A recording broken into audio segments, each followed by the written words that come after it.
Good evening, friends of the inner sanctum.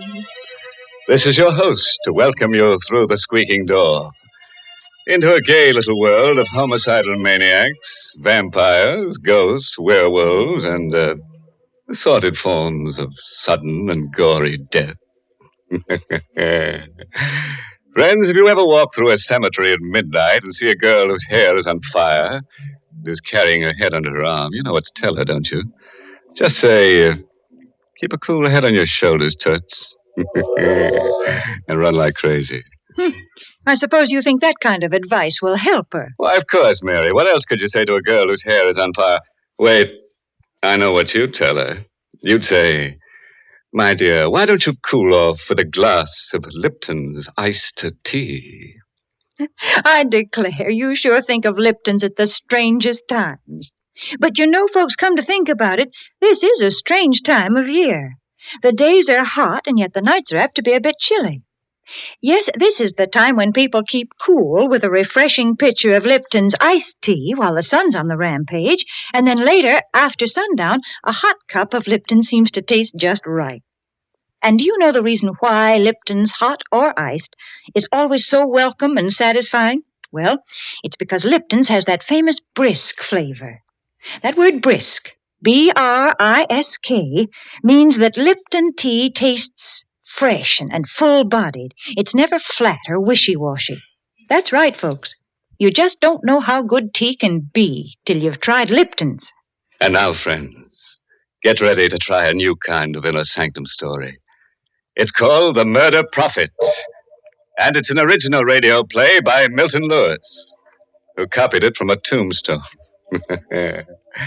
Yes, and our star tonight is that glamorous Hollywood movie star, Wendy Barry, who plays the role of Claudia Dale. All right. Clear the floor and give your flesh room to creep. Ready? Now let's hear Claudia tell us the story in her own words.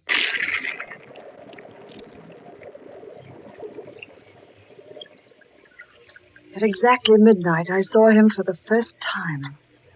My headlights picked him up when he hailed me along a lonely stretch of road near my home. I wouldn't have stopped. The storm was so fierce. I felt sorry for him. I drew up to the side of the road. Thank you. Going far? No, not far. Where to? I'll let you know. What's that? Where? There on the side. Tombstone. Oh, there's a cemetery where I picked you up. Yes, Birch Lawn. Cigarette? No, thank you. I don't smoke.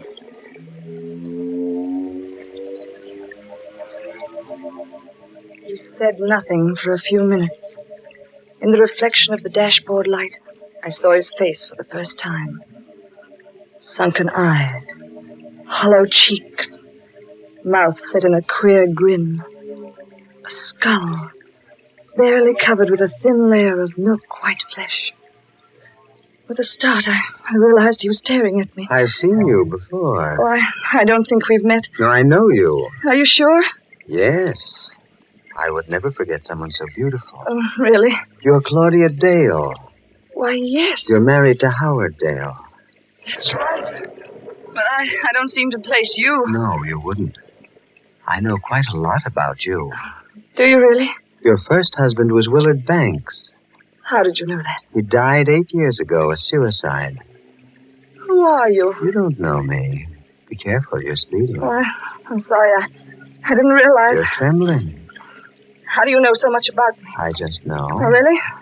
I suppose you have second sight or some such rubbish. It is not rubbish. Then tell me where I'm coming from. Pittsfield. You guessed. You went there to visit a sick friend, Martha Wollstone. But you couldn't guess that. You're going too fast. You're losing control. No, I'm not. I'm quite all right. I can go as fast if I choose to. I shall go as fast as I wish. Would you care to know more of yourself?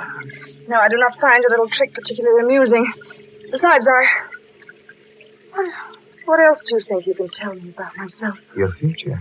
Nonsense. Your husband is dead. Howard? Murdered. Oh, you're lying. You'll find his body on the floor near the piano of your living room when you get home. There are 2 bullets in his head. Get out of here. Get out of this car. Get out, you hear me? Get out! Very well. It happens that this is where I wish to go. Good night, and thank you, Mrs. Dale.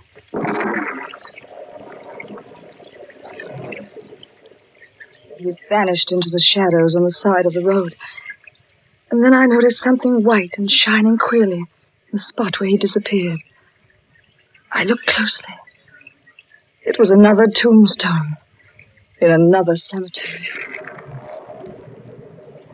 I raced madly for home, fighting the hysteria that seized me. The nightlight was burning in the living room. It couldn't be true. Howard would take me in his arms and kiss me when I stepped into the house. I rang the bell. No answer. Somehow I managed to get the key in the lock. I ran into the living room. Hello. Oh, who is it? Right behind you. I've got a gun. Oh, a gun. You're whipping the body. Who are you? Turn around. Oh, you murdered Keep him. quiet. Oh, don't come near me. Sit down. Don't touch me. I said sit down. Oh. Sorry I had to slap you. We're losing control. You don't have to scream for the police. Here's my badge. You? Detective Sergeant Quinn. Homicide. Oh, well, I thought you were... Yes, I know. Drink this. Thanks. Feel better? Yeah, much. Who is he? My husband. Sure? Positive. When was he killed? About 20 hours ago. 4 yesterday morning. How do you know? One of the bullets went wild. Hit that clock on the mantel. Where were you yesterday morning? Pittsfield. I stayed with a sick friend, Martha Wallstone. Here, look at these things. I took them out of his pocket. They all his? Yes. Where's the snake ring? There were no rings. But he had one. It was quite valuable. He was never without it. I gave it to him. All right, now look. Did he wear it on the 3rd finger of his left hand? Yes. There's a mark, but no ring. When did you come here? I drove in behind you. You left the front door open. I think I know who killed him. Who? A man I met on the road coming here. He knew my husband had been murdered. You did, huh? He even said his body would be near the piano. When did you see this guy? Oh, 10, 20 minutes ago.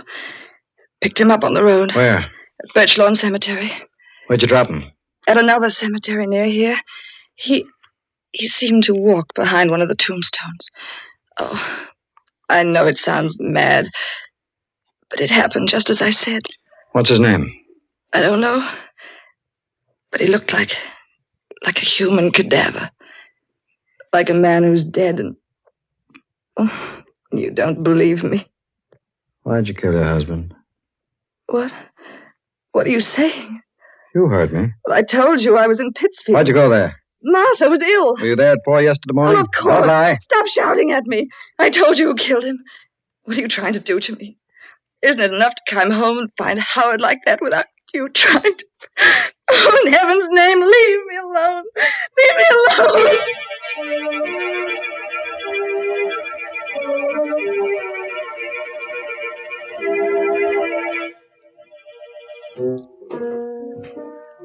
Not a scotch, lady? No, thanks. Here, keep the change. I'm leaving. Sit down, Mrs. Dale. Don't go yet. You? Yes.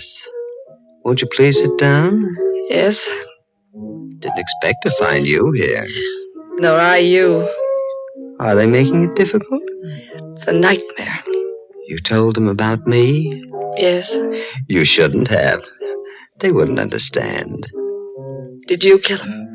Would you care for another drink, Mrs. Dale? No. Who are you? I'll tell you later. Why'd you come here? To talk to you. I knew I'd find you here. Yes, you knew. You're not so skeptical now. No. What did you want to tell me? That you are the most beautiful woman I have ever seen, and that I love you. I've loved you since I first saw you 7 years ago, when you came here to live with your husband. Is that why you... Why I killed him? Is that what you meant to say? Yes. I am not an ordinary man, Mrs. Dale, but I'm not a fool. Now, on this card, you'll find my name, address, and telephone. Do you really believe I'd phone you? Yes. There will come a time when you shall want love. Good night, Mrs. Dale. Good night.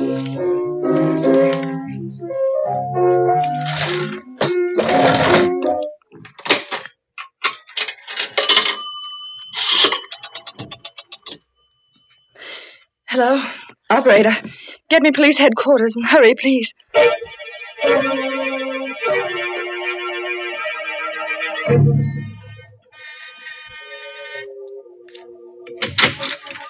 Yes? That's him, Detective Quinn. That's Garth Dragman. Thank you, Mrs. Dale. Do you mind coming down to headquarters, Mr. Dragman? Not at all. Did she tell you that I murdered her husband? Yes. I thought she would. I'm not angry, Mrs. Dale, and what I told you earlier this evening still goes. I'll come along right now, Mr. Quinn. I didn't sleep a wink that night. Twice I got out of bed and drove to police headquarters. The lights were blazing in Quinn's office. I went in the third time. I couldn't bear waiting. Oh, Miss Dale. Well, Glad you stopped by. We checked everything Dragman said. Seemed he was in the same bar and grill where you met him tonight when your husband was killed. you believed him? Naturally. Bartender and several regular customers backed up a story. Seems they all left together after the place was closed to play poker. Well, what about the things he said to me in the car? How could he know about the murder before you or I? That I don't know. Perhaps he does have second sight. Odd-looking fellow, isn't he? You can't arrest a man for murder because of that. He's criminally insane, I tell you. I know he is. My dear Mrs. Dale. Oh, what's the use? I loved Howard. I loved him to the point of insanity. Otherwise, there was no accounting for the things I did when I left police headquarters. I was determined to find the man who murdered my husband. It was towards dawn when I made up my mind what to do. I went to Garth Dragman's home. I was about to ring the doorbell when... Don't ring, Mrs. Dale. The door is open. Come in. You were expecting me? Yes, I was expecting you. Do you still think that I killed him? I don't know what to think anymore. Do you want me to find the person who murdered him? Yes, more than anything in the whole world. See, I have strange gifts, Mrs. Dale. And I do believe I understand the mind of a criminal. That mad impulse to crime, that strange, twisted desire to take a living being, a creature of arrogance and power, and make it a corroding, lifeless mass of flesh fit for worms. Oh. You're shocked? Crime is a shocking, evil thing. And only a man with the brain of a genius can succeed at it. And only a man with a greater brain can trap a successful criminal. I'll find your murderer for you, Mrs. Dale. On one condition. What's that? That you marry me. I felt my body turn to ice. I knew I was talking to a madman. I was sure I was talking to the man who'd murdered my husband.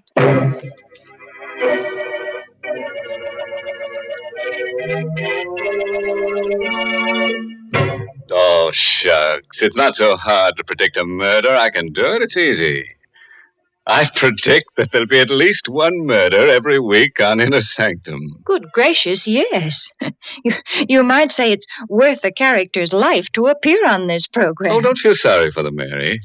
Don't forget they can always make a comeback as a ghost on next week's show. In fact, I predict that Claudia's husband will be around one of these Tuesdays. All right, now it's my turn to make a prediction. And I predict that during the coming fall and winter, more people will drink Lipton tea than any other brand. Oh, you said that last year. Yes, and it came true then just as it will now. Folks just naturally seem to prefer Lipton's. If you'd ask a tea expert to explain this preference, he'd say it's because Lipton's has a brisk flavor. You see, that word brisk, B-R-I-S-K, is a technical word. Brisk means that Lipton tea always tastes fresh and tangy. Yes, full-bodied and vigorous, never flat or insipid. So, folks, even if you're not a regular tea drinker, you should try Lipton's. That brisk flavor makes all the difference in the world. All right. Let's get back to the other world now. The world of creeping, crawling horrors. I'll bet you think that Garth Dragman can't really foretell murders. Or do you think that Claudia doesn't have the courage to trap this homicidal Romeo? Or is he the killer? We let our star, Wendy Barry, in the role of Claudia tell you. Go ahead, Claudia. Shock him into the shakes. 2 weeks later, I married Garth Dragman. He was the strangest man I ever knew. He would disappear for days at a time, and then suddenly turn up without warning. He had all the money he wanted, yet I never knew where it came from. There was a closet in his room which was always kept locked and bolted. I knew from the way he acted about it that the closet contained the answer to all the things I wanted to know about him. One night while he was away, I obtained tools and tried to force the lock. Good evening, Claudia. Oh, Garth. You didn't expect me back, did you? No, I knew you'd try to open that closet someday. Well, why do you keep it locked? So that no one but myself shall know what's in there. Not even I? You in particular. But, Garth, You'll not attempt to open it again, will you, Claudia? No. Forgive me for striking you. I'm not quite myself tonight. I sometimes do things I regret when these moods come upon me. He sat down. He seemed terribly exhausted, completely spent. But there was a strange, wild light in his eyes. He seemed like a man intoxicated with some strange drug that few men know the taste of. You do forgive me, don't you, Claudia? Yes, of course. See, it's something that few people know, Claudia, but a person who has extraordinary powers carries an extraordinary burden. You mean your gift of prophecy? Yes, I didn't want to mention it. It seems to upset you so. It doesn't frighten me any longer. Did you read in the newspaper about a woman's body being found in the river? She'd been murdered, garroted. Yes, it was in this evening's paper. They don't know who she is. I can tell you who she is. Josephine Ford. A stupid girl, Claudia. I could have told you that she'd been murdered 3 days ago. How do you know these things? Because I see them. Sort of vision. Now I'm seeing another vision. It's a house, 346 Harbor Street. Near the waterfront, a young woman lies in bed reading. She's very attractive. In an hour, she'll be dead. When the police come, they'll find her body decapitated. The criminal did this to destroy her identity. But who is the criminal? What difference does it make? He'll never be caught. Garth, while you were gone, Martha Wallstone telephoned. She's ill again. Oh. She asked me to come up immediately. Why didn't you go? I was waiting for you to get home before I left. You want to leave immediately? If you don't mind. It's really an emergency. You may go, Claudia. I shall go to sleep. I'm extremely tired.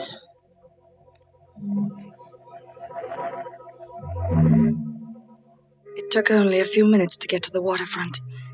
I found the house at 346 Harbor Street. I went in. The lamp in the bedroom was burning. I looked at the bed. I fainted. Hey, Mrs. Dale. Think you can sit up now? Detective Quinn. Yes. Hardly expected to find you here. I came because Garth Dragman predicted this would happen. Oh, Mrs. Dale. You still don't believe me? You're a strange woman, all right. You accused this man of killing your husband, and then you married him. I suppose you're going to accuse him of this murder, too. Yes, this and heaven only knows how many others. Mrs. Dale, do you realize that you haven't got a single piece of evidence to back up your contention? I'll get the evidence tonight.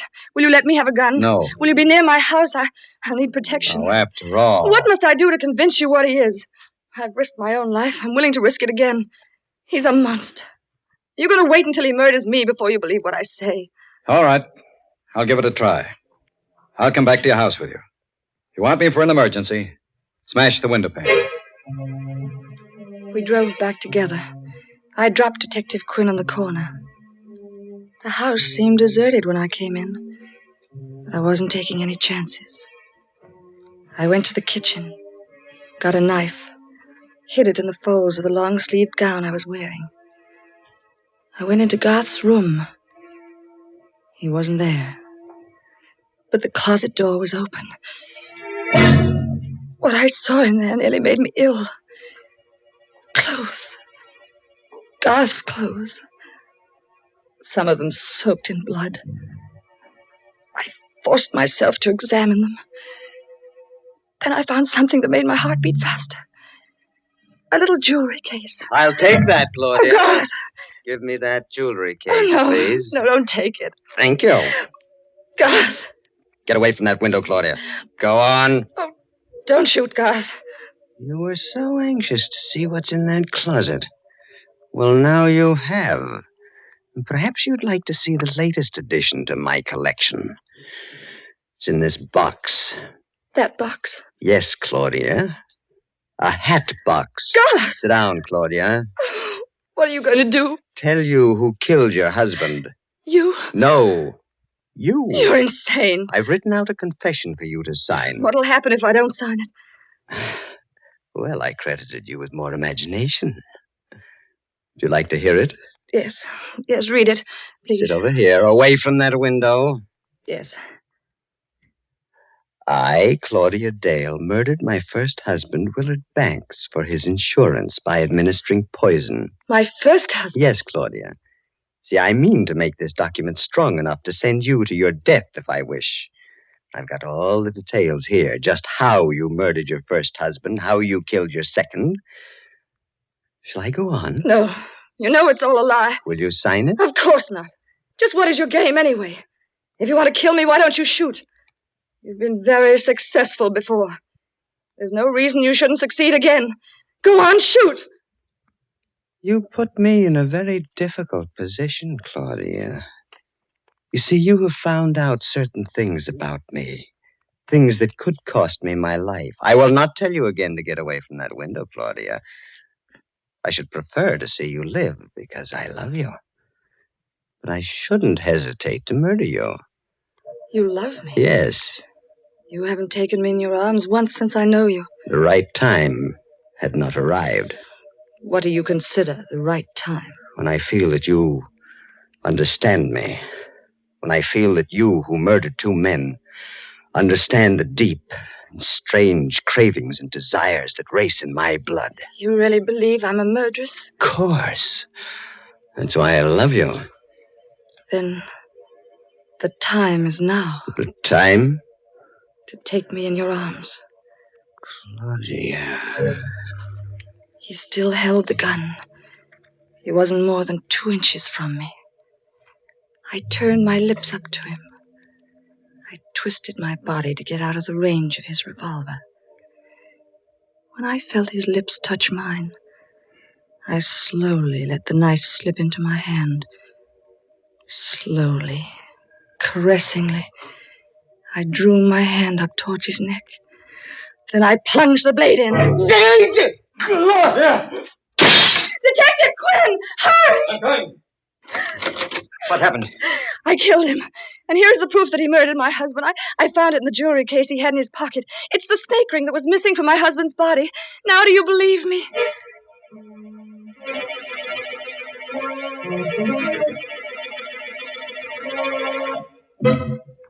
That's the whole story. I realize that you, as the district attorney, must know all the facts. There they are. Thank you. There are a few points in the story that interest me particularly. First, the confession that he asked you to sign. What about it? The confession says that you were out in Pittsfield at 4 a.m. when your husband was killed. You gave your friend Martha Wallstone a sleeping pill, drove her down here, shot your husband, drove back to Pittsfield, turned Miss Wallstone's bedside clock to 4:15 and wakened her. And you gave her the medicine. She thought it was 4:15 and went back to sleep. Garth was very clever at things like that. He had extraordinary brilliance of the insane. And just one question. Was that the way you murdered Howard Dale? I? Oh, but Garth murdered him. The ring proves it. You never had the ring. You put it in the jewelry box.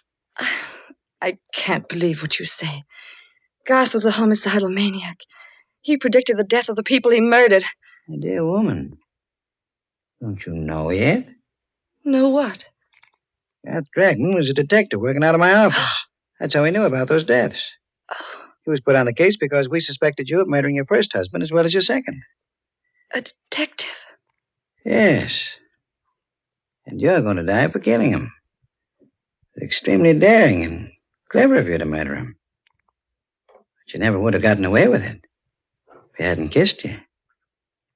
He kissed you because he fell in love with you. That poor fool.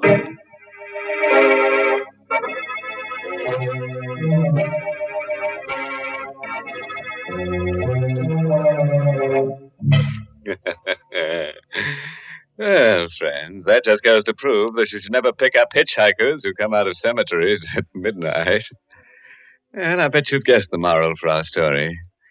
It's taken from a famous quotation that Harry the Hangman uttered during a nightmare. Never steal the rings of people you murder, on account of that's robbery. My goodness, you call that a moral. That's one of the most immoral things I've ever heard you say. All right, Mary, I'll take it back. Now, here's one you really like. There's many a slip twixt the cup and the Lipton. That's why teaspoons were invented. That's very clever. But I guess the reason they're called teaspoons is because people drink tea so many times during the day. Yes, folks enjoy that brisk Lipton tea not just at mealtime, but between meals as well, such as when friends drop in for a visit. That's why it's a good idea always to keep a good supply on hand.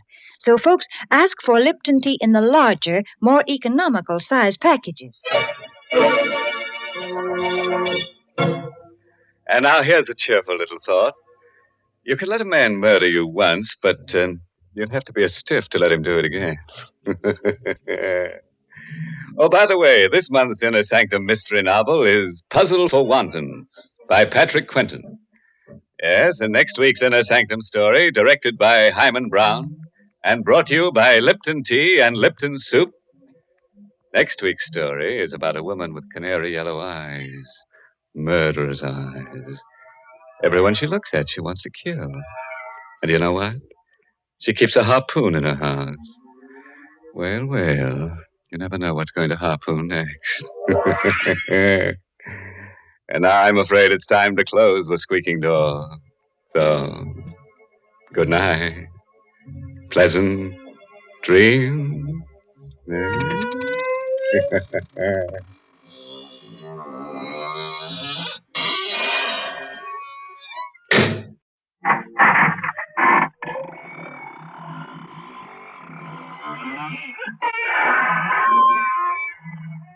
Good evening, friends of the Inner Sanctum. Well, here it is, Tuesday again, and this is your ghost host at the squeaking door. Tonight's story is called The Last Story. It's an original radio play by Christopher Mayle, and our star is Richard Widmark, who plays the role of Tony Muse. We're going to a small Maine coast fishing village, Flounder Cove, where fishing folks go to bed early, to the lullaby of the surf and the buoys offshore. But this night there is a new note added to the lullaby, a discordant note, which for all its strangeness serves only to keep awake the man responsible for it. Anthony Muse, a young newspaper man from the city, is typing furiously, while his bride sleeps in the other room of their fisherman's cottage. Dead fingers cannot type. A dead heart cannot ache. But that's the end of a story that began when my paper sent me here to Flounder Cove to do a story on fishermen. I spent my first morning sizing up the town. About noon, I found myself walking along a rocky bluff away from the village. I was approaching a little gray church and a little gray cemetery. And the grass was lush by the large tombstone. Mother, give me some sign. Tell me. Show me that I'm not a murderess. I don't really want to kill anyone. But I feel it. I feel I must. Huh? Sorry, miss. I was passing by and, well, I couldn't help hearing you. You heard me? Hey, wait a minute. Don't go. I'll leave you alone if you like. Who are you? Tony Muse. I didn't mean to eavesdrop. All right. What you heard me say, you would have heard from the others. She stayed here a while. This grave here, Mary Sherman. You were, talking to someone. I mean... I'm Rita Sherman. She was my mother. She died when I was born. You heard me talking to her. Well, I heard some nonsense about you not wanting to murder someone. You're not a murderess, are you? I've been a murderer since the day I was born. Murder is in my heart, as it was in my mother's, as it was in her mother's. Why do you keep your head turned away, Rita?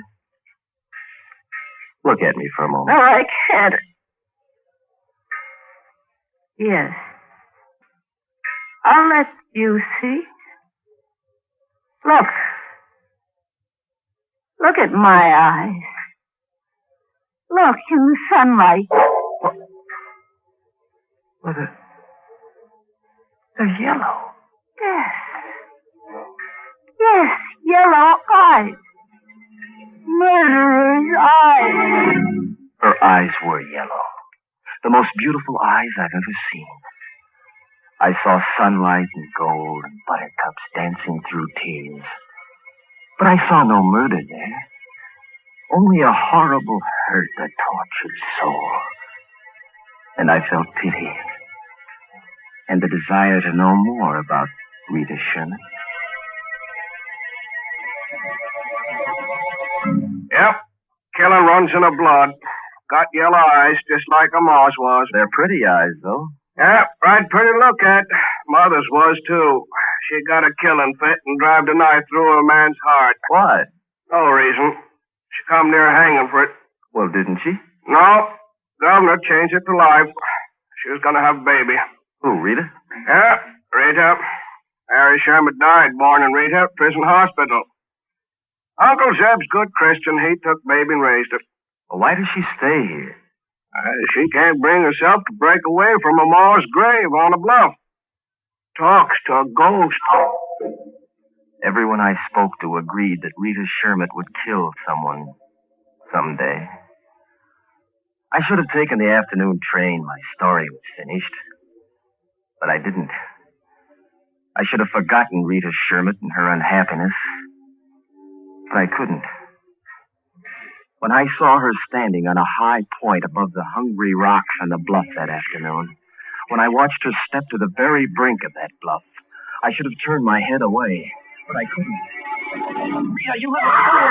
Don't, Rita! Don't! Stop struggling, Rita! You come back! You come back or you take me with you! Why don't you let me? I can't go on this way. I can't! Why did you do that? You had no right to slap. I do have the right. I love you. Oh, dear heavens. No. Is that so horrible, Rita? Didn't you see in my eyes? I saw superstitious nonsense, Rita. You've been told that you're a born murderer since you were a child. You're being driven toward it. I can help you, Rita. Please let me. You can help me least of all. Why do you say that? Because of what Uncle Zeb told me last night. What did he say? That you are probably the man I was meant to kill. I kissed her. And I found on her lips such a hunger for love and for understanding that I was blinded to the violent forces of nature I was dealing with. Had I known, I might not have called on Uncle Zeb that evening, or heard what I did as I froze to the porch of Rita's waterfront shack. The front door was ajar. Put that down, you she-devil! The money's gone and... No! Don't! I pushed the door open and I faced Uncle Zeb. Not a very pretty sight. Pinned to the wall by a long whaler's harpoon through his stomach. He wasn't dead yet. His red-rimmed drunkard's eyes pleaded for relief. But you can't pull a barbed harpoon back through a man. Even I knew that. Who did this, Zeb? Tell me who, quickly. Was it Rita, Zeb? It wasn't Rita, was it? Tell me! Tell me! Look! Rita! Not Rita, he'd said. Not Rita. But who had done it? And who would believe that Rita, with her yellow eyes, hadn't done it? Who would believe that now that Uncle Zeb lay in a darkening pool with a stained harpoon coming through his back? Who?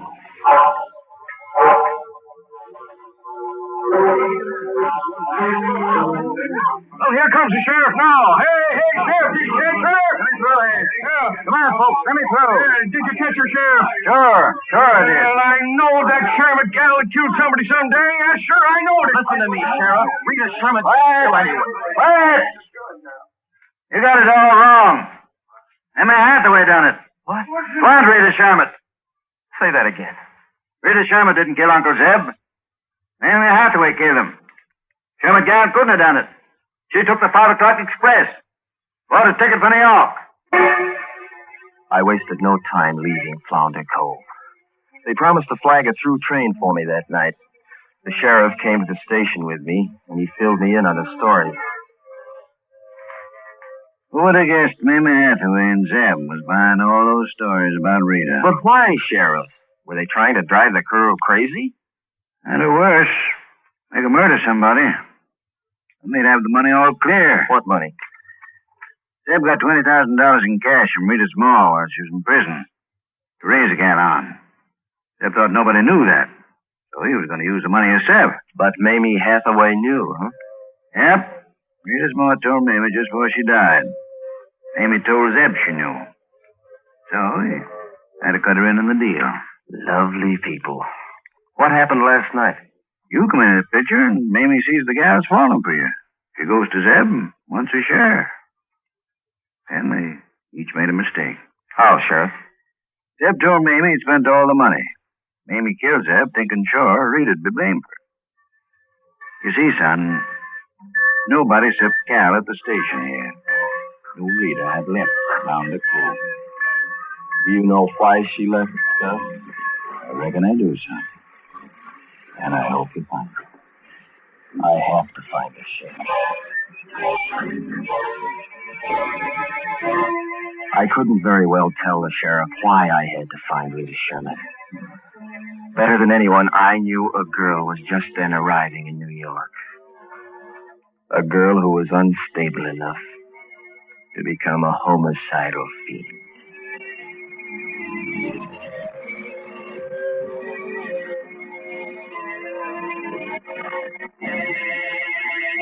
I was standing on the subway platform at 14 when I spotted Rita. She was standing at the front end of the platform with a small group. Things happened fast then, but I remember just as I started toward her, I noticed the man who wavered close to her at the edge of the platform. I saw her hands raised slowly toward the man's back, and then I heard the train come.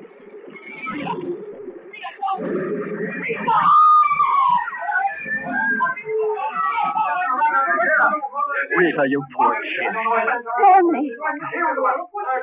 Tony. Did you see? He fell, Rita. Remember, he fell. All right, now, everybody. Move along, man. Move along. How did it happen, lady? You were standing close. He was wheezing, sort of rocking I forward. saw her go to pull him back, officer. She wasn't quick enough.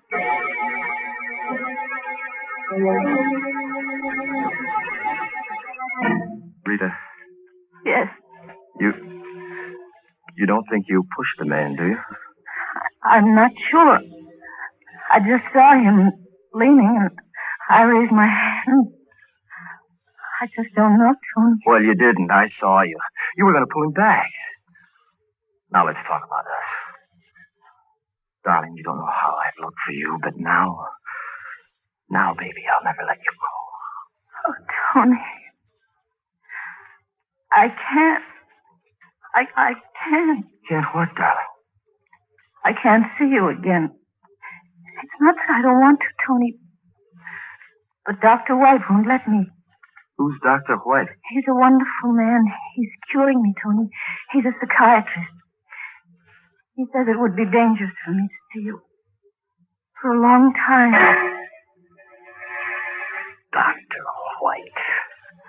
He became a high, polished wall I couldn't climb between me and the woman I loved. I forced a couple of dates with Rita, but it was always the same story. Dr. White says you were part of my past that must be forgotten. Dr. White says I'll have to forget you if he's secured. Dr. White says. White. Dr. White will see you now, Mr. Muse. Thanks. Mr. Muse, what can I do for you? Who's paying you for your services, Dr. White? Why, no one. Rita came to me for help. I became interested in her case. Oh? The case or the subject, White? Frankly, both. I see.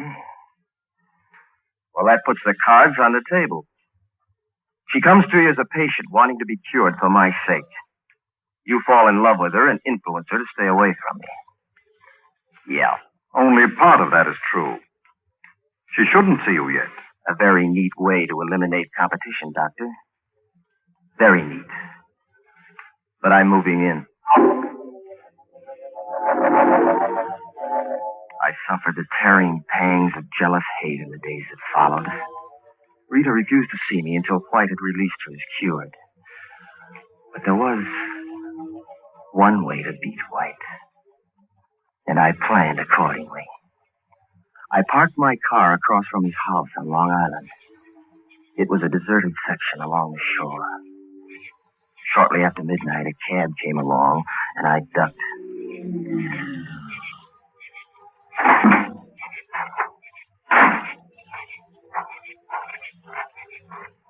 I followed White up the driveway until he heard me. Who is it? Tony Muse, Doc. Muse? What are you doing here? Let's go inside where it's comfortable. Oh, no, we'll talk right here. Don't let's mess up your driveway, White. This is a gun.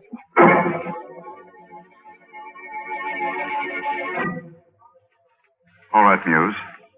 What is it? You've persisted in keeping Rita under your influence, Doctor. Now you're going to let her go. Not a chance, Muse. And how can you make me do it? By killing me? No, not by killing you. But a letter from you will do it. Rubbish. You'll either write what I tell you to write, or you'll never psych again. All right. All right. Dear Rita, I've been called to the coast for some important and confidential work. Before going, I've reviewed several of my cases. I feel that you have sufficiently advanced to be considered quite normal. I will check into your progress on my return. Sincerely yours, then sign it. Frankly, Muse, this is childish. What's to prevent me from showing Rita this letter as a forgery? I've thought of that, too, Doctor. No, Muse. Why be rash? Listen to me. The trouble with you as a psychiatrist, White, is that you never met anyone who wanted something as much as I want Rita Sherman.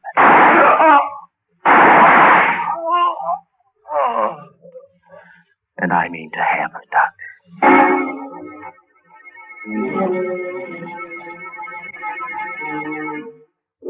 He was light and easy to carry.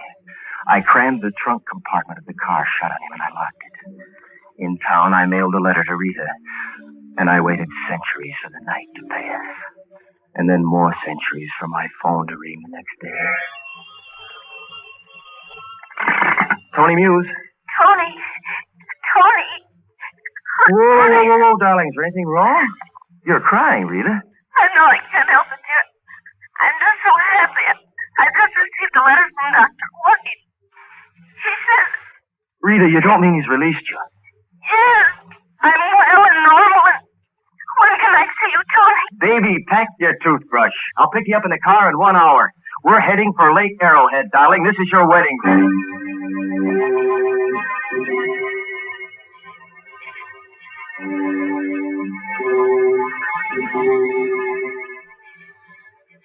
Lake Arrowhead was a beautiful lake. And a deep one. It hadn't been easy to act normally on a trip up. with White's day-old corpse in the car with me. But now I could rid myself of it. Only one ugly task left. Then time and Rita's love would dull these memories. I opened the car trunk, and I found his eyes staring at me. I pulled him out of the car. Now, the rope, the tarpaulin bag I bought, the knife, and the saw. The doctor's saw. I was ready.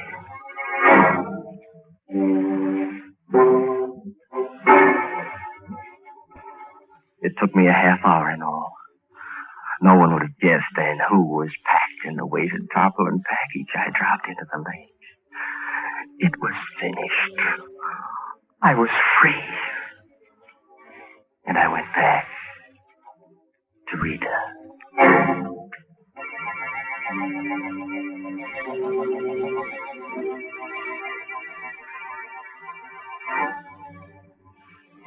Tonight we reached Flounder Cove. We're spending our honeymoon here.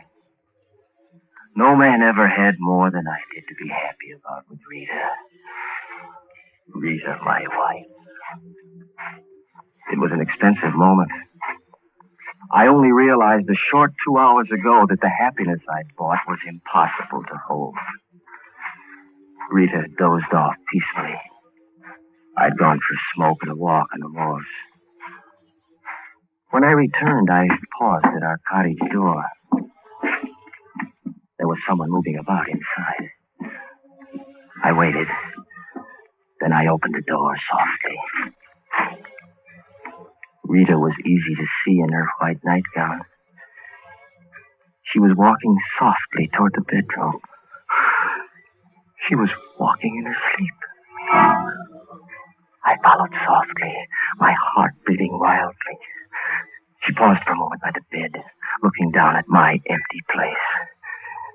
And then she spoke, in a voice that couldn't have been hers. Yes, Mother. I know I must. Yes, Mother. My world was still, hushed, balanced, ready to fall on me. Rita's arm raised slowly, and there was a single glint of mental as she brought her arm down, and she leaped on the bed like a wild animal. Her arm flailed up, down, and up, and down. I saw her get up. I saw the knife buried into the slit mattress. Watched my wife return to her bed. Then came here to write the story. The strange forces of the mind are not to be tampered with, unless it be to resolve their cure for all time. Well, that's the story. All but the ending. And the end of the story must be acted out. Ironic twist, too. The same gun I used on White.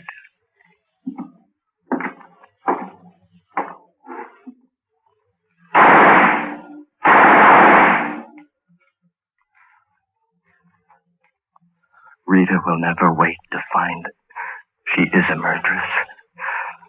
It's far better this way. Happiness was not for either of us.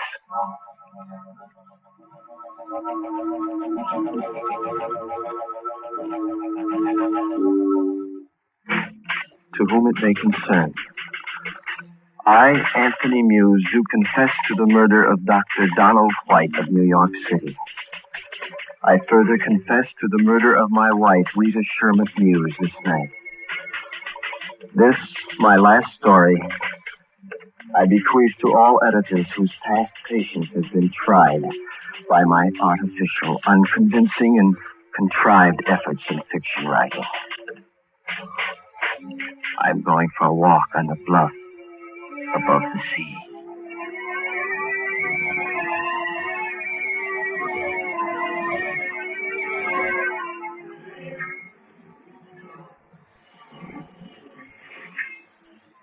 Rita,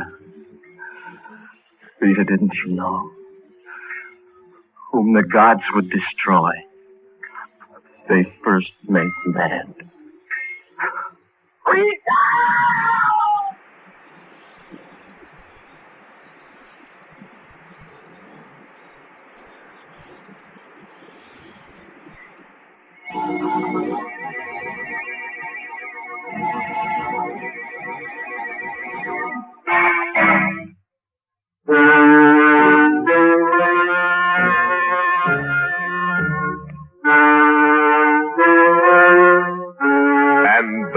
Mystery Theater.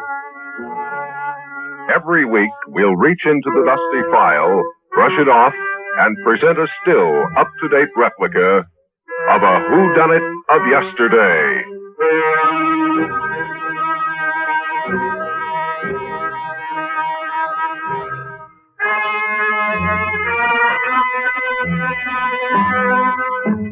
This is the American Forces Radio and the television service.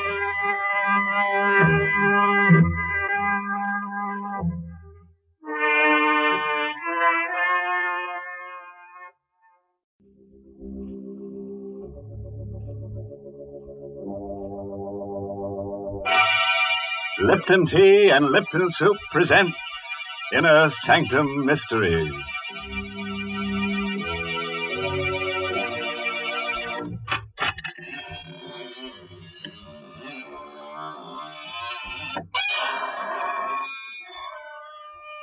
Welcome to the shadowy borderland of the squeaking door, all you hardy adventurers, into the land of the grisly, ghastly, gruesome, horrid, shocking, and monstrous. I mean, Inner Sanctum. Of course, I assume that we're all old friends here, but if by any chance there's a stranger among us, perhaps I should state the purpose for which we are here assembled. Our object is to make your spine tingle and your hair stand on end. That's right. When we're through, you'll discover that a fiend in need is a fiend indeed. Heavens, you stop talking so scary, or folks will tune us off their radios. Oh, Mary, I'm just trying to scare them into the chill, so they'll have to drink Lipton tea. Well, that isn't necessary at all. For a great many years, people have been enjoying Lipton tea without any persuasion from you. That famous Lipton flavor has won the praise of tea experts all over the world. And you know, folks, these experts describe the Lipton flavor by saying that it's brisk. B-R-I-S-K. Now, brisk means that Lipton tea always tastes fresh and full-bodied. Yes, tangy and vigorous, never flat or wishy-washy. That's why I always say you don't know how good tea can be till you know how good Lipton's is. And now, friends, let's go from tea to terror. Yes, the title of tonight's story is Terror by Night.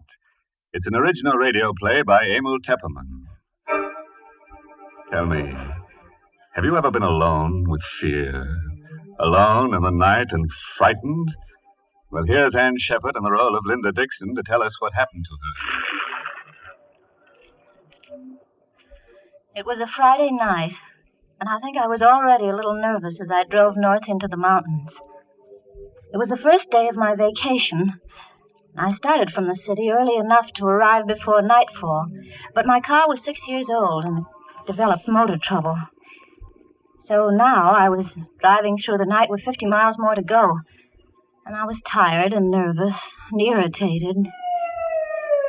And then I heard that siren in the distance. At first I couldn't place it. And then I remembered the state prison was somewhere in the vicinity. The siren. That meant a prisoner had escaped. I reached over and turned on the radio. They were broadcasting an alarm. I repeat, motorists are warned to be on the lookout for Lee Hartley, who escaped from the death cell at State Prison at 9:15 p.m. He is 5'10", dark-haired, regular features, no distinguishing marks. Hartley is a confirmed killer. He is believed to be armed. Beware of Hartley. He would rather kill than eat.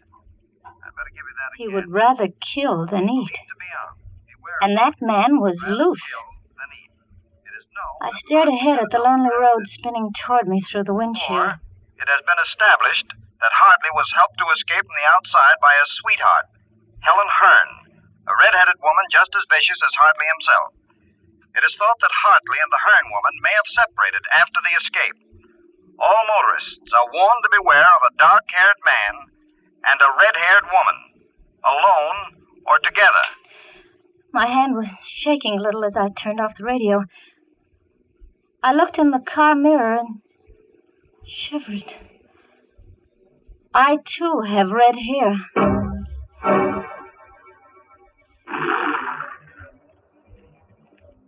There was a storm coming up, and I was driving into it. And the night was black, and I felt small and lonely and frightened in the car. Then I saw them in the mirror, the headlights sweeping up behind me. A car. It had come out of nowhere. It was pulling alongside, cutting me off. I cowered behind the wheel and watched the door of that other car open. A man stepped out. Oh, I breathed a sigh of relief. It was a state trooper. You driving all alone, miss? Oh, yes, officer. Sorry if I scared you. We're stopping all cars. Where are you heading for, miss? Oh, I'm going up to Seven Lakes Hotel. That's near Carstairs. You see, I started out late from the city, and I'm having motor trouble. Yeah, sure. Can I see your driver's license, please? Yes, my driver's license, of course. Here, I've got it somewhere in my purse. I seem to be all fingers. That escaped prisoner, Hartley. How'd you know about him? Oh, well, I heard the prison siren. Then it came over the radio about Hartley and his red-haired girlfriend. Say, you've got red hair, too. Well, you don't think I'm that woman. Find that license yet? Well, I'm sure it's in here. So many... Oh, here, I've got it.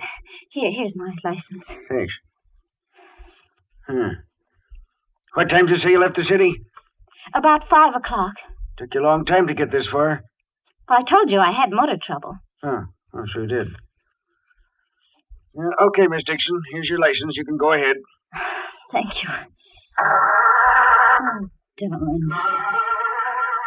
There it goes again. More motor trouble. No, it's the same thing the mechanic said it might have. There it started.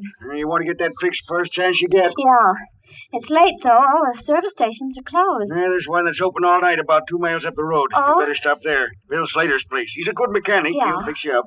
Tell him Joe Nesbitt sent you. Christ, thanks, I will. And listen, Miss Dixon. Yeah. You be careful. Don't stop to give anyone a lift, man nor woman. Don't worry, I won't.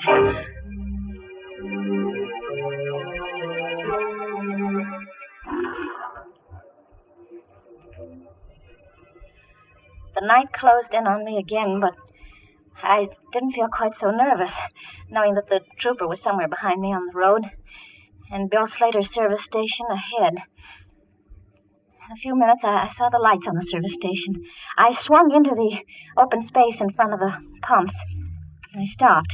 There was a rumbling of thunder in the west. The storm was moving up fast. There was another car, a coupe, parked at the pump. But there wasn't anybody in it. And I didn't see any attendant around either. I pressed the horn button. No one answered. No one came out of the office. Still no response. Everything seemed so quiet and suddenly ominous. I found myself shivering.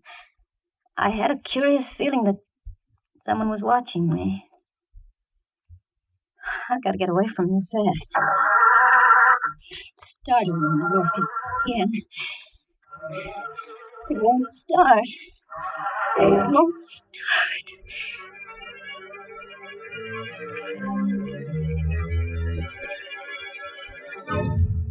For a long time, I sat behind the wheel, listening for the sound of footsteps stealing up behind the car. There were none. Then I could bear it no longer. I had to get out of the car. I had to see what was in that office. I opened the door of the car and stepped down on the gravel. Anybody in there? No answer. I clenched my fists and stepped inside. There on the floor at my feet lay the body of a man. His mechanic's jumper was stained red with blood, and his throat was cut from ear to ear. How long I stood there, I'll never know. I was petrified, unable to move, unable to take my eyes from the bloody body. What's that? Someone coming downstairs. Hartley. It must be Hartley, the killer. He must have been hiding somewhere upstairs. I've got to get away outside. But how?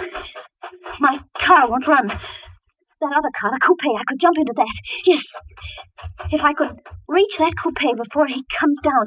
Anything wrong, sister? Too late. Anything I can do for you, sister? Yes, it's my car. It won't start. I thought someone here might help me. Sorry. There doesn't seem to be anybody around. That's my coupe over there. I stopped for gas and no one came out, so I went in and looked around. Did you find anyone? There isn't a living soul in there. Oh. You look kind of tired. Oh, no, I'm all right. My name is Taylor. Oh? John Taylor. I'm Linda Dixon.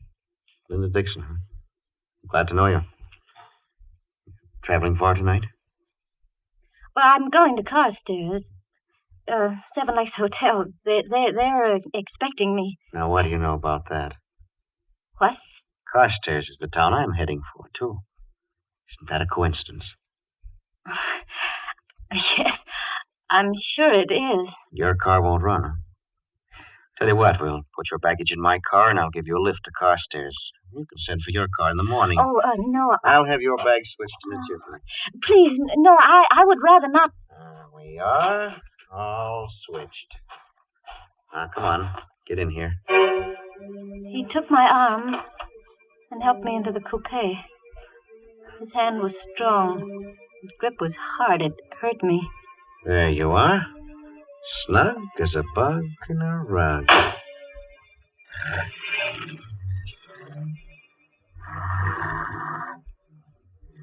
We drove away into the night, leaving behind us the dead man in the service station.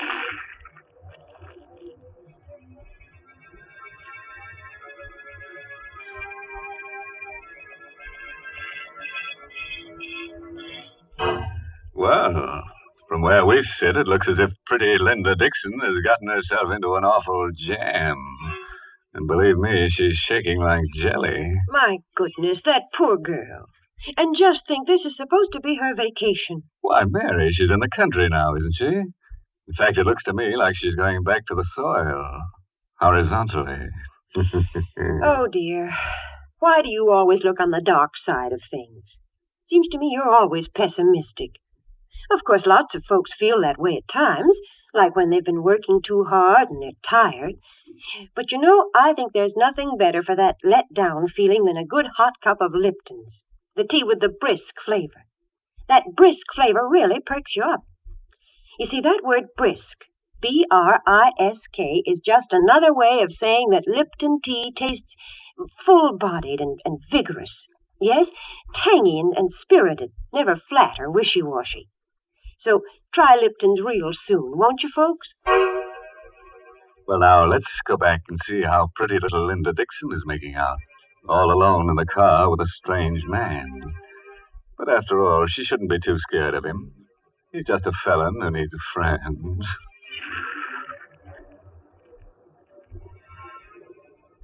The The storm broke a few minutes after we left that service station.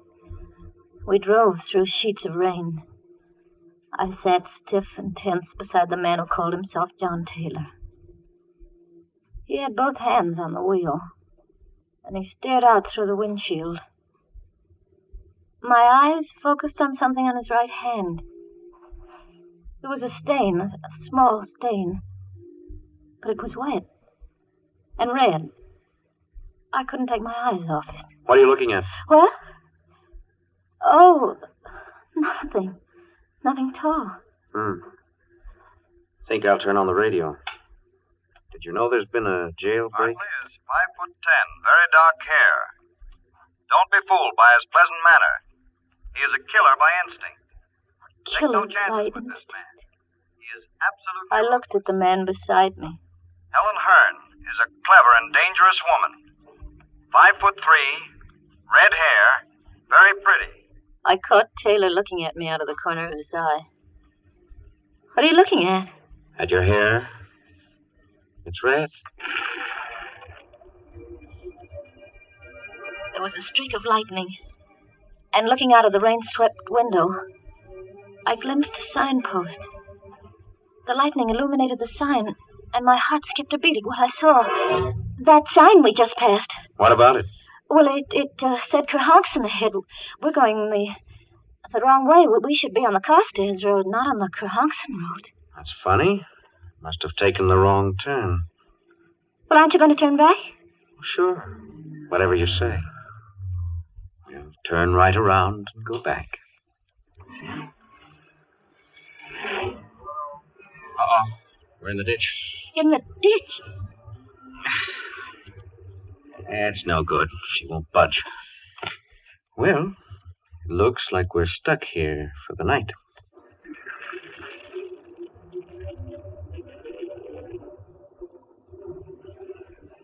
You look scared. Oh, no. I think I'd better get out and walk. Perhaps there's a house nearby. Walk in this weather? Oh, I don't mind the weather, really. I don't. You can't walk in this storm? Well, nevertheless, I'm going to try. Not on your life.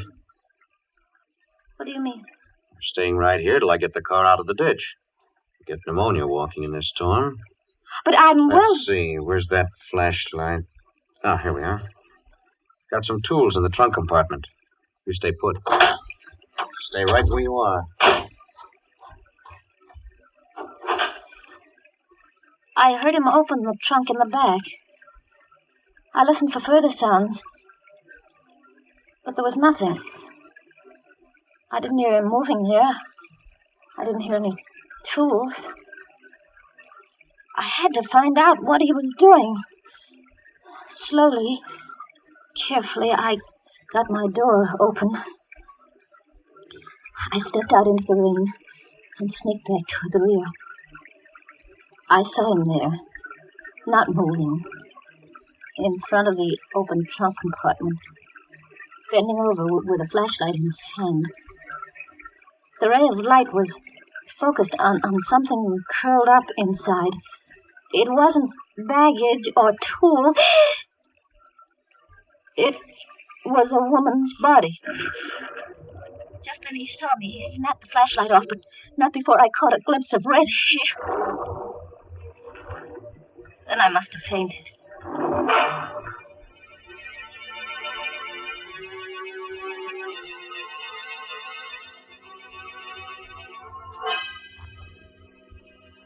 When I came to, I found myself seated inside the car again.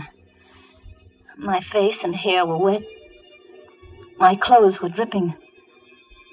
John Taylor was driving. His face, as he stared ahead through the night, was dark and bleak. The storm was over.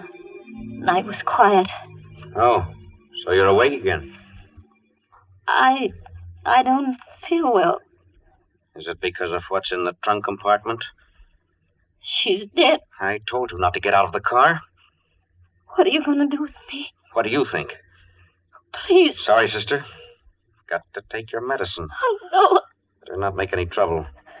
I'll try to make it as easy for you as I can.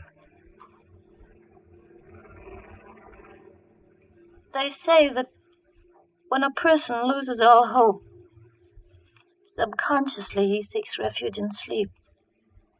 That's what must have happened to me. I must have dozed, or perhaps I fainted, I don't know. But I awoke with a start at the sound of brakes. I sat up straight and saw that we stopped in front of a small fieldstone house. Why are we stopping here? I'm out of gas. Oh. Come on. We're going in. Sign on the door said Roger Bryce, M.D. A doctor's house. I began to feel a spark of hope. There might be a chance. I'll do the talking. Is that clear? Yes. Where's the bell? Oh.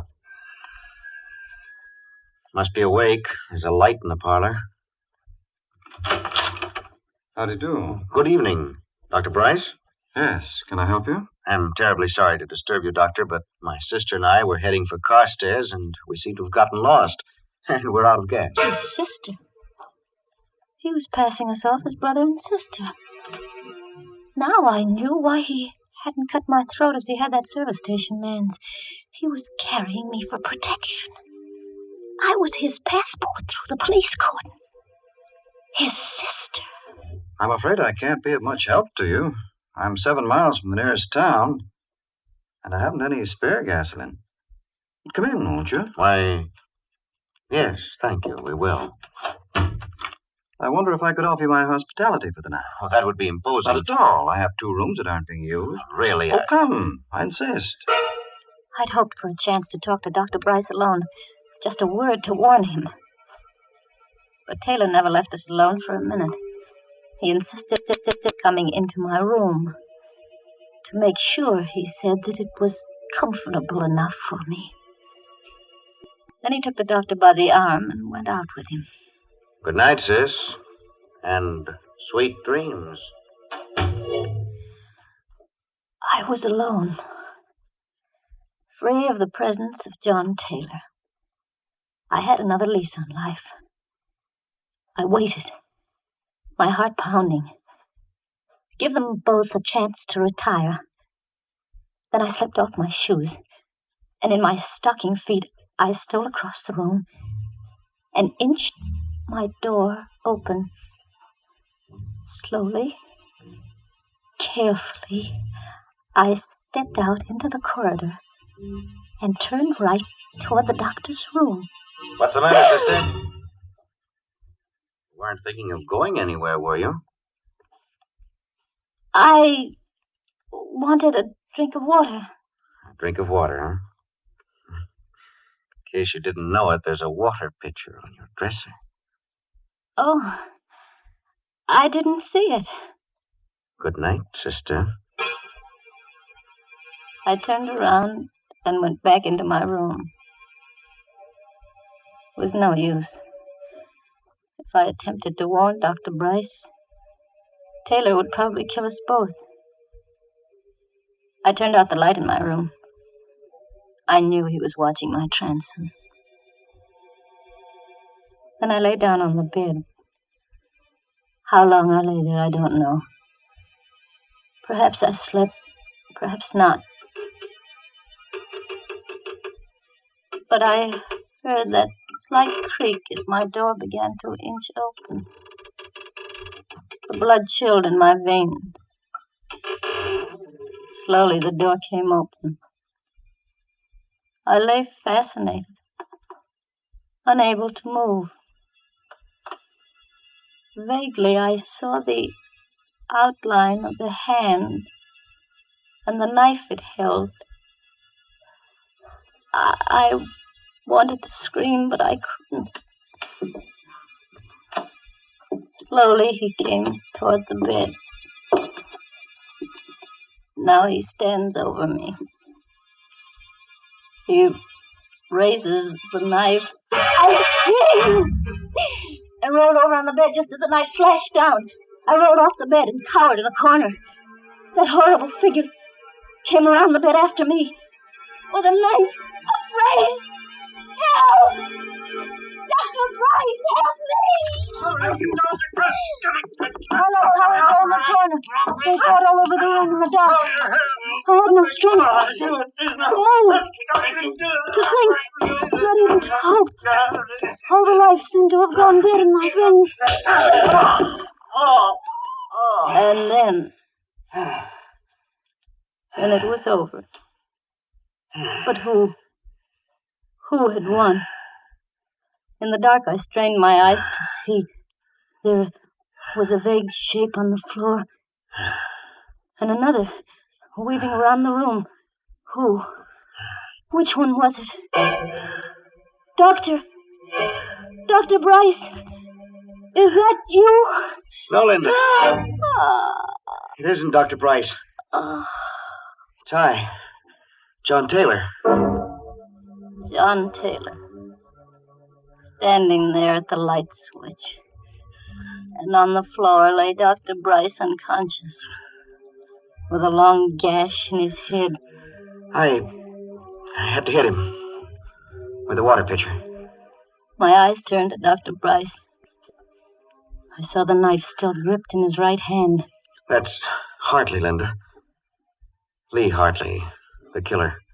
It was he who came in here with a knife? Right, I was down the cellar just now. The real Dr. Bryce is down there, dead. And this fellow posed as Bryce when we came to the house. Then you're not Hartley. No, isn't that rich? All the time you thought I was Lee Hartley, and I thought you were Helen Hearn. On account of your red hair. But the body, the red-haired woman. That's Helen Hearn. This fellow must have killed her back at the service station and stuffed her body in my trunk compartment while I was inside. That all happened last summer. In time, I think I'll manage to forget that night of horror. But it won't be soon. Sometimes in the night I dream that I see that awful figure with the knife poised above my throat. And I wake up screaming. But then John takes me in his arms and holds me tight and tells me that everything's all right. You see, I'm Mrs. John Taylor now.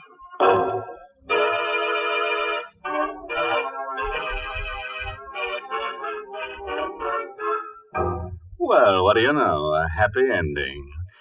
As for Mr. Hartley, that pleasant killer, he got what he deserved. Yes, some people never know when they're well off. You should have stayed in jail, where they never raise your rent, where they make no charge for meals or for electric current. You see, when you're in jail, everything is free, except you. You know, Mr. Host, that's the first happy ending we've had in a long, long time. And I must say I enjoyed it. Ah, those lovebirds shouldn't have gotten married. It's bad for business, Mary. Now, when she wakes up screaming from a nightmare, she reaches for her husband instead of a hot cup of a Lipton tea. Well, I'm glad she has a husband to comfort her. There are plenty of other occasions, Mr. Host, when Lipton's tea is welcome. And I don't mean just at meal times either. Lipton's is grand between meals. And of course it's the perfect beverage to serve when friends and neighbors drop in to visit you. Yes, I guess that's why more people serve Lipton tea than any other brand. And now a word of caution to all amateur detectives. They say that if you give a criminal enough rope, he'll hang himself. But if you give some criminals enough rope, they might tie you up. Oh, by the way, this month's Inner Sanctum Mystery novel is Puzzle for Wantons by Patrick Quentin. Yes, and next week's Inner Sanctum story, directed by Hyman Brown and brought to you by Lipton Tea and Lipton Soup. Next week's story is about a lonely man who falls in love with a mannequin in a store window. Oh, gee, fellow wants a real girl. So he tries to make her come to life. And what do you know? He finds he has to kill her first. Well, now it's time to close the squeaking door, so good night. Pleasant dreams.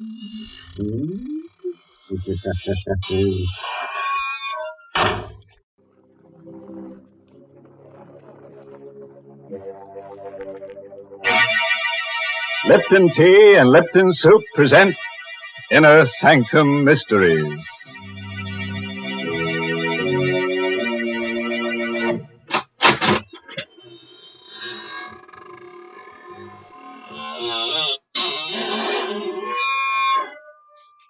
Good evening, friends of the Inner Sanctum. This is your host at the squeaking door again. Just slither in and let me dispel your weariness with a bit of eeriness.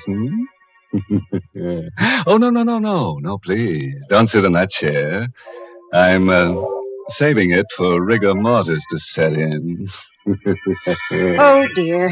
I see this is going to be one of those nights when my favorite character gets killed. Yes, Mary, but don't scream blue murder because this is a corpse of a different color. Well, if it's going to be that kind of a story, I'd better tell folks about something cheerful first. Yes, I mean Lipton tea. Lipton's is such a friendly, welcome drink. And that's because of its brisk flavor. Now, that word brisk is important. It means that Lipton tea always tastes fresh and full-bodied, tangy and vigorous. It's never flat or wishy-washy. That's the reason why Lipton seems to make good food taste better, and why Lipton tea is the perfect beverage to serve when you're entertaining friends. So even if you're not a regular tea drinker, you should try Lipton's. That brisk flavor makes all the difference in the world. And now let's leave the world, temporarily, of course. Tonight's story is called The Lonely Sleep. It's an original radio play by Christopher Mayo, who scribbled it during a nightmare. And our star is Carl Swenson, who plays the role of Archie Gold. Murder is a specter which nudges all of us, anywhere. Most of us will never murder, but can any of us say we never will? Certainly Archie Gold, 30-ish, bald, mild-mannered, never thought he would murder. Archie was the window display man for Greg's department store. At night, the store is a fantastic nightmare of eerie shadows, covered showcases, cavernous depths, and dank, stale odors, with only his own hollow footsteps for sound, because windows are dressed at night. It's night now. And Archie's busy in his storeroom crating his favorite mannequin for shipment to the mannequin factory. Being a lonely man, he talks to the mannequin. And being in love with Esther Newman of the store's accounting office, he naturally calls his favorite mannequin Esther. You've been very mean to me, Esther. The last time I asked you to go out with me, you snickered at me. That's not nice. That's why I had to do this to you. Archie tucked Esther's smooth pink torso into a crate. There. Perfect fit, darling. Perfect. Then Archie wrapped Esther's slim legs and arms in Excelsior, tucked them into another crate. So, you wouldn't put your arms around me, darling. Well, you won't get another chance. Then Archie picked up Esther's pretty head and placed it on his workbench. Oh, Esther. I'm so lonely. Why don't people talk to me? Why can't I be popular? What's wrong with me? Why don't you go out with me? What Archie never dreamed was that the real Esther Newman was at that moment slamming the last of her monthly report books closed, flicking off the light, and starting out of the finance office toward the rear door of the store. She stopped by Archie's half-open door when she hears his voice. No, listen to me, Esther, darling. I am making enough money here to buy us a little place over in Jersey. See, all my life I wanted to love someone like you. You're so beautiful. You will marry me, won't you, darling? Why, Archie Gold. Sitting there proposing to a dummy, and the dummy's name is Esther. What a coincidence. Well, Esther, you worked late? I didn't know. No. I mean, yes, I give the mannequins names. It's sort of a game. Yeah, game. That's it. Well, they don't talk back anyhow. No, they don't talk back. But they're sort of kind. They smile at me. And, see, I'm lonely. Mm-hmm. I work all night. And Esther, will you go out with me Sunday night? Mm-hmm. Please. Just dinner and the movies. Are you kidding? Why don't you ask your dummy friend? Hey, say what a swell idea. She won't eat much. You can maybe get her into the movies for half price, and when you kiss her goodnight, Archie, she won't slap your face. Why are you looking at me that way? You shouldn't laugh. You're crazy. You're trying to scare me. Yes, that's it. No, you're not. You are crazy. Don't come near her. Archie! You shouldn't laugh. Archie, don't. You shouldn't laugh. My turn to laugh. See? My turn.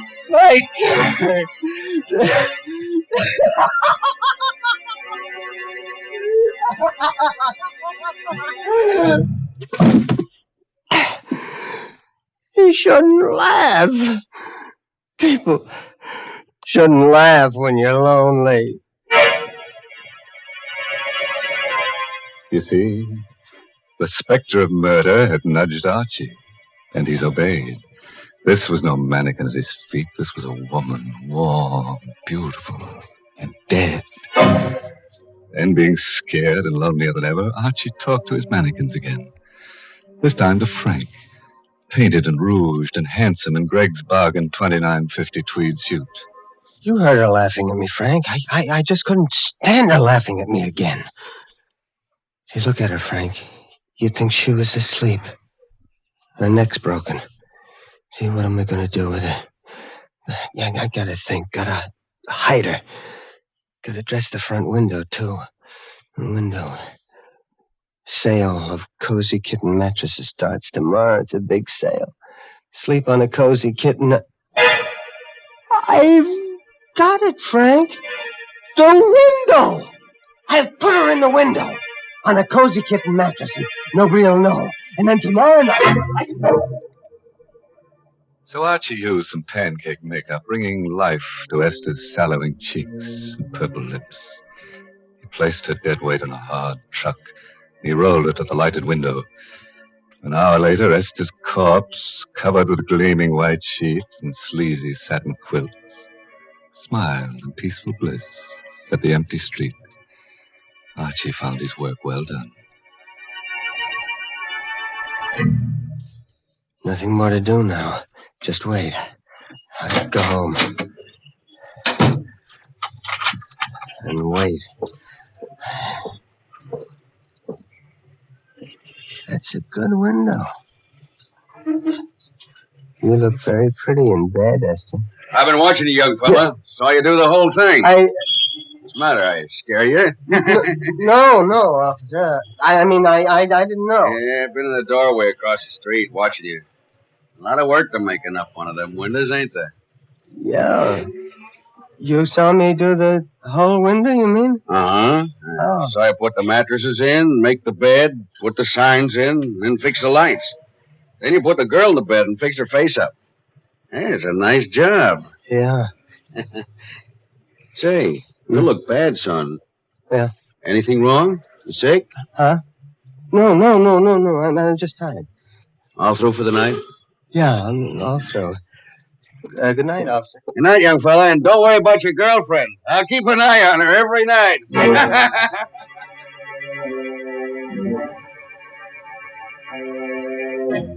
So Archie went home, as you or I might have done. Because he'd been too busy setting his little post-mortem stage, the impact of his crime began to seep through only as he neared his rooming house.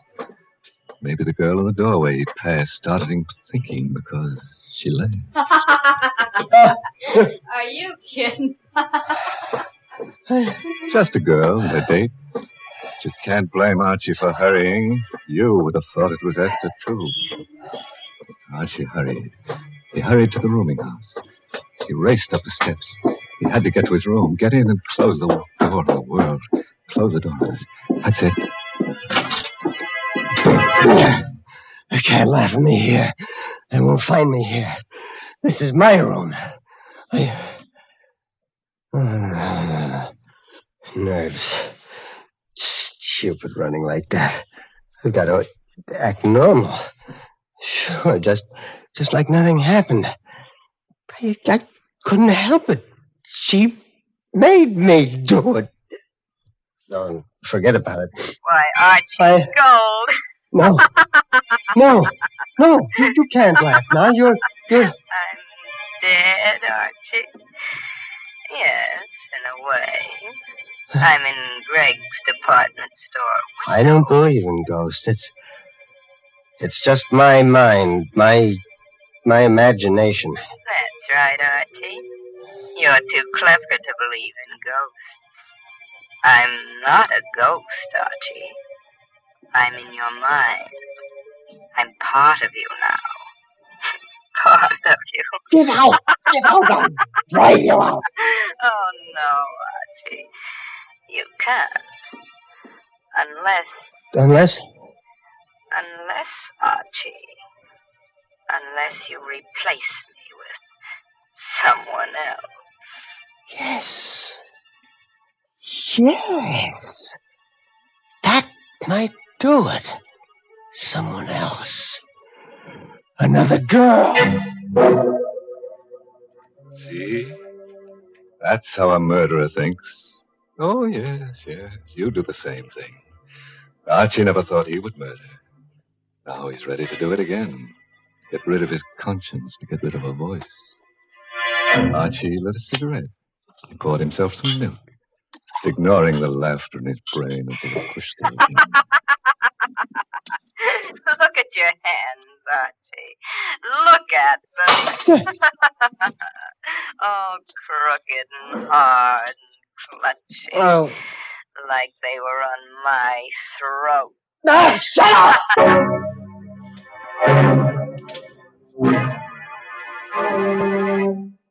Archie threw himself on the bed and jammed the pillow against his ears. Fell into a dream worse than reality. Hello?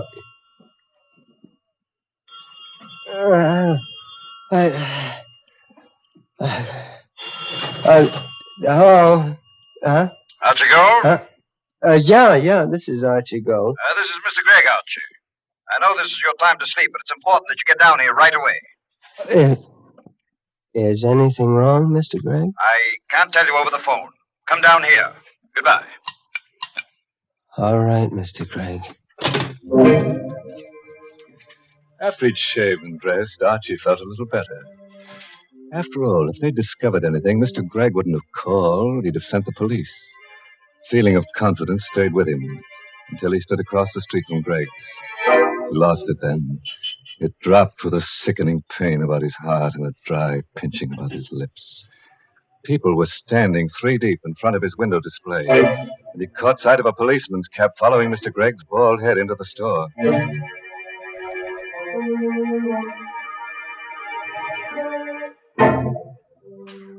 Well, were you thinking of going window shopping tomorrow? Want to be popular? Have lots of people crowding about you on the sidewalk side of a plate glass window. Want to be a mannequin? Look up Archie Gold. He's the mannequin doer. Well, all I can say is I'm glad that murderer is about to be caught. Why, Mary, don't talk that way. It was really kind of Archie to put her on the mattress. She was so sleepy. In fact, she was dead to the world. Yes, the one to feel sorry for is Archie. Why, the poor fellow's shivering. Why don't you make him a cup of Lipton tea? Lipton's is too good for him. And besides, he's probably too scared to taste the difference between Lipton's and ordinary teas. Yes, folks, Lipton tea is different. In the language of tea experts, Lipton's has a brisk flavor. And when they use that word brisk, B-R-I-S-K, they mean that Lipton tea tastes tangy and spirited, really full-bodied. It's never flat or weak. So get acquainted with that brisk flavor. Why, you just don't know how good tea can be till you know how good Lipton's is. Well, let's see how good Archie's alibi is. Remember Archie, the lonely little man who dresses Gregg's department store windows at night? Just couldn't stand being spurned by Esther Newman any longer. She laughed at him when he asked for a date, and now Esther is a lifeless mannequin advertising the restful qualities of cozy kitten mattresses in the window display. And Archie enters the store to see what's in store for him. Mr. Gregg, I'm, Archie Gold, come in. Close the doors. Sit down. My boy, you know Miss Newman in our bookkeeping department? Yes, sir. I knew her, but I'd like a chance. You're going to get a chance, my boy. Before leaving on a week's vacation, Miss Newman completed our annual report. Miss Newman is on vacation? Yes. Which isn't important.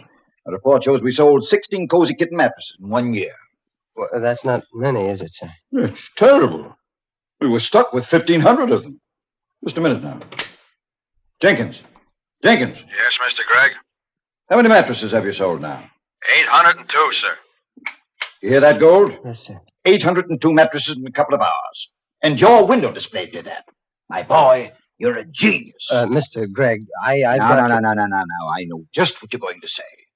Any man who has the imagination to put a woman dummy asleep in a window, and such a dummy, so peaceful. How much are we paying you, Archie? $36.47 a week, sir. Starting today, it's $72.94. And a private office, and you're the head window display manager of my 3 stores. Ha! Stunned you, huh? Everything I've always wanted. What's more, I've had pictures taken of that window with the crowds, and the paper promised to run it in tonight's edition. With your name. Good? Yes, sir. I want you to know, sir, I appreciate it. Oh, nonsense. Greg knows a bargain. Now go home to bed again, or take tonight off. Oh, no. I have work to do. Get more good ideas? Good. Mr. Gregg. Yes, my boy. If the mattresses are selling so well, we won't need the display. I can take it out to... Oh, nonsense. Don't touch it. We'll run this sale for 2 weeks. I just ordered 1,500 more mattresses. Success and popularity was sweet to Archie's taste. But Archie knew a corpse, no matter how beautiful, cannot survive the sun beating through glass for long. And Archie knew that. It was a wretched rainy night. Gregg's department store had long since closed its doors. The night belonged again to Archie. Now he had a nasty job to do. He drew the curtains across the big window. At least the officer was watching again. Esther was just a mannequin now, a mannequin of flesh and bones, but a mannequin. And Archie spoke to his mannequins. You've had a hard day, Esther, darling, haven't you? Well, it's all over now. You never did anything for me alive. Dead, you brought me success. Now I've got to send you away. You're stiff and cold, Esther. And you can't laugh now, can you? Esther couldn't laugh, and Archie opened the crates which contained the mannequin he had originally planned to ship. With a few simple tools and lots of work, he made Esther, the real Esther, conform to his original shipment. A torso, a pair of hands.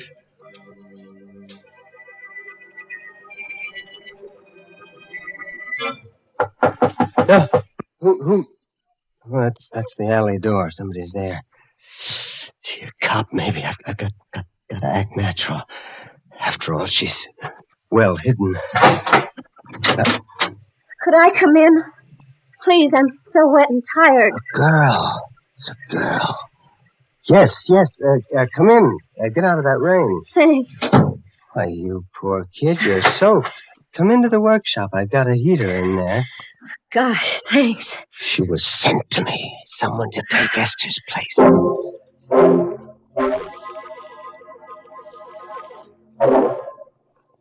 Feel better now? Yeah, lots better.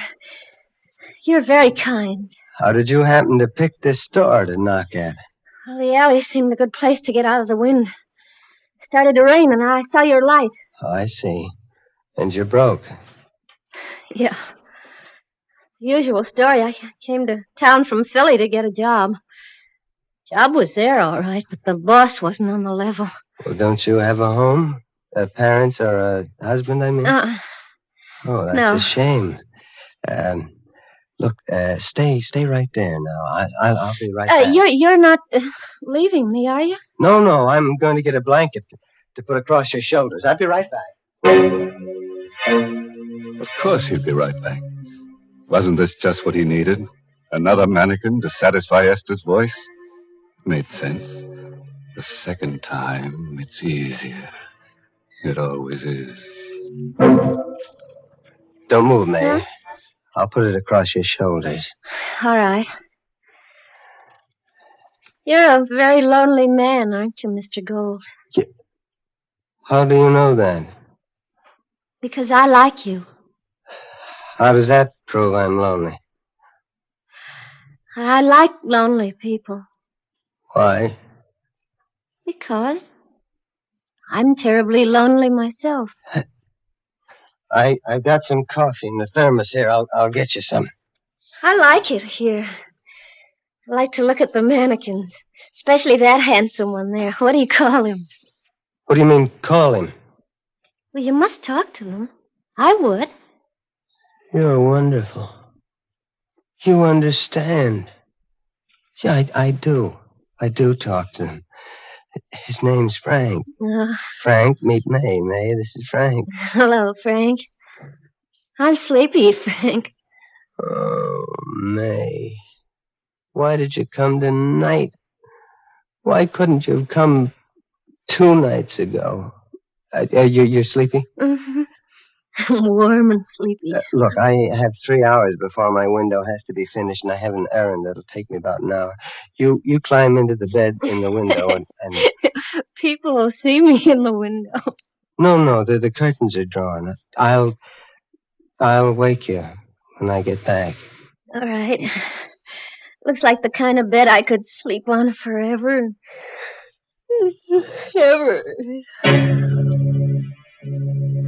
Doesn't always work out the way you plan it, see? Archie didn't want to murder Esther, but he did. Archie wants to murder May, but he'd rather not. Well, Archie drew the satin quilts over May.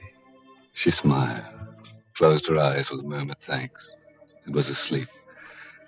Archie knew now he loved her, that he must never listen to her speak again. While Archie carried the crates containing Esther's remains into the station wagon in the alley, a little man with a sad, droopy face and a derby hat argued with the night captain in the local police station. I tell you, I know what I'm talking about. I stopped at Greg's window 4 times today. I know a corpse when I see one. Well, I saw that window, too. That's a dummy in that bed. I know a dummy when I see one. I don't doubt that, Captain. You've had more experience with dummies than I have, but I've had more experience with corpses than you have. That's a dead girl in the bed. Now, what makes you so sure? I've been an undertaker for 40 years. My name is Huzak. My establishment is down the block from Greg's store on 10th Street. Okay, we'll check. Operator, get me Mr. Gregg. Yeah, Greg's department store. Of course it is home. What else at this hour?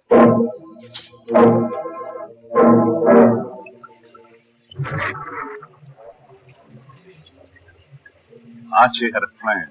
Excitement gripped him.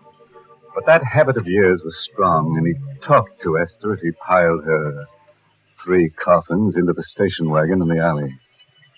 Don't you worry, Esther. In a half hour, you'll be at the bottom of the river. You shouldn't have laughed, Esther. Then I'll come back to May. Sure. Archie had a plan, all right.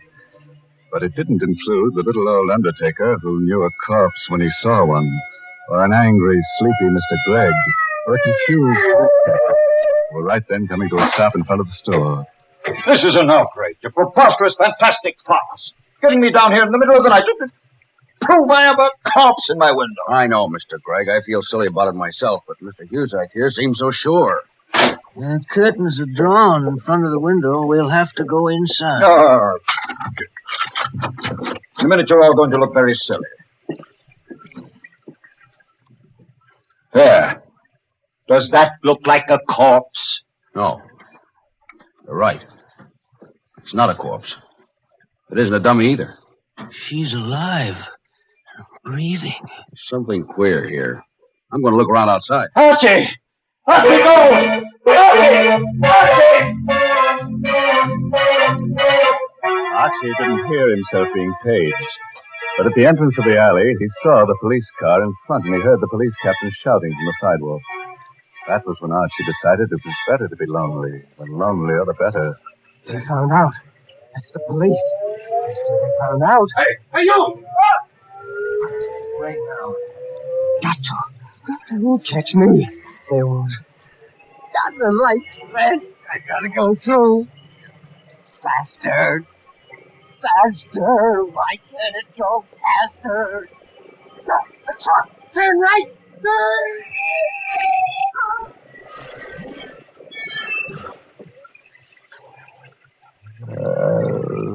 No one ever heard Archie's last words. They bubbled through his torn throat as he lay in a glass-smashed window through which he'd crashed. No one. I'm so lonely. May. So lonely.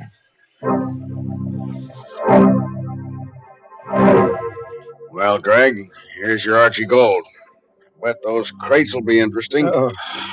Awful. Awful. Yeah, quite a mess. No one was cruel enough to point out a gruesome bit of grisly humor. The lonely little man who'd spent so much time in display windows had created his final masterpiece. Archie had decorated his last window in Cusack's funeral parlor.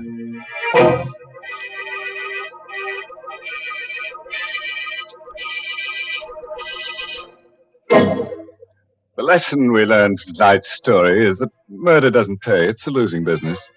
Murderers are always in the red. And it's strenuous work, too. You're bound to find yourself a little stiff.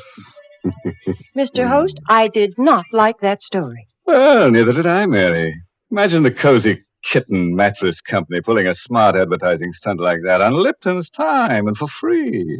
Now, that's not what I mean at all. And if you're worried about Lipton's, let me assure you that Lipton's is the largest selling brand of tea in the whole world. That's the kind of popularity that really counts. And, folks, if you'll just once try Lipton tea, I think you'll be convinced, too.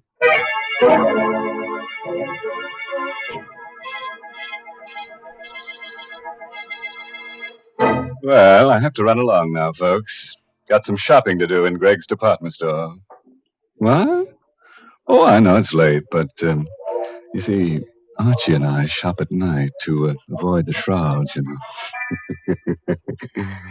By the way, this month's Inner Sanctum mystery novel is Puzzle for Wantons by Patrick Quentin. Oh, and here's a special announcement.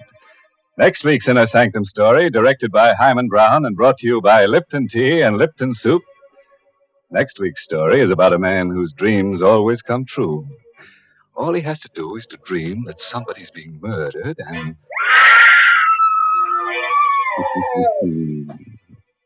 Enough to keep you awake, isn't it? Oh, until we meet again next Tuesday, you dream of me and I'll dream of you. Now it's time to close the squeaking door, so good night. Pleasant dreams.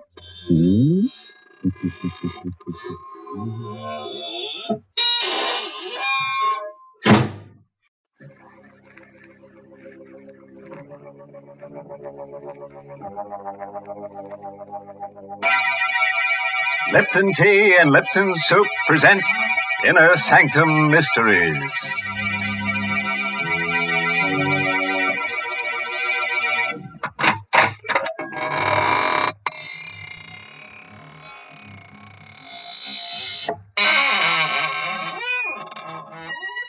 Good evening, friends of the Inner Sanctum. This is your host to welcome you in through the squeaking door. We're having a party tonight for two of my favorite corpses. I call them Romeo and Juliet. They're newly deads, you know. Yeah, she's the daughter of a famous society murderer, and he's the pride of the East Side morgue. Oh, they're so happy together in their mausoleum built for two. And you should see the bridal casket. Shame on you, Mr. Host, making fun of such a tragedy. But, Mary, it was a touching ceremony. Of course, I stood up for the groom. Naturally, the poor fellow couldn't stand up for himself. Oh, please. It's an occasion for tears, not for laughter. That's right, Mary. Why, when the bride appeared wearing her grandmother's shroud, everyone had to be cheered up with Lipton tea. Now, that's enough. I will not have Lipton's mentioned at a time like that. Lipton tea is for people who know how to enjoy life. These are the folks who really appreciate Lipton's famous brisk flavor. Yes, that word brisk. B-R-I-S-K. Makes a big difference when you're sitting down to a cup of hot tea. Brisk means that Lipton tea tastes fresh and full-bodied, never flat or wishy-washy. I wish you'd try Lipton's, folks, even if you're not a regular tea drinker, because you just don't know how good tea can be till you know how good Lipton's is. Well, Mary, let's tee off into tonight's story. It's called The Shadow of Death, and it's an original radio play by that boogie-woogie man, Robert Sloan. Yes, and our star tonight is Richard Widmark, who plays the role of Howard. All set? Then turn off the lights and let in the shadow of death. On a lonely dirt road that borders the village cemetery, a single car slows to a stop and parks in the moonless night. Inside it, a man leans back in his seat and reaches for the hand of the girl he loves. Howard, Yes, dear? why did you stop here? The cemetery's right over there. Oh, I didn't notice. You drove here last night, too. Did I? Yes. Well, you're not frightened, are you? Tonight I am. You've been so strange, so far away. I feel as if I hardly know you. Darling, you mustn't feel that way. What's the matter, Howard? There's something on your mind. I'm going away, Marie, Oh, no. and I'm not coming back. Howard, why? Well, I don't really know if I can explain it. It seems so incredible, and yet I know it must be true. What? Something I've discovered about myself. Something strange and frightening, Marie. Wherever I go, I seem to cast a shadow. A shadow of death.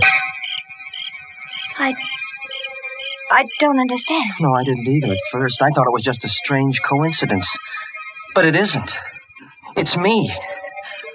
I bring death wherever I go. Oh, Howard, you don't really believe that. Well, how can I believe anything else? Haven't you noticed what happens to every living thing I have around me? No. I can't keep a pet of any kind, a cat or a dog. Even a plant dies when I have it in the house. Oh, darling, that's just your imagination. You've been working too hard. You need a rest. No, I'm going away, Marie. I don't want any harm to come to you. No, please. Nothing's going to happen to me. This is just... What's the matter? Nothing. I was just looking at the flowers in my corsage. Good heavens. They're dead.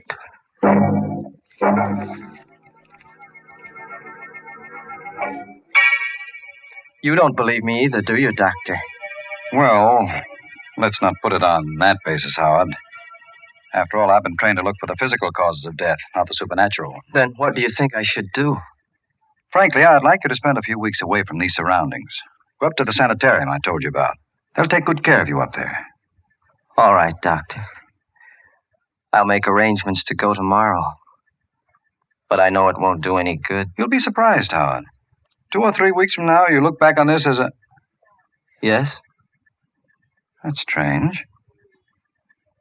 Those goldfish in my aquarium. They're all dead.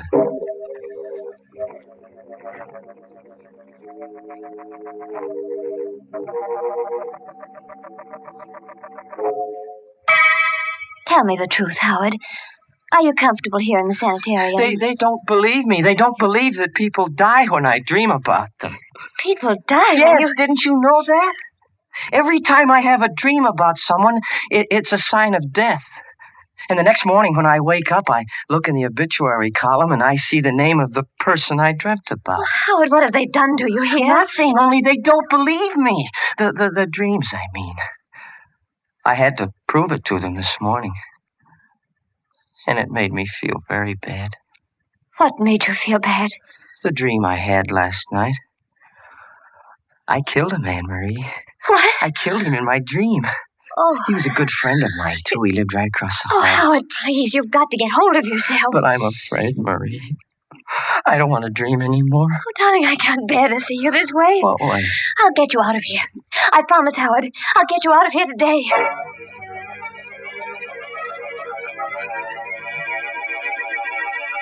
But, Marie, there isn't a chance of getting him out. He may have to stay in this institution for months. Oh, no. Dr. Gerard, can't you see what's happening to him? He's losing his mind. Well, I know he's taken a turn for the worse. That's all the more reason for keeping him here. It might be dangerous to discharge him now. Then why don't you do something to help him? We're doing everything we can. It's not easy. He persists in thinking he has this strange power of death. Nobody is able to convince him he's wrong. What about the man across the hall? Howard said they were good friends. That's another thing. They were good friends. But unfortunately, that man died this morning.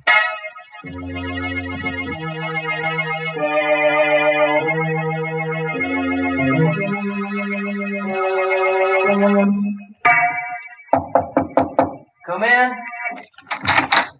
Ah, good morning, Howard. How do you feel today? Oh, much better, Doctor. Much better. No bad spells last night? No curious moods? No, I feel fine. Almost well enough to go home. Let me look at your eyes. You will let me go home again, won't you, Doctor? Yes, Howard, of course. You, haven't had any of those dreams lately, have you? No, not for a long time. Are you sure? Well, I did have one last night. You dreamt that someone was dead? Yes, I did, but I know it's not true. It can't be true. Whom did you dream about? Marie? No, Doctor. I dreamt about you. That's why I know I'm wrong. You're alive, Doctor. Don't you understand? You've proven it to me. Easy now, Howard. Tell me about your dream. Well, I dreamt I was going home, and all the people I'd killed in my dreams were alive again. Yes, go on. Well, somehow or other, I could see my house from this window, and everything was just as it was a long time ago.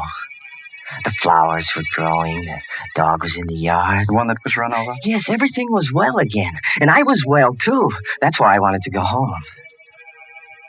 But you and Marie's mother didn't want me to. She was in the dream, Marie's mother? Yes, I don't know how she happened to be there, but she was. That's all right, Howard. Go on. Well, I started to leave, Doctor, but she held me back. She held my arms like this, and then you jumped up to ring the bell for help. But before you reached it, I was on top of you like this. Oh, I had my fingers around your throat, and I was squeezing it so hard, I could feel your windpipe bending back until you couldn't breathe anymore. Let go. That's what you said last night, you fool. You wanted me to let go. I held on until your face turned as blue as it is now. It was almost black before I let you go. But first I made sure you were dead. And then I dropped the body. You see, Doctor, my dreams do come true.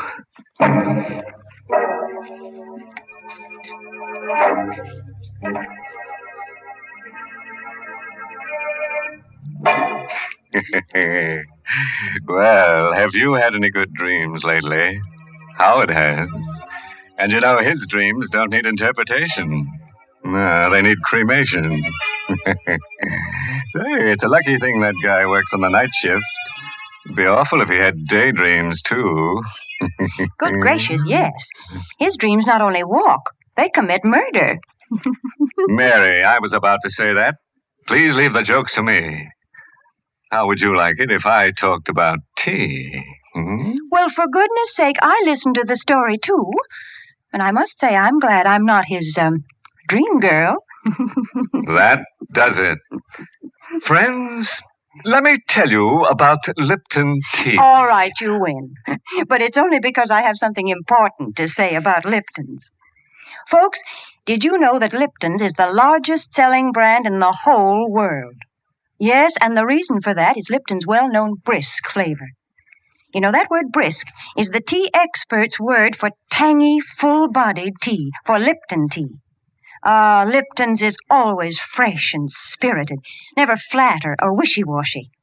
That's why lots of people drink it not just at meal times, but whenever they're taking it easy for a minute during the day.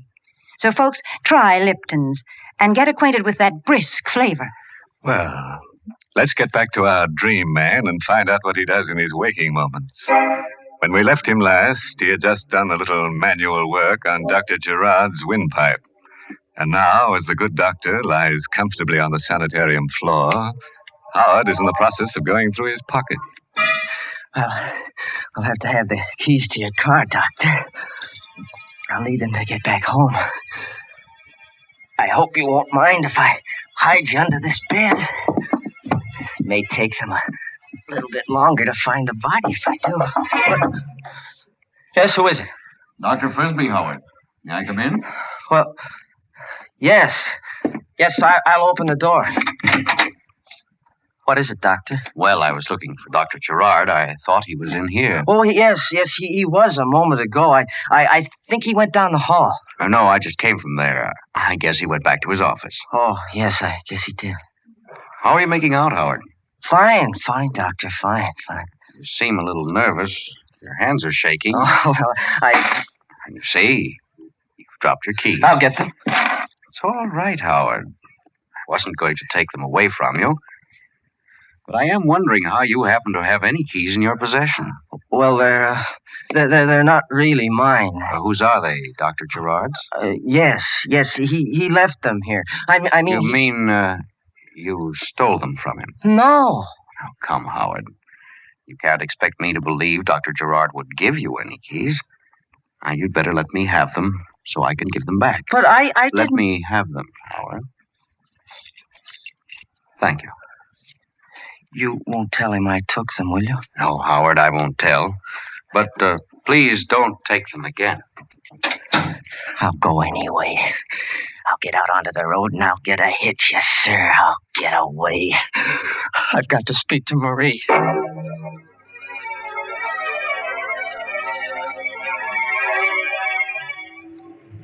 Going down, mister? Guess not. Guess I'm not. Oh, here comes another one. Hey, stop! Give me a ride, will you? Give me a ride, please, mister. Oh, he's stopping. Hey, wait for me, will you, mister? I'm coming. I'll be right there. Oh, gee, thanks, mister. You going into town? Yes, Howard, but you're not. Dr. Frisbee. Yes, I've been watching you ever since you took those keys. I thought you'd try something like this. Well, I had to, Doctor. I understand. Better get in the car, Howard, so we can talk this thing over. All right. You know, it's silly to run away from our place up there. If you really want to go home, all you have to do is ask. I did ask. When? This morning. Oh, wait a minute. Don't start the car. Why not? There's a truck coming. In back. Where? Oh, Howard! Let go of me, Howard! I've got to have this car, Doctor. When I'm finished with it, I'll return it to you.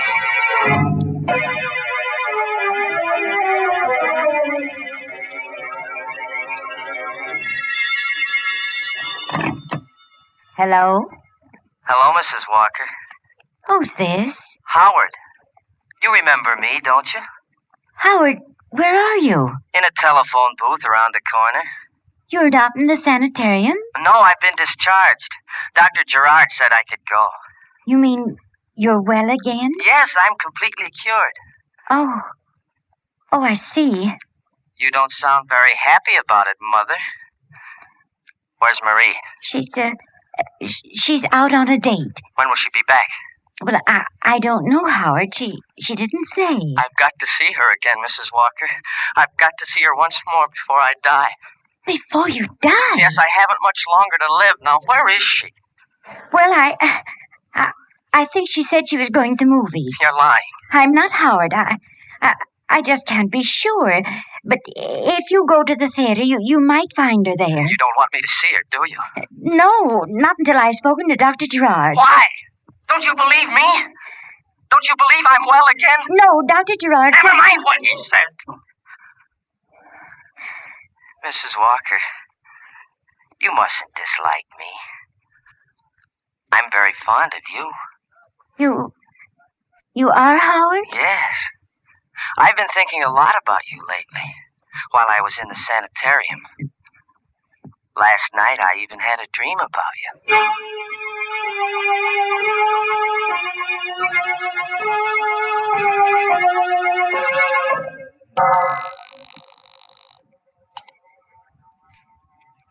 Keep ringing that number, operator. I've got to locate Dr. Gerard. Why the hurry, Mrs. Walker? Howard, how did you get in here? Through the back door. Put that phone down, please. But Put it down, I said. Yes. You lied to me about Marie being at the movies, Mrs. Walker. I didn't mean to, Howard. I told you I wasn't sure she was there. Where is she? This time I've got to know. Howard, how dare you? Get your hands off me. I'm not in a gentle mood, Mrs. Walker. I'm fighting against time. You've done something wrong, Howard. You've escaped from the sanitarium. No, I've done more than that, Mrs. Walker. I've killed a man. Howard. 2 men, 3 men. I can't remember how many it was, but there's going to be one more. Howard, you wouldn't kill me, would you? Wouldn't I? What have you done to deserve your life? Let it ring. But that may be my call. Your call is coming now, Mrs. Walker. Howard, please, put down that knife. Will you tell me where Marie is? I told you I don't know. I don't know. Then I'll wait for her. Right here. Howard, you can't. No, you can't. Oh! Yes, I can, Mrs. Walker.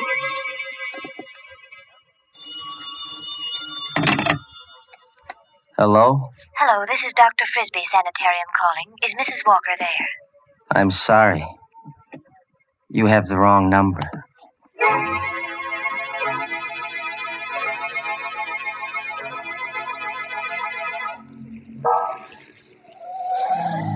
Marie? Marie, darling? Why, Howard. Howard, what are you doing here? I've been waiting for you to come home, darling. Aren't you glad to see me? Oh, yes, of course I am. It was such a surprise I couldn't catch my breath for a minute. Where's Mother? Upstairs. Why? Oh, I just wanted to know. You had no other reason? No. Howard, why are you staring at me? I'm not really staring. I'm just looking at you, darling. It's been such a long time since I've seen you.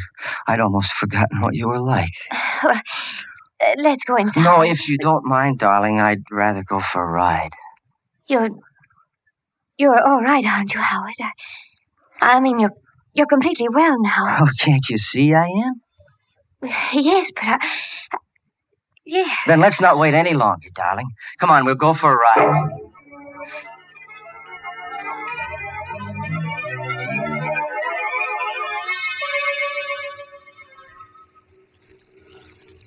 Getting late, Howard.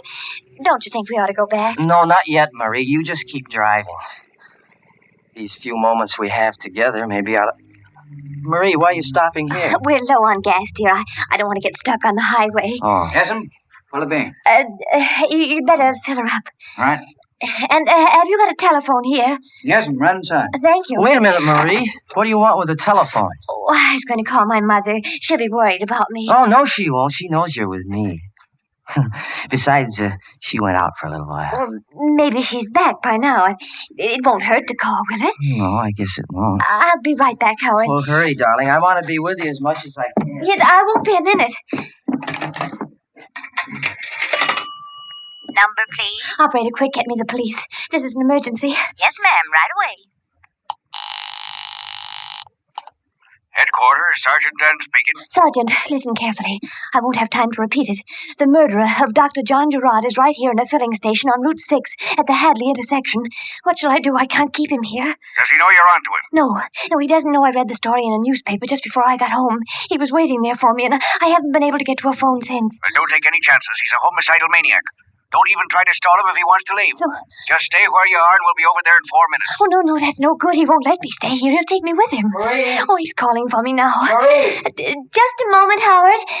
What can I do, Sergeant? What can I do? Give me the description of the car, quick. It's a dark blue sedan. License number 468J3. We've been going east on Route 6. Oh, I can't talk anymore. He's coming. Marie, for heaven's sake, what kept you so long? Oh, I had a hard time getting the number. There was something wrong with the lines. But you were talking to somebody. Yes, I was speaking to Mother. You were speaking to your mother? Yes. She told me not to stay out too late. You're lying, Marie. No, I'm not, Howard. I talked to her. You talked to the police. That's why you lied to No. me. You did. Your mother's dead. Howard! I know, because I killed her. No. Be quiet. Get back into the car. You're coming with me. No, Howard. You're hurting my arm. Get back in the car. Hey, you leave her alone. Keep out of this, you fool. Leave her alone. I told you to keep out of this. Oh, I know. Hey, put down that wrench. Now put it down. Howard, how could you? Never mind. Get into the car.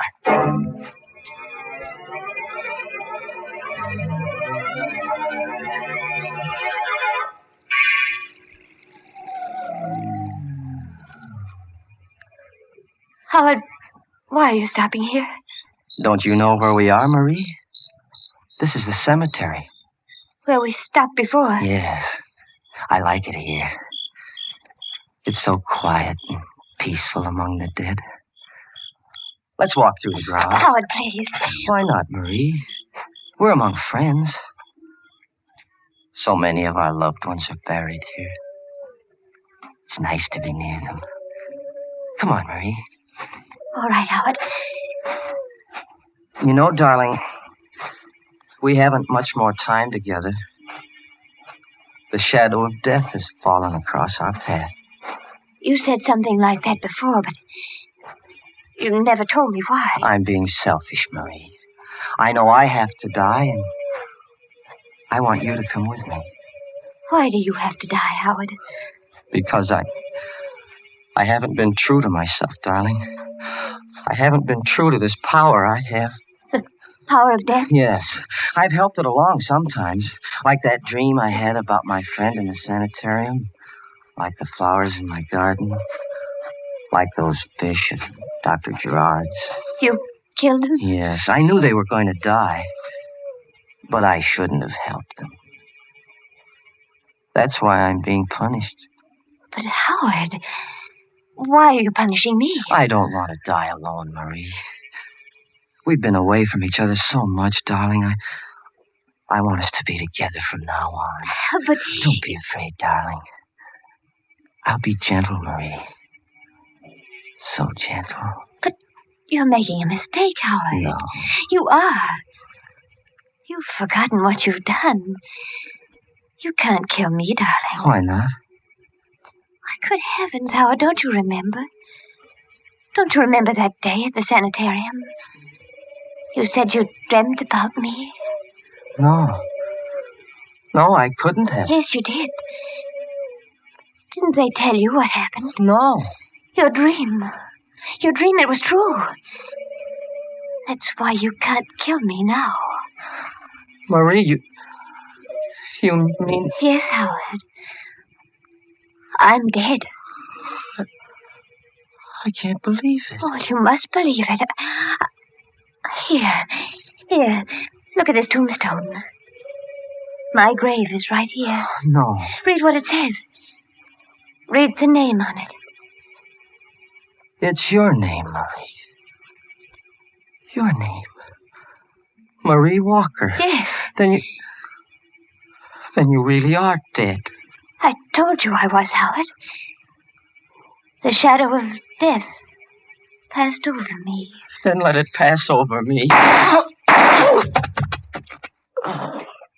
got him, Sam. Got him the first shot. Keep out of the way, miss. He may not be dead yet. No, I'm sure he's dead. Well, you certainly had a close call. Took us all this time to locate your car. Finally spotted it on the road. You all right? Yes, sir. I'm all right. Yeah. The name of my grandmother's tombstone saved me. How's that? Oh, it doesn't matter.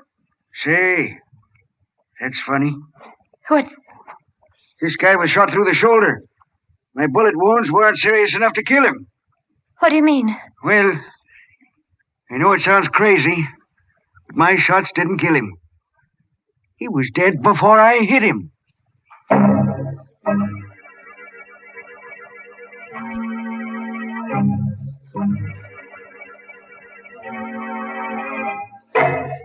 What a shame. Wasting two perfectly good bullets on a guy that was dead all the time.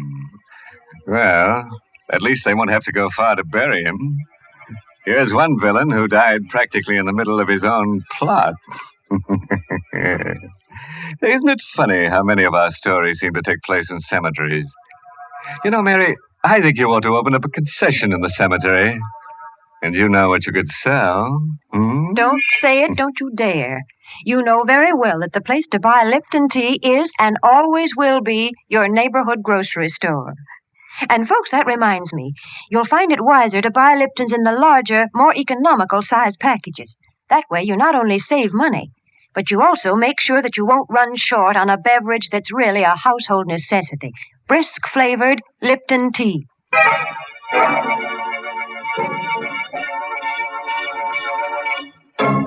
Well, before I put the skeletons back in their closets, I'd like to give you a parting word of advice. A body should never be left alone at the morgue at night. After all, it might become slab-happy. Oh, by the way, this month's Inner Sanctum Mystery novel is The Whistling Legs by Roman McDougald. Yes, and let me tell you about next week's Inner Sanctum story. Directed by Hyman Brown and brought to you by Lipton Tea and Lipton Soup. You know, usually our stories are about people who live 6 feet under the ground. But for next week, we've dug a lot deeper. In fact, it takes place in China. And as a special added attraction, we've unearthed a new kind of character for you. Unearthed is right. This guy's been dead for 20 centuries. And now it's time to close the squeaking door, so good night. Pleasant dreams.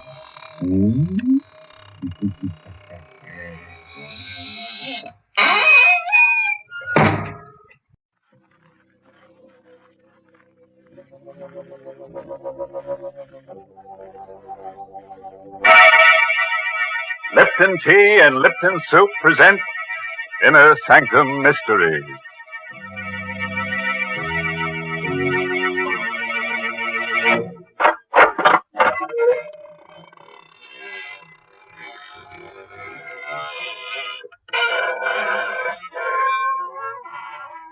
Good evening, friends of the Inner Sanctum.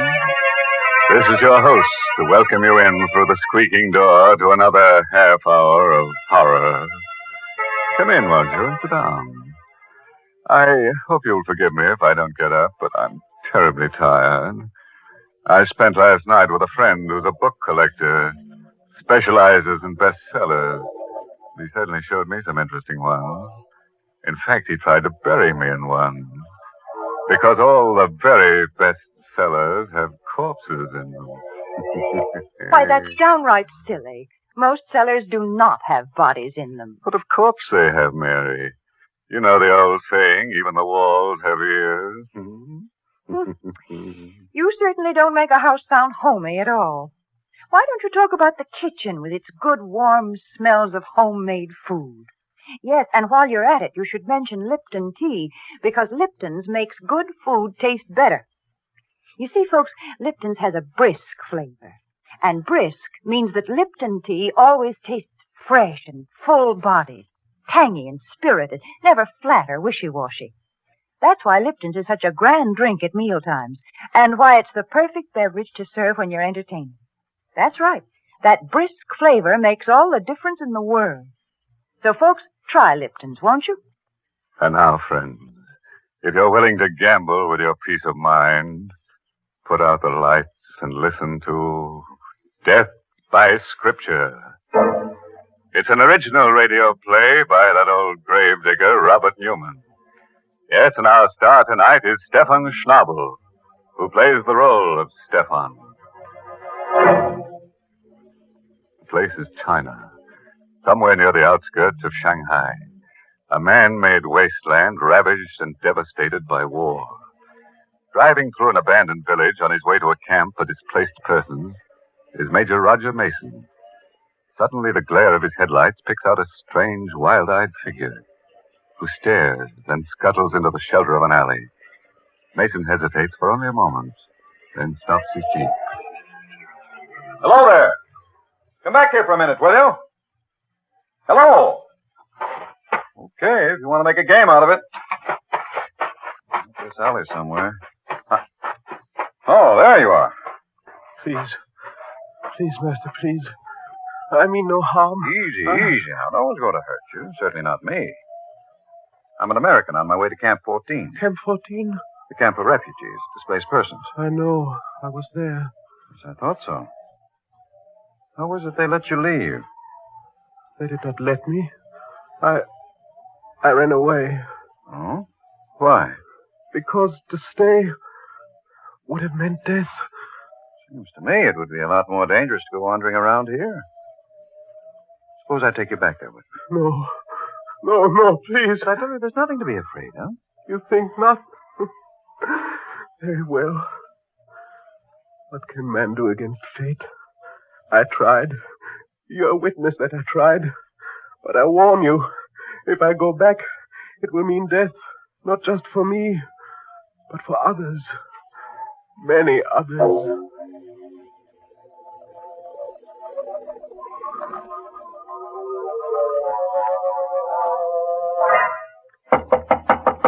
Come in.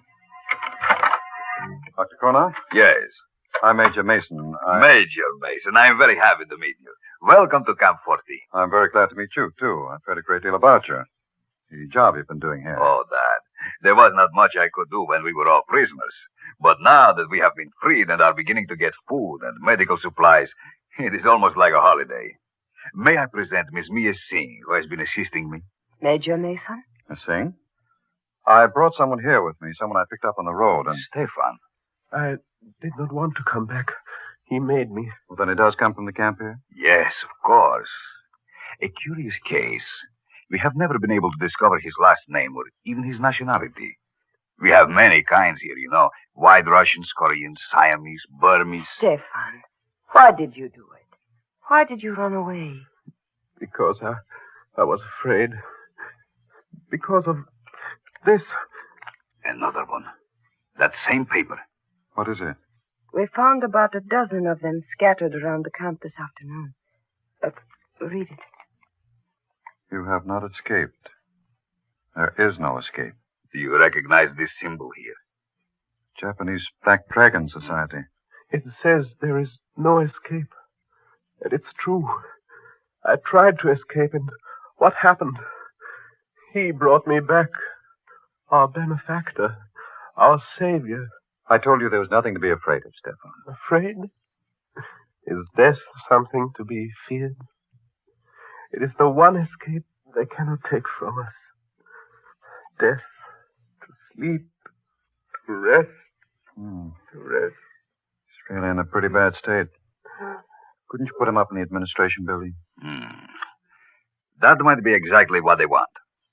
What do you mean? It is not like the Black Dragon Society to warn someone they mean to kill. But suppose they don't know exactly who they do want.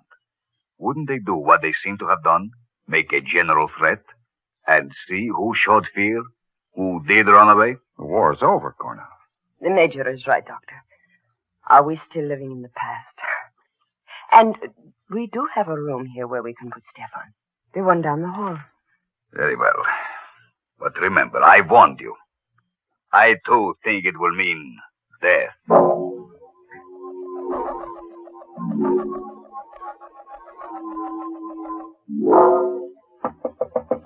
Stefan! Stefan! The door is not locked, Major. Come in. I didn't know whether I'd be disturbing you. Whether you were asleep. Sleep? I never sleep. Never. You're feeling better, though, aren't you? Safer? It is at least quiet. A man can think. I was lying here, trying to remember. Trying to remember what? If I knew, I would know everything. But I don't know. There is much that I can remember. Such as what, Stan? The first one. The greatest one. Many lifetimes ago. The garden with a wall around it. The torchlight bright on their breastplates and helmets. And his face. Then the hill. The place of skulls. The earth shaking. Stop it, Stefan. Whatever it is you're talking about, it's horrible. Horrible, yes. But true. Those I can remember. I can't ever forget. But what I can't remember is now. who I am, what I must do, and why. It will be horrible, too. As bad as the others, but... Look, Stephen, you're a sick man. Now, you've got to rest. You've got to stop thinking, brooding. I'm going to get you something, some medicine. That'll help you to sleep. Then when you're strong again, we'll take you away from here. Sleep. I told you I do not sleep. I cannot sleep. No? We'll see about that. I'll be back in a few minutes. Sleep. He does not believe that it is not for me. Not even the final one, which is dreamless. What's that? Outside the door.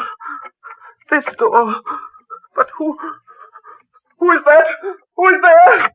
No! No, don't!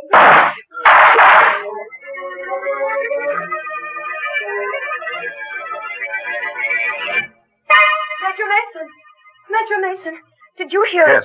Down at the end of the hall there. Stephen's room. Come on, quick. Major Mason, here. This way, down here. It sounded like shots, as if...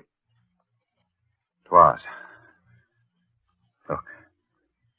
Dave? No, don't touch him. Let me see. Dead? Unless he's not flesh and blood. 3 slugs right over the heart. Must have been fired right from the door there, and... Good Lord. What is it? His pulse. Still there.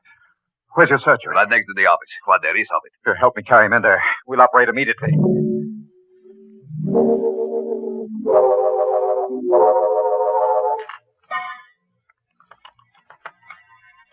Swab. Infector right there. That's it. Hemostat. Cut that off. You don't have another one, Major. Suture then. Tie it. How's his pulse? Weak, but steady. Now the swab. That's it. Oh, I don't dare probe. Forceps. It is almost in the vena cava. No worse than the others. It's absolutely impossible.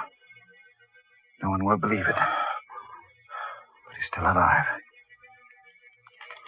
There. The last one.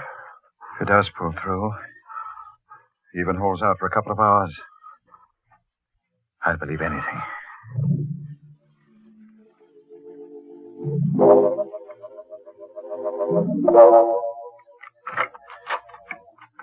How is he, Mia? I don't believe it either. But he's better. His pulse is still strong and there are no signs of shock. I'll stay with him for a while. You go get some sleep. No, I'm all right. I'd like to stay until we are sure that... Major, look. He's coming to. No. Don't make me come back. Don't make me do it again. Don't. Hello, Stephen. How are you feeling? What? Oh, yes. The American. Why are you looking at me like that? Because you have no right to be alive now. And you wouldn't be if it were not for him. I never had any right to be alive. But I am. And I won't die. I told you I wouldn't. I couldn't. Until I do what I have to do. And what's that?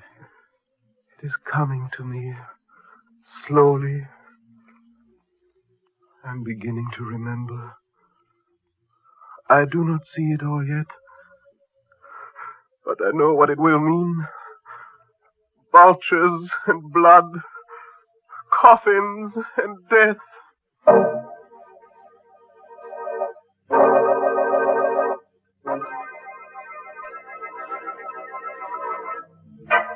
Well, now we're starting to get somewhere. But I wish our friend with a bad memory would stop talking about what he has to do and do it. Here we are halfway through our story with only one shooting. And no corpses. If things don't pick up, I'm going to get in there myself and show them how to pour gore. My goodness, aren't you ever satisfied? I've had the creeps ever since this story started. I just refuse to think about what's going to happen next. Well, as the doctor said as he sewed himself up, suit yourself. What an awful pun. Brr. Why, Mary, did you say brisk? I did not say brisk, and I'll thank you not to make fun of that word, because it's a mighty important word in the language of tea experts. Yes, brisk. B-R-I-S-K is the word they use to describe the flavor of Lipton tea, because Lipton's always tastes fresh and tangy, never flat or insipid. That's why it's the largest selling brand of tea in the whole world. Why, folks, you just don't know how good tea can be till you know how good Lipton's is. Oh, don't say that, Mary. Not till you've tried some of my special brew, tea and tea. Terror, nightmare, and trouble.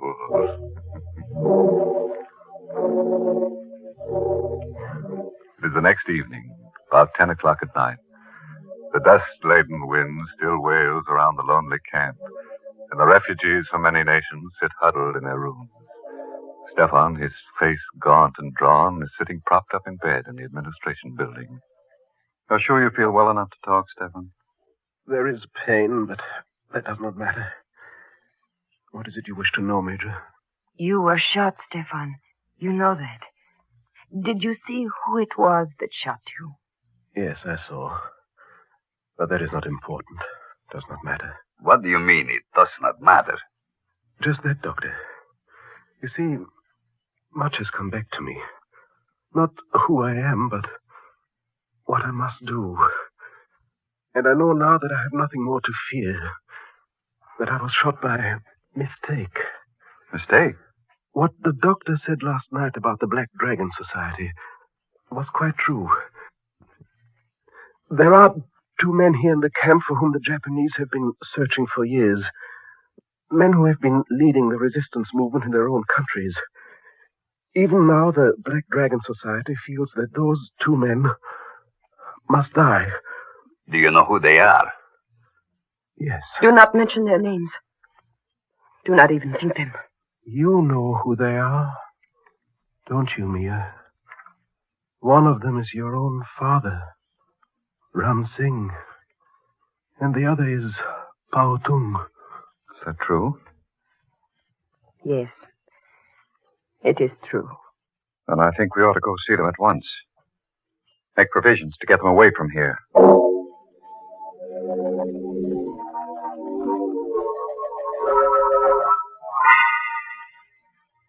That, then, is the situation, gentlemen. And I should like to have you escorted to Shanghai as soon as possible. You are very kind, Major. We felt that our best protection lay in anonymity. We may have been wrong. As for the danger, even though Japan has been beaten, not all the members of the Black Dragon nor their agents have been rounded up. So... Nonsense, Ram Singh. You always were too cautious. The Major is right. We should have declared ourselves, returned to our countries at once.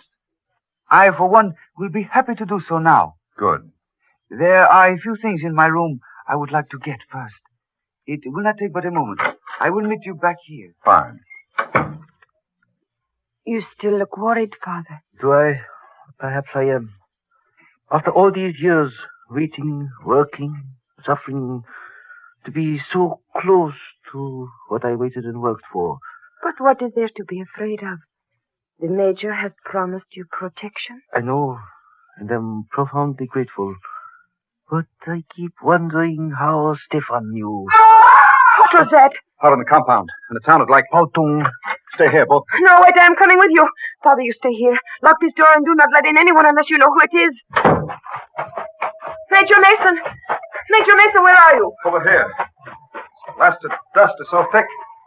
Who's that? Gone off. You heard it, too? Yes. Sounded as if it came from... Here he is. Pao Tung? Yes. Dead? Very. Throat cut from ear to ear. No. No, he just left us. He was only gone a minute. That minute was all somebody needed.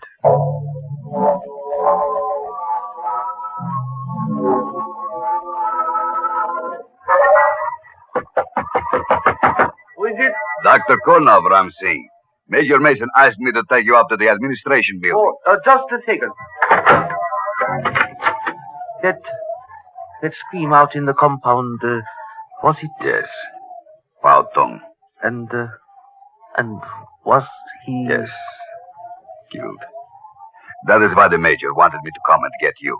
To put you somewhere where you would be safe. You are ready? Yes. For Pao Tong to have lived through so much, waited for so long, then is it known who did it? No, not yet. But they are closing the gates. Whoever it was will find it difficult to get away. Will they? I wonder.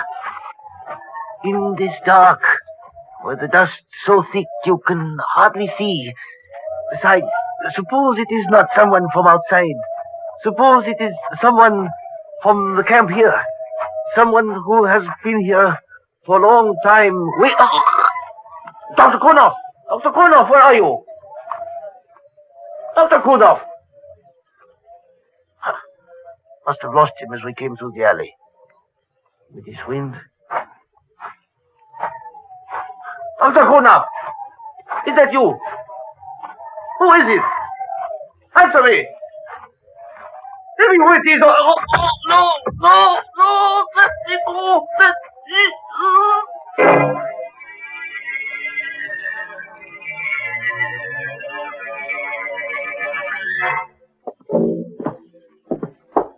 Open the door for me, will you, Mia? Of course, Major. Where are you going to put him? Yeah. Right here, in the office. You told the guards at the gate? They are closed now. No one will get out. But, Stefan, what are you doing up? You should not be out of bed. I heard something outside. A cry, and I had to see. Which one is it? Pao Tong. Dead? Yes.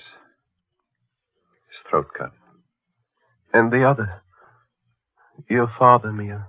Dr. Kurnoff went to get him. He is bringing him here where he will be safe. Now go back inside to bed. Father? Dr. Kurnoff? Kurnoff. Where is your father? Isn't he here? Why, no. You were going Didn't you go get him? Yes, I did. We started across the compound together, but it was so dark. The dust was so thick. I lost him.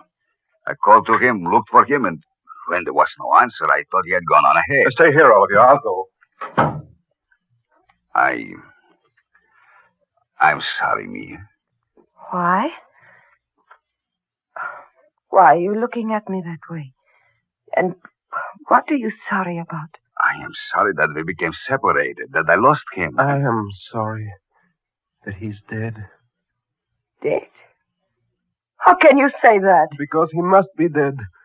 Because it's part of the pattern, the cycle. That is enough, Stefan. Come on. I will take you back inside. You're a very sick man, yes, and you shouldn't. Yes, I'm sick.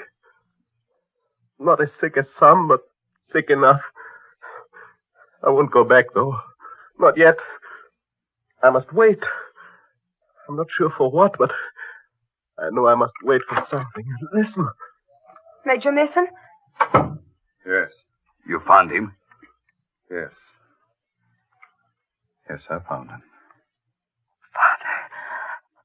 Father! I told you. I knew. He had to be dead. Yes. Yes, he had to be dead. I think I knew it, too. Knew it was hopeless from the very beginning. How did it happen? Strangled. With this. Strangled. Dying out there in the darkness. 2 of them killed within a few short minutes, and we still do not know. That's not completely true, Mia. You mean you know? Your father and Pao Tong were around here for a long time. They died because Stefan revealed their identity. That means the murderer had to have access to that information. He had to know precisely where they were and when they were going to be alone. And he had to be able to get at the medical supplies here. The medical supplies? Because Pao Tong's throat was cut with a scalpel. Your father was strangled with a catgut suture. And that means... Don't move, Connor. Had you covered since I came in. Dr. Kurnoff.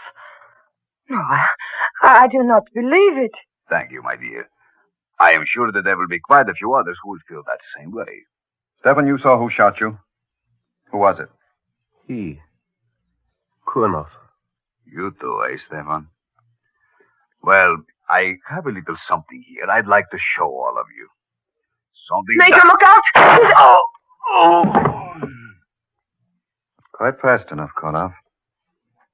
At least you saved us the trouble of a trial. As for you, Stefan... Do not blame him, Major.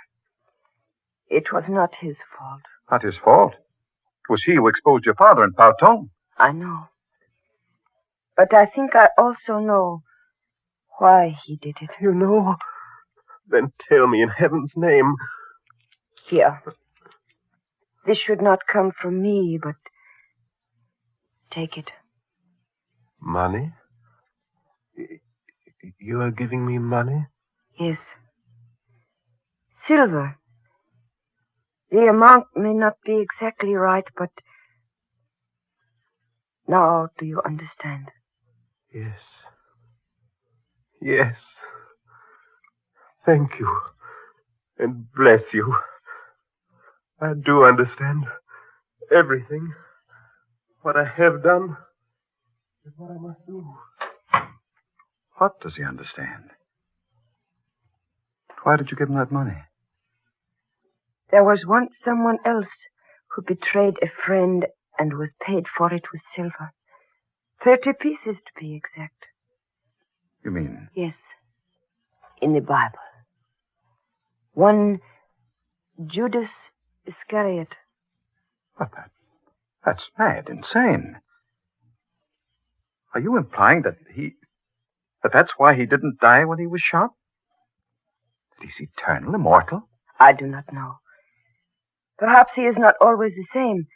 Perhaps in each crisis, in every period of history, there is always one who must play the role of the betrayer, even against his will. But this much I do know. That he is not immortal. Wait a minute. I just remembered.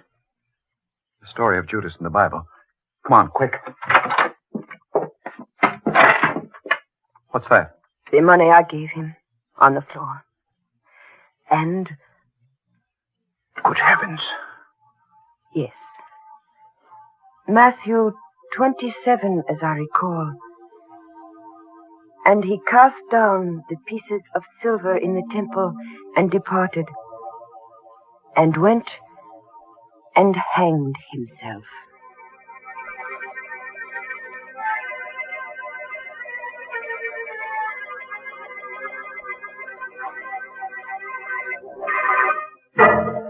Well, that's the kind of character we like to have on this program.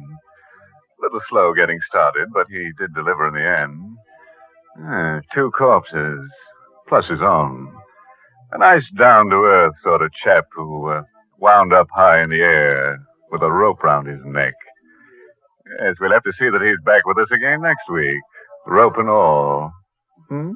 Use the rope? Of course we will. You know our motto, no noose is bad news. Well, that's not my motto, Mr. Host. Is that so, Mary? Now, don't give me any of your lip tons. I certainly won't give you any of my Liptons. If you want Lipton tea, you can get it at your grocer's just like anyone else. And by the way, folks, you'll find that it pays to ask for Liptons in the larger, more economical size packages. That way you not only save money, but you also make sure that you have a good supply on hand of that brisk-flavored Lipton tea. And you know, Lipton's is always welcome.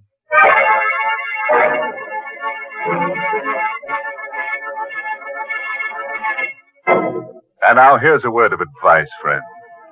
If you should be invited to spend the weekend with a friend in the country, and he should wake you at midnight carrying a lantern and shovel and invite you to go berrying with him, make sure he doesn't mean burying with a U. And when I say you, I do mean you. Oh, by the way, this month's Inner Sanctum Mystery novel is The Whistling Legs by Roman McDougall. Yes, and next week's Inner Sanctum story, directed by Hyman Brown, And brought to you by Lipton Tea and Lipton Soup. Next week's story is about a honeymoon couple. Funny kind of characters to be on this program, eh? Is that what you were thinking? Well, this couple finds a corpse right in the middle of their bed. And they can't ask the corpse to leave, not to its face anyway, because, you see, it has no face. Now it's time to close the squeaking door, so good night. Pleasant dreams.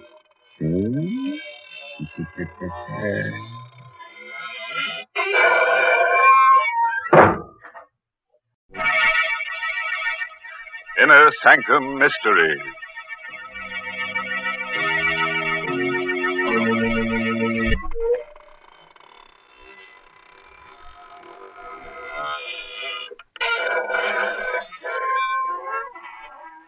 Good evening, friends of the Inner Sanctum. This is your host to welcome you in through the squeaking door to another half hour of horror. Come in, won't you, and sit down. I hope you'll forgive me if I don't get up, but I'm terribly tired. I spent last night with a friend who's a book collector, specializes in bestsellers. He certainly showed me some interesting ones. In fact, he tried to bury me in one. Because all the very best sellers have corpses in them. And now, friends, if you're willing to gamble with your peace of mind, put out the lights and listen to Death by Scripture. It's an original radio play by that old gravedigger, Robert Newman. Yes, and our star tonight is Stefan Schnabel, who plays the role of Stefan. The place is China, somewhere near the outskirts of Shanghai. A man-made wasteland ravaged and devastated by war. Driving through an abandoned village on his way to a camp for displaced persons is Major Roger Mason. Suddenly, the glare of his headlights picks out a strange, wild-eyed figure who stares, then scuttles into the shelter of an alley. Mason hesitates for only a moment, then stops his jeep. Hello there. Come back here for a minute, will you? Hello. Okay, if you want to make a game out of it. This alley somewhere. Oh, there you are. Please. Please, Master, please. I mean no harm. Easy. Now, no one's going to hurt you. Certainly not me. I'm an American on my way to Camp 14. Camp 14? The camp of refugees, displaced persons. I know. I was there. Yes, I thought so. How was it they let you leave? They did not let me. I ran away. Oh? Why? Because to stay would have meant death. Seems to me it would be a lot more dangerous to go wandering around here. Suppose I take you back there with me. No, please. I tell you, there's nothing to be afraid of. You think not? Very well. What can man do against fate? I tried. You're a witness that I tried. But I warn you, if I go back, it will mean death, not just for me, but for others. Many others.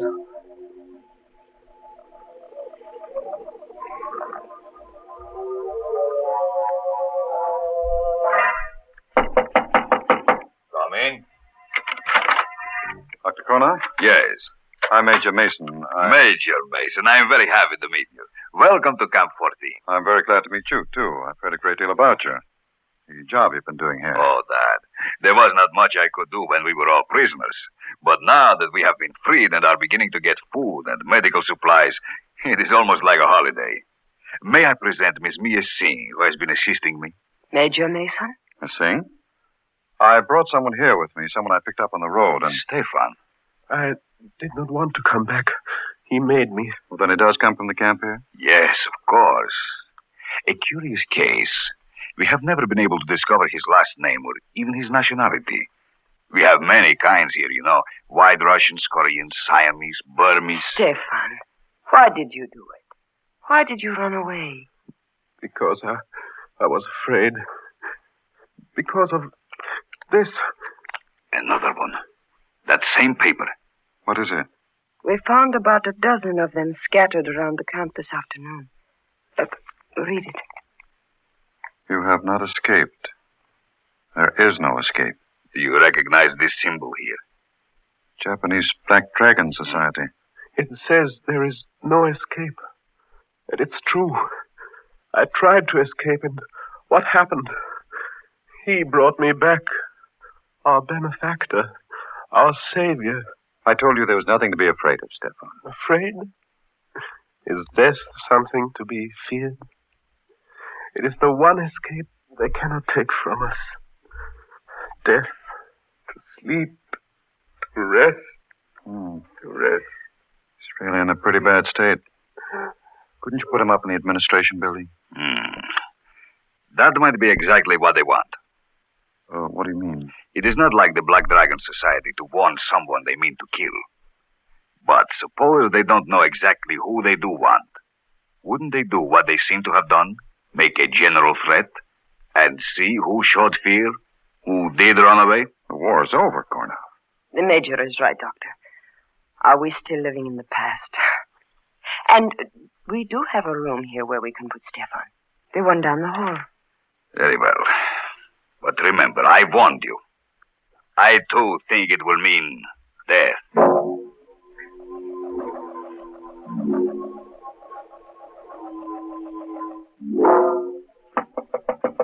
Stefan! Stefan! The door's not locked, Major.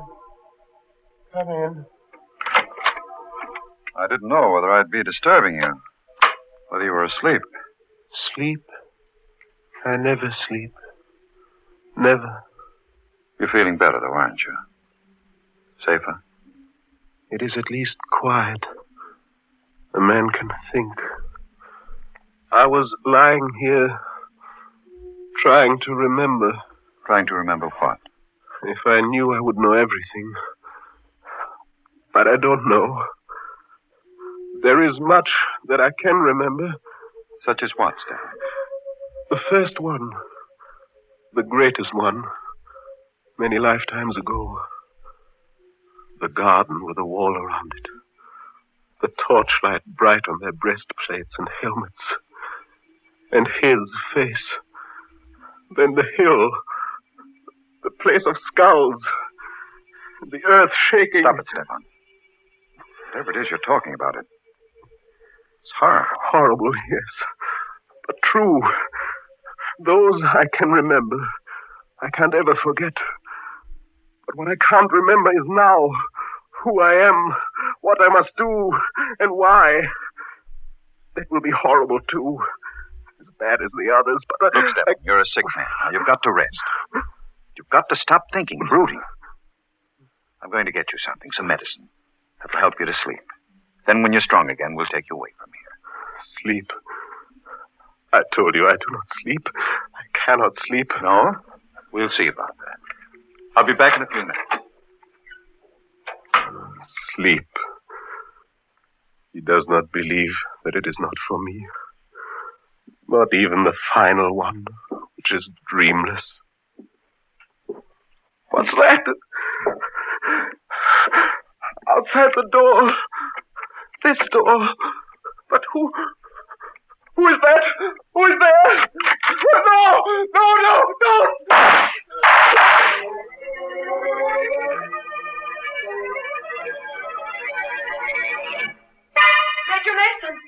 Major Mason, did you hear Yes, down at the end of the hall there, Stefan's room.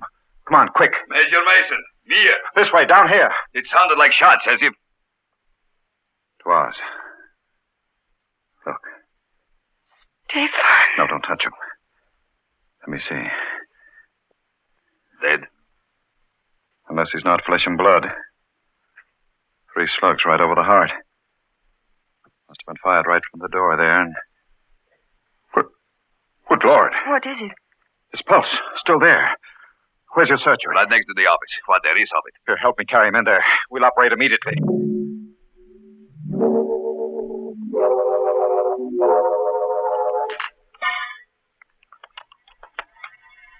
Swab.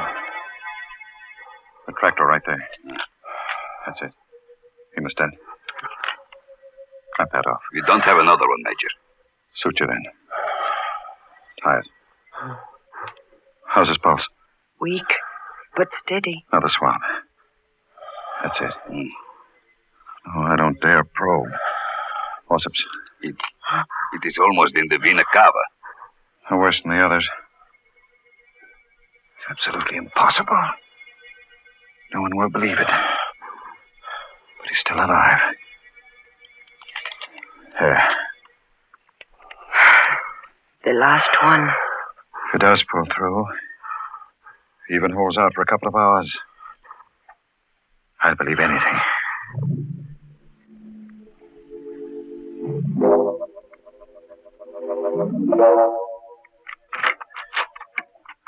How is he, Mia?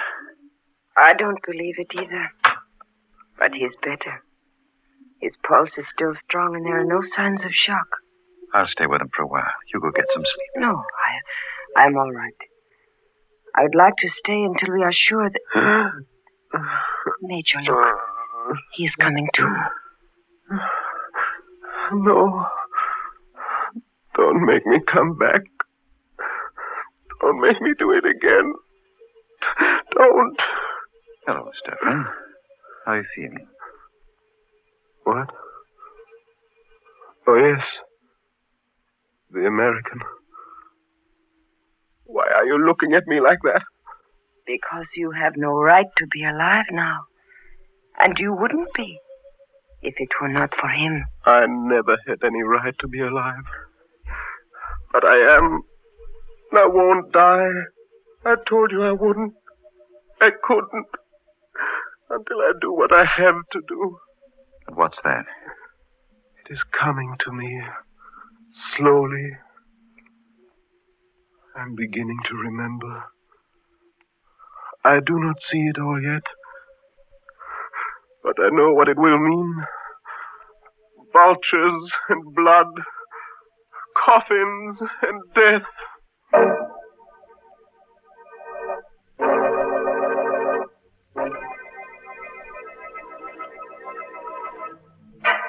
Well, now we're starting to get somewhere.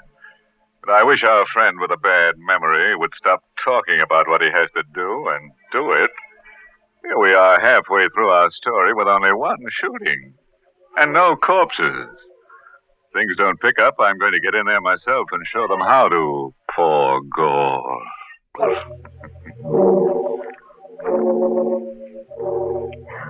It is the next evening, about 10 o'clock at night.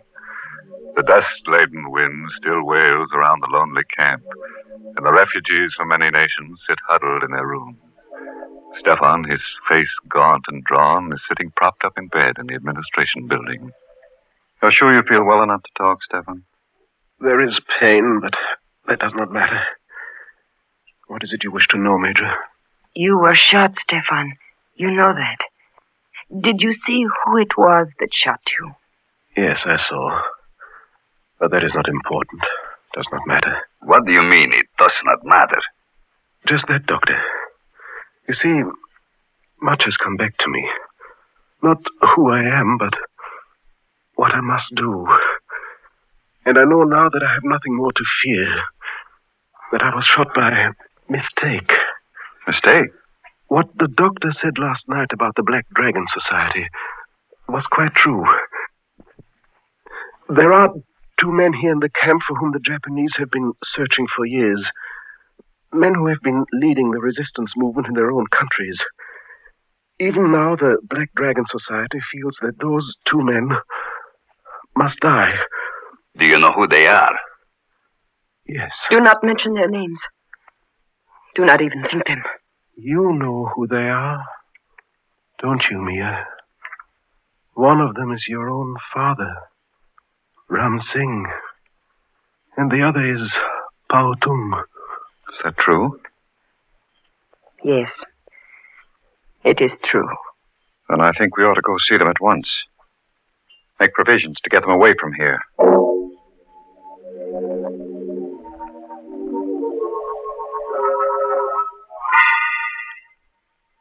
That, then, is the situation, gentlemen.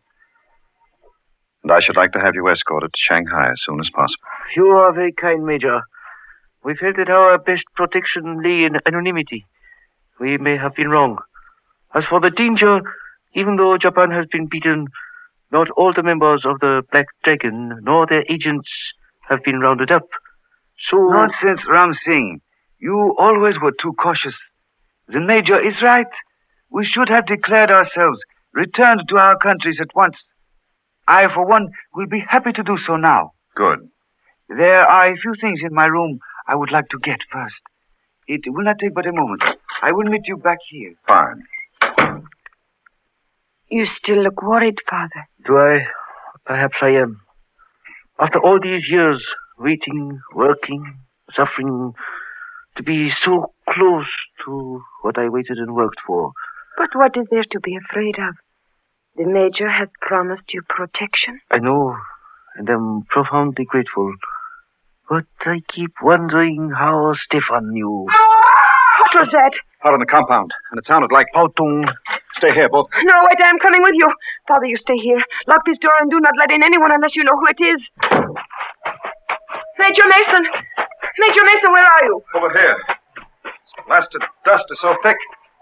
Who's that? Gornov. You heard it too? Yes. Sounded as if it came from... There he is. Pautung? Yes. Dead? Very. Throat cut from ear to ear. No. No, he just left us. He was only gone a minute. That minute was all somebody needed.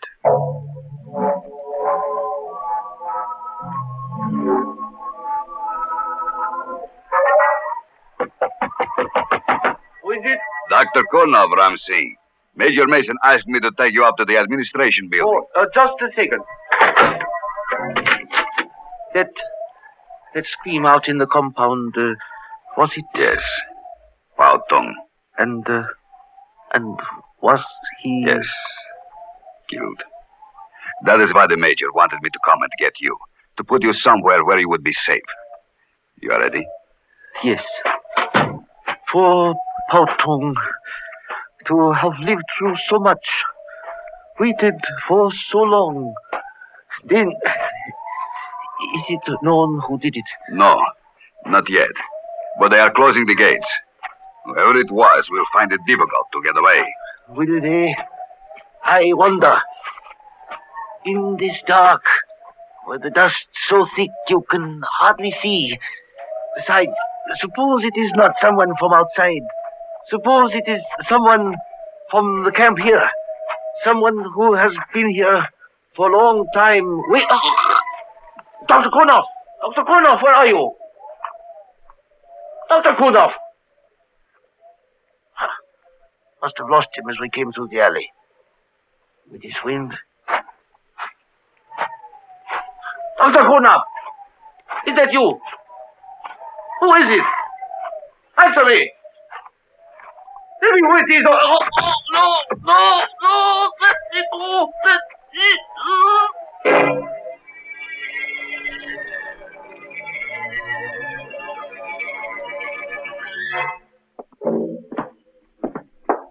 Open the door for me, will you, Mia? Of course, Major.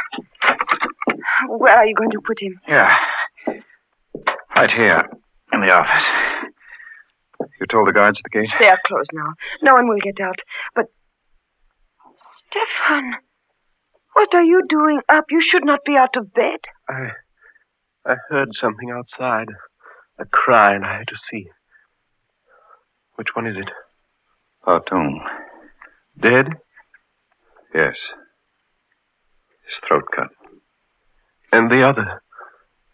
Your father, Mia. Dr. Kurnoff went to get him. He is bringing him here where he will be safe. Now go back inside to bed. Father? Dr. Kurnoff? Gornov. Where is your father? Isn't he here? Why, no. You were going Didn't you go get him? Yes, I did. We started across the compound together, but it was so dark. The dust was so thick. I lost him. I called to him, looked for him, and when there was no answer, I thought he had gone on ahead. Stay here, all of you. I'll go. I'm sorry, Mia. Why? Why are you looking at me that way? And what are you sorry about? I am sorry that we became separated, that I lost him. I am sorry that he's dead. Dead? How can you say that? Because he must be dead. Because it's part of the pattern, the cycle. That is enough, Stefan. Come on. I will take you back inside. You're a very sick man. Yes, And you should... yes, I'm sick. Not as sick as some, but sick enough. I won't go back, though. Not yet. I must wait. I'm not sure for what, but I know I must wait for something. Listen. Major Mason? Yes. You found him? Yes. Yes, I found him. Father! I told you. I knew. He had to be dead. Yes. Yes, he had to be dead. I think I knew it, too. Knew it was hopeless from the very beginning. How did it happen? Strangled. With this. Strangled. Dying out there in the darkness. 2 of them killed within a few short minutes, and we still do not know. That's not completely true, Mia. You mean you know?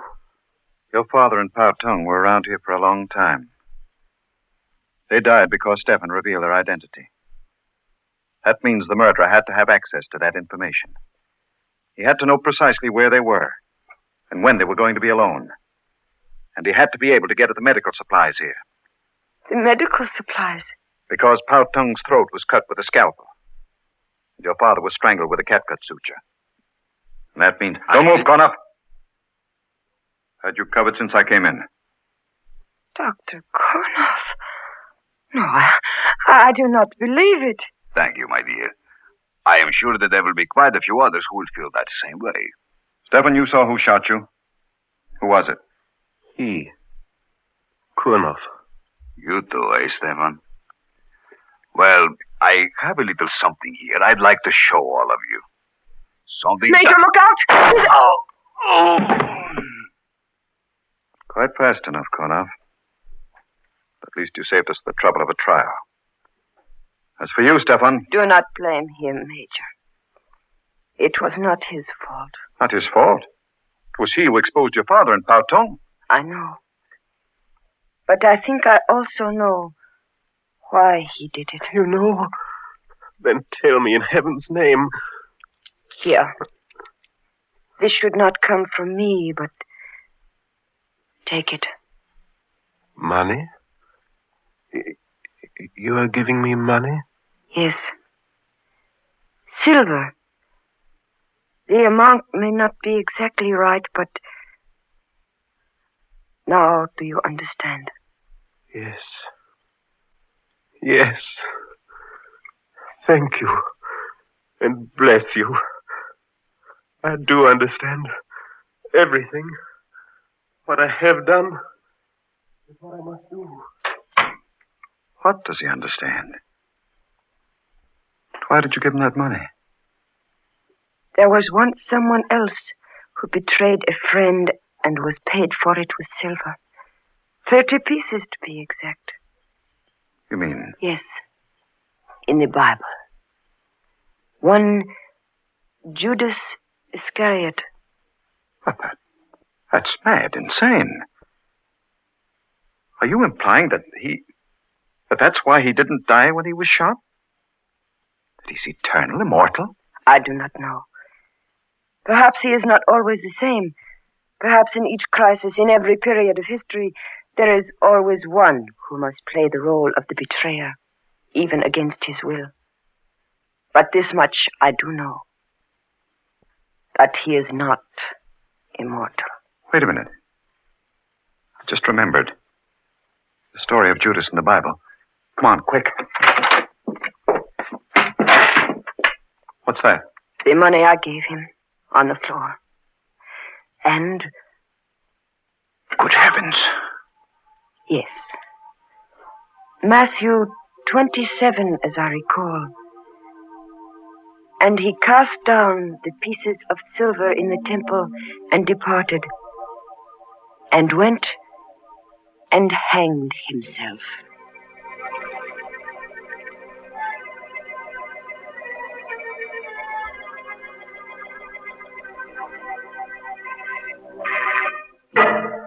Well, that's the kind of character we like to have on this program. A little slow getting started, but he did deliver in the end. 2 corpses, plus his own. A nice down-to-earth sort of chap who wound up high in the air with a rope round his neck. Yes, we'll have to see that he's back with us again next week, rope and all. Use the rope? Of course we will. You know our motto, no noose is bad news. I don't like it when people fight, especially grown-ups like Mommy and Daddy. Mommy always told me it wasn't nice to yell at people or say mean things. But most of all, she said you should never hurt people. She said hurting people is a crime. And if you don't believe me, you can just go ask my daddy. But you'll have to wait for visiting day to do that. Physical abuse is a crime. Stop abuse. See your Family Advocacy Program office for help before you hurt someone you love.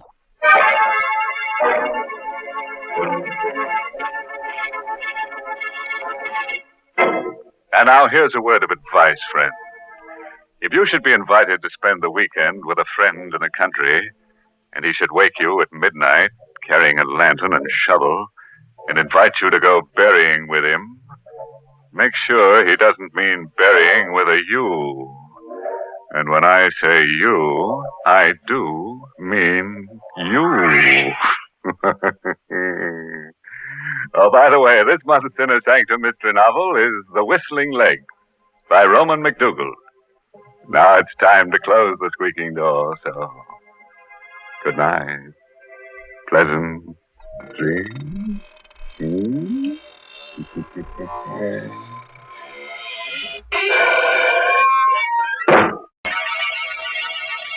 Lipton Tea and Lipton Soup present Inner Sanctum Mysteries.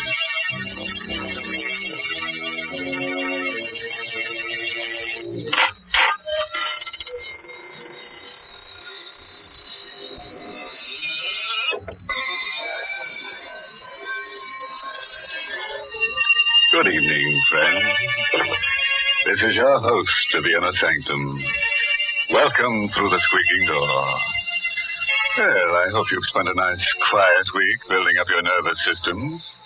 You're going to need plenty of red corpuscles to digest tonight's gory little dish. What's that? Oh, you'd like to have a recipe. To a small quantity of apprehension, add a pinch of dismay and cook on a slow fire, adding dread and panic in appropriate quantities. Then throw in a dose of terror and a whiff of horror, and make it boil, brother. Make it boil. Mr. Host, not a very appetizing dish. Let me give you my recipe. All right, Mary. Well, take equal parts of warmth, good cheer, and human comfort. Spice with a brisk flavor, and you have Lipton tea. Yes, and serve it only to people who know how to enjoy life. For Lipton's famous brisk flavor makes this tea a grand welcome drink. You see, brisk means that Lipton's tastes tangy and spirited, never flat or insipid. So, friends, I wish you'd try Lipton's, even if you're not a regular tea drinker. That brisk flavor is something very special. It's the reason why you'll like Lipton's. Well, now, here's a personal question. How would you like to go on a honeymoon? Well, you're going on one whether you like it or not. Because tonight's story is called Till Death Do Us Part. It's an original radio play by Emil Tepperman. And our stars tonight are Ann Shepard and Larry Haynes. Just look at them. Joe and Nancy Page, married hardly 5 hours, and parked at the side of the road by the bank of the old mill stream, and whispering sweet nothings to each other, living in a fool's paradise. Oh, gee, Nancy, it's wonderful to be married to you. Oh, darling. Gosh, if the other clerks at Scott's department store could see us now. I don't want anybody to see us. I just want to be alone with you, Joe, for the rest of my life. Gosh, baby, I hope you don't mind spending our honeymoon in a tourist cabin instead of a swanky hotel. Sure, I love it this way. The stream rushing past, the moonlight shining on the bridge, and the woods all around. Joe, look, there's another car. They're parking on the bridge. Uh-huh. Oh, he's turning his headlights out, too. They think they've got privacy, because they can't see us parking. Joe, look. That couple is getting out of the car. Yeah. For a walk on the bridge, I guess. Hmm? Wonder if this is their wedding night, too. Oh, that's a gorgeous couple. Joe? What? The couple, they're acting very strange. They're having an argument. Joe! Look what he just took out of his pocket. Holy mackerel. A gun. He's pointing the gun at her. Joe! He shot her in the face. Holy mackerel. It can't be. It must be a gag of some kind. But you saw the flashes when he fired the gun. And see how still she lies. Her body crumbled at his feet. Yeah. He's picking her up. I bet he's going to throw her in the... Joe! That's it. You push my hand down on the horn, he sees us. He's coming across the bridge. Heading for us. What? He knows we witnessed the murder. He's got to kill us, too. Oh, quick, stop the car. Stay here before I can turn the car around. Then what'll we do? Oh, we'll duck into the woods. Come on. Quick. Let's run. My high heels. I can't run fast. Oh, here's through these bushes. Get behind this tree. He's getting out of his car. Joe, he has the gun. Which means to kill us. He's coming straight for this tree. Oh. He knows we're here. Nancy, we've got to run for our lives. Here, take my hand. Come on. He's shooting at us. Run, Nancy. Faster. Faster.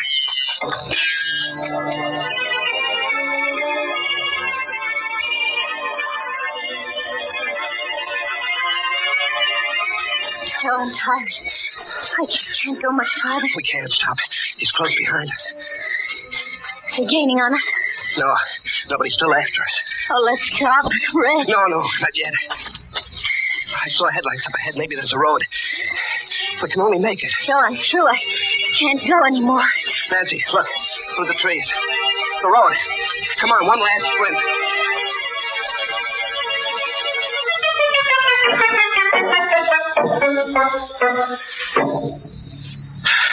Here's the road. Let's stop.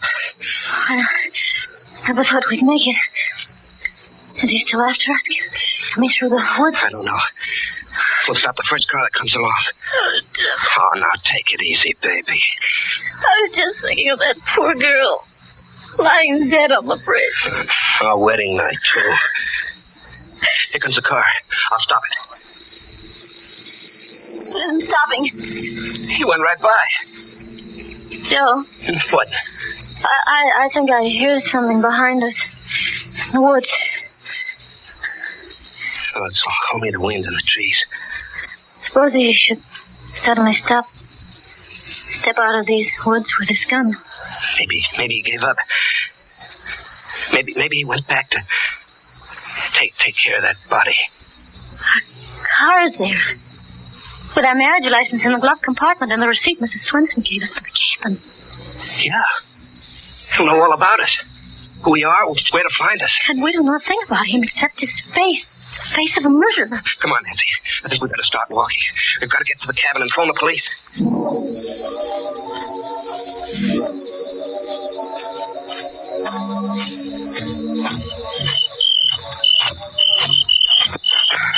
How much further, Joe? Just around the bend. Oh, I'd like to lie down and sleep right here on the road. Fine way to spend a wedding night. Darling, look. We're there. Swenson's cabin. They're all dark. Everybody's asleep. We'll wake up Mrs. Swenson. Use her phone. Joe. What's the matter? Look, in front of our cabin. What? Hey. That's our car. The murderer must have come here by another road to wait for us. I don't see anybody around. Maybe he's in the car. Wait here, I'll go and see. No, Joe, you'll kill me. No, don't worry. We both saw his face. He's got to kill us both. Don't you see, baby, if I go over there alone, he won't show till he knows where you are. But, Joe, now, take it easy, will you? You stay back here in the shadows. It'll be all right.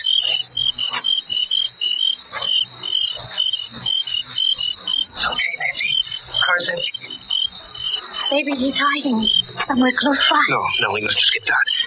Why'd he bring our car back? Well, he wanted to get away from the bridge. Don't you see, he must have dumped that girl's body in the river, and then he took our car away. No trace. Joe, I'm scared. Maybe he's hiding inside the cabin waiting for us. No, be a sap. One shot would wake up all the people in the other cabins, and Mrs. Swenson, too. You know, he'd never get away with it. Come on, we'll go in our cabin, get cleaned up, then we'll use the phone. The switch is right here. There. See? There's nobody hiding.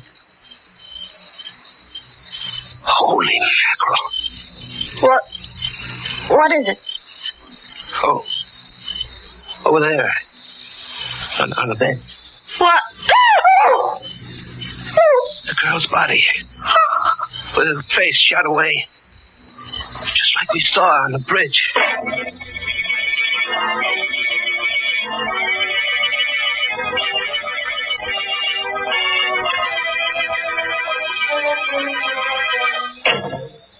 Well.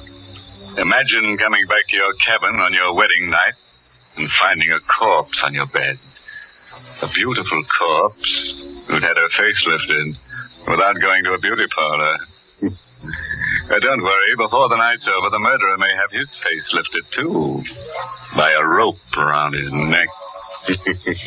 Oh, I'm terribly sorry for those two young people. Oh, Mary, you're always feeling sorry for our characters. Why don't you sing a different tune? Would you really like me to? Because I do know a different tune. I mean that new Lipton tea jingle. Like lots of folks, I've been hearing it on the radio this week, and, well, I'd kind of like to sing it myself. So, won't you help me out there on the organ, please? Sing a song of Lipton Tea. Always brisk in flavor, brisk. Never wishy-washy, no, siree. So sing a song of Lipton's and buy Lipton tea. Very, very good, Mary. Why, that's the first time I felt like tapping my foot since I turned up my toes. Well, folks, I don't sing too well, but you'll admit that the song has a real catchy tune. And you know, I like the part that goes, always brisk in flavor, brisk. But goodness, most of us have known for a long time that Lipton's has a brisk flavor. So, folks, listen for the song on your radio and see if you can't sing it better than I do. And now let's get back to that cabin. See how Joe and Nancy are getting along with their uninvited visitor, a corpse in their cabin. Yes, it's one of those times when two's company and three's a shroud. I wonder what they're going to do with her, don't you? No, Nancy, we have to think this over. We're in a jam. For the love of Pete, Nancy, this is no time to faint. Oh, darling, it's awful. Her face shot away. Don't look at her. Here, sit down. Joe, what do we do? I don't know. I have to think. On our wedding night to have a thing like this happen. Why did he leave her here? To put us in a spot. The cops will never believe our story now. They'll think we killed her. We? But, Joe, we never saw her before in our lives. Nancy, we've got to get rid of her. What? Sure, we've got to take her back. Back to the bridge and dump her right back on the murderer. No. It's the only thing we can do. Suppose the cops come here and find her. They'll grill us for hours. They'll hold us for the inquest. It might take a week, 2 weeks. A fine way to spend a honeymoon in jail. Oh, I never thought of that. Sure, we've got to do it. We've got to take her back. But that means we have to lift her up and carry her. I'll carry her, baby. But you'll have to help. Oh, no, I couldn't. You've got to, honey. What must I do? Now, look.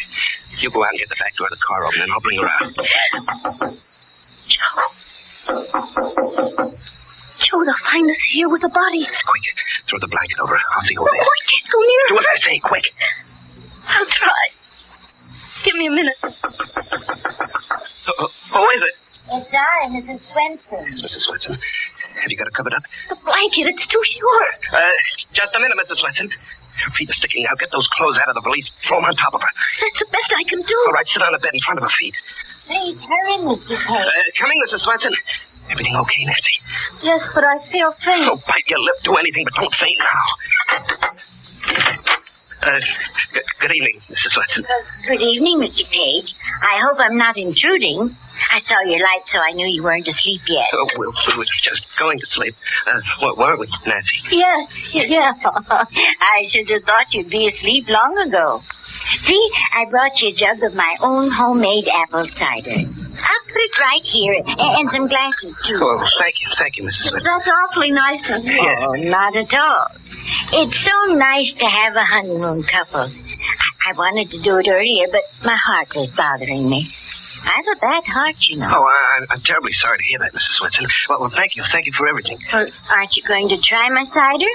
I thought you'd like to drink a toast. Well, we're not very thirsty right now, Mrs. Swenson.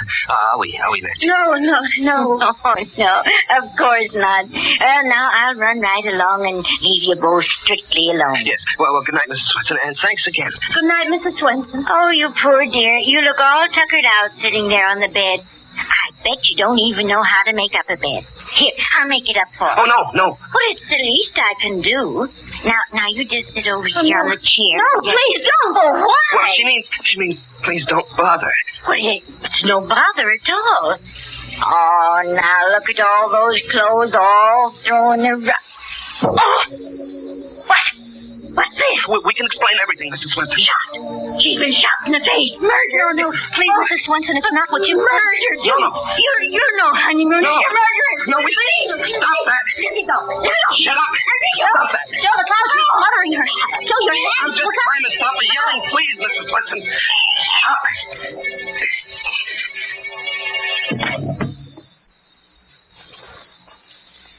Joe, what happened?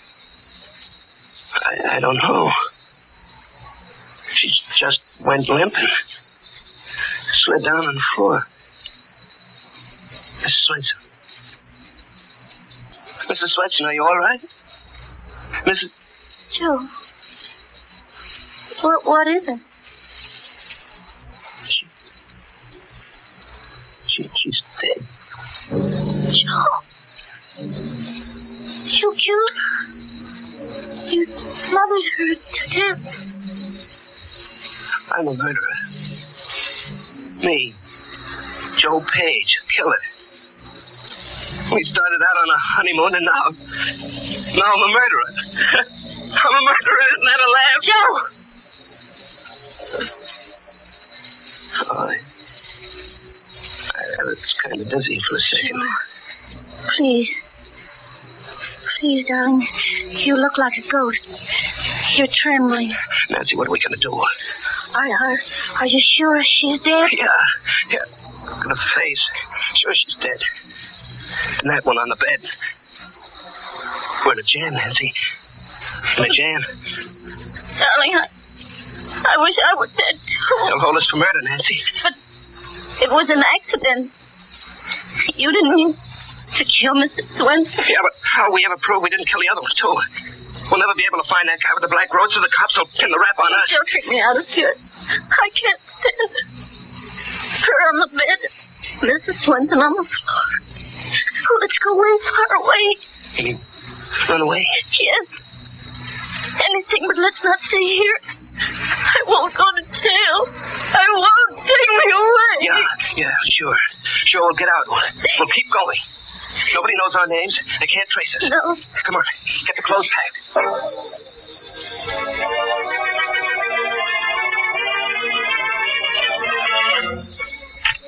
Joe, I can't close this valise. I'll close it.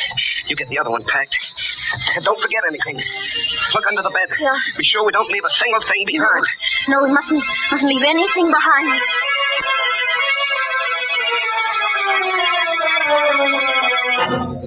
Everything's packed, Joe. Hurry now. Hurry. Yeah, all right. I'll take the bags. You put the lights on. Yeah. Snap the catch. We'll lock the door. Hey. What? What's wrong? I just thought. Our fingerprints. All over the place. What do we do? We have to wipe them off. Off everything. Grab a towel. We'll wipe everything in sight.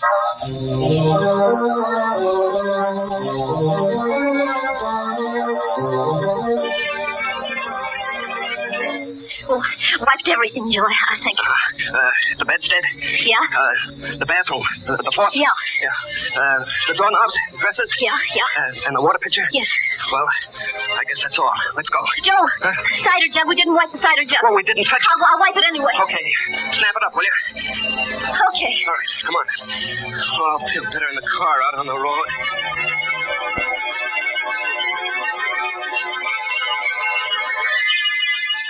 Do you think we've got anything? I don't know. I can't think. I'm numb all over. Oh, my darling. Holy mackerel, Nancy. I'm a murderer. A killer running away.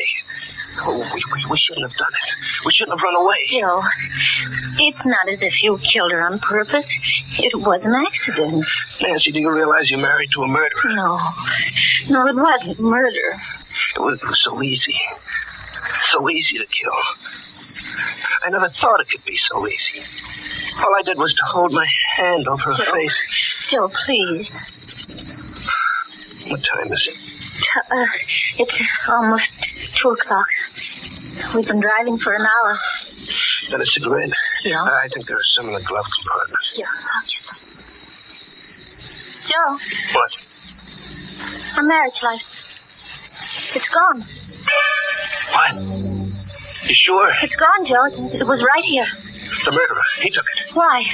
Why would he take our marriage license? I don't know. I can't think straight anymore. Joe, he knows our names. He knows everything about us. Darling, there's no use running away. He knows who we are. We'll always be at his mercy. Oh, I feel all in. I can't drive anymore. I've got to rest and think. Pull up at the side of the road. Look, see? Up ahead, a gas station closed for the night. We'll park there. Yeah.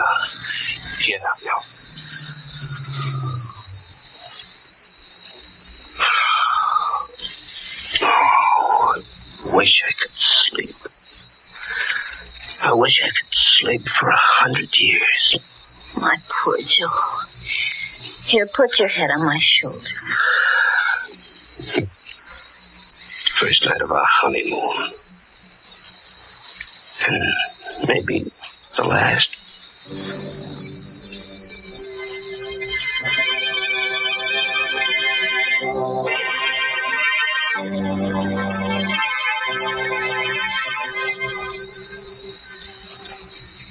Joe.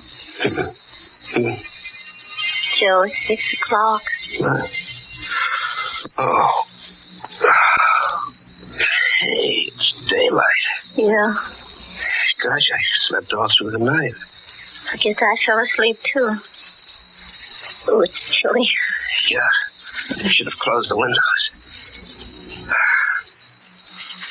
Gee, honey, you look pretty with your hair mussed up. Gosh, your hands are cold. Here, let me warm them. This is our first morning together. Yeah. First morning together. But this isn't the way I used to dream about it. Oh, baby, how'd we ever get in a mess like this? We're back where we were last night. The same jam. Nothing's changed. Those 2 corpses still in the cabin. What do we do? Darling, let's not think about it for a while yet. Let's go find a place for breakfast. Our first breakfast together. After that, we'll go back to thinking about it. But at least let's have those few minutes of a sort of stay of execution. Yeah, baby, okay.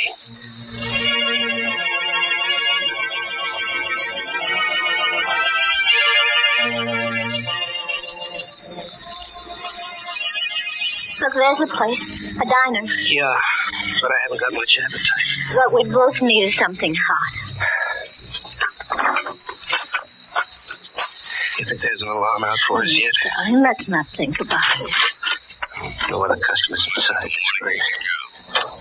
Good morning. You've been traveling all night? Yeah, all night. Some scrambled eggs, please. Right. That'll take a few minutes. That's all right. We'll wait. So, I'll turn the radio up for you. Friendly Neighborhood Station with the early morning local news. During the night, death came to Mrs. Hannah Swenson, whose tourist cabins are located on the Bay Park Highway. Mrs. Swenson's body was discovered by Oscar Jansen, the handyman, who was awake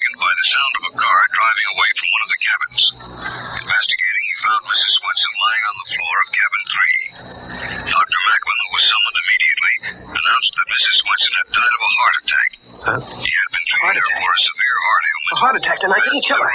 She didn't say anything about the other body. Shh, quiet. The state police are anxious to contact a couple who occupied the cabin and who apparently left during the night.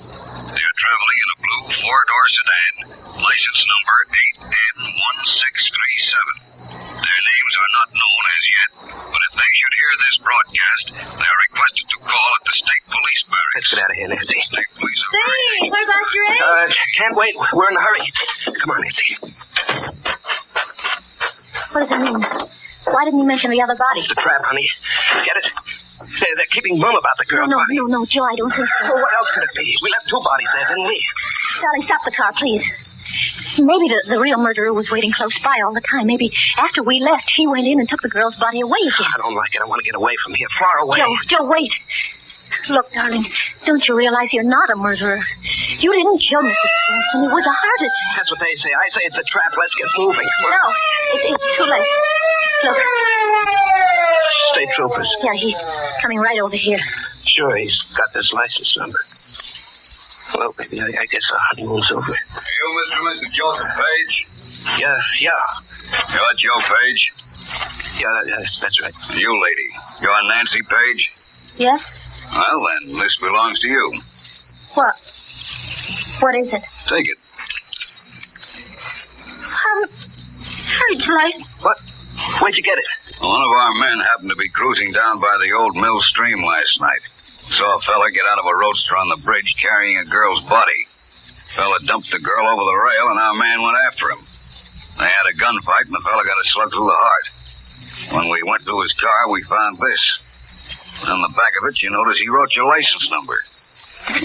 Then you got the murderer? Sure did. We didn't recover the body of the girl. It was carried downstream. May take several days to find it. Then we're not wanted for anything? Well, your other folks were in Mrs. Swanson's cabin last night. We figure you left in a hurry. Kind of embarrassing to have a thing like that happen on your honeymoon, huh? Can't blame you. Oh, we're free to go on our honeymoon? Just come down to the barracks and sign a statement, and then you can be on your way. Would you mind, officer? Just a few minutes. We want to go back in the diner for our honeymoon breakfast.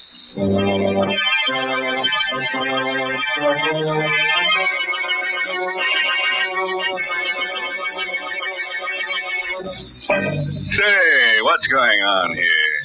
Two measly murders. And a happy ending. I was hoping Joe and Nancy would end up in a cell with a warden asking them what they wanted for their last meal. What do I get instead? A wedding breakfast.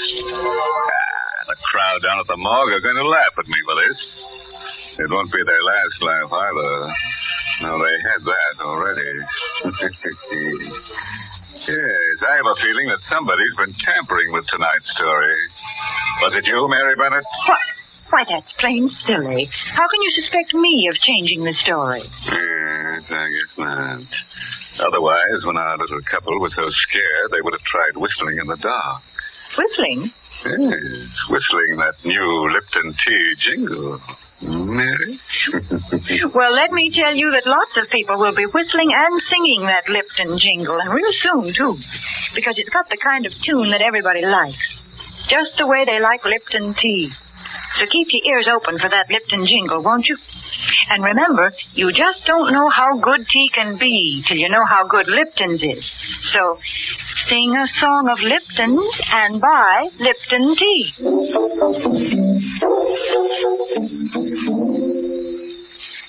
And now a parting word of advice, friends. Our solution for eliminating crime. The perfect way to prevent any murderer from committing murder is to commit the murderer before he commits the murder. Oh, by the way, this month's Inner Sanctum Mystery novel is The Whistling Leg by Roman McDougall. Yes, next week's Inner Sanctum story, directed by Hyman Brown and brought to you by Lipton Tea and Lipton Soup. Next week's story is so scary, it's going to freeze the airways. It's about a man who's dead, but he doesn't know it. And you know, there's only one man who can get away with that. His name? Why, of course, it's Boris Karloff. That's right. Boris Karloff will appear on Inner Sanctum next Tuesday night. So, if you're planning to drop dead, wait till Tuesday. We can use the publicity. And now it's time to close the squeaking door, so good night. Pleasant dreams.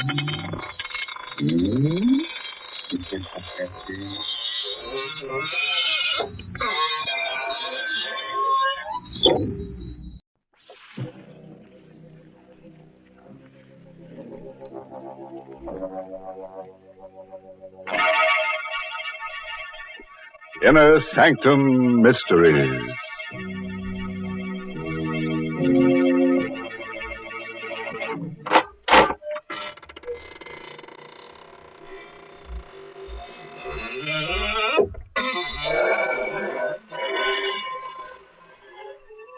Good evening, friends. This is your host of the Inner Sanctum. Welcome through the squeaking door. Well, I hope you've spent a nice, quiet week building up your nervous systems.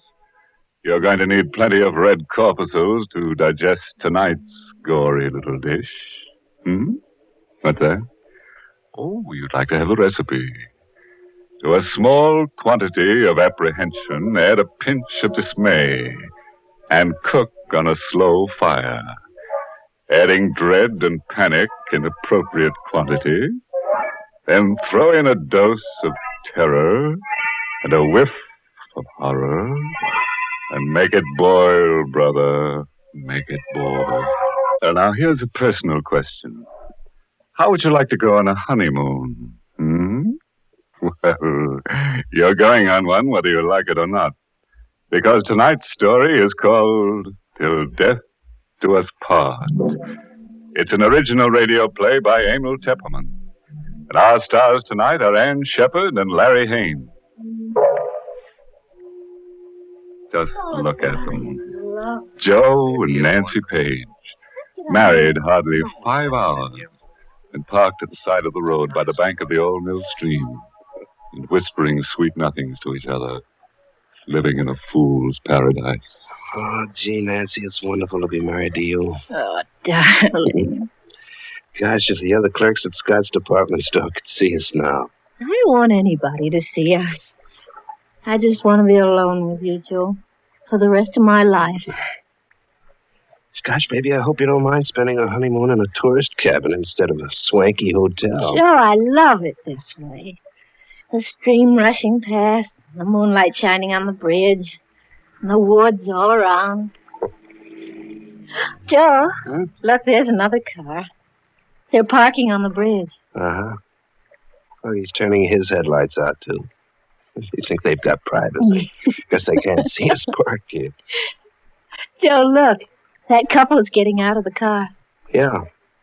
For a walk on the bridge, I guess. Wonder if this is their wedding night, too. Oh, that's a gorgeous couple. Joe? What? The couple, they're acting very strange. They're having an argument. Joe! Look what he just took out of his pocket. Holy mackerel. A gun. He's pointing the gun at her. Joe! He shot her in the face. Holy mackerel. It can't be. It must be a gag of some kind. But you saw the flashes when he fired the gun. And see how still she lies. Her body crumpled at his feet. Yeah. He's picking her up. I bet he's going to throw her in the... Joe, don't let him! Ow! Nancy, you pushed my hand down on the horn. He sees us. He's coming across the bridge. Heading for us. What? He knows we witnessed a murder. He's got to kill us, too. Oh, quick, start the car. Stay here before I can turn the car around. Then what'll we do? Oh, we'll duck into the woods. Come on. Quick. Let's run. My high heels, I can't run You've fast. got to. Here, through these bushes. Get behind this tree. He's getting out of his car. Joe, he has the gun. He means to kill us. He's coming straight for this tree. He knows we're here. Nancy, we've got to run for our lives. Here, take my hand. Come on. He's shooting at us. Run, Nancy. Faster. Faster.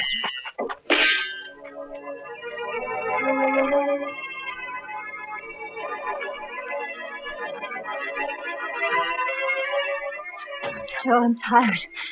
I can't go much farther. We can't stop. He's close behind us. They're gaining on us. No, nobody's still after us. Oh, let's stop and rest. No, not yet. I saw headlights up ahead. Maybe there's a road. If we can only make it. Joe, I'm through. I can't go anymore. Nancy, look. Through the trees. The road. Come on, one last sprint.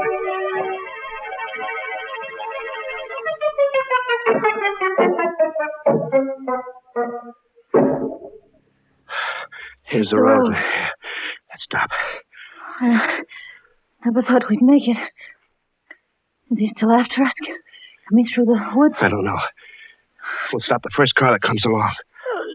Oh, now take it easy, baby. I was just thinking of that poor girl lying dead on the bridge. Our wedding night, too. Here comes the car. I'll stop it. It isn't stopping. He went right by. Joe.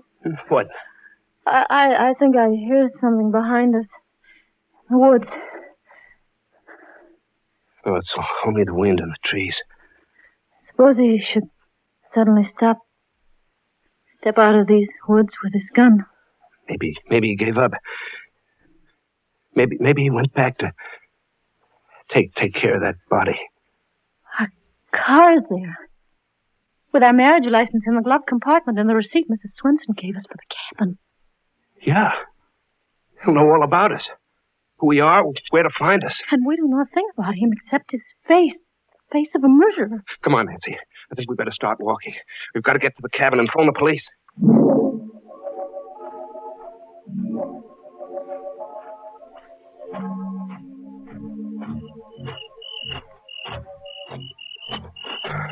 How much further, Joe? Just around the bend. Oh, I'd like to lie down and sleep right here on the road. Fine way to spend a wedding night. Darling, look. We're there. Swenson's cabin. See, they're all dark. Everybody's asleep. We'll wake up Mrs. Swenson. Use her phone. Joe. What's the matter? Look, in front of our cabin. What? Hey. That's our car. The murderer must have come here by another road to wait for us. I don't see anybody around. Maybe he's in the car. Wait here, I'll go and see. No, Joe, you're kidding. No, don't worry. We both saw his face. He's got to kill us both. Don't you see, baby, if I go over there alone, he won't show till he knows where you are. But, Joe, now, take it easy, will you? You stay back here in the shadows. It'll be all right.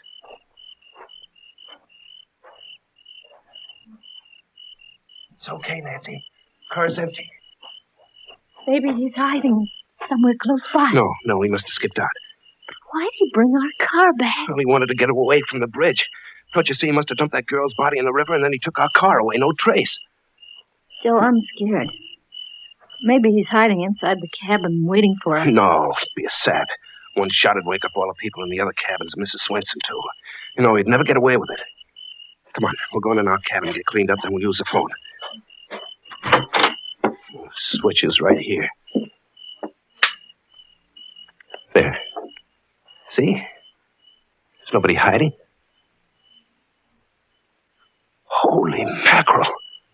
What is it? Oh. Over there. On the bed. What? It's the girl's body. With her face shot away. Just like we saw on the bridge.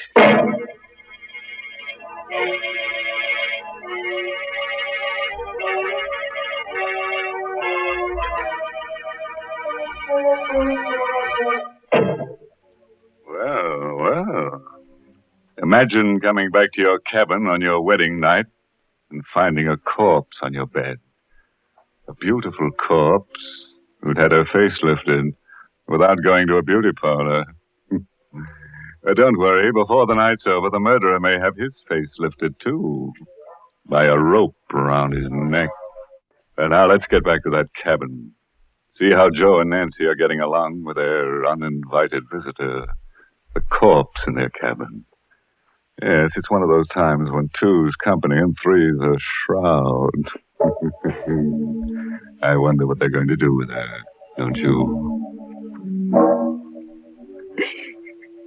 Now, listen, Nancy, we have to think this over. We're in a jam. For the love of Pete, Nancy, this is no time to faint. Oh, darling, it's awful.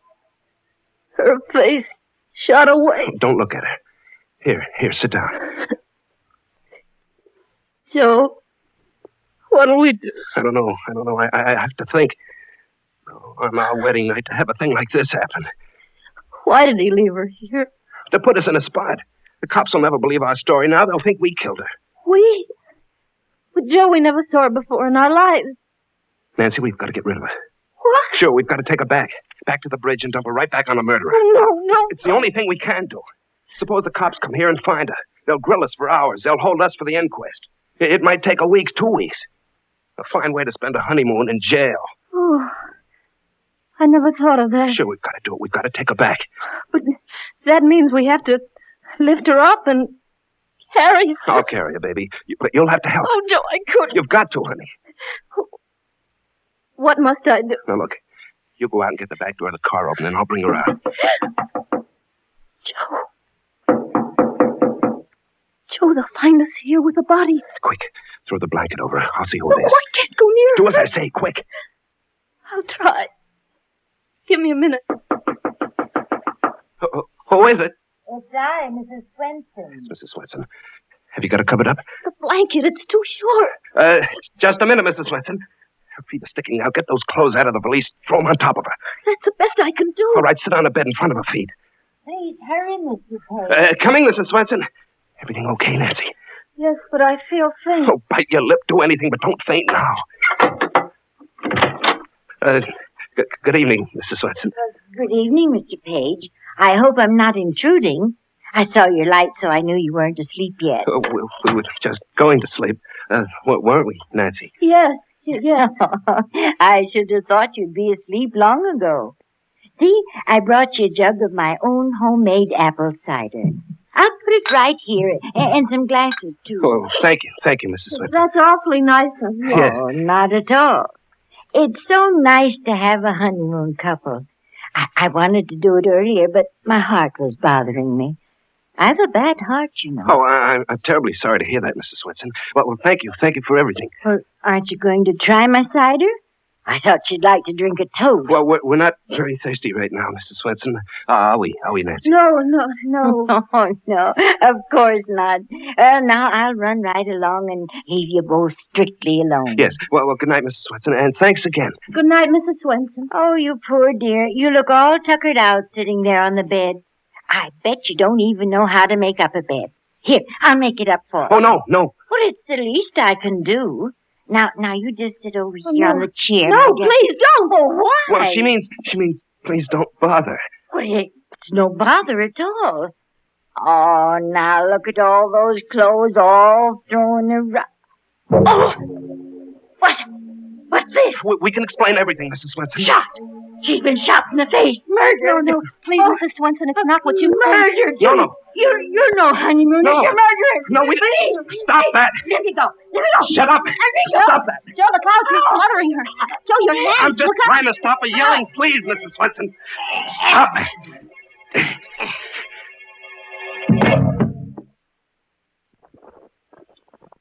Joe, what happened? I don't know. She just went limp and slid down on the floor. Mrs. Swenson. Mrs. Swenson, are you all right? Mrs. Joe. What is it? She's dead. Joe. You killed her. You smothered her to death. I'm a murderer. Me, Joe Page, killer. We started out on a honeymoon, and now I'm a murderer. I'm a murderer. Isn't that a laugh? Joe! Oh, I was kind of dizzy for a second. Joe, please. Please, darling. You look like a ghost. You're trembling. Nancy, what are we going to do? Are you sure she's dead? Yeah. The face. Sure she's dead. And that one on the bed. We're in a jam, Nancy. In a jam. Darling, I wish I were dead, too. They'll hold us for murder, Nancy. But it was an accident. You didn't mean to kill Mrs. Swenson. Yeah, but how will we ever prove we didn't kill the other one, too? We'll never be able to find that guy with the black roadster. The cops will pin the rap on us. Don't take me out of here. I can't stand it. Her on the bed. Mrs. Swenson on the floor. Oh, let's go way far away. You mean run away? Yes. Anything, but let's not stay here. I won't go to jail. I won't. Take me away. Yeah, sure. Sure, we'll get out. We'll keep going. Nobody knows our names. They can't trace us. No. Come on. Get the clothes packed.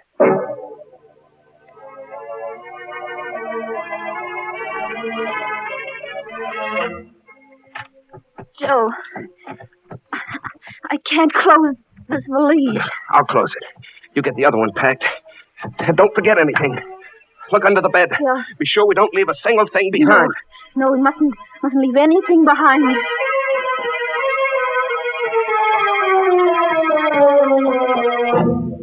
Everything's packed, Joe. Hurry now. Hurry. Yeah, all right. I'll take the bags. You put the lights on. Yeah. Snap the catch. We'll lock the door. Hey. What? What's wrong? I just thought. Our fingerprints. All over the place. What do we do? We have to wipe them off. Off everything. Grab a towel. We'll wipe everything in sight.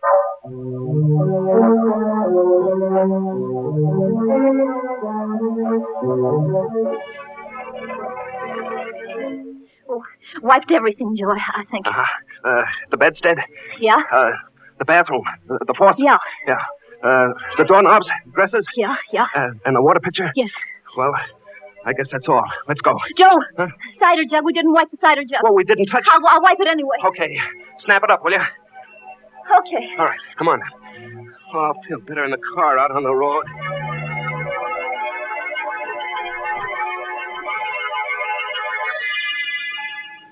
You think we forgot anything? I don't know. I can't think. I'm numb all over. Oh, my darling. Holy mackerel, Nancy. I'm a murderer. A killer running away. Oh, we shouldn't have done it. We shouldn't have run away. Joe, it's not as if you killed her on purpose. It was an accident. Nancy, do you realize you're married to a murderer? No, it wasn't murder. It was so easy. So easy to kill. I never thought it could be so easy. All I did was to hold my hand over her face. Joe, please. What time is it? It's almost 2:00. We've been driving for an hour. Got a cigarette? Yeah. I think there are some in the glove compartment. Yeah, I'll get them. Joe. What? Our marriage license. It's gone. What? You sure? It's gone, Joe. It was right here. The murderer. He took it. Why? Why would he take our marriage license? I don't know. I can't think straight anymore. Joe, he knows our names. He knows everything about us. Darling, there's no use running away. He knows who we are. We'll always be at his mercy. Oh, I feel all in. I can't drive anymore. I've got to rest and think. Pull up at the side of the road. Look, see? Up ahead, a gas station closed for the night. We'll park there. Yeah.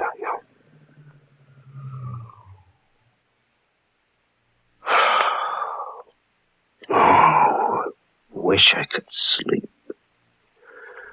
I wish I could sleep for 100 years. My poor Joe. Here, put your head on my shoulder. First night of our honeymoon. And maybe the last.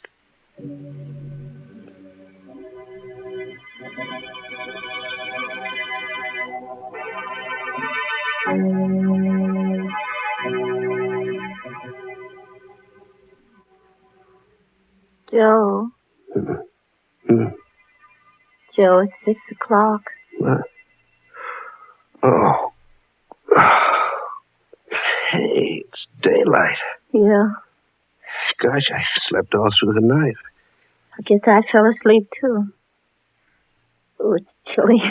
Yeah. We should have closed the windows. Gee, honey, you look pretty with your hair mussed up. Gosh, your hands are cold. Here, let me warm them. This is our first morning together. Yeah. Yeah. First morning together. But this isn't the way I used to dream about it. Oh, baby, how'd we ever get in a mess like this? We're back where we were last night, in the same jam. Nothing's changed. Those two corpses still in the cabin. What'll we do? Darling, let's not think about it for a while yet. Let's go find a place for breakfast. Our first breakfast together. After that, we'll go back to thinking about it. But at least let's have those few minutes a sort of day of execution. Yeah. Yeah, baby, okay.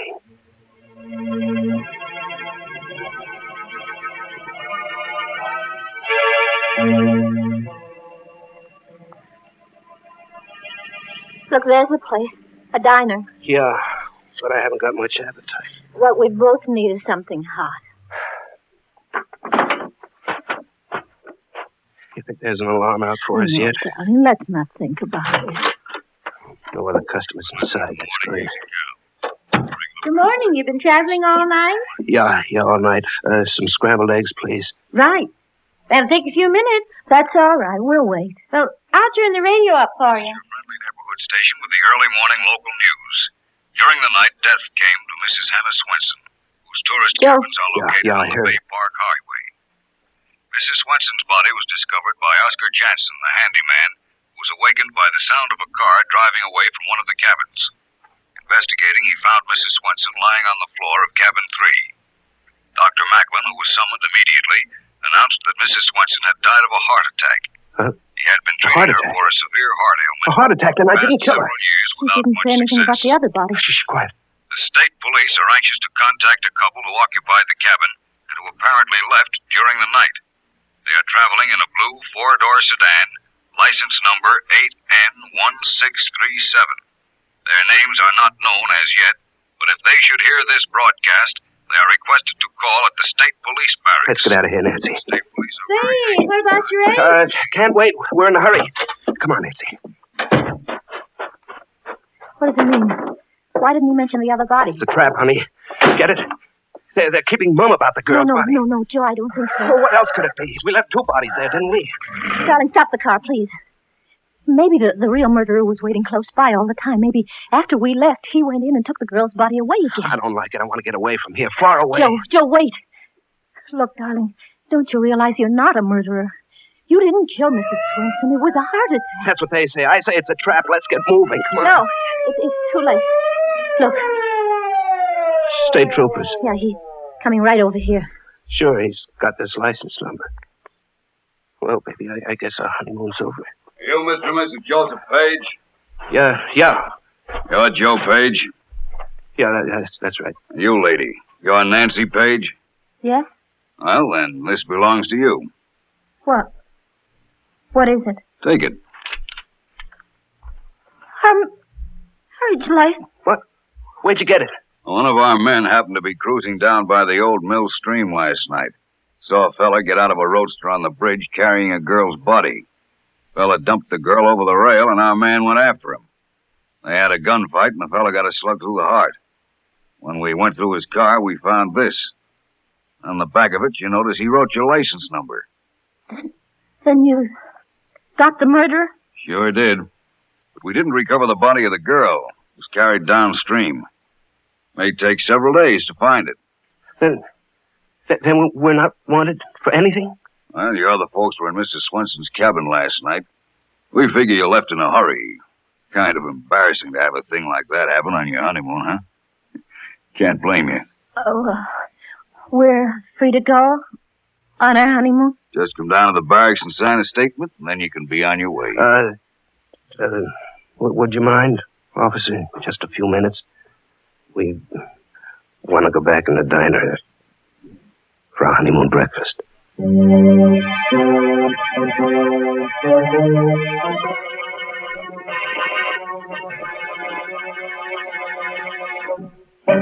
Say, what's going on here?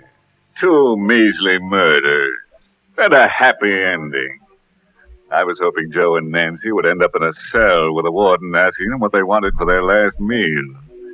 What do I get instead? A wedding breakfast. The crowd down at the morgue are going to laugh at me for this. It won't be their last laugh either. No, they had that already. Yes, I have a feeling that somebody's been tampering with tonight's story. I'm an expert on rugs. You see, I'm a cat, and my favorite place to sleep is on a scatter rug. That's why they call me Ruggy. Now, one place you don't want to put a scatter rug is at the top or bottom of the stairs. If you slip on a rug on your way up or down, you can fall and go, meow! So, take it from me. Keep those rugs away from the stairs in your quarters, and put them where cats like me can sleep in perfect peace.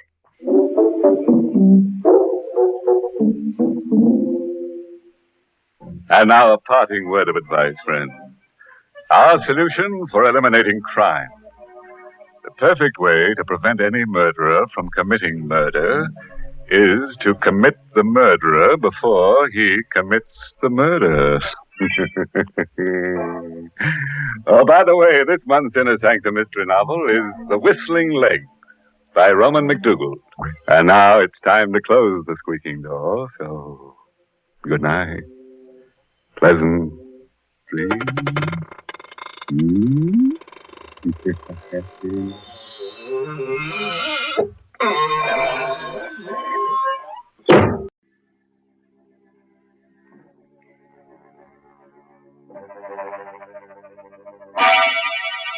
Lipton Tea and Lipton Soup present Inner Sanctum Mysteries, starring Boris Karloff.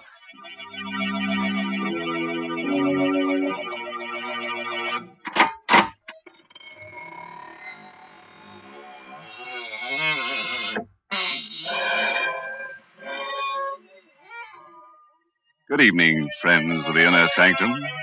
This is your host. Welcome again through the squeaking door to another session of mystery, murder, and madness. Oh, excuse me if I don't get up, but I'm all worn out. Yes, I've had a hectic few days with an old friend who just blew into town. He's one of those earnest souls who insists on doing everything for himself. Consultations with the monument makers, the grave diggers, fittings at the coffin makers. Yes, quite a busy body.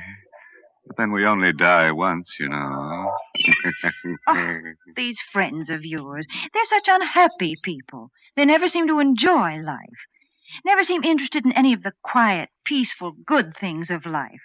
For instance, what's the use of telling one of your spooky characters about Lipton tea? They wouldn't like it. But other people enjoy that brisk Lipton flavor. They settle back in an easy chair and say to themselves, Lipton certainly has a rich, hearty flavor, never the least bit wishy-washy. No siree. But would a ghost appreciate Lipton's? Indeed, he would not. And it's lucky Lipton's is made for real live folks who like good things, or else it wouldn't be the world's largest selling brand of tea. Mary, you've been very hard on my friends. Very. And they won't like it.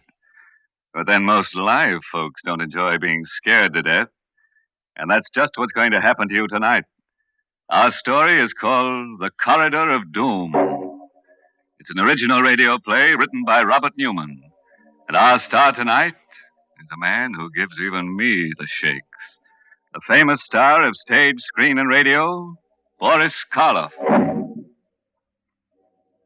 Have you thought about death lately? Not the fact that it's inevitable, that it must come to all of us someday, but rather how it will come. Do you think of it as a sleep and a waking, of a sudden transition from one state of being to another, or to a state of non-being? John Clay was one of those people who never thought about it at all, until he found himself walking down that dim and endless passage But suppose we let Boris Karloff in the role of John Clay tell you about it himself.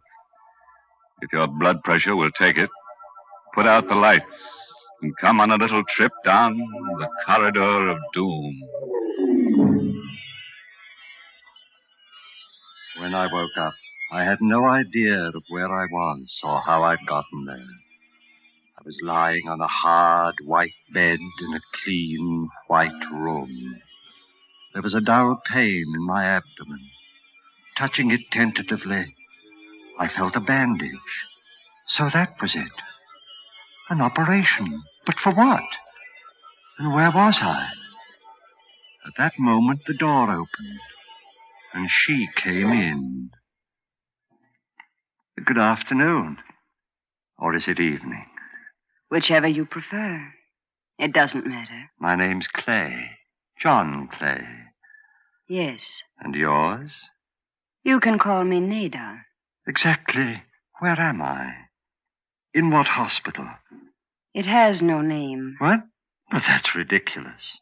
I'd like to speak to Dr. Rogers. If you'll get him for me, please. There is no Dr. Rogers. At least, not here. Then who operated on me? And for what? Listen, I'm not a well man. I've a very bad heart. Will you get someone who can talk to me? If you wish. I'll call Dr. Stone.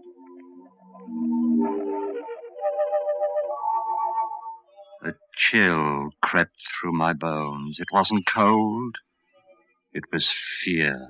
Unreasoning and abysmal fear. The door opened again, and there stood a heavy-set man, his hair flecked with gray, and with him, my son-in-law, Alex Bartlett.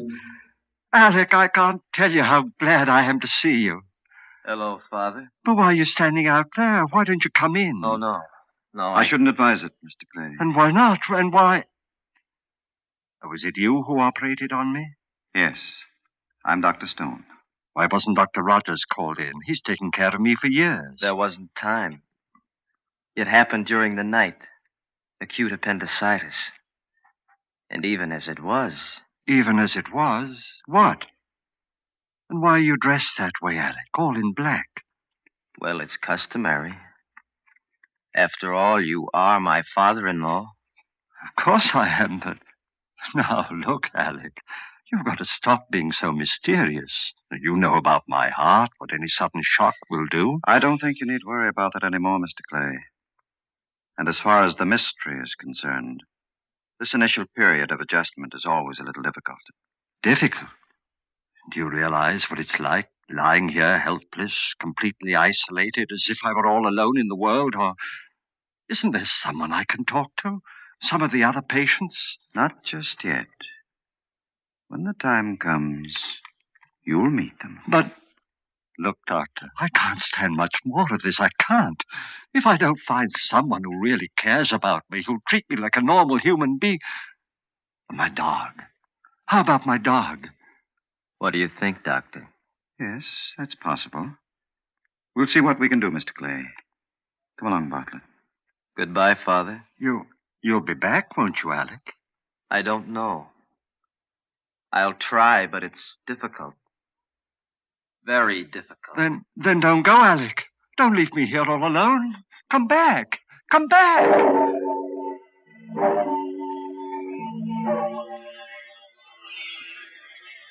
I waited and watched and waited. Then the door opened, and there was the doctor again. There was a small, thin-faced man with him this time, wearing the white coat of an orderly and carrying a black box with a handle. My dog! You brought my dog. All right, Martin. Give it to him. Yes, sir. Thank heaven, now at least. Come on, Carrie. Come on, boy. Get up. Wake up. Why, what's the matter? Carrie! He's not asleep. He's dead. You wanted him, Mr. Clay. But why didn't you tell me? When did he die? How? How old was he? 11 and a half. Maybe 12. Pretty old for a dog. That's probably why he could come. What do you mean? What are you trying to do to me? Don't you realize I'm a sick man? Easy, Mr. I won't take it easy. I won't stay here another minute. I'm leaving right now. Sorry, but I don't think we can permit it. Oh, well, we'll see about that. You're getting yourself all upset for no reason, Mr. Clay, making it very difficult for the rest of us. Martin, you'd better let me have some of that bottle there. About 10 cc's. The red medicine? Yes. I don't want any medicine. I won't take it. Now, please, Mr. Clay. I won't, I tell you. No, I don't want the... It's awful. Salty. It tastes like... Yes. But I think you'll find that it will make things much easier for you. Very much easier. You're doping me up. That's what you're doing. Putting me to sleep. You think that when I wake up, I'll forget about everything. Yes, Mr. Clay. You'll forget about everything. Everything.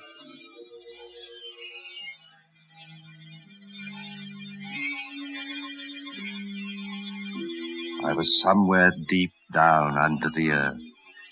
It was a passageway, stone-flagged and with stone walls, and I was walking slowly down it in my bare feet. I could feel the chill of the cold stones through the thick layer of dust. The passageway stretched ahead of me, endlessly. And then suddenly, I noticed that there were doors set into the walls on either side, closed doors. And on each door there was a name. Abel, Abercrombie, Abington. Where was I? What was this place? What was behind those awful, ominously closed doors? Something seemed to be drawing me on down the terrible passageway. Addison, Agar, Allen. I could feel the cold creeping up my legs, higher and higher, my heart pounding faster and faster. Then suddenly I knew where I was and where I was going. Knew what was waiting for me there ahead of me down the passage. No, exerting all my will, I turned, trying to go back. With a roaring in my ears, I was falling through the darkness. Falling.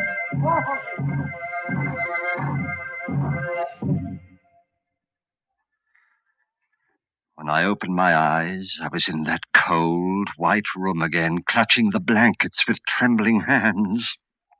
How do you feel now, Mr. Clay? You cried out, sir, as if... A dream. The most awful, horrible nightmare I ever had. A dream? The doctor will be very interested.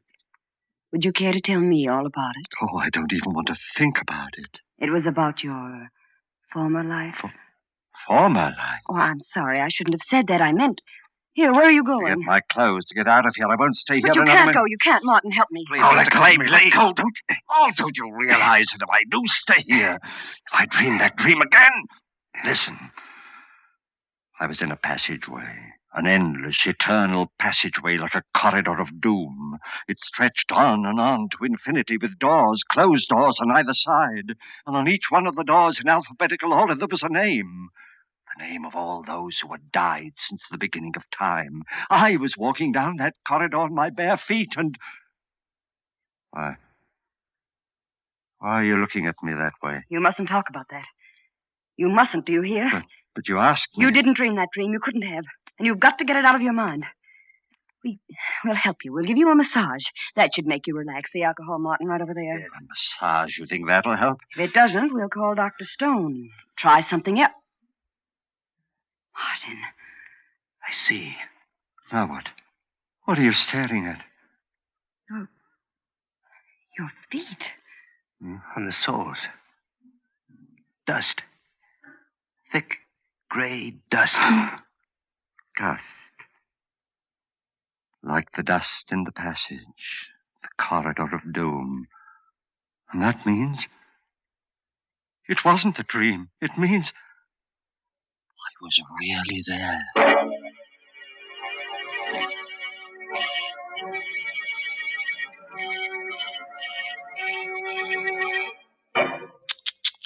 Dirty feet on those nice, clean sheets. No wonder our friend the nurse seemed so upset. Or was that the reason?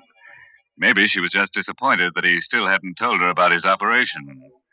Yes, that always has them in stitches. Great big stitches. Like the ones they take in a shroud. Mr. Host, I'm afraid I just can't believe this story. I can't believe that it really happened. Is that so, Mary? Do you think Mr. Clay got that gray dust in his feet because he has feet of clay? Hmm? There you go again. Always looking on the discouraging side of things. I really do believe I'd rather talk to cheerful folk, like those nice young men and women who sang that new Lipton tea song when I was at the studio. Sing a song of Lipton's. Yes, that's the way people ought to feel about tea. Because, you know, when you're feeling discouraged or tired, there's nothing quite like that brisk flavor of Lipton tea to perk you up. Yes, brisk means that Lipton's is never wishy-washy. No, siree, as they say in the song. So when you've had a busy afternoon, or maybe when friends drop in for a little talk, pour yourself a cup of cheer with brisk-flavored Lipton tea. It's got a special flavor that always tastes like home. And it always tastes like more, too.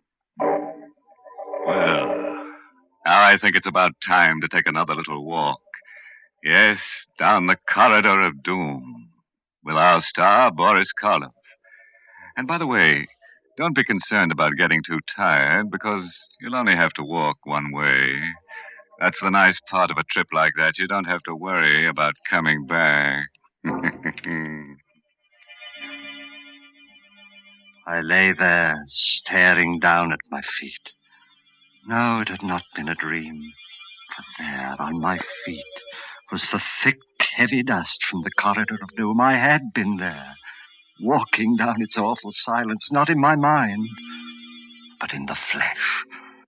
My heart clenched like an icy fist, and I threw the blankets aside, started to get up. Mr. Clay, what are you doing? Where are you going? Let me go. But you can't get up. You can't leave. Oh, let me go. Martin, quick, help me. Please, Mr. Clay. Oh, for heaven's sake, let me go. Don't you realize what this means? If it wasn't a dream, and if I stay here, go down to that horrible place We've again... got to make him quiet down. Some more of that medicine, Martin. Another 10 cc. Right. Oh, no more of that. It's Here, Mr. Clay. You must take it. You must. It will make you sleep. Sleep so soundly that you won't be able to go down there again. No, but... All right. Give it to me. Here. You stay here, Martin. I'll go get Dr. Stone and tell him. Better, Mr. Clay? I don't know.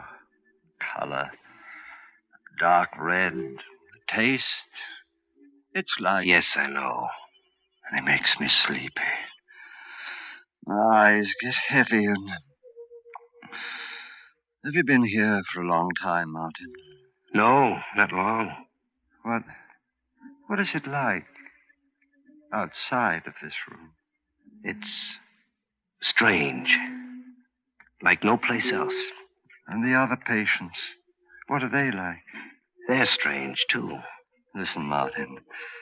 I'm a rich man. You're the only friend I've got here. You've got to help me. Whether you're rich or poor doesn't matter. As for helping you, that's what I'm here for. You've got to stay here. Watch me. Every minute. My heart. I don't think it'll stand much longer.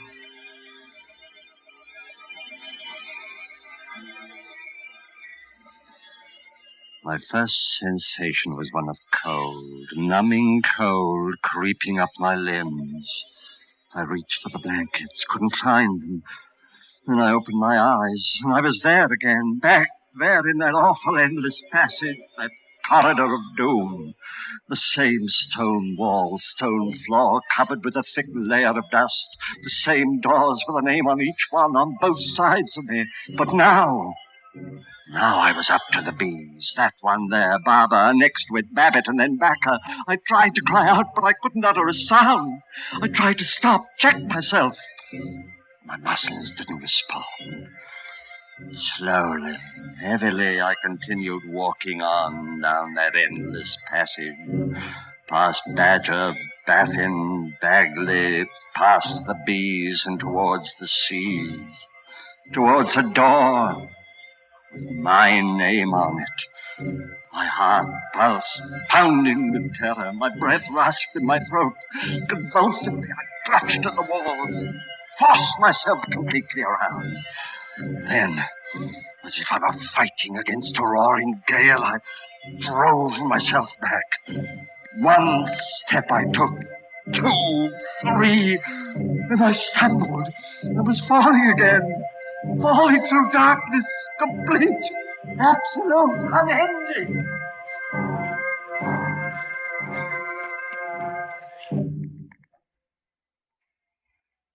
Even before I opened my eyes, I knew where I was. Back in my room, the sheets crumpled in my sweating hands. I lay there for a moment.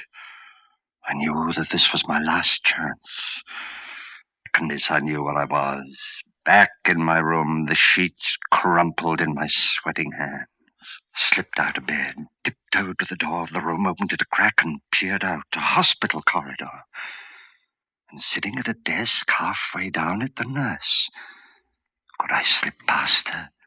Then on a table next to the door, I saw the telephone. A telephone! Now I could get help. Reach someone who would save me, take me out of this place. Picking it up quietly, I dialed my daughter's number, Alec Bartlett's wife.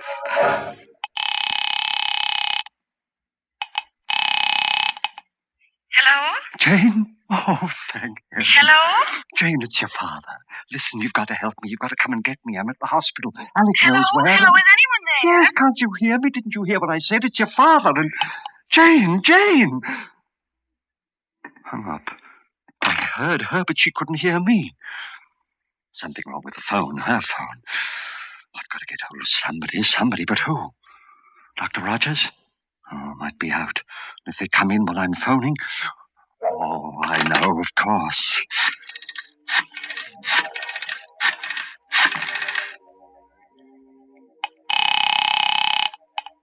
Police headquarters, Ryan speaking. Hello, police. This is John Clay of Riverside Road. I'm at the hospital. I don't know where. Hello? But... Can't you hear me, officer? For heaven's sake, listen. It's a matter of life and death. John Clay at a hospital. My son-in-law, Alec Bartlett, can tell you where. Hello? Officer, listen. Don't hang up. Don't. Officer, hello. Anything the matter, Mr. Clay? Dr. Stone, your telephone, there's something wrong with it. No, Mr. Clay. There's nothing wrong. Not with the telephone. But I tried to make 2 calls. 2 different numbers, and... I know. You should have known. Nurse, orderly. Should have known what? Why couldn't they hear me when I could hear them? Why? Yes, Dr. Stone? Will you put Mr. Clay back into bed? No. I'm awfully sorry, sir. I only went out for a minute. Come on, Mr. Clay. No, please. leave me alone, please. Mr. Let go. Clay, No. No use struggling. You know that, don't you? Yes, I know. Doctor, I won't have to go back down there again, will I? Down to the corridor? That's not up to me. All right, nurse. I think we're ready for another dose. The final one. Yes, Doctor. No, doctor. No, not that red medicine. Not again. I'm sorry, but you've had a lot of time. All the time we can give you. All right, Mr. Clay. No, I won't Here. take it. You know what it means, Doctor. I go back down there again to the corridor. It'll be to the letter C. To the place where my name is. If he won't take it by himself, perhaps you'd better help her, Martin. Yes, sir. No, Here, I Clay. won't. Again, I knew where I was before I opened my eyes. I could feel the dust under my bare feet, and through the dust, the biting chill of the cold stones. I was there, back in the corridor, walking down its silent length past the blank, closed doors. For the names on the doors, now they were all C's. Cabot, Cadden, Cahoon. On I walked, the beating of my heart, the pounding of my pulse loud in my ears. On down the passage, no longer even trying to fight against what I knew was a death threat. On past Cameron, Chelsea, Chiswick, and then, suddenly, terribly, one door. A door with my name on it, gaping, waiting for me. I tried to stop, to turn, but my legs carried me forward. I was but 2 doors away. I could see into it now, see that it contained nothing. Absolutely nothing, not even a coffin. Just stone walls and a flat stone stab. I was turning to step over the threshold. I made a last convulsive effort. Merciful heavens, help me! Save me!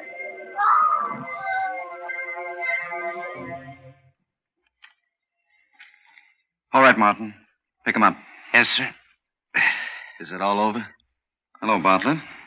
In at the death, eh? I'll see if there's any pulse, of course, but I should think it is all over. It is stone, but not the way you think. What? Clay!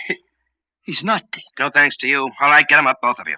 Here, Mr. Clay, let me help It's you. all right, Martin. I'll be fine from now on. But how? Don't look so surprised, Alec. Mr. Martin is a detective. I hired him some time ago. You see, I had a feeling that something was wrong when that railing broke accidentally, and I took that bad fall. So I decided I should investigate. You can't prove it. You can't prove anything. The first results of Martin's investigation showed me what bad financial shape you were in. And it was then that I realized that you had actually been trying to murder me to get hold of my money. So I faked that story of having a very bad heart. You mean it? I thought it would give you the idea of trying something more subtle and less dangerous. And it certainly did. But you still can't prove anything, not a thing. No, don't you worry about that. Don't forget.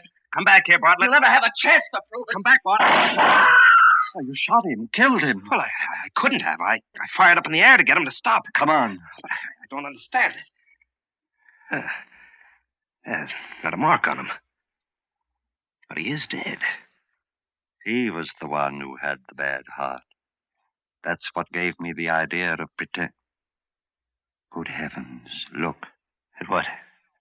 This hallway was supposed to be the corridor of doom. When I reached the door with my name on it, I was supposed to die. Look. Look at the name on that door there. The one right next to him. Bartlett. His name. So what? Nothing, Martin. Nothing at all.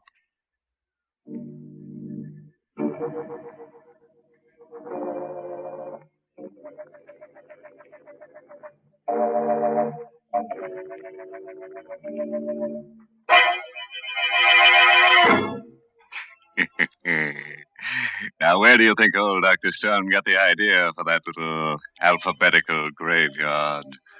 That's right, for me. Huh? You don't believe me? Then come on home with me tonight, and I'll show you the one in the cellar of my house. What's more, I'll show you a door and a neat stone slab with your name on it. Nonsense, Mr. Host. Mr. Clay just explained that the whole thing was a hoax, and I'm not going to sit here and hear you say otherwise. Well, then don't sit. Stand up and we'll take a walk, Mary Bennett. Yes, back to your name. Back to the bees. Baker, Bartlett, Bennett. You don't scare me. Yeah? Well, how would you like it if we went to the L's and found a door marked Lipton? Oh, why, that's fine. Inside, we'd find a wonderful, friendly beverage, Lipton's, the tea with the brisk flavor, the tea that's welcome at all hours of the day.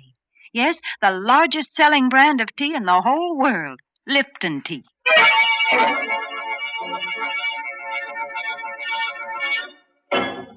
And now a word of advice. If you should wake up tonight with a sudden chill, find yourself walking barefoot down a dusty stone corridor with doors on both sides of it, don't get excited.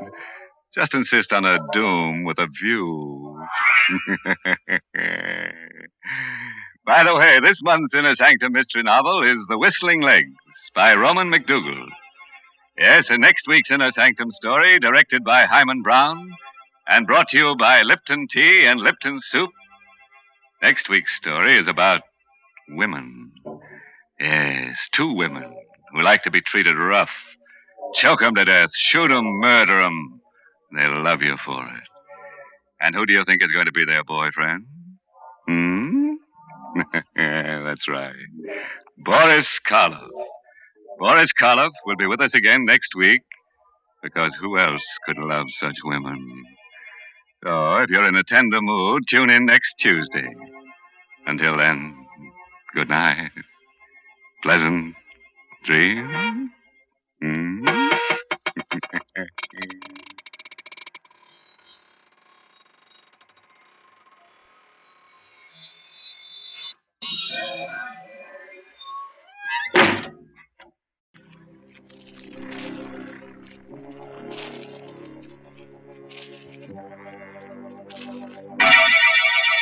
Lipton Tea and Lipton Soup present Inner Sanctum Mysteries, starring Boris Karloff.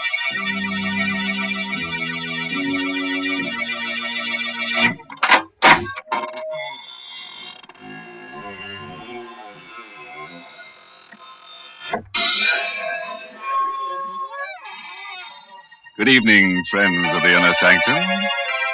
This is your host to welcome you through the squeaking door into the land of ghosts, vampires, and other gay, hilarious people. Friends, are you looking for an apartment? Well, we have just the place for you. It's sturdily built, completely of marble, with cold running water every time it rains. You don't have to worry about the landlord putting you out. The lease is forever. All you have to do to get this little love nest is call your undertaker and get yourself a little bit dead. Mr. Host, I assure you, no one is the least bit interested in your offer. But, Mary, just think. Once you're dead, you can appear on Inner Sanctum. You know, we always have a ghost in our story, someone whose voice comes back from the grave and gives advice to our characters. Sometimes I think our theme song should be, My Mummy Done Told Me. Why, that's very funny. But you know, Mr. Host, talking about voices coming back, that's what happened to me the other day. I heard my own voice coming back to me on the radio while I was eating breakfast. No. Yes. I just heard the new Lipton jingle, and then I heard myself. Yes, there I was, talking about Inner Sanctum and about Lipton tea, too. You see, it was a record, an electrical transcription that I'd made, all about Lipton's brisk flavor, how Lipton's always tastes fresh and full-bodied, never wishy-washy. And you know what? There was a man on the record who talked almost like you, Mr. Host. An imposter. I'll kill him. Oh, it was just in fun. He made spooky remarks when I talked about Lipton tea. But I did get a chance to say that Lipton's is the largest selling brand of tea in the whole world. All right, Mary, you've had your chance. And now make room for the creepiest voice you ever heard. The curdling kid himself, the star of stage, screen, and radio, Boris Karloff. Tonight's story is called The Wailing Wall. It's an original radio play by Milton Lewis. You'll hear Boris Karloff in the role of Gabriel Hornell. All set, friends. Then turn out the lights, curdle close to the fire, and listen. Night. And on the waterfront of downtown Manhattan, the fog creeps in like a crawling cloud. Tucked in between the towering skyscrapers, there's an old rundown mansion. An anachronism, a freak among the streamlined giants. It's the Hornell home. And tonight, leaping tongues of flame from behind the black shutters. Yes, it's Johnny. Is there anybody in that old dump? It's an old guy lives there, owns it. Gabriel Hornell. I hope he had sense enough to get out. That place is like a tinderbox. Yeah, pretty well gone. Casey, get that horse. Hey, there is someone in there. Get the exit, come on. I'm right behind you. What? Get out of the way. Hurry, will you? I knocked it up. All right, come on in. You see anyone in there? No, we can't stay. Hey, there he is. Oh, the crazy coot. He didn't even have sense enough to get out. Here, grab a short. Yeah. No, let go of me. We're just taking you out. I don't want to go out. I ain't asking you what you want. Come on, Johnny. Before this joint collapses. Oh, take me out. I can't leave the house.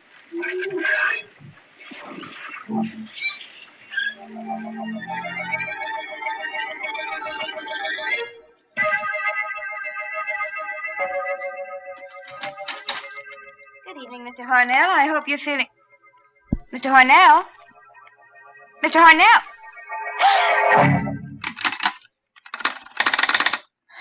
The head nurse. And hurry. Hello? Hello, this is Nurse Hopkins on the 18th floor. Gabriel Hornell is not in his room. The window is open from the bottom. There's a letter. I know, but I'm sure he's not alive. Oh, the letter? Yes, I'll read it to you. To whom it may concern. By the time you read this, I shall be dead. There can be no mistake this time. Death holds no fear, no terror any greater than what I've endured in life.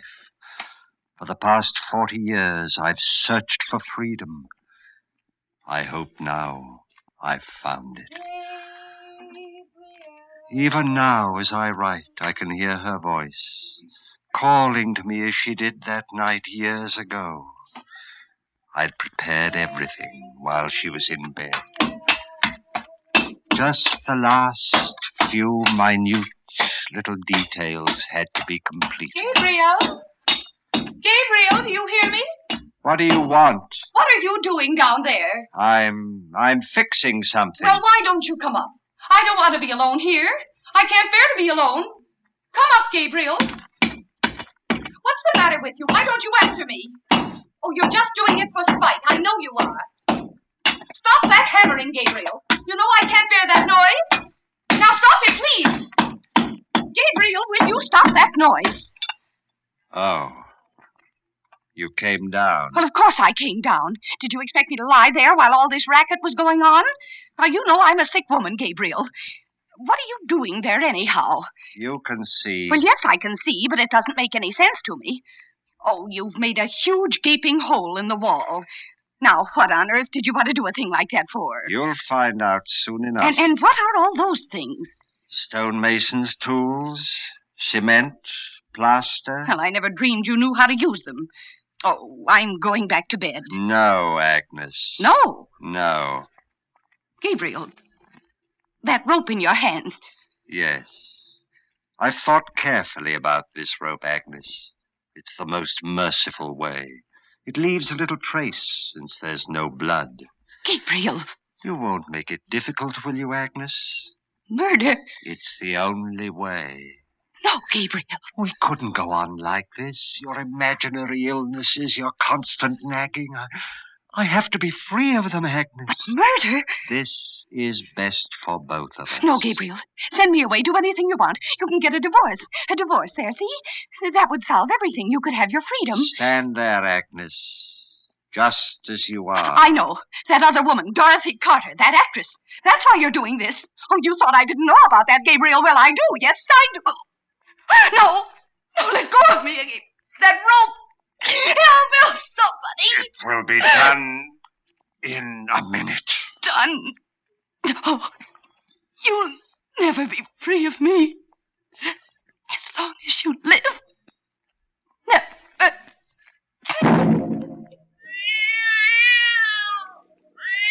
The cat saw everything with its yellow eyes. The cat saw me take her body to the tomb I'd made in the wall. The cat saw me place her there and carefully seal it up. I worked quickly, skillfully, with infinite care. First the bricks, one on top of the other, then the plaster. Then the wallpaper to match the rest of the room. That wasn't very difficult. In a short time it was done. I was free. All I had to do now was to go to the police and report her missing. It was even simpler than I'd thought. I put on the coat. I was about to open the front door when I heard it for the first time. I thought it must be my imagination. I listened carefully. I rushed to the wall, put my ear to it. What I heard made icy perspiration ooze out of every pore of my body. The wail was coming from the wall. It was like the insane shriek of some creature of another world. Was she alive in there? She couldn't be. She was dead. I knew she was dead. Yet I heard her voice wailing. I could swear it was her voice. I couldn't go out as I'd planned. What if someone else should hear it? Would they go to the wall? Investigate? The doorbell. Oh, it couldn't be at this hour. It couldn't be, but it was. Who? Oh, I had to risk everything and answer it. I'm sorry to disturb you, Mr. Hornell. It was Patrolman Cleary. He was the officer on the beat. He was blue with cold. I was passing by and I saw the lights on. I peeked in the window. You looked in? Yes. Since you were still up, I thought I'd ring. It's bitter cold out tonight, and I'd like to warm these old bones for a minute. Oh, yes, of course, Clary. Don't stand there in the door, man. Come in. Thank you. I see you got your coat on, Mr. O'Neill. Just got in? Only a few moments ago. As a matter of fact, I was going to see you. See me? Why, yes, it's about my wife.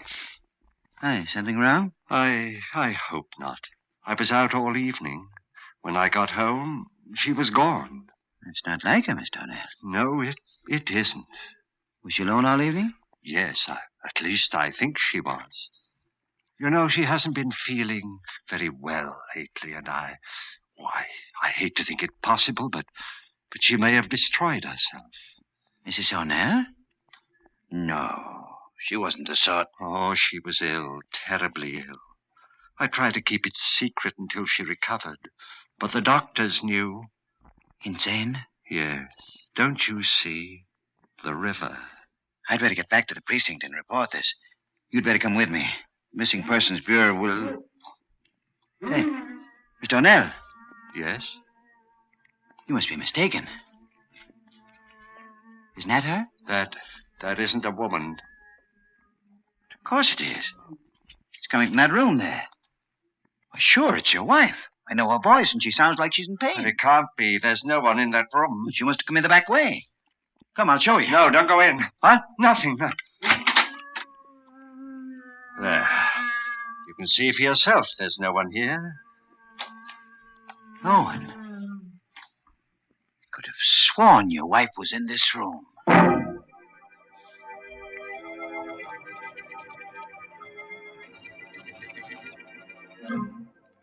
Well, how'd you like to live in a house with wailing walls? Well, one thing you have to admit, things aren't so very dead in the Hornell mansion.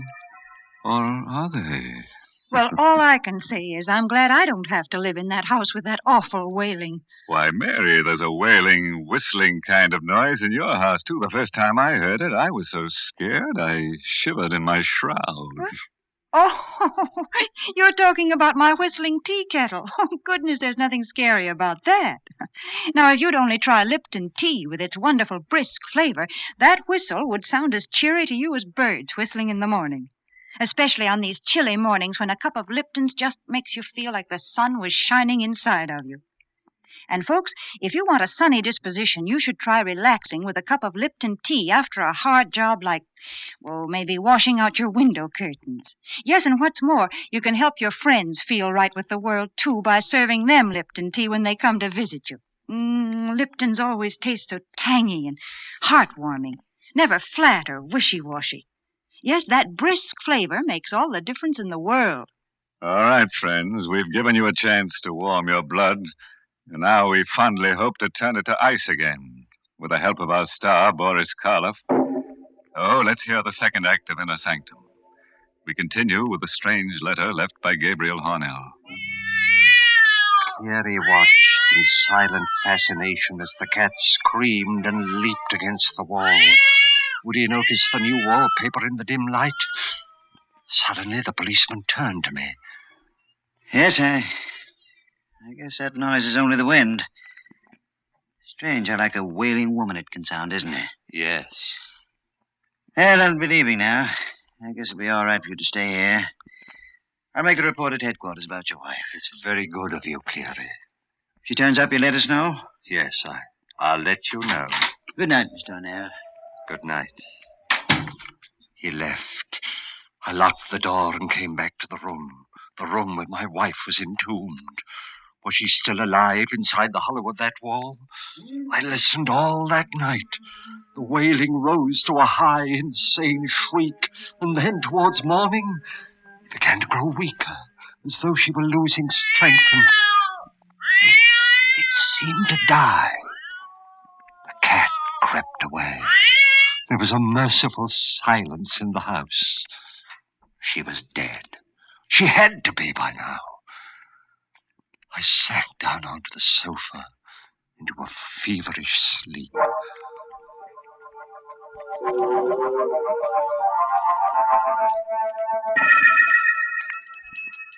Somewhere a bell was tolling, calling the mourners to the grave. Suddenly I sat bolt upright, shaking, trembling. Oh, I'd been dreaming. The front door bell was ringing. It was night again. How long had I slept? The house was silent. Oh, there was nothing to fear now. I ran to the door, opened it. Hiya, kiddo. Dorothy. Well, are you going to keep me out here in the cold? No. Come in. I haven't been feeling well, Dorothy. Is that why you forgot our date tonight? I must have overslept. What time is it? 10 o'clock. 10? I must have slept clear through the day. Well, aren't you glad to see me? Glad? Why, yes, it's a delightful surprise. Well, that's more like you. Come here, kiddo. You've got the blues, but Dorothy will wipe them away. Give us a kiss. What's that? Just the wind. Oh, no, it can't be the wind. This is a very old house, Dorothy. You sometimes hear strange noises. Well, I've never heard anything like that before. Sounds human. Was she still alive, even after 24 hours? Suddenly I realized that the doorbell was ringing again. There was a large pair of wooden sliding panel doors between the room that we were in and the vestibule that led to the street. I wasn't going to take any more chances. There's someone at the door, Gabe. Yes. You wait here, Dorothy. What are you doing? Closing these doors. Why? I'd advise you not to ask too many questions.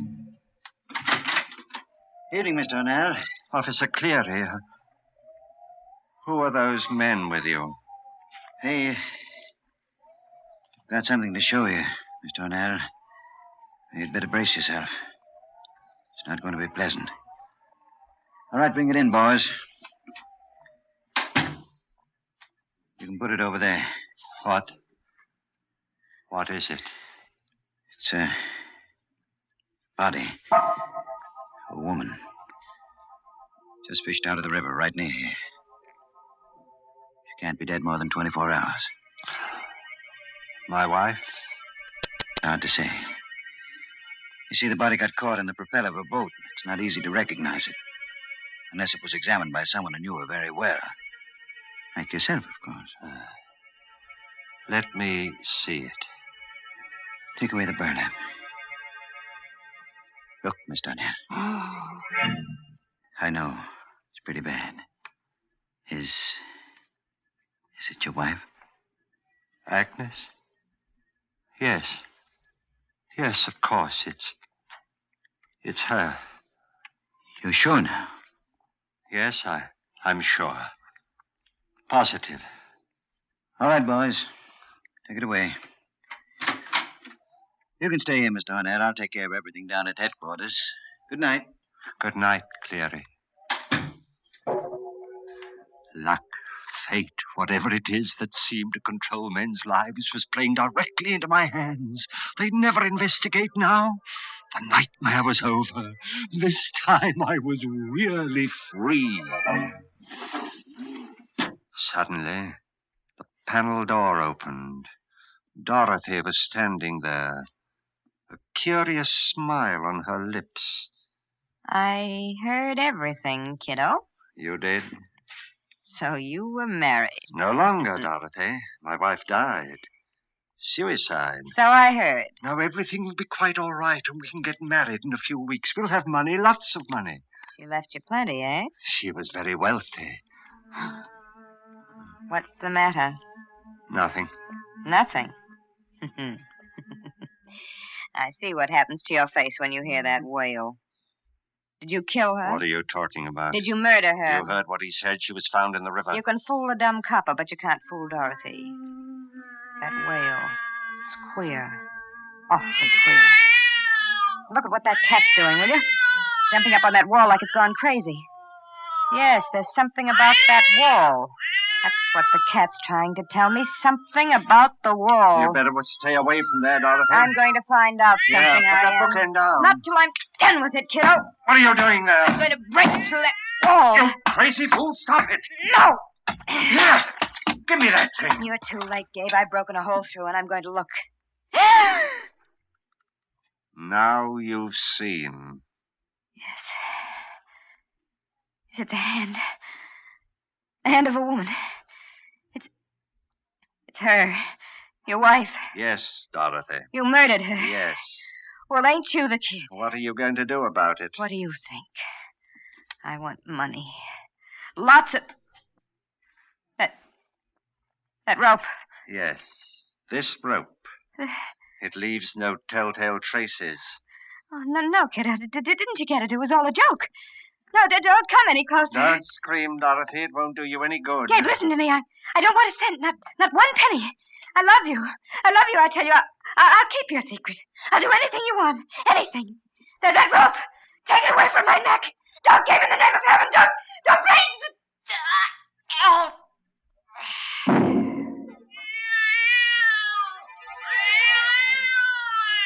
She was dead. I took her body, put it in an old trunk in the storeroom of the cellar. I had to think of some plan, some way to get rid of those bodies. In my confusion, there was only one thing that I was certain of. I must never leave the house, not even for a minute. I never did. At nights, I would sit there, listening. Then it would come, the wail in the wall. I knew that after a week she couldn't be alive. What made the wail? Plans? I thought of 1,000 plans, but all of them would mean that I had to leave the house, and if I left, someone would hear the wail and find out, just as Dorothy did. Fire. Yes, fire. That would do it. The idea danced like a flame in my mind. But no. They discovered charred bones of the skeletons among the wreckage. No, it wouldn't be worth it. The only way I could be safe was to stay there in the house.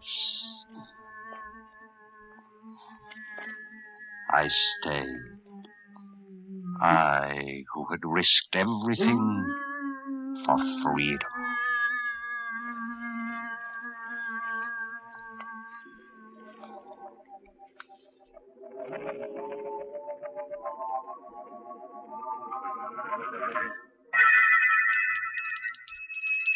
One day, the doorbell tinkled. I opened it. Mr. Harnell? Yes? I'm Mr. Crawford from the bank. May I come in? Just in here, in the vestibule. We've written to you 12 times, but you've never replied. What do you want? Well, Mr. Harnell, you may not realize it, but you've overdrawn your account. The money your wife left is gone. Gone? So short a time? So short? Why, she died 40 years ago. 40? It seems only yesterday. We've been investigating. Even the grocer who used to supply your food no longer will extend you credit. Well, what do you want with me? I'm not starving. If you'd see your face, you'd realize that you are, Mr. Harnell. Now, if you'll only be reasonable, we can see to it that you get $250,000. $250,000? How? By selling this house. It's become very valuable. No. You get out of here. Get out. But, Mr. Harnell... Get out! Very well. He was right. I was starving. That night, when I heard the wailing begin again, I came to a decision. I had spent 40 years in the house. More punishment than criminals receive who've committed even worse crimes than mine. I'd take a chance. I opened the wall I'd sealed up 40 years ago. She was still there, but the wailing continued. Why? I looked into the tomb I'd made for her, and then I saw it. I saw this thing that had ruined my life. It was a tiny hole in the outside wall that I'd made when I first broke it open. The wind rushed through and made that horrible wail. What was the use? I took a match out of my pocket. I set its flame to the curtains. In a moment, the place would be an inferno. But I decided to stay. I wanted to perish with the house. In death, at least, I'd be free.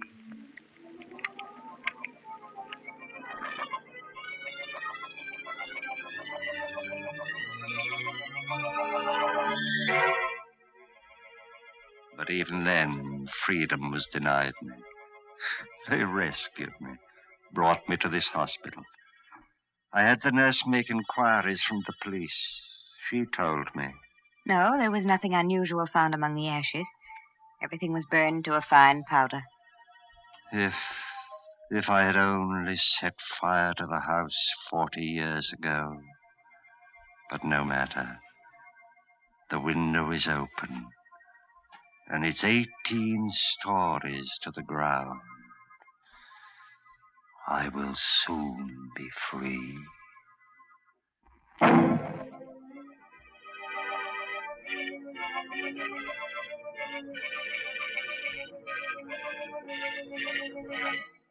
Meow!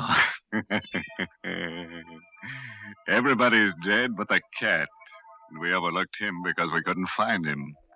Of course, I'm sorry that wall made such an unpleasant noise, such a tuneless wailing. We tried to teach it to whistle the new Lipton tea jingle, but we didn't have time, eh, Mary? Now, you just stop teasing me, because I'm not going to talk about the Lipton jingle now. No, and I'm not going to talk about Lipton tea either. Instead, the Lipton people want me to remind you folks about something important. I mean the Victory Loan Drive. You know, friends, we've been buying bonds for many years now. But this drive is in some ways the most important. Because if a job is worth doing, then it's worth finishing. The bonds you buy now won't buy weapons. No, this time the money will help bring our boys home. It will also help take care of our wounded soldiers, provide them with the finest medical care in the world. And, friends, we can certainly do no less. And the victory bonds you buy now will help launch our veterans into a safe and secure post-war world, the kind of world they've been fighting for. Yes, you're helping others and yourself, too, every time you buy a victory bond. So buy all you can, won't you?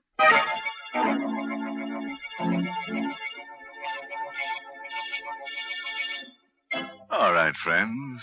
Until we meet at some haunted house, here's a parting thought. Don't seal your wife in a wall. That won't keep her quiet. Oh, by the way, this month's Inner Sanctum Mystery novel is Devil in the Bush by Matthew Head.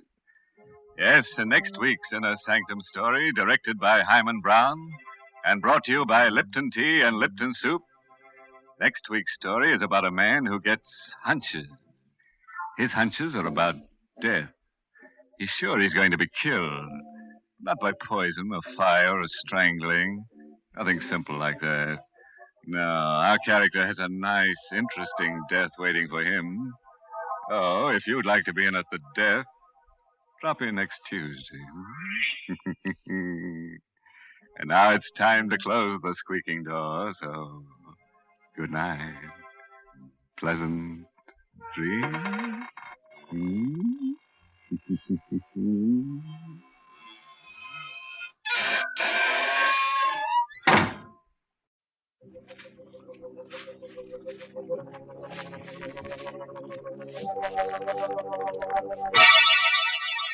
Lipton Tea and Lipton Soup present Inner Sanctum Mysteries.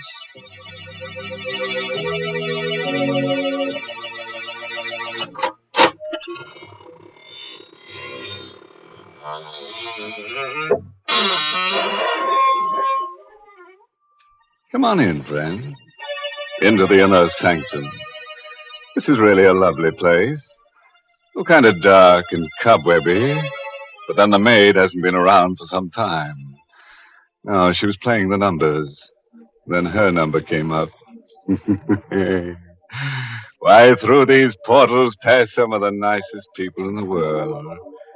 True, they're rather boring, but after all, they are deadheads. And I'll take a good old redhead deadhead any time.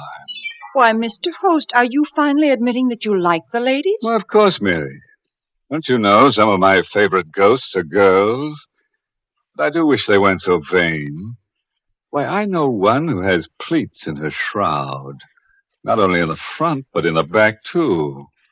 Yes, just in case she should turn over in her grave. Oh, dear. There you go talking nonsense again.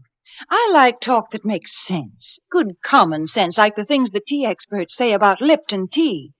For instance, they say that Lipton's has a brisk flavor. And that's the truth, because Lipton's does taste fresh and tangy and full-bodied, never wishy-washy. And then the experts say that brisk flavor makes all the difference in the world when you're sitting down to a cup of tea. And, folks, that's absolutely right. That brisk flavor is the reason why Lipton's is such a comfort, why it actually makes good food taste better. Yes, folks, you just don't know how good tea can be till you've tried Lipton's. So buy a package of Lipton's and taste what you've been missing all this time. And talking of time, friends, may I take a few years of your life? All right. Get ready to hear a gory little story entitled Boomerang. It's an original radio play written by a couple of Australian bushmen named Michael Sklar and Richard Manoff, and stars Martin Gable in the role of John Keeler. So, hitch up your chair, switch off the lights, and look out. Help me.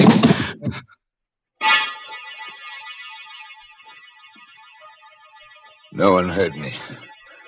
No one came. I lay there watching the blood ooze from the wound. My chest was on fire. The flesh where the bullet had entered was torn, shredded. And in my back there was a kind of numbness. I screamed, "Ah! Help! Help!" But no one answered. I was utterly alone, helpless, watching my life dripping drop by drop to the floor. Then the blackness closed in. When I regained consciousness, 2 uniformed patrolmen were bending over me, looking frightened and puzzled. Suicide, Riley? Either that or murder. Their voices seemed to come echoing over an aching void. I wanted to tell them how it had happened. I wanted to tell them about Bill Sloan and Helen and the airplane. I was frantic. I had to tell them. He's trying to say something, Riley. Poor guy. He can't talk. He's too far gone. I couldn't talk. I'd lost too much blood. My tongue was thick like cotton. My lips moved, but that was all. It was all shut up inside me. They would never know how it had happened. Riley, it looks to me like murder. Murder, yes, it was murder. And if only I could have spoken, I would have told them. About my nervous breakdown. About the sanitarium. That's where it began, back there in that plushy prison. I was locked up behind that big wall. And my wife and my partner, they had the chance to discover each other. And then when I came out, the doctor said I was cured. Their false solicitude. And all the while, suspicion was building up inside me. I was already suspicious that day. I caught them by surprise. I'd come directly home from my regular visit to the psychiatrist instead of returning to the office. Bill was there in the living room with Helen, my partner and my wife, laughing together. I closed the front door silently. The rugs muffled my footsteps. I entered the room suddenly, wanting to see their faces when they saw me. Oh, what, darling? Hello, Helen. Why, John, how did you happen to come home in mid-afternoon? Why aren't you at the office? I was thinking of asking you that question. Bill made some flimsy excuse, but I caught the look of guilt on his face. He was a bachelor, smooth with words, successful with women. And I was beginning to believe he had succeeded with my wife. Oh, I had evidence. There was the time a few nights later. Helen and I were going up to bed. As we passed the umbrella stand at the foot of the stairs, I noticed something.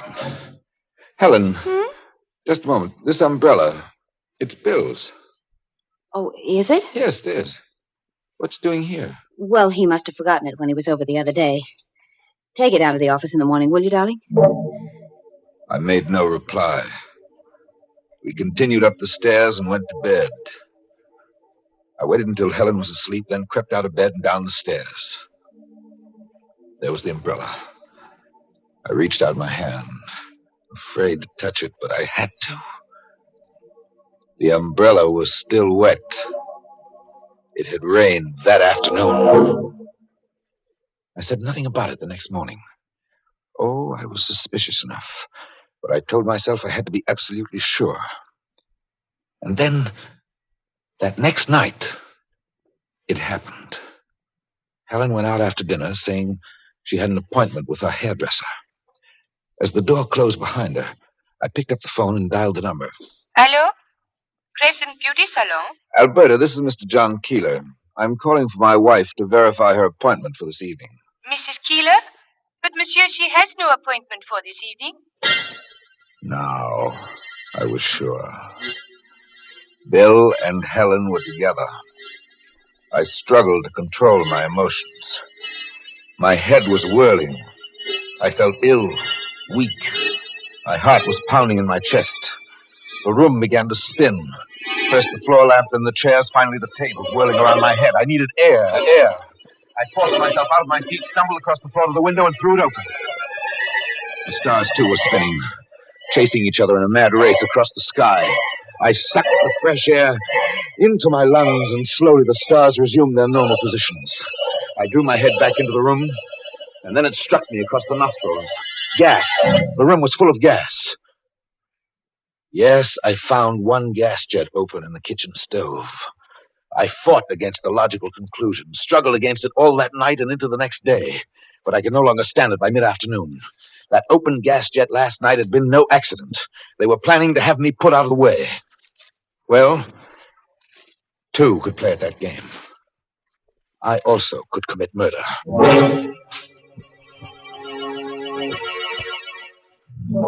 I worked out a plan. First, the business trip to Buffalo that I'd been putting off for weeks. I could use that as my alibi. I called my secretary. Yes, Mr. Keeler. Miss Jackson, I've decided to go up to Buffalo tomorrow. Would you get me a drawing room on the 5 o'clock train? I'll call the railroad station right now, Mr. Keeler. A few minutes later, she called me back. I had the train reservation. So far, so good. I went to the bank, and from the bank to the airline terminal. For you, sir? I want a seat on the Rochester plane. The plane that leaves New York at 9:30 tomorrow night. 9:30. What is the name, sir? Dunham. Roger Dunham. Well, you're a lucky man, Mr. Dunham. It's the last seat on the plane. Roger Dunham. That assumed name would prove my alibi. The details of my scheme were falling into place. I went home, and at dinner told Helen I was leaving for Buffalo tomorrow. Tomorrow? Must you go tomorrow, John? Can't it wait? I've been putting this trip off too long already. I'll leave straight from the office and come home the next afternoon. Well, you're being a little inconsiderate. I'll be all alone here overnight. Oh, come, Helen. You're not afraid of anything, are you? Afraid? No, but Well, I'll tell you what I'll do. I'll ask Bill to come over and keep you company tomorrow night. How'll that be? Why, that'll be fine. Another cog in place. Another gear meshed. Now one last piece to move, and the engine of my revenge would be complete. Yes, it was revenge now. Revenge for what those two had done to me. Buffalo, eh? It's a good idea, John. The way your trip could combine business with pleasure. Pleasure? Well, you've been rather tense lately. The change of the scene will do you worlds of good. I'm sure it will. How about Helen? Can you make it tonight? Tonight? Yes. I'll be over after dinner. That day passed like a dream. With me, the sleepwalker in the center, going through all the motions correctly, but waiting for the evening. For I wasn't hunted now. Now I was the hunter. A little past 4 o'clock that afternoon, I left the office and took a cab to the station. I went directly to my drawing room, and as the train pulled out, I called for the porter. At midnight, sir? Just a glass of milk, porter, warm milk. And don't bring it before midnight. Till then, I've got a lot of work to do, and I don't want to be disturbed. Just as you see, sir. I gave the porter an unnecessarily large tip to make sure he'd remember me.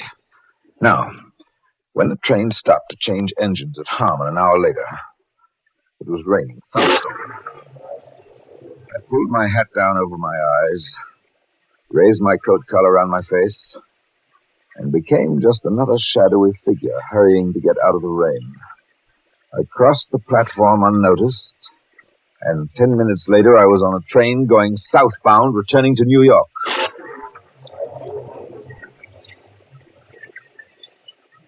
I picked up my car at the parking lot and drove out to my house on the cliff. Parking on a side road, I climbed up the hill on foot. By now the rain was coming down in sheets. Lightning split the sky and thunder crashed around me. I could see the light from my house perched at the edge of the cliff. Now, Bill's car was parked on the driveway, pointed downhill. Light came from the living room. I crept through the shrubbery to a window. There they were, Bill and Helen. My partner and my wife, sitting side by side on the divan. He drinking my whiskey, comfortable and warm, while I, the unwanted, was standing outside in the storm. How I hated him at that moment. I went back to Bill's car, crept beneath it, and went to work. The sound of the storm covered the noise of my tools as I disconnected the brakes. And I was finished. And none too soon, for suddenly the front door opened, and Bill stood framed in the light of the doorway with Helen behind him. Bad night for it, but we'll never get another chance like this one, Helen. Well, all right, but come back quickly, Bill. I'm nervous. Oh, nothing to be nervous about. John is halfway to Buffalo by now.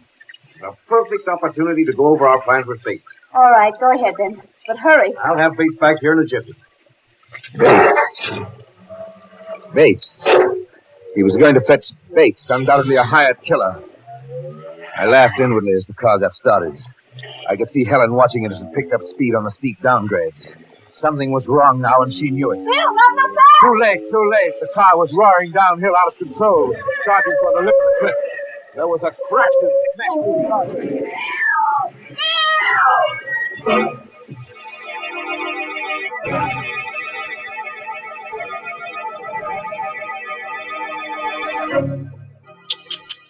Oh, poor Bill. I always say, protect me from my friends, and I'll take care of my enemies. Such a nice guy, too. Who would have thought he'd go falling for a cliff? But there you are. There's no accounting for taste. There's no accounting for the people in this story, that's what. Such terrible people. Oh, Mary, wait till you meet Bates. He's the boy. He's really going to make our characters dance. Yeah, he's going to put them in the groove. Or do I mean grave? You don't know what you mean. And it seems to me, Mr. Host, that life is complicated enough without your making it more so. Well, look at what I had to do yesterday. Clean the house, do the Monday wash, and cook 3 meals in the bargain. Yes, and you'd be surprised at the big help I got from Lipton tea. You see, when I had a moment to relax, I'd make myself a cup of Lipton's. Such an easy thing to do, and it did me a world of good. That brisk flavor makes Lipton such a cheering, satisfying drink. It really perks you up. It's never wishy-washy. Of course, I know that lots of folks serve Lipton tea at mealtimes and serve it to their guests, too. But, friends, you really should try helping yourself through the day with a good hot cup of brisk-flavored Lipton tea. Yes, treat yourself to Lipton's when you've got a moment to relax. Well, don't relax yet. First, let's go back to that tiff on the cliff where John Keeler has just killed his business partner. I'm just itching to know what's going to happen to his wife. She's standing by the shattered fence, peering down the side of the cliff into the darkness. And John, he's creeping up behind her. Look out, Helen. He's dead, Helen. Oh. It's a sheer drop of 400 feet to the bottom. John, I thought... John, you said you were going to Buffalo. I am going to Buffalo, Helen, after I finish my business here. Well, Bill, the car It was a pity about the brakes. They must have come disconnected. Disconnected? Accidents will happen, Helen. John, you killed him. You and Bill thought you had pulled the wool over my eyes. Well, I fooled you. Stay away from me. I'm going to throw you over the cliff. I'm going to send you to join your lover. You can't do that. Tomorrow they'll find your bodies. They'll think you were thrown clear of the car when it crashed. They'll call it an unfortunate accident. No, please, Careful, John. Helen, you're at the edge. There's nothing behind you. John, don't touch me! John! Goodbye, Helen. If I had any feeling at that moment, it was a feeling of satisfaction. I, the failure, had committed the perfect crime. My scheme was flawless. I walked down the hill to my car, changed my clothes, and drove to the airport. As Roger Dunham, I boarded the plane for Rochester at 9:30 that night. Just as I'd planned it, we arrived at that city well ahead of my train. I was waiting when the long line of sleeping cars pulled in at the Rochester station platform. I boarded the train. My drawing room was just as I had left it at Harmon. I sank down in a seat, removed my coat and shoes. I looked at my watch. It was midnight. Come in. Beg pardon, sir. It's midnight, sir. Oh, midnight? Oh, thanks for bringing the milk. It's lukewarm, sir, just like you asked for. Thank you, Porter.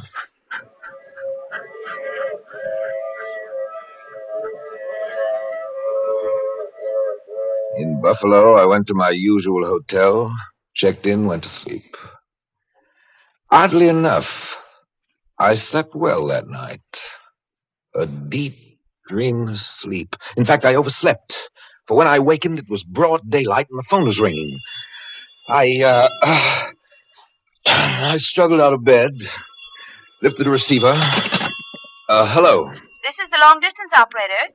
I have a New York City call for Mr. John Keeler. This is Mr. Keeler speaking. One moment, please. Here's your party. Mr. Keeler? Yes? This is Miss Jackson.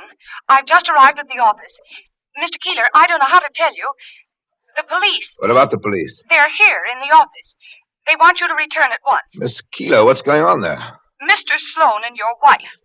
Both of them are dead, Mr. Keeler. Dead? Mr. Sloan's car went off the cliff near your house last night. The accident was discovered this morning. Accident? You say it was an accident? It must have been an accident, Mr. Keeler. She thought it was an accident. Now, if only the police thought likewise. I told my secretary I'd take the first plane back to the city, and I hung up. A few hours later, I reached New York, hurried to my office. There's a detective waiting in your office, Mr. Keeler. A detective? He said he had to see you. A detective. This was the test. I pulled myself together and opened the door to my office. Mr. Keeler? Yes. I understand you're from police headquarters. Jerome is the name, sir. Assistant Inspector. How do you do, sir? We won't take up much of your time, Mr. Keeler. It's an open and shut case. How do you mean that? Well, stormy night, slippery road, bad brakes. Obviously an accident. Very sorry. I nodded at the detective, and all the while I was laughing inwardly.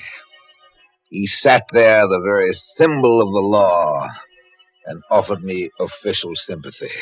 No question of clues, nothing overlooked, nothing to fear. Not now.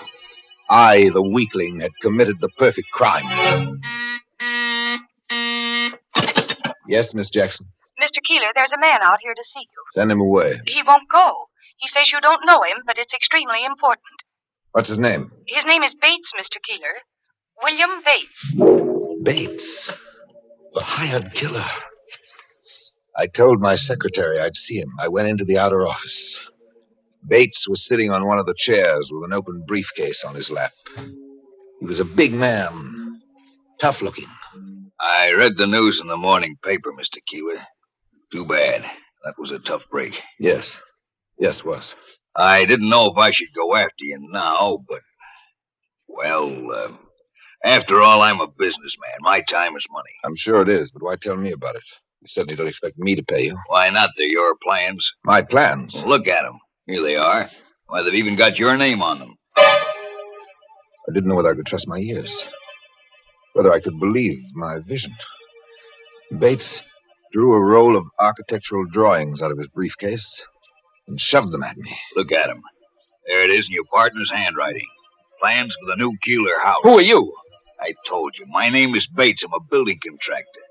Your partner and your wife insisted that the whole job had to be done in secret. In secret? They said something about you having just come out of a sanitarium. They wanted the whole thing to be a big surprise. My mind was reeling. The secret meetings that led me to suspect Bill and Helen. Those meetings were to go over the plans for a house. My house and Helen's. I had killed my best friend and my wife. Inspector Jerome, I want to confess. I killed them. I killed them. Killed them? Killed who? Don't look at me like that. You know who I'm talking about. My partner and my wife. I killed them last night. Now I'm ready to take my punishment. Now, calm down, Mr. Keeler. You've had a hard time. We realize this thing has been a great shock. What are you talking about? The homicide squad doesn't jump to hasty conclusions, Mr. Keeler. We've made a thorough checkup on your background. What's my background got to do with it? Well, we know you spent 3 months in a sanatorium recuperating from a nervous collapse. Now, on top of that, this unfortunate accident. It wasn't an accident. I killed them. We checked every movement you made since you left the office yesterday. Then you must know. We know you took the 5 o'clock train to Buffalo. The porter on your Pullman had no trouble recalling you. Why, he even told us how he brought you a glass of milk at midnight. You were a good 200 miles away from New York when the accident happened. The detective went away, shaking his head. Sympathetically. My mind was in a turmoil. I had committed the perfect crime, and it had boomeranged. I went home. The house on the cliff was empty. Everywhere I looked, I saw Helen. Her photograph on my desk. A red-tipped cigarette still in the ashtrays. 2 half-empty cocktail glasses side by side on the living room table. There was desolation in the house. Emptiness. Loneliness. And it would be like this for the rest of my life. But there was one way out. I always kept a loaded gun in the desk. I took it out of the drawer and in my hand. Here was my punishment. This time I couldn't fail. I placed the gun against my chest and pulled the trigger.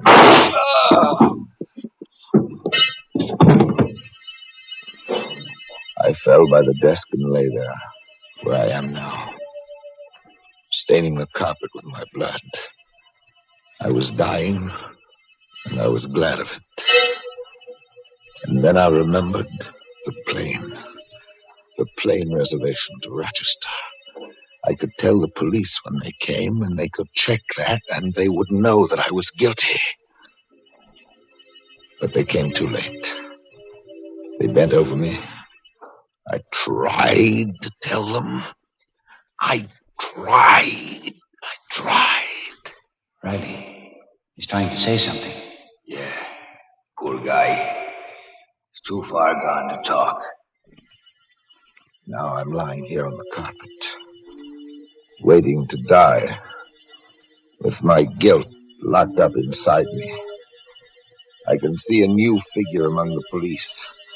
A man in civilian dress, with a small black bag in his hand. How long is it since this man was discovered in this condition, officer? About half an hour, Doc. He's in very bad shape. Will he live, Doc? Will he recover? Oh, yes. He may recover, but only partially. Partially? How do you mean, Doc? Notice his inability to move so much as a finger.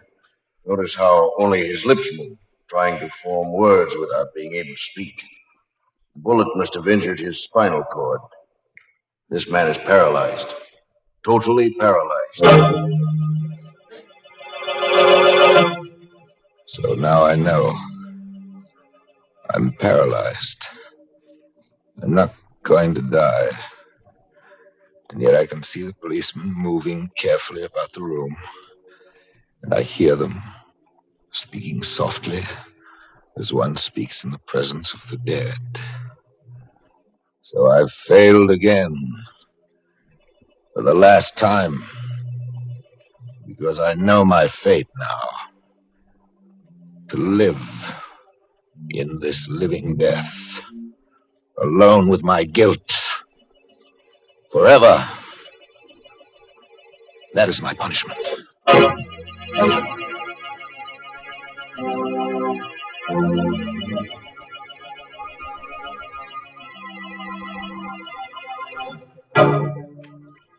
Poor old John Keeler. Who would have thought his spinal cord could have tied him up in knots? Not so nice for John, He started out as a Keeler, tried to be a Keeler dealer, but got all wound up. Mr. Host, let's forget about that awful story, because there's something really important I'd like to talk about. The makers of Lipton tea and Lipton soup want me to remind all you folks of a debt that must be paid to our servicemen. A debt that can be paid in part by buying and continuing to buy victory bonds. You know, I think the best reason for buying bonds was given many, many years ago by one of the great statesmen of all time, by Abraham Lincoln, when he said, "Let us strive to finish the work we are in, to bind up the nation's wounds, to care for him who shall have borne the battle, and for his widow and his orphan, to do all which may achieve and cherish a just and lasting peace among ourselves and with all nations." Yes, folks, that's just what we're helping to do when we invest in victory bonds. So keep on buying all that you can, won't you?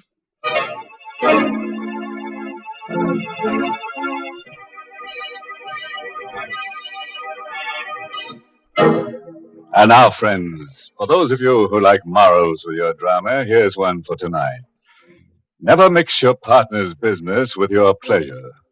For if you do, he may consider it a pleasure to give you the business. By the way, this month's Inner Sanctum Mystery novel is Devil in the Bush by Matthew Head. Yes, and next week's Inner Sanctum story, directed by Hyman Brown and brought to you by Lipton Tea and Lipton Soup.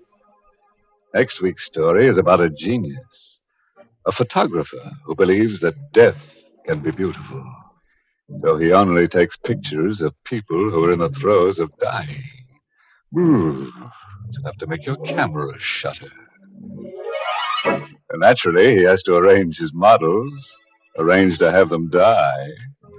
So next Tuesday, bring along the kiddies, and we'll make it a nice family picture. And now it's time to close the squeaking door. So, good night. Pleasant dreams.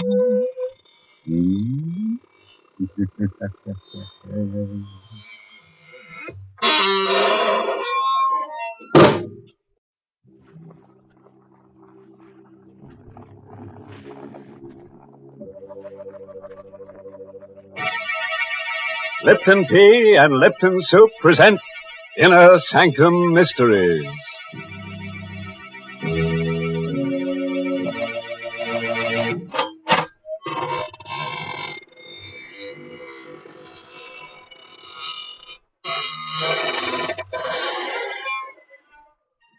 Good evening, friends of the Inner Sanctum.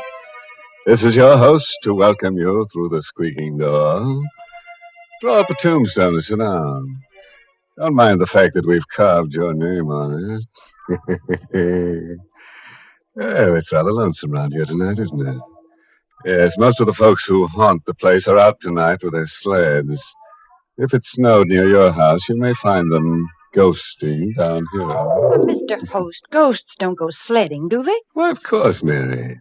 Especially the ghosts of gangsters. They're used to being taken for a sleigh ride. Well, now, why don't you take your sled and join your friends and let me have a word with our Lipton listeners? Folks, have you ever noticed how often we all use the words good, better, and best? We're always comparing things, because comparisons help us decide what the best things in life are. For example, the perfect way to prove how really flavorful Lipton tea is to compare Lipton's to any other tea and taste the difference. Lipton's flavor is brisk, never flat or wishy-washy. It gives you all the flavor, tastes just the way you like tea best. No other tea gives you more bright, mellow goodness, because that superb flavor of Lipton's is extra rich, extra satisfying. Yes, friends, just compare Lipton's to any other tea. You'll find Lipton's gives you brisk flavor, and you'll find Lipton's wonderful brisk flavor gives you more contentment in every cup. All right, Mary. Now you go and perch yourself on that teapot over there and get ready to hear about The Dark Chamber. It's an original radio play by Robert Newman, who witnessed the story while peeking through a keyhole. Yes, and our star tonight is Kenneth Lynch, who plays the role of Joel. Our story tonight is about death, violent death, and also about something which is even more terrifying, the unknown. You don't believe that anything can be more frightening than death? Then you've never experienced the ultimate in fear. But you will within the next few minutes. If you'll put out the lights, pull your chair up close, and listen to The Dark Chamber.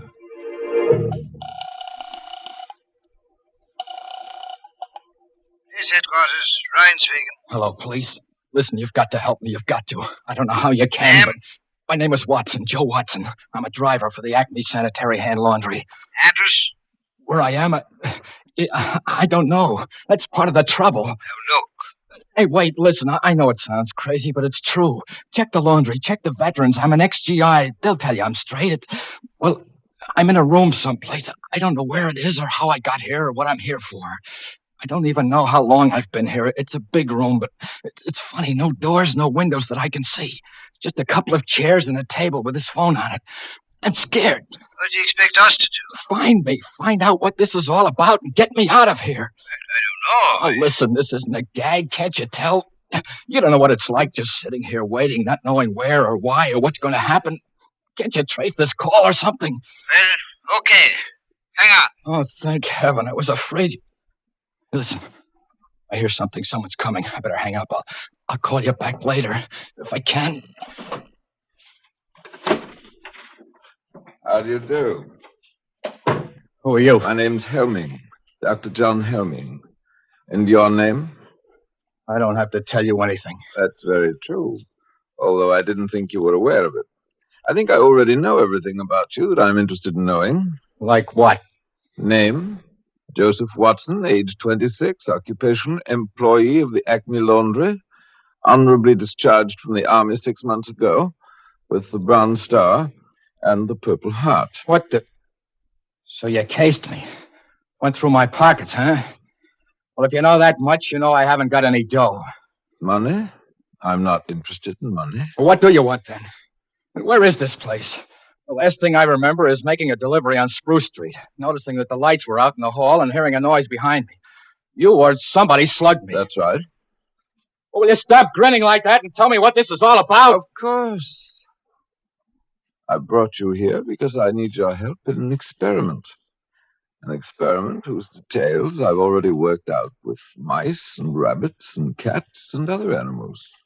What kind of an experiment? An experiment in fear. Fear? Yes.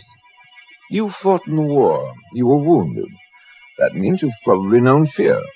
And still, you won the Bronze Star, which means you overcame it. Now, the question is, can you overcome your present fears? What are you talking about? You're afraid. Nothing has happened to you yet, absolutely nothing, and yet you are afraid, aren't you? You're afraid because you're face to face with the unknown. Because you don't know what I want and what I'm planning to do. Which is as it should be. And that's the way we'll leave it. For the moment. Hey, wait a minute. Come back here. Come back. You can't...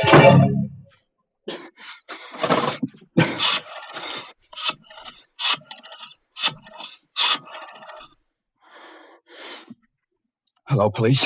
This is Joe Watson again. Listen, I got a little more dope. I don't know if it'll help, but there was a guy in here just now. Said his name was Helming, John Helming. That's probably a phony. He's about 50, tall, over 6 foot, white hair and gray eyes. No, I still don't know what it's all about or what he's after, but have you been able to trace this number yet? Well, how long will it take? Okay, I'll hang on, but... What?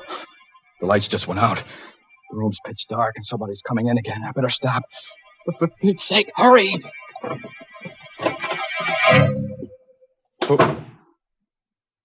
Who's that? Who just came in? Who are you? A girl. Keep away from me. Keep away, do you hear? Keep away. What's the angle now? Angle? Why did you bring me here? Wait a minute. You mean he put the snatch on you, too? When I was on my way home, chloroform or something. And the next thing I knew... Why are you pretending? You're in on it, too. You must be. It's a trap. It's a trap, all right. I'm not in on it. I'm in it, along with you. My name is Watson. Joe Watson. I'm Betty Grant. You swear? I swear. What would I lie about it for? I wonder why he put you in here. Put us together. Who is he? What's he going to do? I don't know. He said something about an experiment. An experiment in fear, but... Hey, listen, we've got to get out of here somehow, some way. He might be listening. Very astute, my dear. Of course I'm listening. What the... Where are you? Right here in the dark. I've been here all the time. Why are you... No, Joe, don't. He must want you to go for him. He's probably got a gun. Right again, my dear. Not that I'll need it. This is stage 2 of the experiment. A new stimulus to action has been introduced. Man against the unknown has become man and woman against the unknown. Look, let's get down to brass tacks. Be sensible about this. Thank you, Joe. That's why I won't need my gun. This new stimulus has been negated by an increased sense of responsibility. Responsibility towards the girl, and therefore by increased fear. Blast you, gun or no gun, if I get my hands on you, where are you? Where are you? Outside now, so you can relax. That was the final stimulus in this stage. Injured pride. The discovery that I could read your innermost thoughts and knew exactly what you were going to do. But you mustn't let that bother you. I already know everything you're going to do from now on. Till the end. Listen, you! Helming! Helming! He's gone. Joe. I know. Hold on, baby. Don't let it get you. There must be a way, some way. Do you suppose he's still listening? It's hard to say. But I'm going to take a chance. There's one thing he didn't figure on. A telephone. Here? Yes. If I can find it again in the dark. It was over on the... Here it is. I put through 2 calls already to the police. Told them what was happening and asked them to get me out of here. I had to hang up both times before they could trace the call and get this number, but this time... Hello. Hello, operator. What? No, this isn't the operator. You're on a busy wire. It doesn't matter. Thank heaven I got somebody. I've been trying for about 10 minutes now. Look, get off the line, will you? I've got to get through to the police. It's terribly important. But you've got to help me. You've got to. My name's Ben Lazarian. I'm a prisoner someplace. I don't know where. You what? It's true. Strange house somewhere. The doctor who says his name is Helming. What? What are you laughing at? Joe, what is it? What is it? I haven't got headquarters. I've got a guy that... I'm sorry, Ben. It's no use. What do you mean? We're in the same boat you are. A girl named Betty Grant and myself. Helming's got us locked up, too. You too? Yeah. He said he knew everything we were thinking, everything we were going to do. I did get through to the police before, but I guess he caught wise. We're talking to each other over an inside line. Then... Yeah. We're through. No. Joe, don't say that. Don't even think it. Look, ask him exactly where he is. Just where are you, Ben?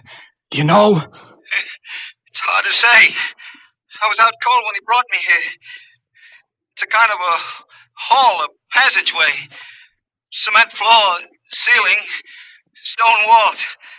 There doesn't seem to be any door opening or anything like that. That's what I thought here, too. But there must be one, or how would he have gotten you in there? Hey, listen, start looking. See if you can find it. That's true. I never thought of that. If I do find the door and it opens into where you are... That's right. 3 of us together. We'll surely be able to figure something out then. Hold on. I'll start pounding on the walls. You see if you hear anything. Go ahead.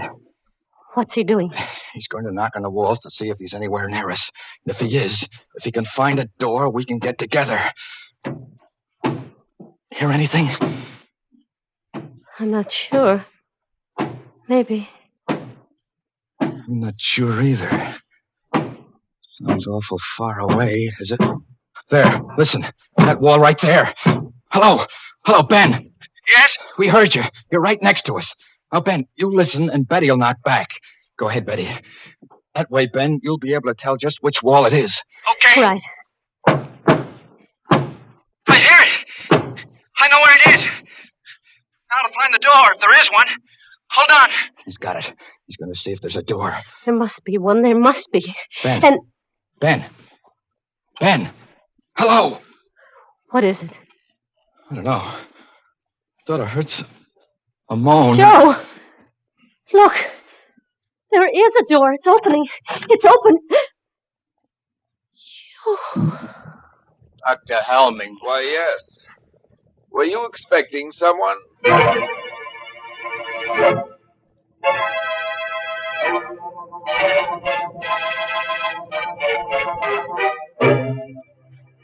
Well, now that you mention it, Doctor, there was someone we've been expecting and waiting for since we first heard about that cozy little place of yours.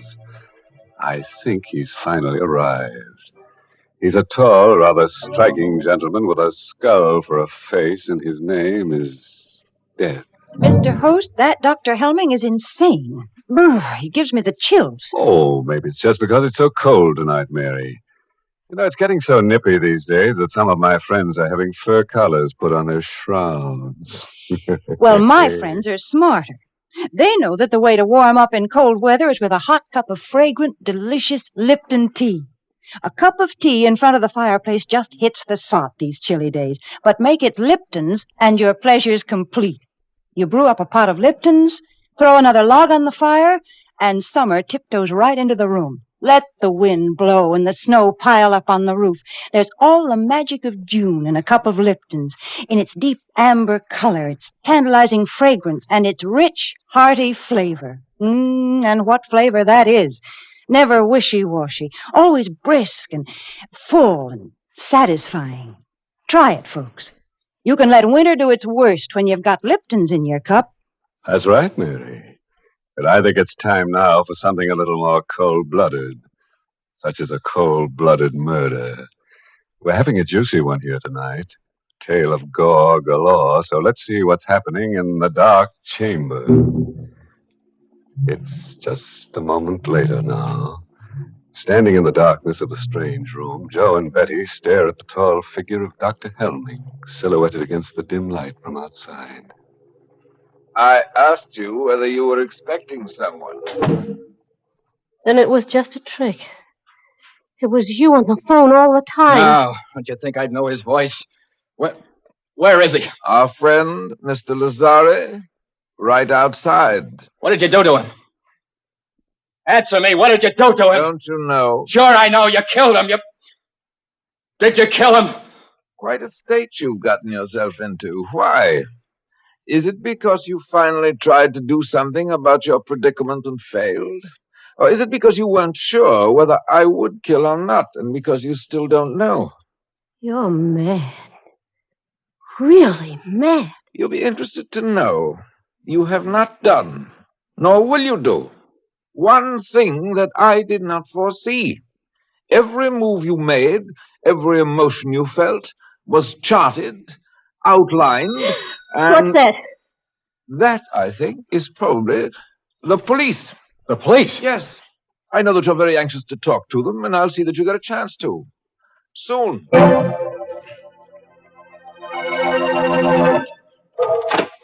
Good evening, officer. I'm looking for a guy named Helming. Dr. Helming. I'm Dr. Helming. Come in, won't you? Okay. Thanks.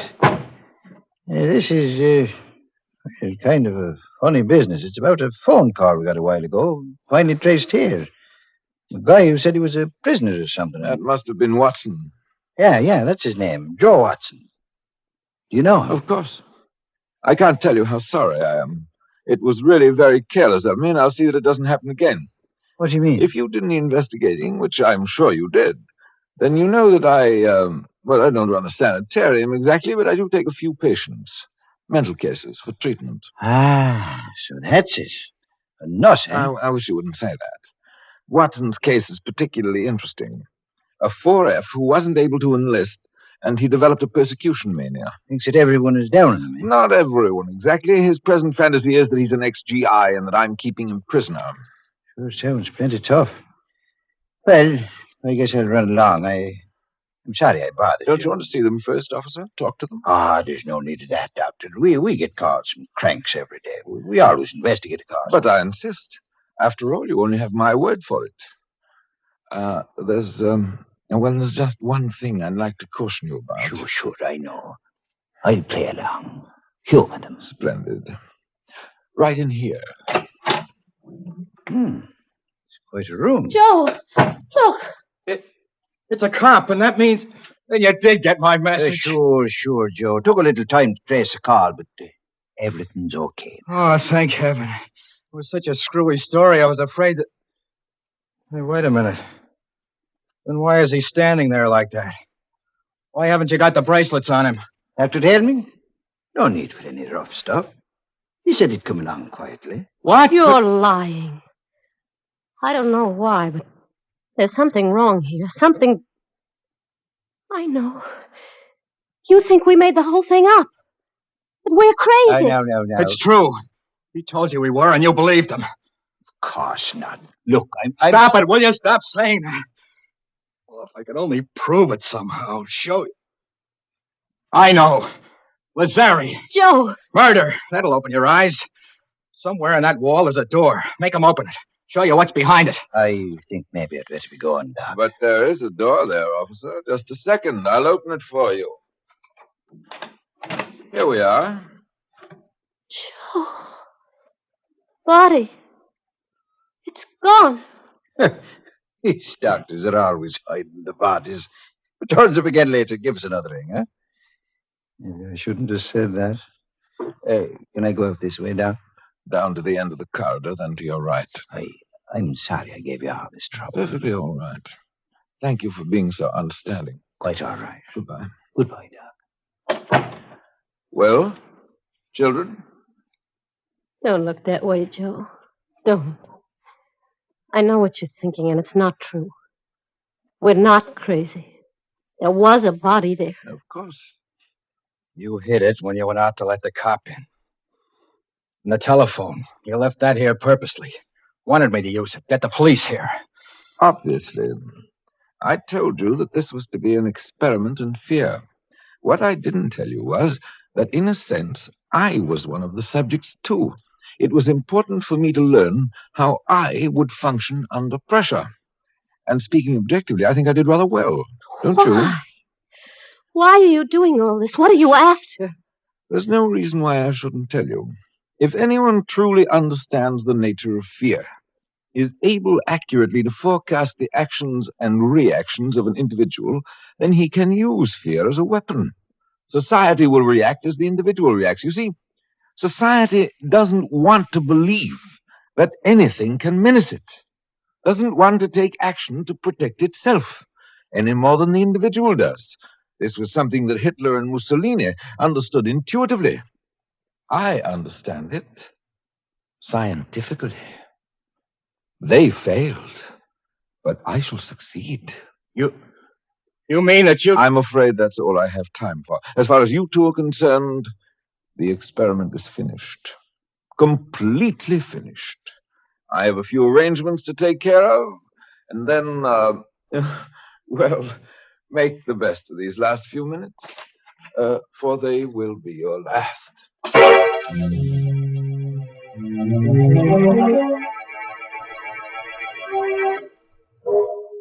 Joe, do you hear anything? Is he coming back? Not yet. He's going to kill us, isn't he? Just the way he killed Lazzari. He's going to try to. Why are you sitting there like that, looking at me?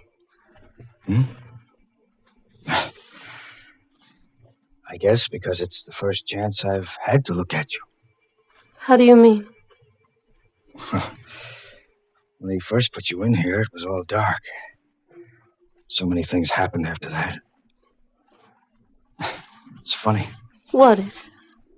The things that you can tell about a person even in the dark. I kind of thought you were little, and I knew you were awful nice and had a lot of nerve, but I didn't think you'd be so pretty. I'm not so pretty, Joe. I'm not very brave either. I'm scared. I'm awful scared. And I don't want to die. Don't worry about it, baby. Don't think about it. Sitting here like this, waiting. And there's nothing we can do. Every time we did try to do something, it was something he knew about. He was expecting us to do. Please, baby. Joe, something happened to you. You were scared before, too, but now... It was not knowing that was scary. Not knowing what was going to happen or why or what you could do about it. But once you do know, once you make up your mind, then you've got to forget about it. Forget about everything. Make up your mind about what? This is going to sound kind of funny, especially now, but... Well, do you have anyone special? A fellow, I mean, that... Why... Oh, no. That's good. I mean... Well, gee, it's a shame we never met before. If we had, we wouldn't be here now. I mean, we probably would have been out together someplace. And what time do you get through work usually? About 6. The store closes at 5:30, but... Me too. I could have picked you up at about 6. Joe, I hear something. He's coming. Yeah. Okay, get up. Over in the corner of the room so that he'll see you as soon as he opens the door. What about you? I'll be waiting over here, behind the door. Joe, you're not going to... I know I haven't got much of a chance, but... Well, wish me luck. But it'll be quick anyway. Oh, no, Joe, please. All right, my young friend. Time. All my arrangements have been completed, and I'm... Where's Watson? Right here. Joe, stop it! It's okay, baby. Didn't get me. I had the barrel of the gun and... Good Lord. Got him. In the chest. But you couldn't have done that. You couldn't have. Outside, Betty. See if you can find another phone. Call the police again. This time, tell them to bring an ambulance. But you couldn't have done it. It was all plotted, graphed, and worked out in detail. I knew just what you were going to do, how you would react. By this time, you were to be in a state of complete frustration, resigned, ready to die. Why did you do it? Why? I don't know. Now just take it easy. I've got to know. You've got to tell me. Was it because of the girl? Out of desperation? Because you knew you were going to die anyway? I tell you, I don't know. I just know that... Well, a guy will take just so much pushing around.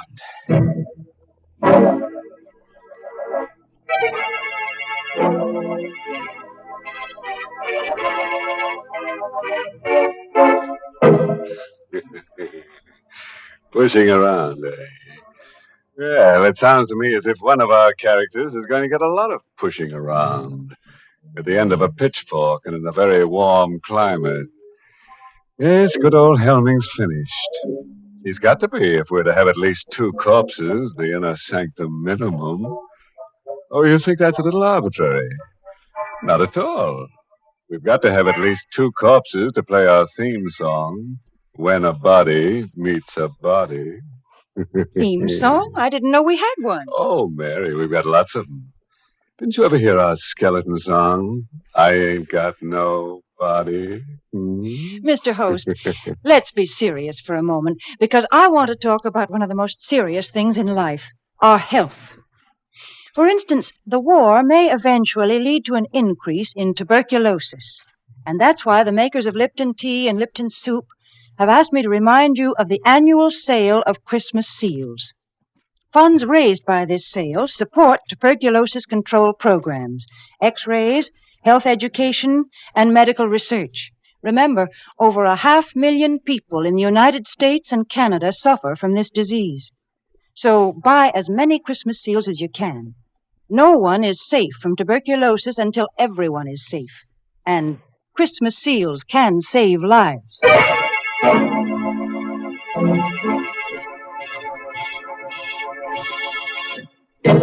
And now, friends, here's a word of wholesome advice. If you've had any murderous thoughts lately, give them up. It just doesn't pay. Why, I know a lady who killed off her husband, and, it just ruined her marriage. Yes, he grew very cold to her. Oh, by the way, this month's Inner Sanctum mystery novel is The Fearful Passage by H.C. Branson. Yes, and next week's Inner Sanctum story, directed by Hyman Brown and brought to you by Lipton Tea and Lipton Soup. Next week's story is about a vampire. He's a very stingy fellow. That's when you go out with him, the drinks are always on you. Naturally, we're going to try to make him feel at home here, so I've just ordered a good supply of bats with green eyes, a coffin for him to sleep in, and a wooden stake to drive through his heart. I wouldn't stake my life on it, friends, but he may visit you before next Tuesday. Until then, good night. Pleasant dreams.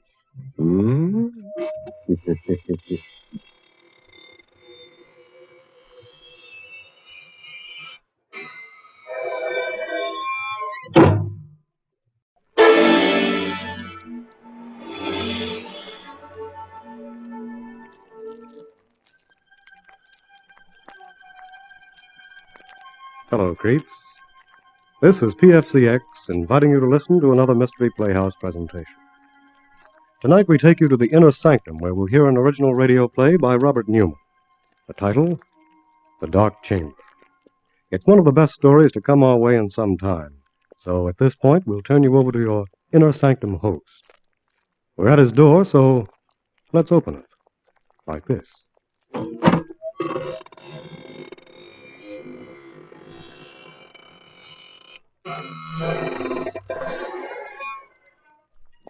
Good evening, friends of the Inner Sanctum. This is your host to welcome you through the squeaking door. Draw up a tombstone and sit down. Our story tonight is about death, violent death, and also about something which is even more terrifying, the unknown. You don't believe that anything can be more frightening than death? Then you've never experienced the ultimate in fear. But you will within the next few minutes. If you'll put out the lights, pull your chair up close, and listen to the dark chamber.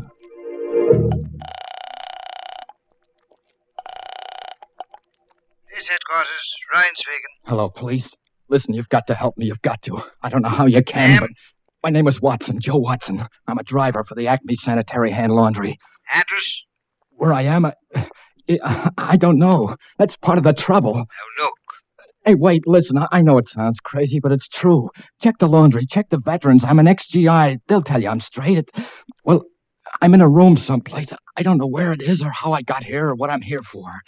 I don't even know how long I've been here. It's a big room, but it's funny. No doors, no windows that I can see. Just a couple of chairs and a table with his phone on it. I'm scared. What do you expect us to do? Find me. Find out what this is all about and get me out of here.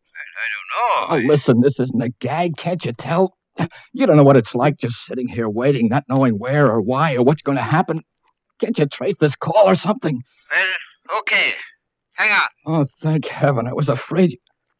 Listen, I hear something. Someone's coming. I better hang up. I'll call you back later, if I can.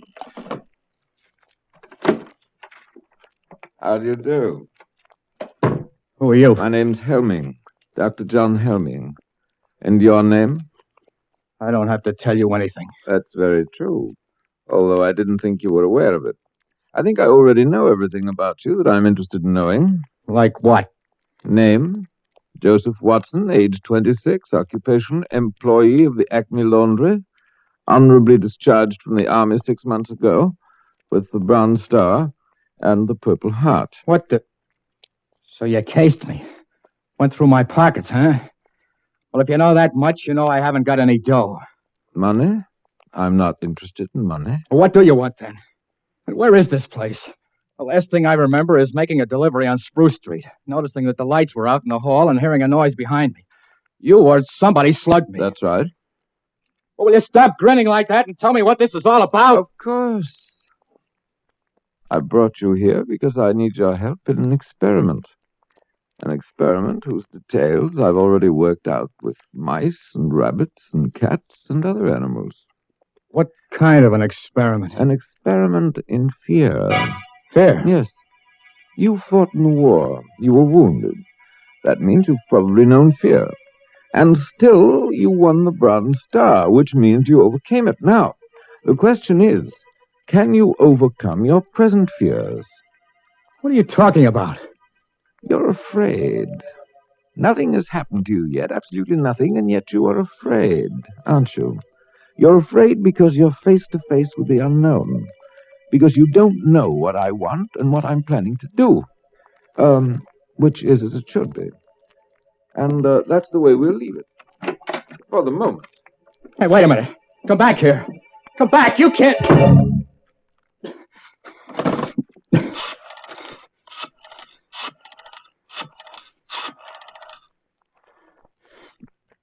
Hello, police. This is Joe Watson again. Listen, I got a little more dope. I don't know if it'll help, but there was a guy in here just now. Said his name was Helming, John Helming. That's probably a phony. He's about 50, tall, over 6 foot, white hair and gray eyes.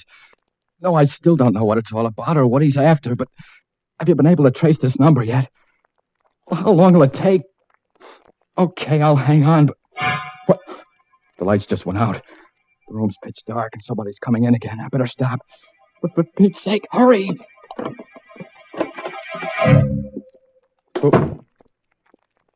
Who's that? Who just came in? Who are you? A girl. Keep away from me. Keep away, do you hear? Keep away. What's the angle now? Angle? Why did you bring me here? Wait a minute. You mean he put the snatch on you, too? When I was on my way home, chloroform or something. And the next thing I knew... Why are you pretending? You're in on it, too. You must be. It's a trap. It's a trap, all right. But I'm not in on it. I'm in it, along with you. My name is Watson. Joe Watson. I'm Betty Grant.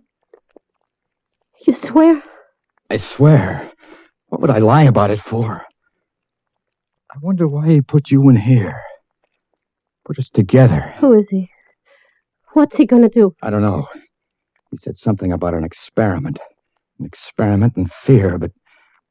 Hey, listen, we've got to get out of here somehow, some way. He might be listening. Very astute, my dear. Of course I'm listening. What the... Where are you? Right here in the dark. I've been here all the time. Why are you... No, Joe, don't. He must want you to go for him. He's probably got a gun. Right again, my dear. Not that I'll need it. This is stage 2 of the experiment. A new stimulus to action has been introduced. Man against the unknown has become man and woman against the unknown. Look, let's get down to brass tacks. Be sensible about this. Thank you, Joe. That's why I won't need my gun. This new stimulus has been negated by an increased sense of responsibility. Responsibility towards the girl, and therefore by increased fear. Blast you, gun or no gun, if I get my hands on you, where are you? Where are you?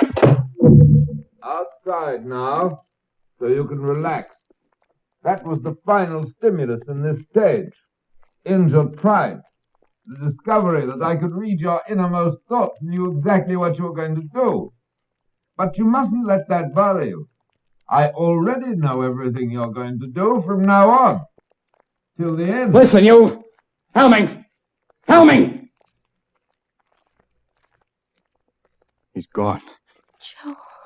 I know. Hold on, baby. Don't let it get you. There must be a way, some way. I suppose he's still listening? It's hard to say. But I'm going to take a chance. There's one thing he didn't figure on. The telephone. Here? Yes. If I can find it again in the dark. It was over on the... Here it is. I put through 2 calls already to the police. Told them what was happening and asked them to get me out of here. I had to hang up both times before they could trace the call and get this number, but this time... Hello. Hello, operator. What? No, this isn't the operator. You're on a busy wire. It doesn't matter. Thank heaven I got somebody. I've been trying for about 10 minutes now. Look, get off the line, will you? I've got to get through to the police. It's terribly important. But you've got to help me. You've got to. My name's Ben Lazarian. I'm a prisoner someplace. I don't know where. You what? It's true. Strange house somewhere. A doctor who says his name is Helming. What? What are you laughing at? Joe, what is it? What is it? I haven't got headquarters. I've got a guy that... I'm sorry, Ben. It's no use. What do you mean? We're in the same boat you are. A girl named Betty Grant and myself. Helming's got us locked up, too. You too? Yeah. He said he knew everything we were thinking, everything we were going to do. I did get through to the police before, but I guess he caught wise. We're talking to each other over an inside line. Ben? Yeah. We're through. No! Joe, don't say that. Don't even think it. Look, ask him exactly where he is. Just where are you, Ben? Do you know? It's hard to say. I was out cold when he brought me here. It's a kind of a hall, a passageway. Cement floor, ceiling, stone walls. There doesn't seem to be any door or opening or anything like that. That's what I thought here, too. But there must be one, or how would he have gotten you in there? Hey, listen, start looking. See if you can find it. That's true. I never thought of that. If I do find the door and it opens into where you are... That's right. 3 of us together. We'll surely be able to figure something out then. Hold on. I'll start pounding on the walls. You see if you hear anything. Go ahead. What's he doing? He's going to knock on the walls to see if he's anywhere near us. And if he is, if he can find a door, we can get together. Hear anything? I'm not sure. Maybe. I'm not sure either. Sounds awful far away, is it? There, listen. That wall right there. Hello. Hello, Ben. Yes? We heard you. You're right next to us. Now, Ben, you listen and Betty'll knock back. Go ahead, Betty. That way, Ben, you'll be able to tell just which wall it is. Okay. Right. I hear it. I know where it is. Now to find the door, if there is one. Hold on. He's got it. He's going to see if there's a door. There must be one. There must be. Ben. And... Ben. Hello. What is it? I don't know. Thought I heard a moan. Joe! Look. There is a door. It's opening. It's open. Dr. Helming. Why, yes. Were you expecting someone?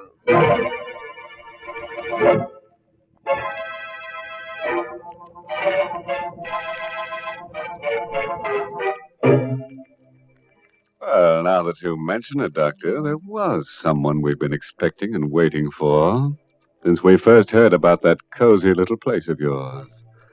I think he's finally arrived. He's a tall, rather striking gentleman with a skull for a face, and his name is Death. So let's see what's happening in the dark chamber. It's just a moment later now. Standing in the darkness of the strange room, Joe and Betty stare at the tall figure of Dr. Helming, silhouetted against the dim light from outside. I asked you whether you were expecting someone. Then it was just a trick. It was you on the phone all the time. Now, don't you think I'd know his voice? Where is he? Our friend, Mr. Lazare, right outside. What did you do to him? Answer me. What did you do to him? Don't you know? Sure I know. You killed him. Did you kill him? Quite a state you've gotten yourself into. Why? Is it because you finally tried to do something about your predicament and failed? Or is it because you weren't sure whether I would kill or not, and because you still don't know? You're mad. Really mad. You'll be interested to know you have not done, nor will you do, one thing that I did not foresee. Every move you made, every emotion you felt, was charted, outlined. And What's that? That, I think, is probably the police. The police? Yes. I know that you're very anxious to talk to them, and I'll see that you get a chance to. Soon.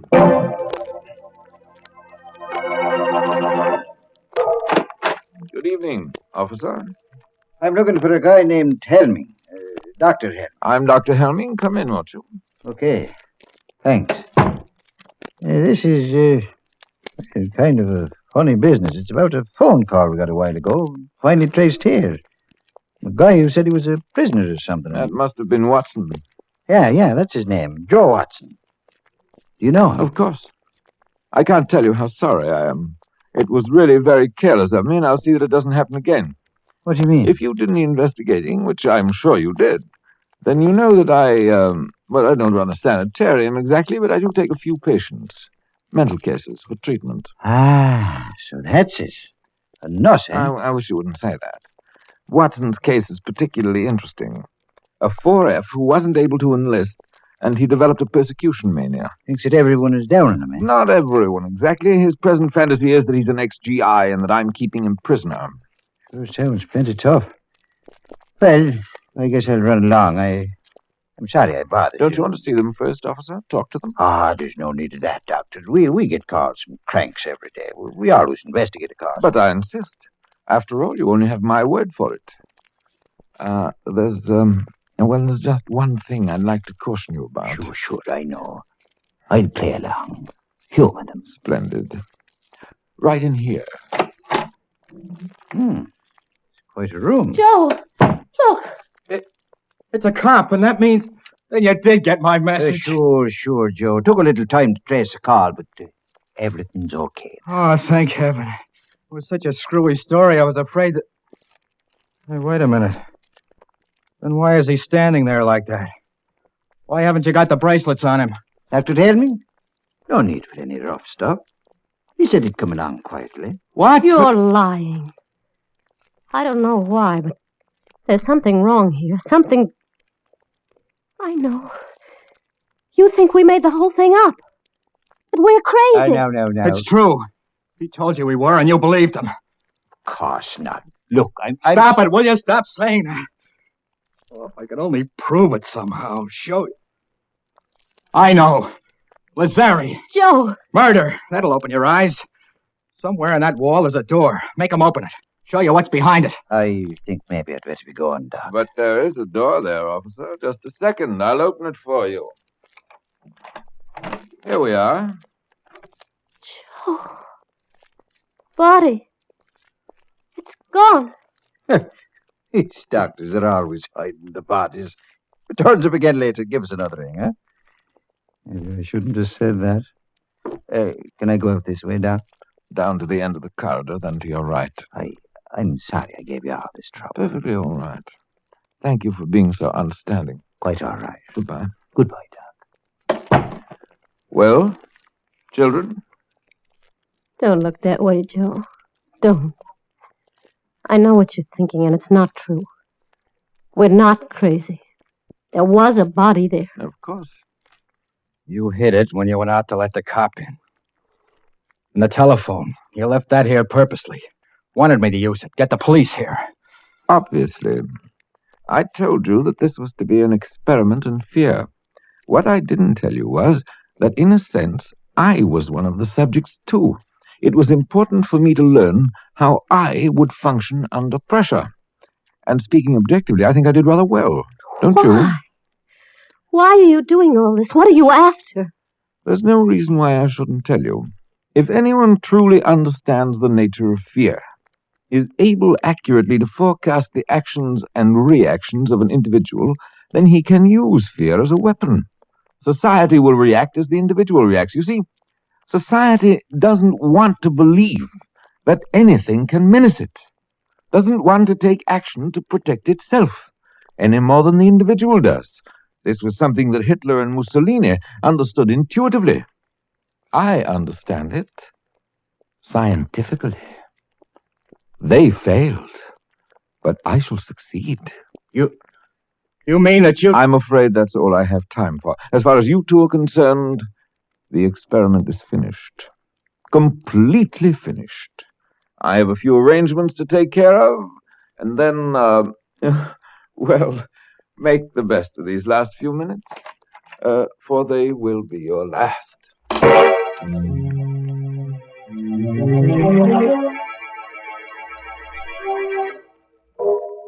Joe, do you hear anything? Is he coming back? Not yet. He's going to kill us, isn't he? Just the way he killed Lazare. He's going to try to. Why are you sitting there like that, looking at me? I guess because it's the first chance I've had to look at you. How do you mean? When he first put you in here, it was all dark. So many things happened after that. It's funny. What is? The things that you can tell about a person even in the dark. I kind of thought you were little, and I knew you were awful nice and had a lot of nerve, but I didn't think you'd be so pretty. I'm not so pretty, Joe. I'm not very brave either. I'm scared. I'm awful scared. And I don't want to die. Don't worry about it, baby. Don't think about it. Sitting here like this, waiting. And there's nothing we can do. Every time we did try to do something, it was something he knew about. He was expecting us to do. Please, baby. Joe, something happened to you. You were scared before, too, but now... It was not knowing that was scary. Not knowing what was going to happen or why or what you could do about it. But once you do know, once you make up your mind, then you've got to forget about it. Forget about everything. Make up your mind about what? This is going to sound kind of funny, especially now, but... Well, do you have anyone special? A fellow, I mean, that... Why... Oh, no. That's good. I mean... Well, gee, it's a shame we never met before. If we had, we wouldn't be here now. I mean, we probably would have been out together someplace. And what time do you get through work usually? About 6. The store closes at 5:30, but Me too. I could have picked you up at about 6. Joe, I hear something. He's coming. Yeah. Okay, get up. Over in the corner of the room so that he'll see you as soon as he opens the door. What about you? I'll be waiting over here, behind the door. Joe, you're not going to... I know I haven't got much of a chance, but... Well, wish me luck. That it'll be quick anyway. Oh, no, Joe, please. All right, my young friend. Time. All my arrangements have been completed, and I'm... Where's Watson? Right here. Joe, stop it! It's okay, baby. Didn't get me. I had the barrel of the gun and... Good Lord. Got him. In the chest. But you couldn't have done that. You couldn't have. Outside, Betty. See if you can find another phone. Call the police again. And this time, tell them to bring an ambulance. But you couldn't have done it. It was all plotted, graphed, and worked out in detail. I knew just what you were going to do, how you would react. By this time, you were to be in a state of complete frustration, resigned, ready to die. Why did you do it? Why? I don't know. I'll just take it But easy. I've got to know. You've got to tell me. Was it because of the girl? Out of desperation? Because you knew you were going to die anyway? I tell you, I don't know. I just know that... Well, a guy will take just so much pushing around.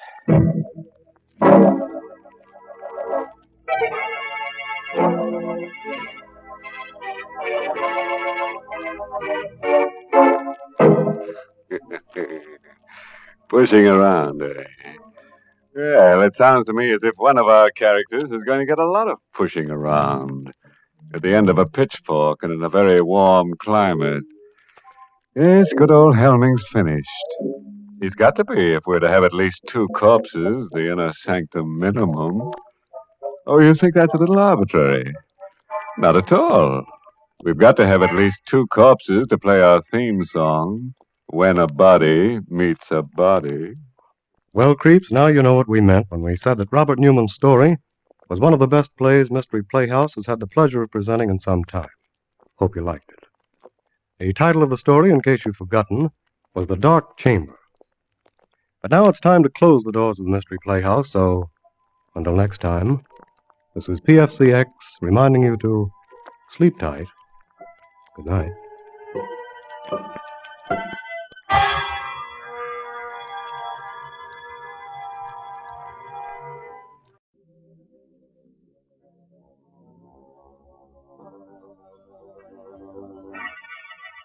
Lipton Tea and Lipton Soup present Inner Sanctum Mysteries.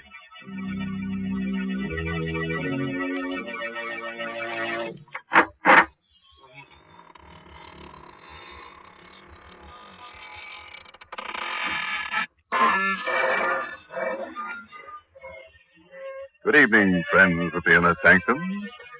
This is your host to welcome you through the squeaking door for another half hour of lovely chills and shudders.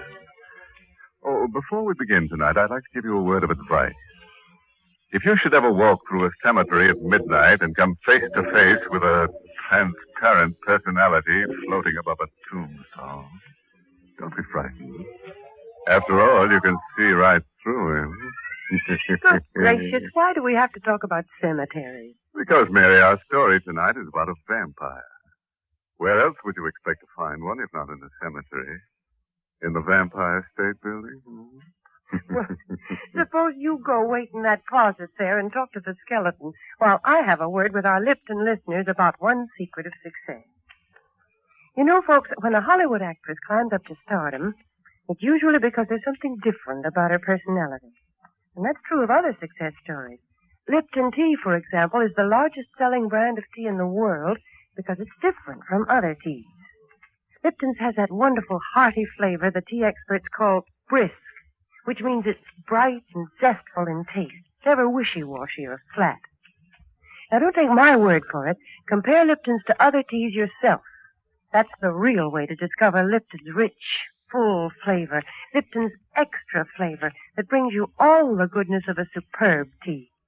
It's full-bodied and satisfying, with a smooth, mellow tang that brings you real enjoyment. So pour yourself a cup of Lipton tea, folks, and then see for yourself what a difference that brisk flavor makes. That's fine, Mary, but quietly, my dear. Why the whisper, Mr. Hunt? Don't make too much noise or you'll wake the dead. We don't want to do that because tonight's story is called The Undead. It's an original radio play by Milton Lewis. Yes, and our star tonight is Anne Seymour, who plays the role of Diana. I was alone here in the penthouse sleeping. The doors leading to the terrace were open.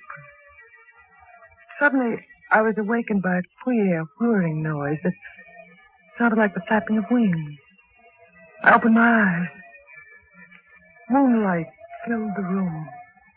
It was one of those clear, cloudless nights. But the winds moaned and howled like weeping women. Somewhere, a dog howled. I sat up, peered into the green light of the moon. Seeing nothing at first. I lay down again.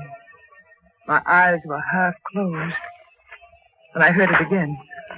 The sound of wings beating on the air. Told myself it was nothing. Until out of the queer green shadows that surrounded me like a mist, I saw a pair of blood-red eyes close to my face. No, they weren't human eyes. They were rimmed with green. They glittered like glass in the dark. I looked closer. Too frightened to move. Too terrified to cry out. The thing that seemed to be flying round my head looked like a bat. Said it wasn't a bat. Suddenly, it floated down. I felt soft fur on my neck, and my throat was pierced with a sharp, terrible pain. I started screaming, "Let me go! Let me go! Richard, where are you, Richard? Richard!" Go on, Diana. When I felt your arms around me, I knew I was safe, Richard, but it was the most horrible dream I ever had. Yes, I know, darling. You were hysterical. What do you think it meant? Well, nothing. Nothing, of course, dear. Everyone has nightmares like that sometime or other. But it was so vivid. I could almost swear it happened just as I told it to you. Now, Diana, do you really believe you've encountered a vampire? I know it sounds ridiculous, darling. Listen, baby, you're living in New York City on top of an 18-story building. This is 1945, not the Middle Ages. Well, the whole notion is just rubbish. I tried to tell myself it was nonsense, too. But somehow... Oh, Richard, I want to get out of this place. But why? I don't like this apartment. There's something evil, sinister here. I've always felt it. And listen to that wind. The wind howl around here all the time. Well, naturally, it's a penthouse, and it catches the winds from the river. You hear that? Something flapping on the terrace. That's just the awning. There are always queer noises around here, all the time, and I can't bear it being alone here at night. Richard, please don't let me stay here alone tonight. I can't stay with you, darling. I've got to go to the theater. I don't want you to go there, please. Let your understudy take the part tonight. Take me away from here, far away where it's warm and there's sunlight. Diana, you don't know what you're saying, dear. I can't give up my part in the show. Of course. Of course. Oh, darling, forgive me, please. I'm sorry I ever mentioned it. You do forgive me, don't you, Richard? Say you do. Why, of course. You're just upset over this silly dream. I know. I won't mention it again. You're okay, baby. Well, it's 10 to 8. I'd better get going. Want to come with me? Yes. No. No, I'm going to stay here. But if this place frightens you... That's just why I'm going to stay. And alone. I'm going to beat this thing. Somehow. That's better, darling. Much better. Here's your coat. And you better take your scarf.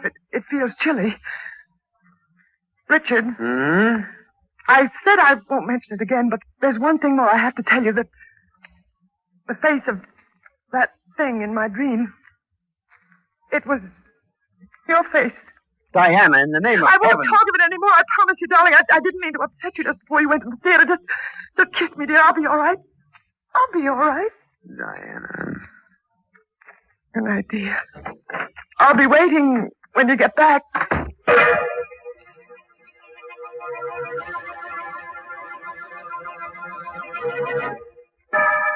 It was just midnight, 2 nights later. I was waiting for Richard to come home from the theater.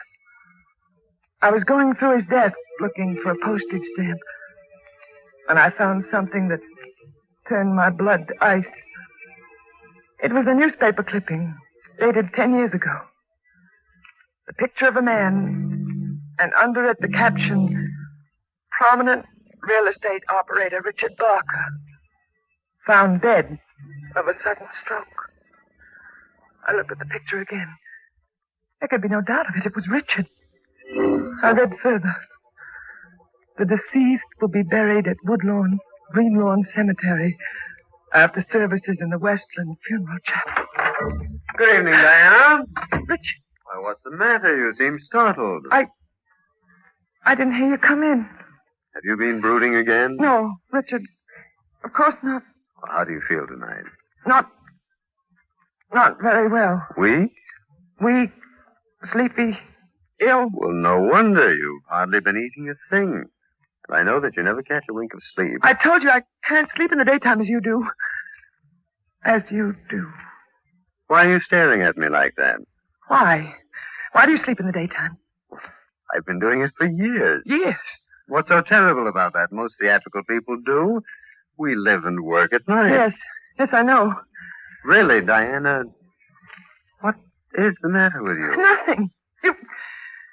You think I'm losing my mind? Well, I don't know what to think. Why are you pretending? Pretending what? That you're something other than what you are.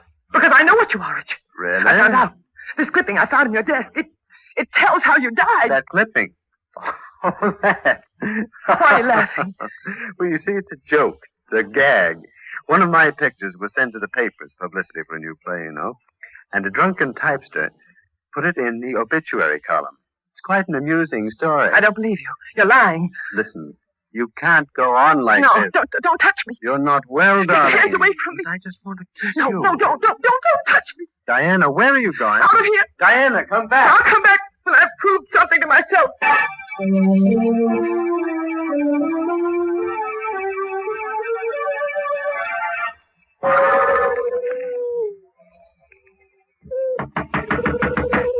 Is there anyone there? What do you want, ma'am? I'm sorry to wake you up. Are you the caretaker here at Green Lawn? Many years, ma'am. I want to see the grave of Richard Barker. Who are you? Diana Barker. His wife. But it's 1 in the morning, Mrs. Barker. I know what time it is. I want to see the grave. No one comes at a time like this. Please, will you tell me? Perhaps this will help. $10. For disturbing you. All right. You take the path in back of my house. Turn to the right.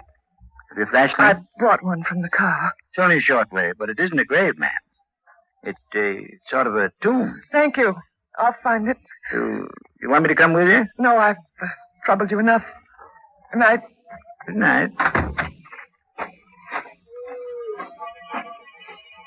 Somewhere, an owl was howling, as though warning me not to go on with this insane adventure. But I knew I had to continue. I had to be certain. I followed his directions along the path to the cemetery. The moon poked yellow fingers through scudding clouds as though showing me the way. I was frightened, terrified. There's nothing to fear from the dead. I kept telling myself that to keep up my courage. The dead. Perhaps they were right. There was nothing to fear from them. But the undead. It was a tomb. The inscription was clear. Here lies Richard Barker, born May 7th, 1890, died September 4th, 1935. There was a lock on the door. It was old and rusty. I'd come this far. I made up my mind. I picked up a stone. Smashed the lock. I opened the door. Blackness. Inky blackness, such as one imagines one would see at the end of the world. Turned on the flashlight I took from the car. Coffin was lying in the center of the tomb, on an altar. I felt my heart beating wildly, like a throbbing drum inside me. With a trembling hand, I opened the coffin. I looked down on a ghastly white satin lining. That was all there was in the coffin. There was nothing else. It was empty. I looked up. There was a face staring at me in the shadows of the tomb. It was Richard. Diana, I knew you'd come here.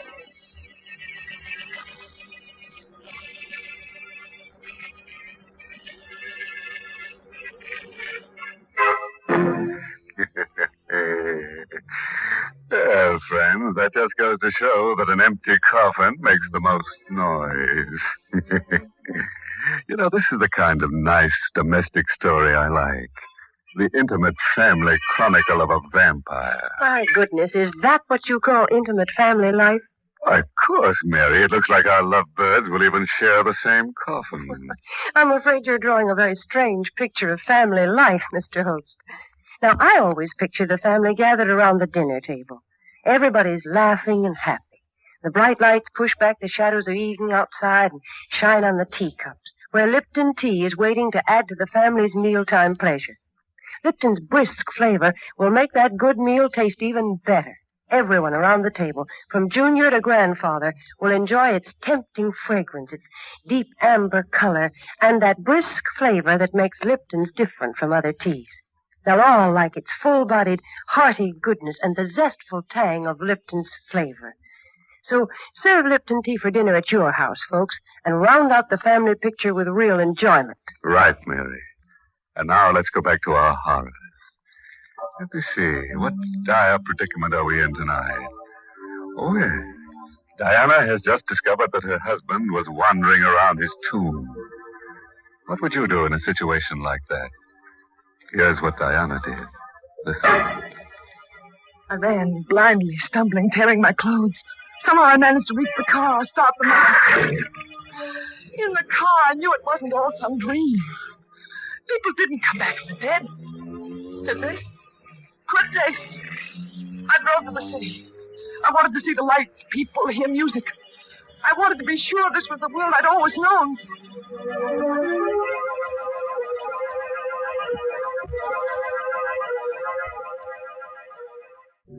I tried to think. I tried to reason. I tried to understand what had happened to me. Because I knew something was happening to me. Something that I dreaded. I was becoming like them. Like Richard. I felt a strange craving. Desires that I didn't dare think of. Excuse me, Mrs. Barker. Oh.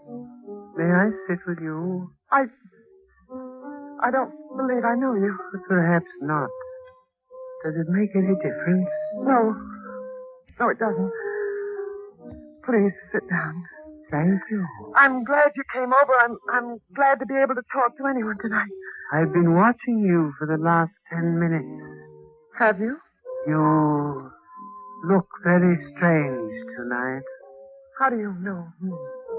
We all know each other. We? Yes. You realize you'll be dead soon. Dead? At least what they call dead. You know what's happened? Oh, yes, of course. I've seen it happening for weeks. Your face became paler and paler. It will not be long now. You will become one of us. I don't want to. It's not in your hands. It isn't true. It can't be true. It's quite true. Many of us have gone on for hundreds of years. Those who sustain us become like us. And I... There is no escape. No, I don't believe it. Don't you feel it? Blood. That strange desire. Yes. There. You see? I don't want to. I once tried to fight it, too. It's no use. I'm going away. Far away. Where he can't reach me. I'm going now where no one can reach me. Waiter! Waiter! Will you help me here? There's been an accident.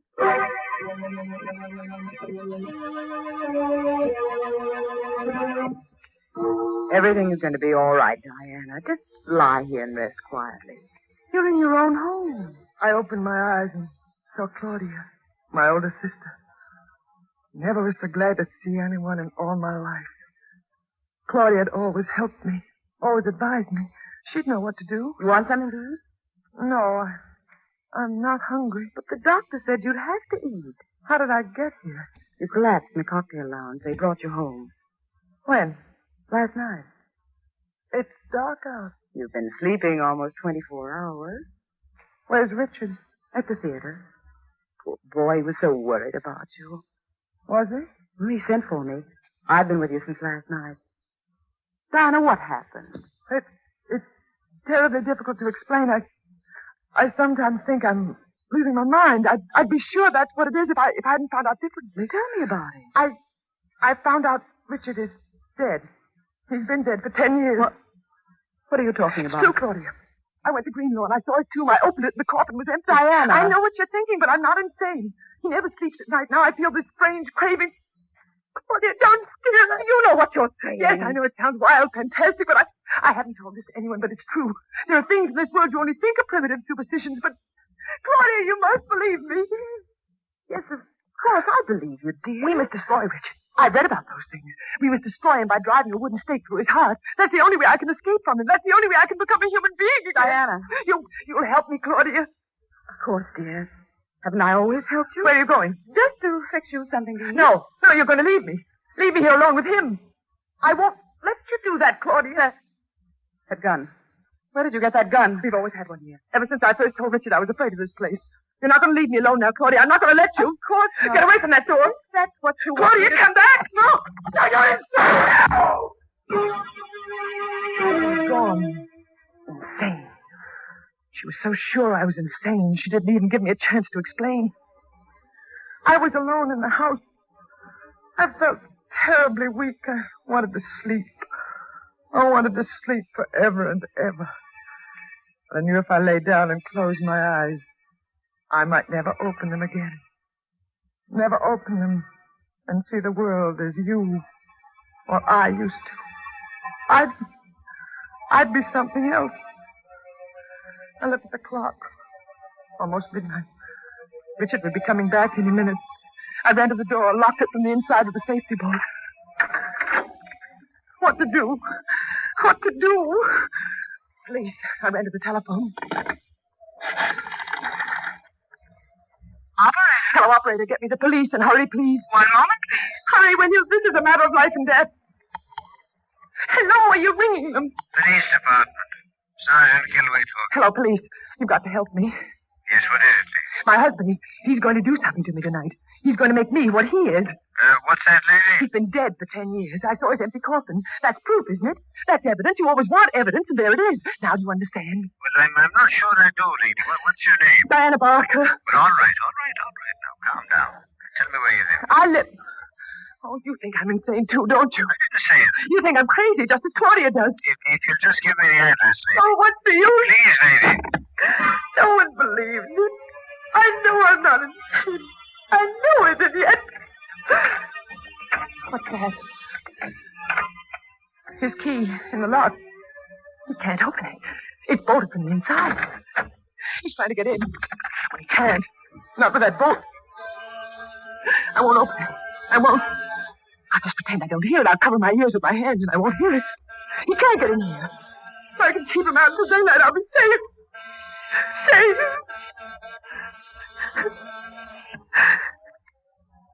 Suddenly, the doorbell stopped.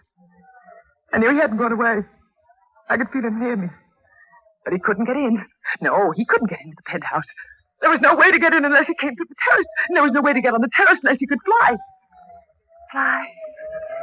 The wind was screaming. When I turned to look at the French doors leading to the terrace, it was impossible. He couldn't. And yet, he couldn't. And yet, the doors burst open. The wind blew through the house like a cyclone. The air framed in the double doors. Sir Richard! Why didn't you let me in? How did you get out on the terrace? Never mind. What are you doing with that gun? Don't come near me, Richard. Diana? Go away. Go away and leave me alone. Give me that gun. No. I'm warning you, Diana. You'd better give it to me. If you take another step toward me, I'll fire. Diana? You see? The bullets. They didn't harm you. No. I didn't miss. No. It's empty. You see? It didn't do any good. What are you going to do? I'm going to put an end to this once and for all, Diana. An end? I've prepared for this. I have a knife. You see? Richard. Don't be afraid, Diana. You won't quite die. No. Come here, Diana. No, Richard, no. You're no. making too much trouble while you're alive. Help me, Let go of me! I saw the knife over my throat. I beat at his chest with the empty pistol. Then, just before everything became black, I saw 3 flashes of lightning.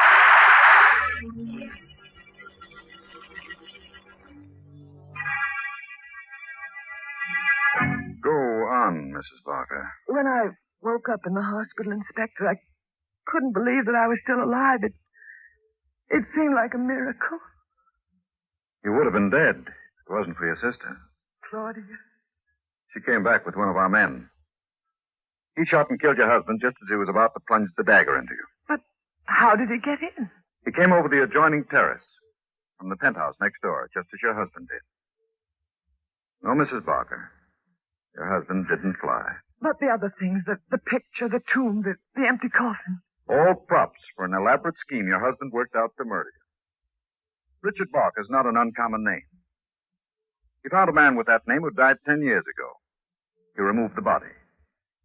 He got the whole idea from the dream you told him. But why? To establish that you were insane. He planned to murder you and claim he did it in self-defense to protect himself against an insane woman. But the gun... Filled with blanks. He wanted to get your money, Mrs. Barker. But the way I felt, those strange cravings... You're suffering from anemia. The doctor told us that. It's not uncommon for anemia sufferers to feel the way you did. I still can't believe it. I still feel that he isn't quite dead. I'll relieve that fear right now. His body's in the other room. I think you should see it. Come this way, Mrs. Barker. There. Raise the lid of the coffin, Charlie. Yes, Inspector. What's the matter? He looks so lifelike. His lips are so ready. He looks as though he could move.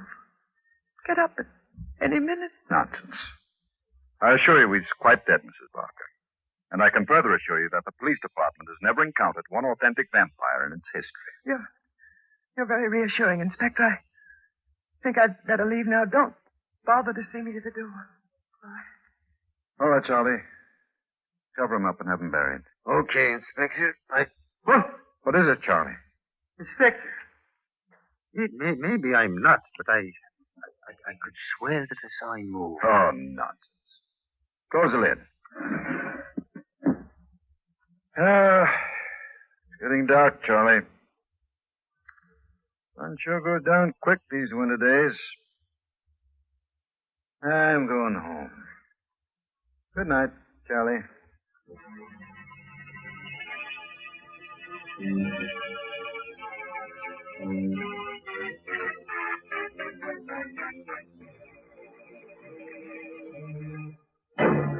Well, friend, do you think Richard is really dead? Oh, that's something for you to sleep on when you go to bed tonight. Oh, and by the way, we have a moral for tonight's story. Yes, it's taken from a diary of Miss Delirium Tremens, who once said, "Never marry a vampire. He may turn out to be 500 years old without a social security number to his name. How can a girl have any fun going around with a guy like that?" Well, Mr. Host, I don't think that's a serious problem. I'm positive that no girl will ever meet a vampire, much less marry one. But you can't be sure, Mary. The safest thing is to drive a wooden stake through your husband's heart. Yes, if he dies, then he must be a vampire. Oh, such foolishness. Let's forget all this talk about vampires, because I want to tell the folks about something wonderful that's going to happen next week. And next Tuesday's Christmas, you know. So instead of our usual mystery thriller, Inner Sanctum will bring you a tender and beautiful Christmas play called The Littlest Angel. And our star will be that great and beloved actress, Helen Hayes. There's a lovely musical score specially written for The Littlest Angel. And the play is one your whole family will enjoy, especially the youngsters. Perfect entertainment for Christmas night. And of course you won't want to miss Miss Helen Hayes' performance. So be sure to tune into this station at the regular Inner Sanctum time next week. I promise you, The Littlest Angel, starring Helen Hayes, and brought to you by the makers of Lipton Tea and Lipton Soup, will be the crowning pleasure of your Christmas day. That sounds great, Mary. You know, Christmas is really wonderful. There's something about it that gets even the most hardened characters. Oh, by the way, this month's Inner Sanctum mystery novel is The Fearful Passage by H.C. Branson. And don't forget what Mary told you, friend. Next week, we'll bring you Inner Sanctum's special Christmas program, directed by Hyman Brown and starring Helen Hayes, America's First Lady of the Theater. There'll be no gore, no chill. Not even one little murder, believe it or not. The holiday spirit is getting even us. So be sure to join us next Tuesday. Meanwhile, I'm going to do my Christmas shopping. You know where I can get a nice fur-lined coffin for a cold-blooded friend? Until next Tuesday, then. Good night. Pleasant dreams.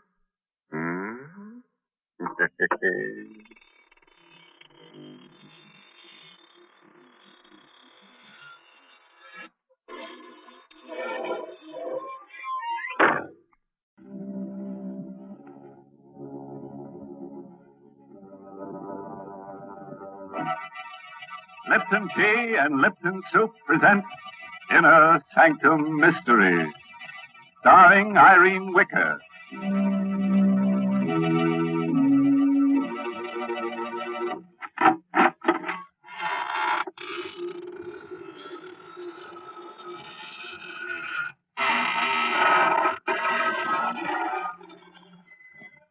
Good evening, friends of the Inner Sanctum.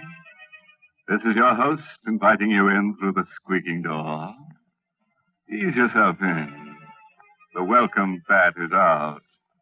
Pick yourself a place to stand. You have several choices. You can stand in awe, or stand aghast, or stand rooted to the spot. Or if you find you can't stand it at all, just stretch out on the floor and lie still. You'll have plenty of company there before we get through with tonight's list of victims. Good gracious, Mr. Host. I don't think I'd enjoy that company. Well, they're not very lively, Mary. In fact, you may find them a little stiff at first. But they won't interrupt if you want to talk. And you know I do want to talk, Mr. Host. So suppose you go greet your other visitors while I have a little chat with our Lipton listeners. You know, folks, sometimes when you're trying to describe a thing, you find it's very hard to think of just the right word. But that doesn't apply when you set out to describe Lipton tea. For Lipton is so different from other teas. Its flavor is so extra special that there's a special word to describe it. Brisk. Yes, brisk is the tea expert's word for full-bodied, tangy flavor. Oh, but then why bother with words when Lipton's itself can tell you so much more? You'll taste the difference right away and discover how much Lipton's brisk flavor adds to your enjoyment. Yes, with Lipton's, you get all the goodness nature puts into tea. So for deep-down satisfaction, folks, fill your cup with brisk-flavored Lipton tea. That's a good idea, Mary. And now, friends, if you'll just reach over and switch off those harsh, bright lights, we'll begin our story of The Creeping Wall by Sigmund Miller, starring Irene Wicker in the role of Karen Jeremy. Just let the soothing darkness envelop you like a straitjacket. You'll be surprised how nervous you'll feel. Here's Karen now. Can you think of anything more absurd than being afraid of the walls in your own home? Why I should feel that way, I don't know. My husband Horace seems to think it's just a case of nerves. Walls are just made of wood and plaster. Still, they give me a queer feeling. Once, while sitting alone and reading, I had an odd sensation that the walls were tilting. I looked up. Sure enough, they were all leaning toward me. I closed my eyes, but when I opened them again, they were all straight again. Oh, it was a horrible experience. But a much worse thing happened to me last night.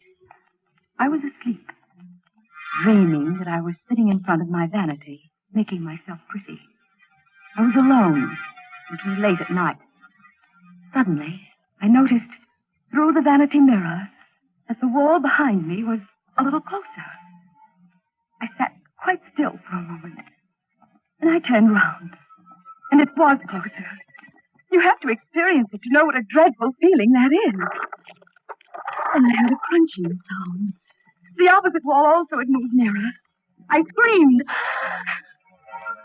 It was only a whisper. Then all the four walls began to hem me in. They moved nearer and nearer. I could feel the cold of the walls filling the remaining space of the room. I was going to be crushed to death. There was a book of matches on the vanity. I lit a match and held it near the cold walls. They stopped moving. They were afraid of the heat.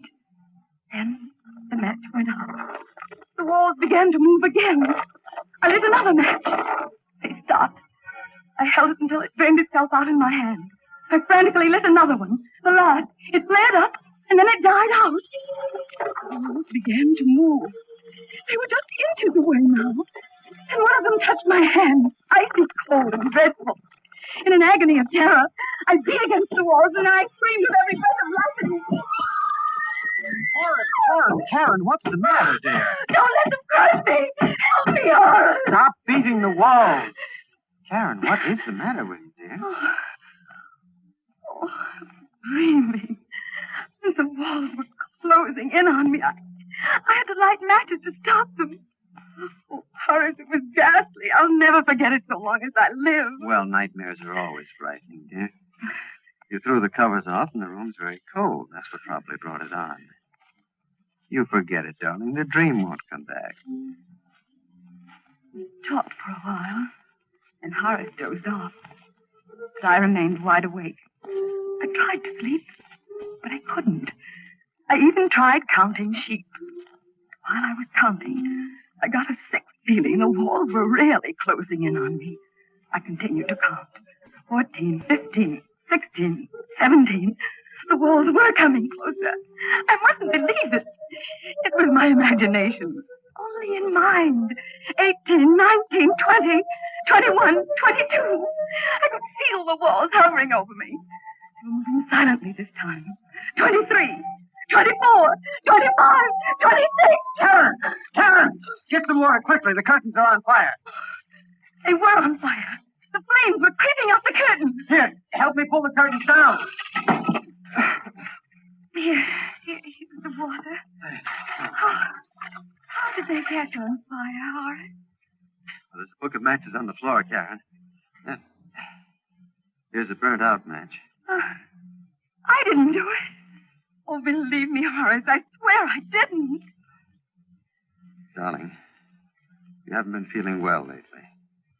I think you ought to see Dr. Gustafson. I'm you sure don't that... believe me. I wouldn't do anything like that. I couldn't. You probably weren't aware of it. Probably nothing serious. Dr. Gustafson's a very good man. Now, Karen. Don't be a baby, darling. All of us get ill sometimes.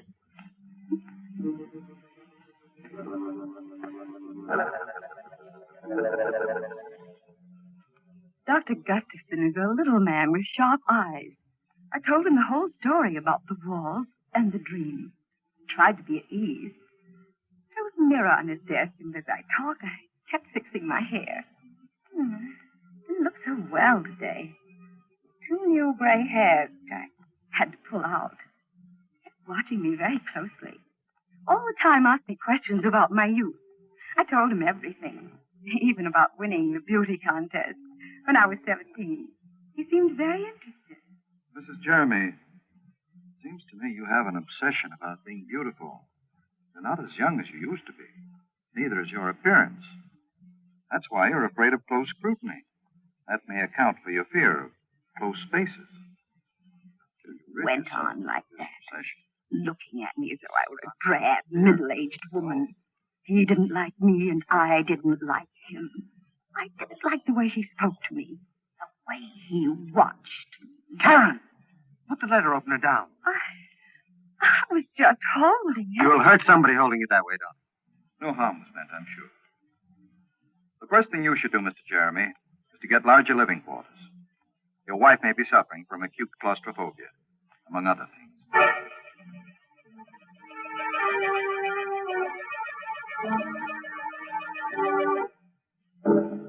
I was glad the visit to that horrid little Dr. Gustafson didn't influence Horace at all. He still loved me. Told me I was the loveliest woman in all the world. One day he came home in great excitement. Darling, I've got a wonderful surprise for you. I've just bought the famous meadow mansion. Oh, Horace, do be careful. You must my hair. What is this meadow mansion? Well, it belonged to John Aiken. You know, the famous naturalist. Mm-hmm. He was killed, poor fellow, in an auto accident. It's a huge house, and you won't be troubled by walls ever. Come on now, darling. We have to see the agent and sign lots of papers. We went to the agent's office. Mr. Swanson was his name. A very friendly old man. He kept looking at me all the time he was talking. Mr. Swanson, we'd like to take occupancy of the house right away. I don't think it's a good idea, Mr. Jeremy. You see, there's still a lot of Mr. Aiken's property in the house, and... Oh, well, we don't mind that. You don't understand. It's specimens Mr. Aiken's left there, animals and snakes. They're waiting to be shipped to the zoo. Well, there's nothing to worry about. They're in cages, aren't they? It'd be very unpleasant if they weren't. Scared to death of snakes myself. If we only wait a few more days, they'll all be shipped out. Oh, don't worry about it. We'll leave the animals strictly alone. We've just got to move in right away. Well, the house is so big, I guess you can manage. Here are the keys, and good luck to you both.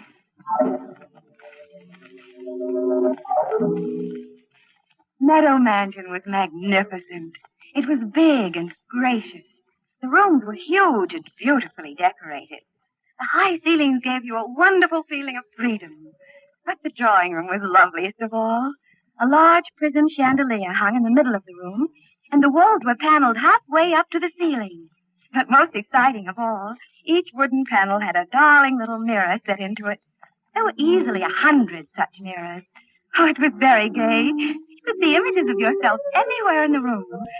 It was all breathtakingly beautiful. Except for a picture on the wall of a very flashy-looking woman called Delilah. Well, darling, how do you like our new home? Oh, it's wonderful, Horace. I love it all. Everything. Except that picture. Oh, you mean Delilah? Well, that's a fine painting, dear, of a very beautiful woman. Well, she looks evil to me. Darling, I do believe you're jealous. You needn't be. She isn't half as pretty as you are. Alice, answer the door, please. We didn't talk about the picture anymore, because Mr. Swanson, the agent, came in to see how we were getting on. I left Horace talking to him, and I wandered into the next room. There were a dozen cages standing near the fireplace, ready to be shipped off to the zoo. There were mostly snakes and lizards in the cages. All of them were quite motionless, except one. It was labeled Bushmaster, Venezuela. Very odd name for a reptile. Fearfully ugly, yet it fascinated me. About 4 feet long, fat and clumsy looking, yet it slid round the cage with wonderful grace, kept moving round and round, trying so hard to get out. It looked at me pleadingly, and then I found my hand on the safety catch. I drew it away in horror. It kept going round and round the 4 glass walls. Must be maddening to have walls so close they touch you all the time. I remembered what a terrible feeling it was to be frightened of walls. Then suddenly, the snake was in the middle of the floor. Karen, don't move! Good heavens, it's out of the cage. Stand still, Karen. I didn't move. Not one bit. I wasn't frightened. I was only wondering how it had escaped from the cage. The snake lay there in the middle of the floor with its head up, hissing. And it started to move. It slid in a wide circle toward Horace and Mrs. Swanson. It's coming towards me. I've got to get out of here. Don't run! But he didn't listen to Horace. He started running and the snake struck him. It struck him twice in the leg. Then he continued running past me. Then suddenly he fell. Horace picked up a chair. He smashed it down on the snake. He smashed it again and again and again until it was dead. His body is swelling. He's dying. I didn't open the cage. I swear to you I didn't. It got out by itself. Oh, the door must have been loose. Please believe me, Horace. I didn't open it. I couldn't have opened it. You must believe me. You must. Oh, you must.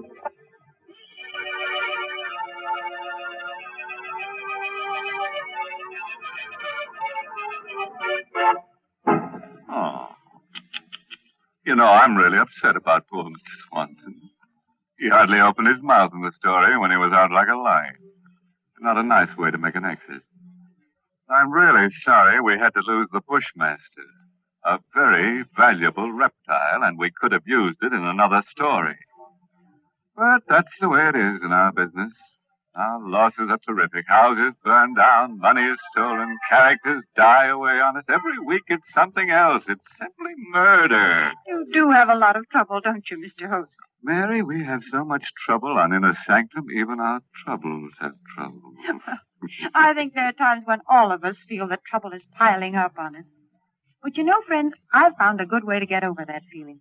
Just say to yourself, I'm going to relax and have a cup of Lipton tea. Then when you're comfortably seated with your teacup within easy reach, give your mind something pleasant to think about. That Lipton tea, for instance.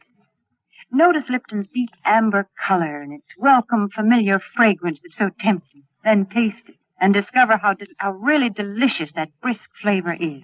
And for real enjoyment any time during the day, just take a few minutes out to enjoy a piping hot cup of brisk flavored Lipton tea. Well, I'll certainly give you a suggestion to try, Mary. And now, friends, if you'll give me your hand, we'll go on with the story. Or would you rather take yourself in hand? Things are going to be a little rugged from now on, so take a firm stand, sit tight, and buckle down. And it won't be a bad idea to grit your teeth and square your shoulders at the same time. By the way, if you can do all those things at once, let me congratulate you. You're quite an athlete.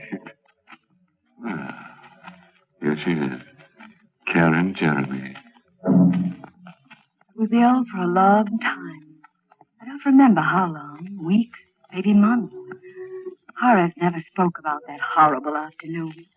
And after a while, I stopped thinking about it. I liked my new home. Meadow Mansion was such a beautiful place, I rarely left it. I loved best of all the drawing room, with its darling little mirrors and the wooden panels. I could see myself from all sides. It was so much fun. My absurd fear of walls was beginning to fade away.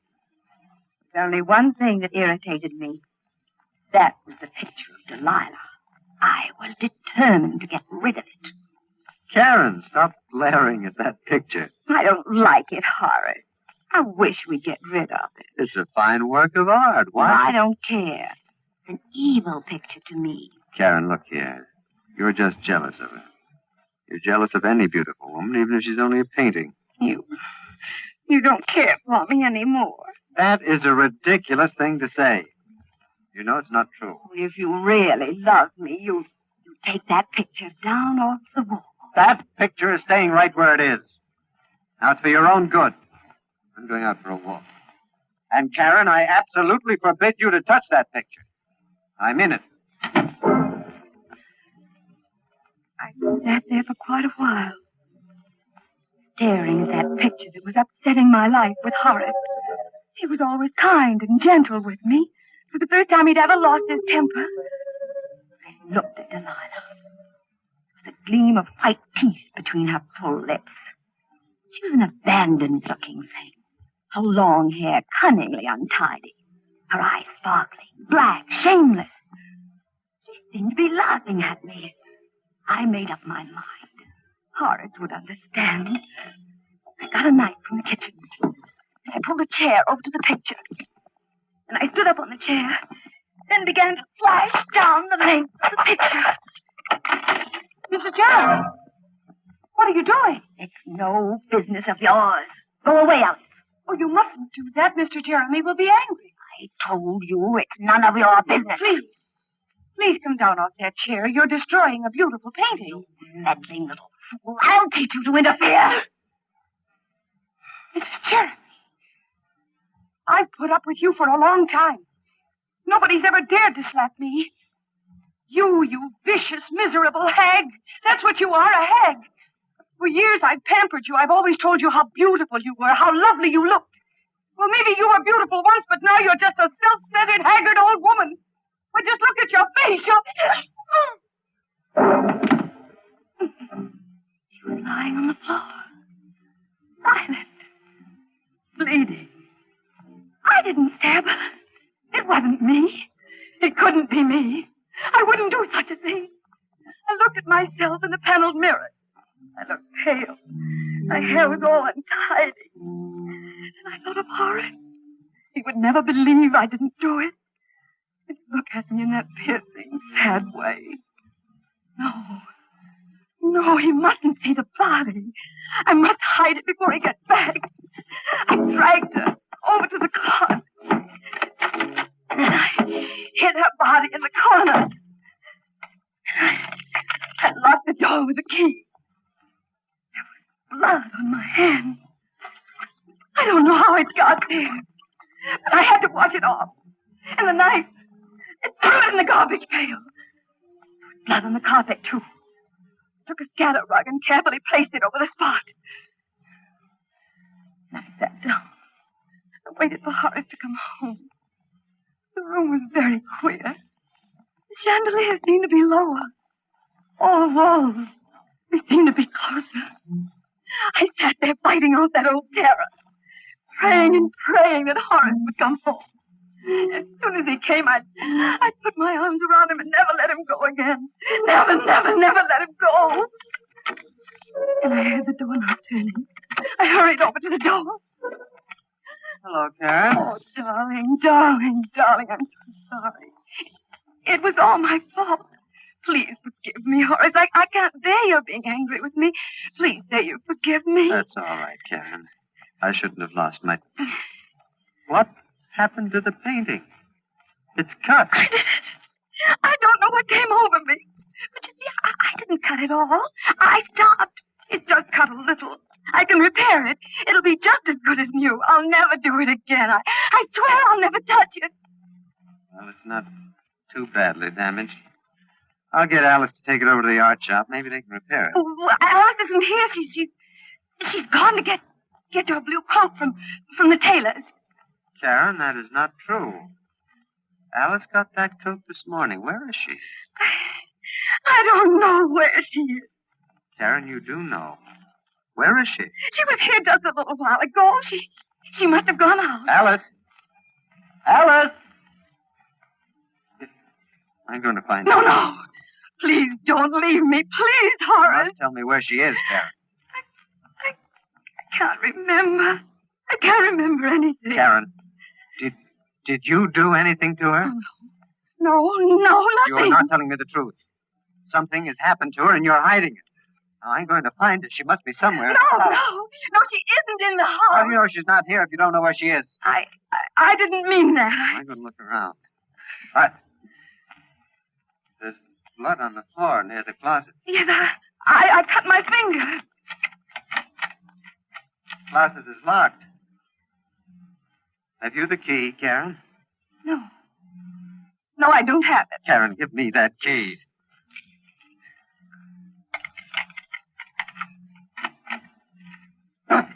Karen! You killed her! No. I didn't kill her. I couldn't do such a thing. I saw her lying there on the floor, so I hid her in the closet because I didn't think you'd believe me. But I didn't kill her. I didn't do it. I'm going to get Dr. Gustafson, Karen. Maybe he can No, help. please don't go. I can't bear being alone. The walls, they'll crush me if you leave. I'll be back as soon as I can. He left me in the room all alone. I looked at myself in the mirror. All my beauty was gone. I looked haggard. I wasn't beautiful anymore. My face was all wrinkled and pale. My hair hung down lifelessly. I was ugly. I mustn't let Horace see me now. I looked evil. I bolted the door. I didn't want him to come back and see me looking this way. He would hate me.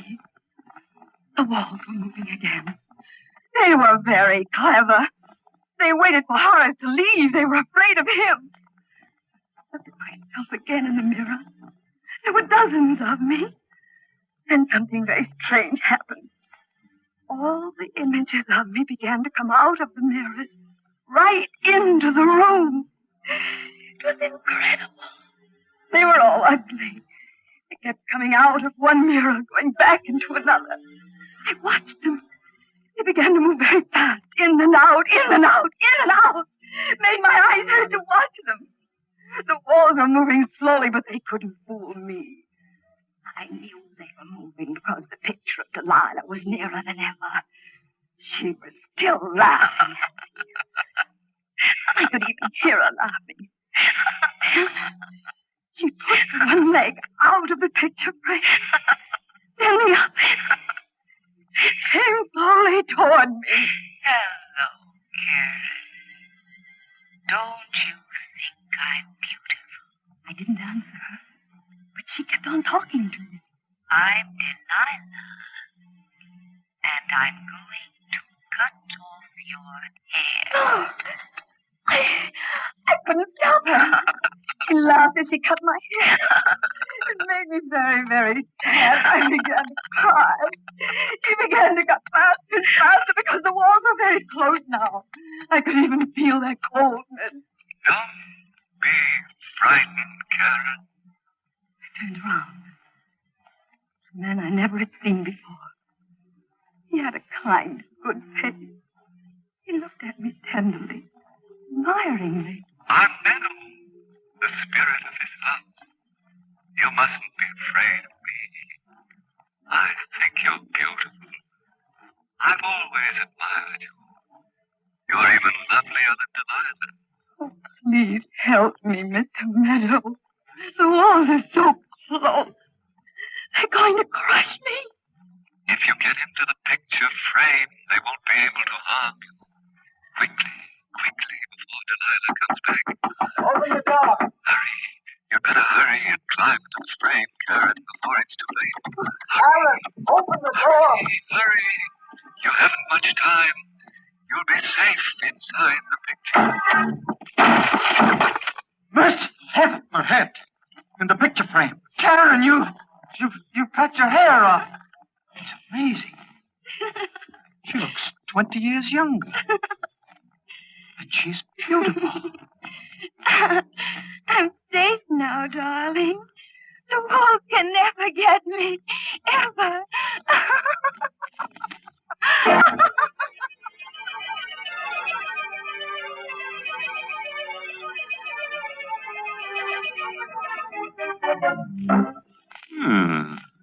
I think we did rather well tonight.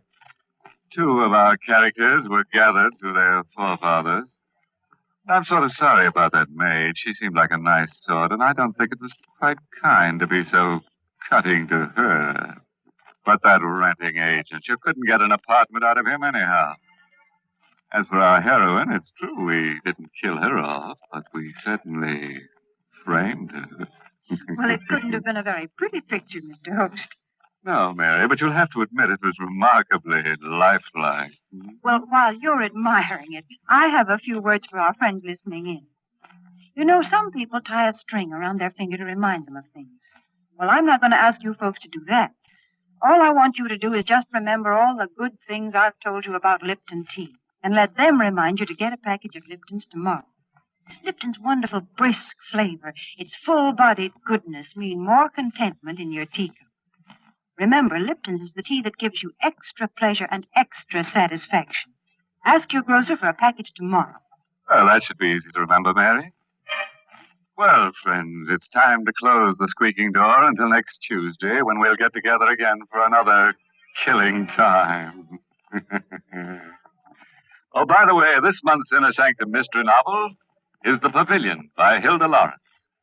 Yes, in next week's Inner Sanctum story, directed by Hyman Brown, and brought to you by Lipton Tea and Lipton Soup. Next week's story is called The Edge of Death. Feeling a little edgy already? Very interesting story. Yeah, it's sort of a mixture of Russian legend and modern psychiatry that tells of a beautiful and sinister old sword. I'm sure you'll get the point. So, until we meet on the edge of death next Tuesday. Good night. Pleasant dreams.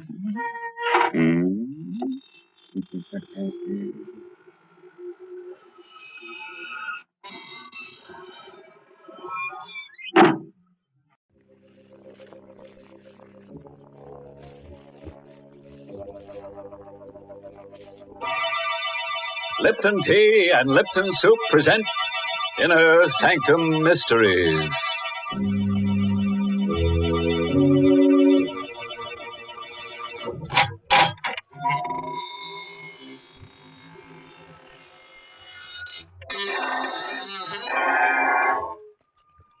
Good evening, friends of the Inner Sanctum. Welcome. Come right in. There's room enough for everybody. As a matter of fact, the more bodies, the better. Don't be surprised by the gloom. It's our new paint job. In black, so the bloodstains won't show. Why, Mr. Host, that's an awful thing to say, giving all these nice people the wrong impression about our program. Oh, on the contrary, Mary. You know very well that our proceedings here are rather terrifying and our little family a bit on the gruesome. Of course, it used to be different in the old days of Inner Sanctum, but since then we grew some. We have indeed, Mr. Host. But now, while you're busy making last-minute arrangements, I'm going to enjoy a chat with our Lipton listeners. When you tip up the teapot and pour yourself out a cup of Lipton tea, what a lively, inviting fragrance curls up from the cup to greet you. And above all, what sheer delight there is in Lipton's delicious taste. You say to yourself, there must be a reason why Lipton tea is so much more enjoyable than any tea I've ever tasted. And friends, there is. It's Lipton's brisk flavor. Briskness in a tea is what folks like. And brisk is the very word the tea experts themselves use to describe Lipton's hearty, more flavorful goodness. So no wonder tea drinkers love Lipton so much. Unlike ordinary dull-tasting teas, Lipton's has a world of fresh, lively, full-bodied flavor. And because it's brisk-tasting, more people buy and enjoy Lipton's than any other brand of tea in the world. Chances are you'll prefer it, too. Try this tangy, more flavorful tea soon. It's Lipton tea. Brisk-flavored Lipton tea. And now, friends, draw up your chairs. Dim the lights and listen to a story designed to freeze the spine and set the teeth on edge. It was written by Michael Sklar and Richard Manoff, and it's called The Confession. Our star is Santos Ortega, who plays the role of Alex. The last thing I remembered was the gunshot, the thud of the bullet, and the burning pain in my stomach. And everything got black. When I regained consciousness, my impression was of blinding whiteness. There, don't try to move, Mr. Sturgis. Where am I? This is the emergency ward of the General Hospital. I felt no pain. Just an overall numbness and a desire to sleep. Am I going to die? Yes. How much time have I got? A couple of hours. Doctor, I want to make confession. I want to confess to murder. I told the doctor about the money and Lenore. She was much younger than I. And she thought because I owned a little drugstore, I must be prosperous. And I suppose that's why she married me in spite of the difference in our ages. But there wasn't any money for fun or nice clothes. So she became restless. But I loved her. And I did my best. Until the other night. In the drugstore. Oh, it's 12 o'clock, thank heaven. Time to close up, Alex. 5 more minutes, dear. Another customer might come along. Just like an old man chasing pennies, never getting anything out of life. Be reasonable, dear. I'm trying to make a living for us. Is this your idea of a living? Is this what you promised me before we were married? I know it's not what you deserve, Lenore, but someday... Oh, you make me sick. I must have been crazy when I married you. Lenore. I'm going to say something I've had on my mind for a long time, Alex. Rather than go on this way, I'd prefer to be dead. Look at you. I don't have to put up with you. I'm still young, Alex. So there it was. Out in the open. An old man with money would have been acceptable. But because I had no money, she was going to leave me. I wanted to plead with her. I would have gotten down on my knees. But before I could say anything, the street door opened. And a man stumbled into the store. Oh, Alex, look! Help me. Quick. I'm wounded. I helped the man to a chair. He'd been shot on the chest, and the front of his coat was covered with blood. His breathing came hard. Bullet. My chest. Patch me up. I'm only a pharmacist. You need a doctor. I'll call Dr. Johnson. No, I don't want any doctor. I want you to help me. Is it because doctors must report bullet wounds? Is that why you want a doctor? Never mind my reason. I got plenty of dough. I'll give you $500 to take care of me. Well, I'd better call the police. No, lady, no. Look, mister, take care of me. Keep it quiet. I'll give you $1,000. $1,000? Let me see the money. Here's a $1,000 bill, but I got plenty more. No. Help me take him into the back room. Oh, but Alex. No, I'll take him myself. You get busy and wipe the blood off the floor. Oh, no, you can't. Wipe up the blood. Do as I say, Lenore.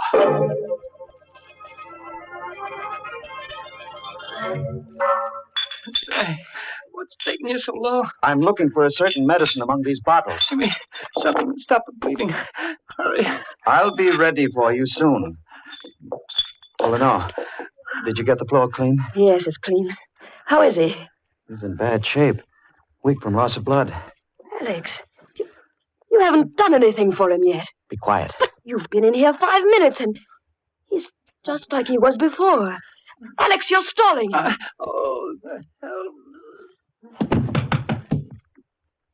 Alex. Let him lay there. But he's dying. I know. Alex, call the police. No. Are you going to let him die? Yes. That's as bad as murder. I didn't shoot him. It's not my fault if he dies. Lenore, he's got money. Thousands of dollars. No one knows he came here. This is our chance, Lenore. What do you mean? I'm going to let him die. Take his money, and then get rid of his body.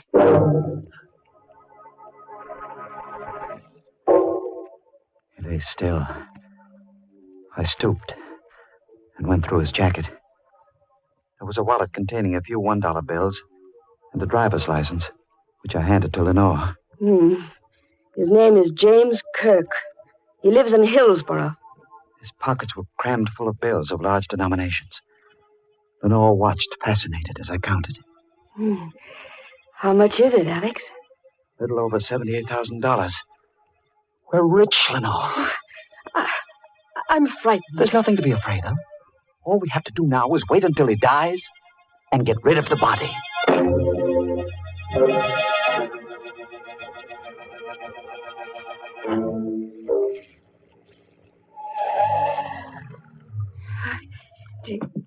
Do you need me to help you? No, I can manage alone.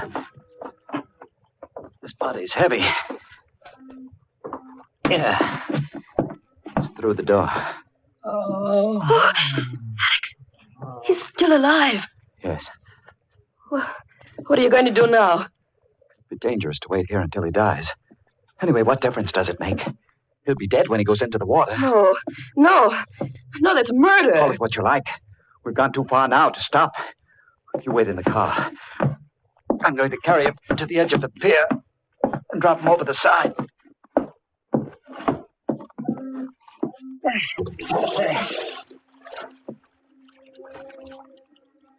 He's gone.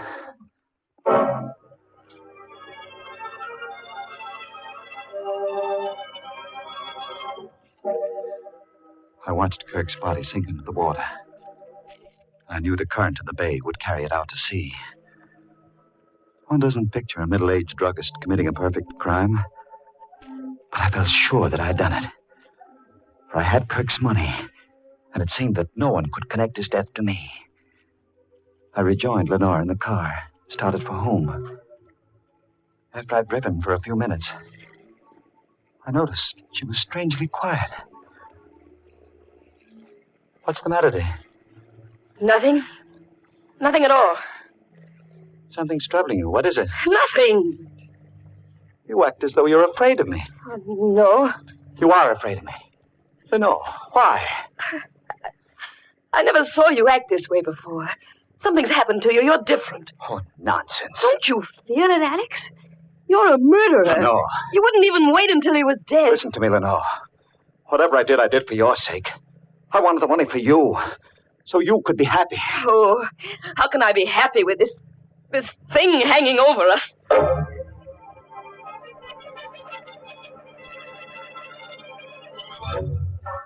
We had breakfast the next morning in absolute silence. Then Lenore went to open the store, while I wrapped the money in a parcel, took it to the bank, placed it in my box in the safe deposit vault. No one paid any attention to me, although the bank was swarming with police detectives. From the bank, I went directly to the drugstore and found a man there waiting for me. Sturgis? Yes? Biggert is my name. Mark Biggert. What can I do for you? I'm an insurance company detective, Mr. Sturgis. I'm investigating the First National Bank robbery for my company. I want you to tell me everything you know about that robbery.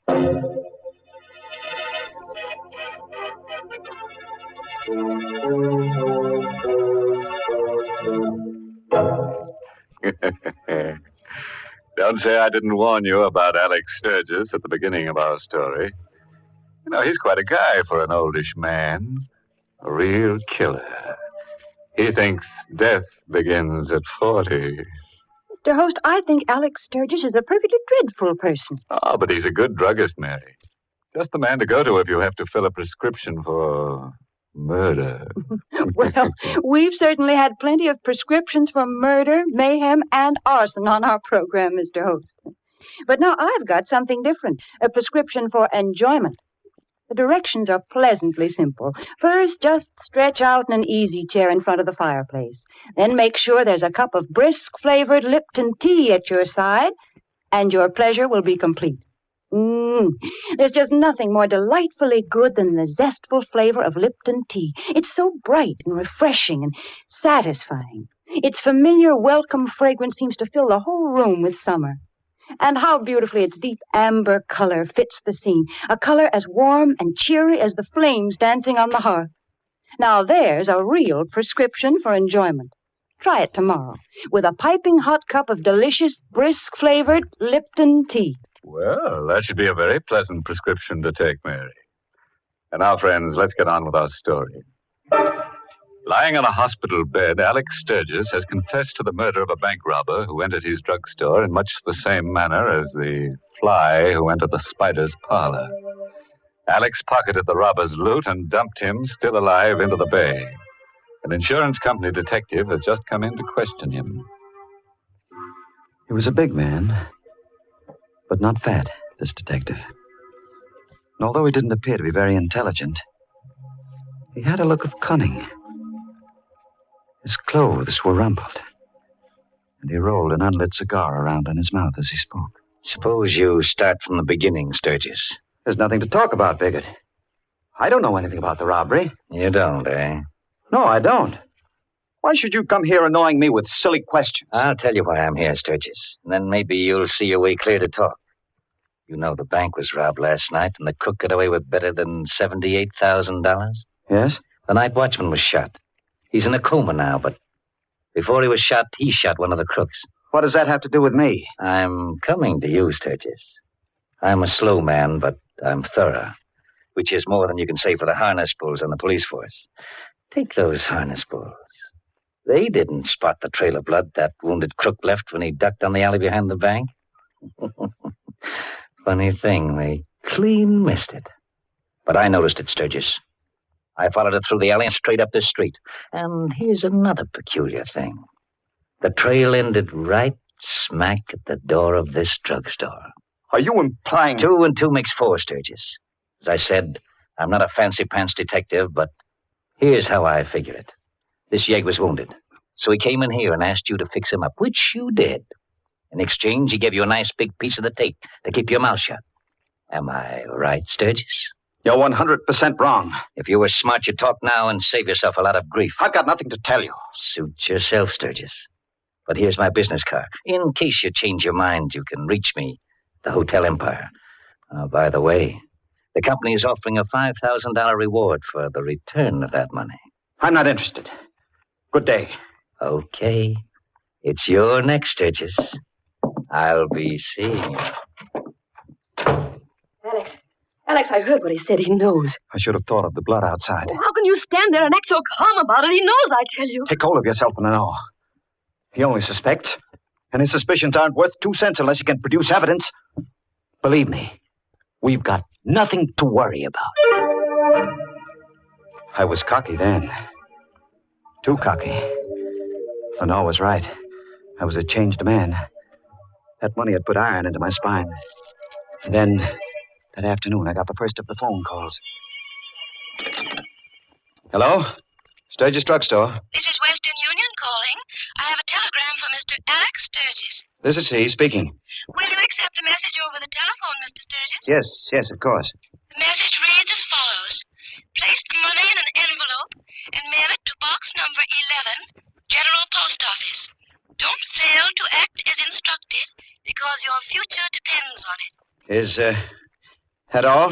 That's all, Mr. Sturgis. There is no signature. Thank you. Bye.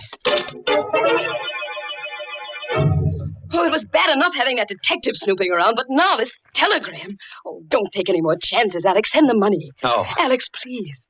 I'm frightened. Listen, Lenore. Calm yourself. It's perfectly clear what happened. One of the bank robbers came with Kirk as far as the store. He must have been frightened away by the police. Now he's using this method to get the money. But he won't get it. Why? What are you going to do? I'm going to put a wad of blank paper in an envelope and mail it to that post office box. Then I'll stand watch at the post office and see who claims it. And then what? That money means everything to us, Lenore. I've already killed one man for it. If necessary, I'll commit another murder. I placed blank strips of paper in an envelope and mailed the envelope to that post office box. The next morning, I went to the post office and stood near the window, waiting for someone to come along and claim the envelope in box number 11. Hours passed. I got hungry. My legs began to shake from exhaustion. But I couldn't leave that spot. I meant to stay there until... What are you waiting here for, Sturgis? A voice cut through my thoughts. I looked up. It was Kelly, the policeman. He was suspicious. The clerk noticed you hanging around and called for a cop. It's nothing, Kelly. I arranged to meet my wife here. She's late. I saw your wife through the drugstore window as I came up the street. You must have forgotten all about your appointment. You'd better get back to the store, Sturgis. I couldn't stay there after that. I walked around the block. When I came back, the policeman had disappeared. I entered, went to the window, and asked the clerk if anyone had claimed the mail in box 11. He nodded. The letter was gone. My plan to discover the identity of Kirk's confederate had failed. There was nothing to do but go back to the drugstore. It was empty. I felt a sense of danger as soon as I entered. So I closed the street door quietly.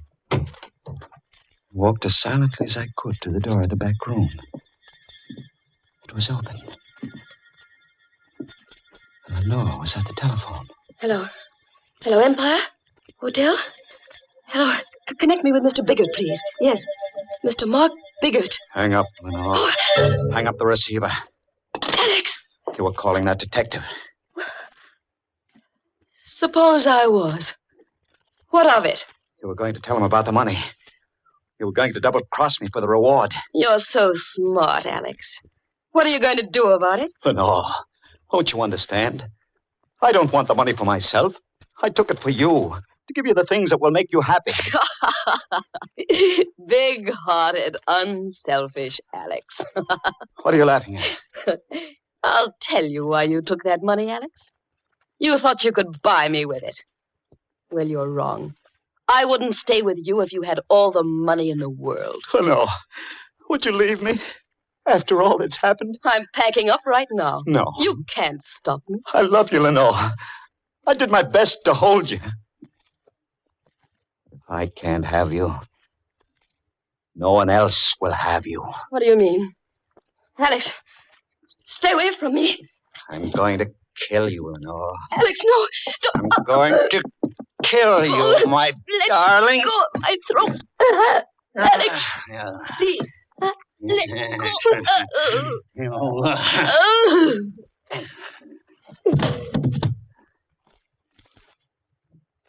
She's dead.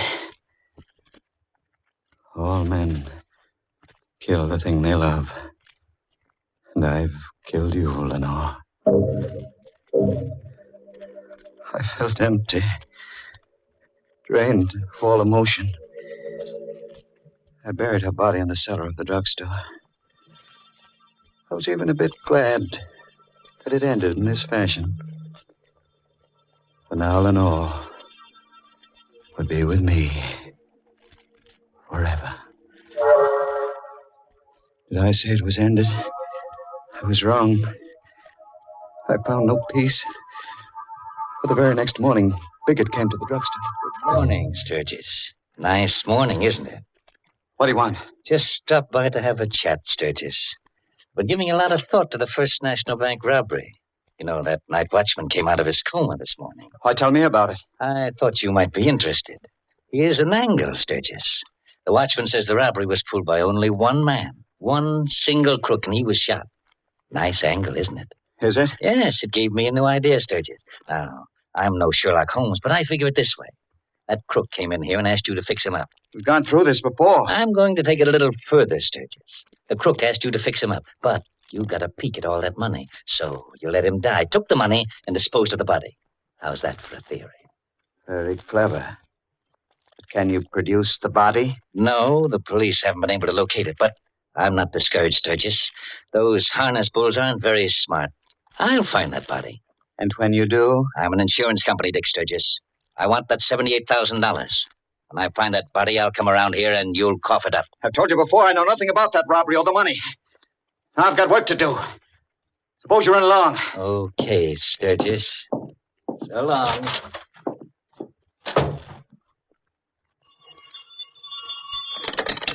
Hello. Sturgis Drugstore. Western Union calling. I have a telegram from Mr. Alex Sturgis. This is he speaking. Read it to me, please. The message reads as follows. Received your letter. Contents not what requested. Suggest you obey instructions. Same box number and post office. This is final. Is there a signature? No, sir. There's no signature, Mr. Sturgis. I hung up. My head was reeling. But out of the confusion in my mind, one thought emerged. The night watchman had said Kirk had no Confederates in the bank robbery. Therefore, the person sending me the telegram must be Kirk. The salt water of the bay must have revived him. Kirk was still alive. I found Kirk's wallet on a shelf where Lenore had placed it the night all this began. From the driver's license, I copied his home address. I waited till after midnight and drove to Hillsborough, where I found Kirk's apartment in an old tenement building. The door was unlocked. I drew out my gun and entered. I meant to kill Kirk. I had to kill him. The living room was empty. No one was in the bedroom. I turned, walked back to the living room. Drop that gun, Sturgis. Quick, drop the gun, quick. I'm not taking any chances with you. How did you know? How did I know you were going to come here, Sturgis? Sit down in that chair by the table and I'll tell you. You sent the telegram? Yes, I sent them. You got me to think that Kirk was still alive. That's right. And you followed me here. You trailed me. It's all clear now, isn't it, Sturgis? You take 2 and 2 and add it up and it comes out 4. Now, where's the money? The money? We're going to cut out the cute stuff, Sturgis. I want that money. Now, where is it? It's in a medicine jar on a shelf in the back room of the drugstore. All right, let's go, Sturgis. First, you'll give me the money, then I'll take you down to police headquarters. We drove to the drugstore. I led him into the back room. I knew exactly what I was going to do. On one of the shelves was a bottle of hydrochloric acid. Biggett thought it was the bottle containing the money. I reached up, uncorked the bottle, and flung the burning liquid into his... Ah! I'm blind. I'll kill you for this, Sturgis. If I could only see you. Where are you, Sturgis? Sturgis! Sturgis, where are you? I was huddled against the wall. He stood between me and the door, screaming in pain, firing his gun blindly. The first 3 shots missed, but the 4th bullet struck me in the stomach. Oh!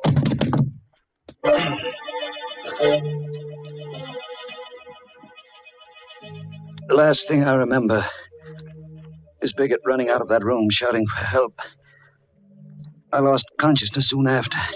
When I came to, I found myself here in this hospital. You know the rest of the story, Doctor. That's your confession, eh? That's my confession. Did you get all that down on paper, Mr. Biggert? Got every word of it, Doctor. Biggett, how did you get here? I thought hydrochloric acid. You thought you blinded me permanently, but not enough of the stuff get into my eyes to do any real damage. Lenore.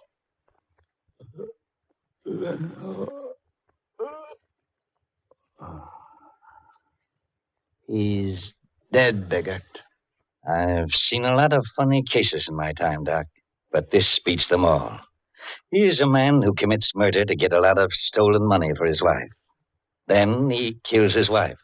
And finally, he gets killed himself. And the money?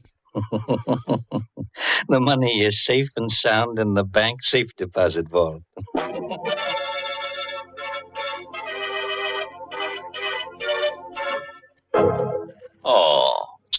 What a pity.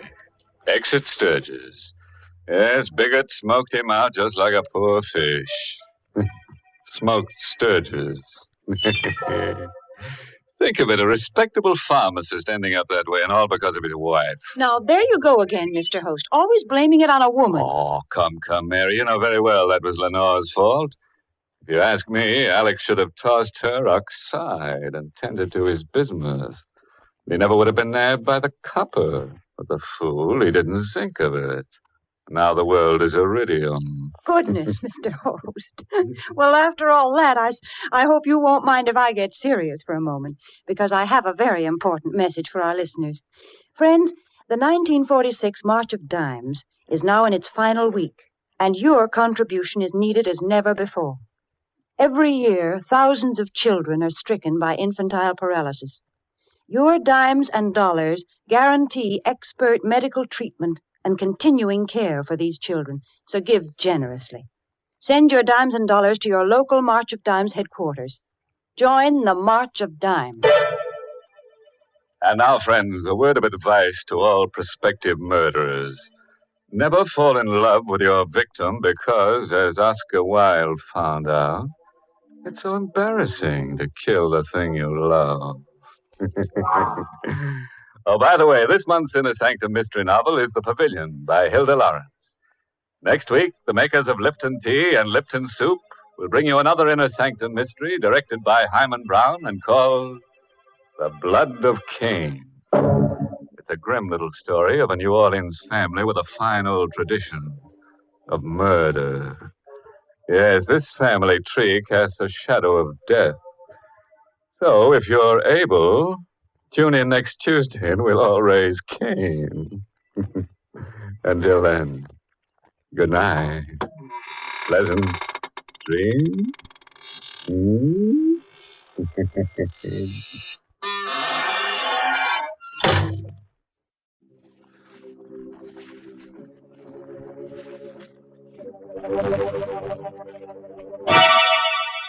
Lipton Tea and Lipton Soup present Inner Sanctum Mysteries.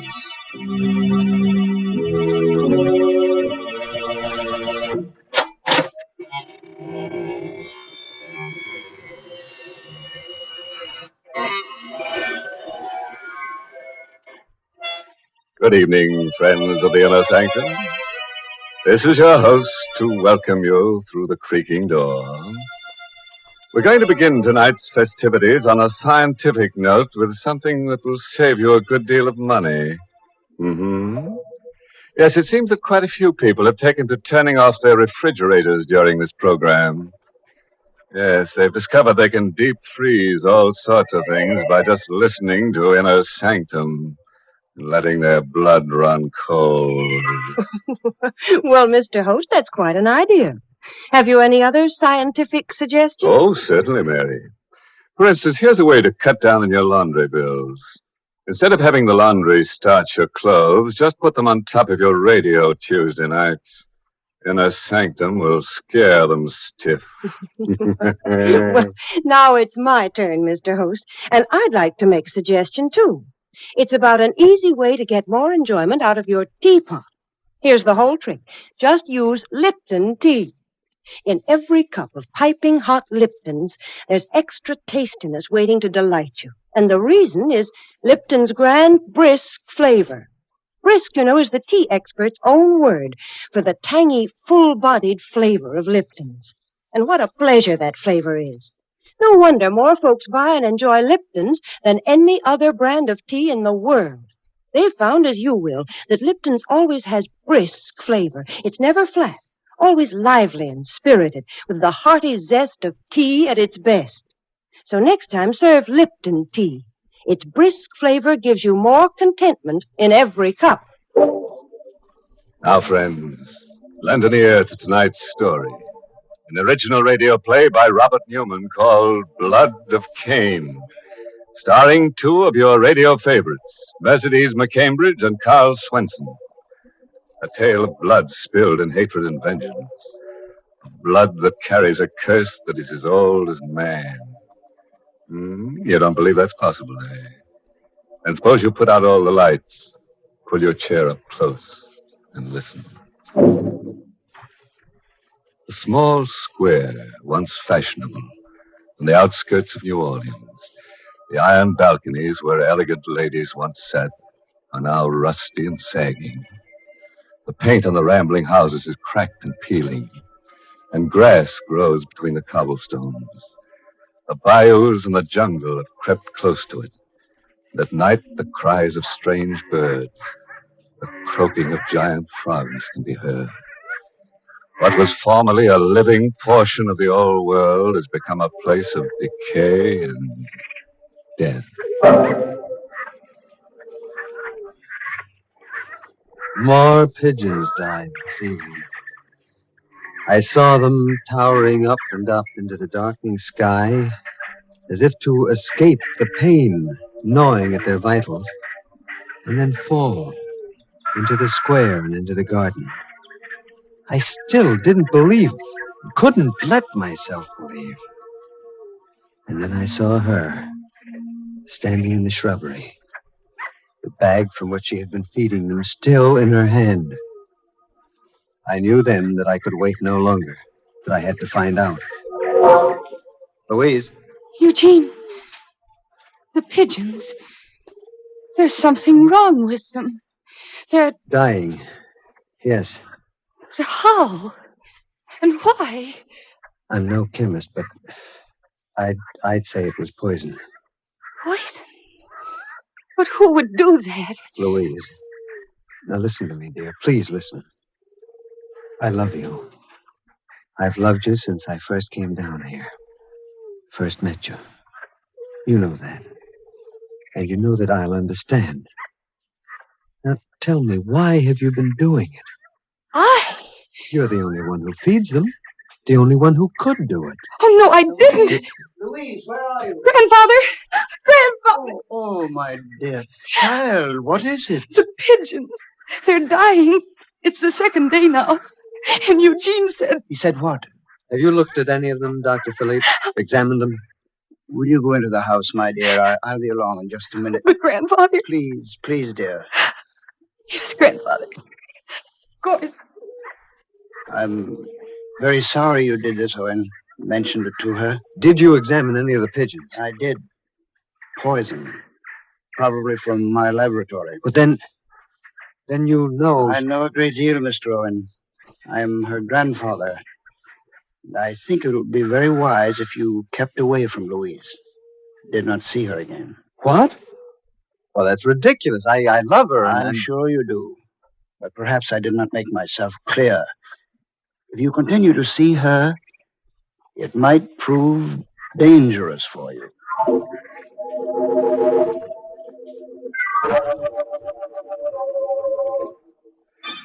I didn't eat any supper that night.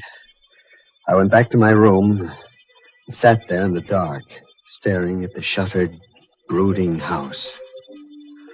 About 11 o'clock, the door of the doctor's house opened quietly, and Louise came out.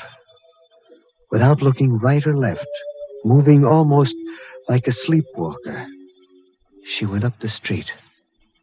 I hesitated only a minute, and then I hurried down the stairs and after her. And just as I got downstairs, the door opened again, and... Is that you, Owen? What? Yes, Doctor. She just left the house. I was watching from the window. Yes, I know. She's done it several times, and this time I was determined to follow her and see where she goes. Look, she's hailing a cab. My car's right across the street. Quick.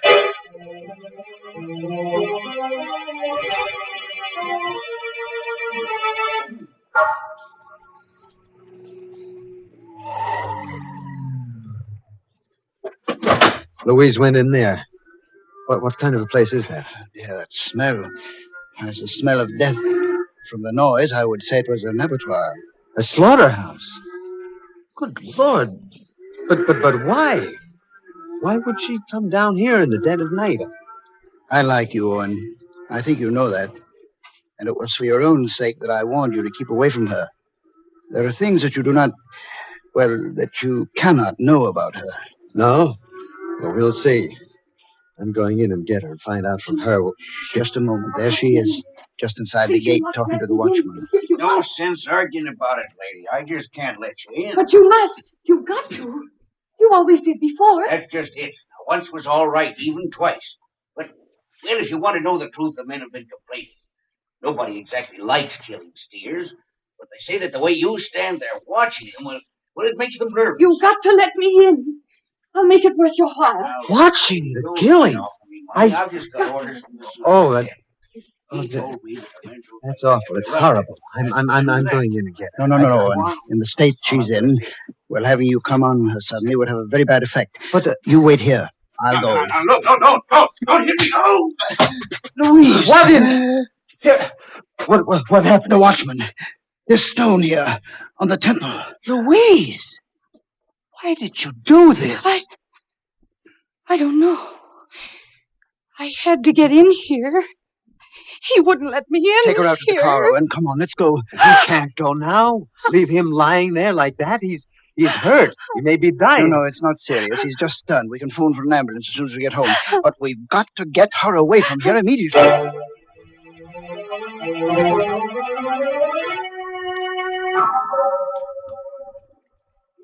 Sit down, Louise. Yes, Grandfather. I'm sorry I ran away like that, Eugene. But I suddenly felt strange. Ill. It's all right, Louise. You've been feeling that way quite often lately, haven't you? Yes. Yes, I have. Just what makes this feeling so strange? Well, it's hard to describe. It's as if I weren't myself anymore. It's the opposite of sleepwalking. It's as if I were awake, but not really conscious. And I hear voices telling me to do things, and whispering a name that sounds like Jonah. Like what? You've been in my study reading my books. No, but I haven't, Grandfather. You always forbade me to. And how did you know that name? Well, whose name is it? And, well, what does it have to do with Louise? It's the name of a family which is almost extinct. And it is a name which means death. Oh, what do you mean? I was always very interested in the Jonat family for reasons of my own. And I've collected all the historical references to them that I could. These references start with the 13th and 14th century, but by the 15th century, they had become the traditional executioners of France. Executioners? And in those days, you know what that meant. It was a Jonat who put the torch to Jeanne d'Arc. A Jonat received a handsome bequest from Louis XI for services rendered. A Jonat operated the guillotine during the French Revolution. Perhaps that's why the family migrated here after the fall of the Republic. They came here? Yes. 20-odd years ago, there were a whole series of particularly atrocious murders here. The murderer was finally caught and executed. His name was Max Jonat. Why do you tell me all this? And why should I constantly seem to hear that name? Well, even when you were little, my dear, you used to have those strange fits, spells when you would do unpleasant things. Afterward, you could never remember them. Now, do you remember poisoning the pigeons and going to the slaughterhouse? What? Oh, no, Well, no. I've never discussed the matter with you because I thought it might actually implant the idea in your mind. I'd hoped that if you were left alone, you'd outgrow it, but... But what?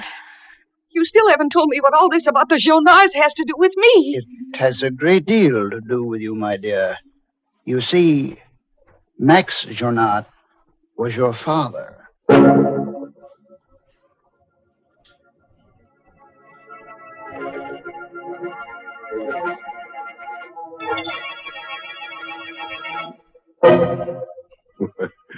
Well, now there's a girl with a real tradition in her family.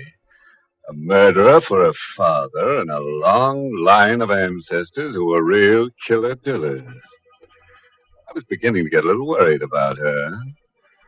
Fooling around, poisoning pigeons and things like that. But I could see now that there was method in her madness. After all, practice makes perfect. Good gracious, Mr. Host. Louise may turn out to be a very dangerous person. Yes, Mary, she's not the kind of a character you'd like to have ringing your doorbell. I should say not. Why, usually, as our Lipton listeners know, a doorbell is one of the nicest, most friendly sounds there is. Because so often it means friends are dropping in for a visit. Of course, your first thought is to make them welcome.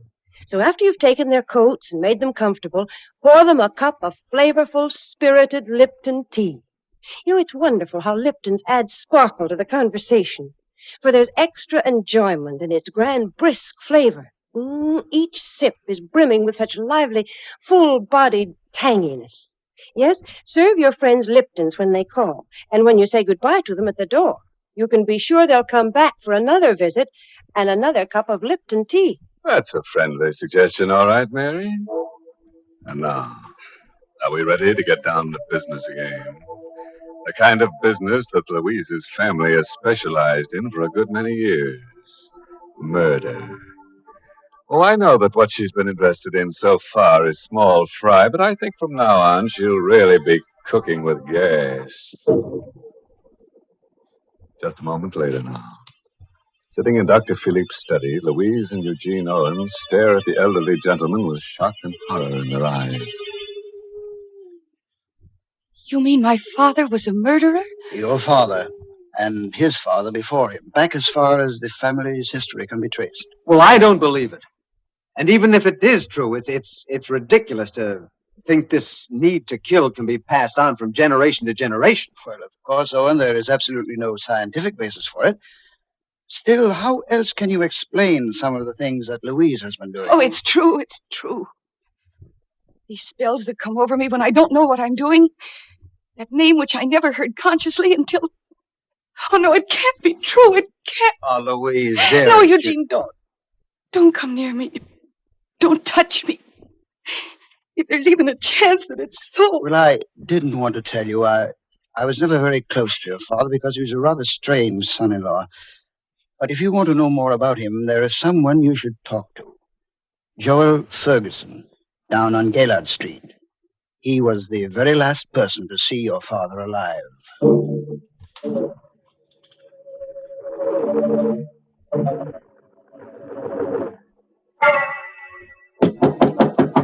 Yes, who is it? Mr. Ferguson? Yes. Who is it? My name is Louise Philippe. I'd like to talk to you for a few minutes. Just a second. Come in. In here. Thank you. What did you say your name was again? Louise Philippe. At least that's what I always believed it was. Until yesterday. And then I discovered that my name was Louise Jonard. Jonard? Not Max Jonard? Yes. He was my father. What do you want of me after all these years? It wasn't my fault. You know it wasn't my fault. I only did what I had to do. I don't know what you mean.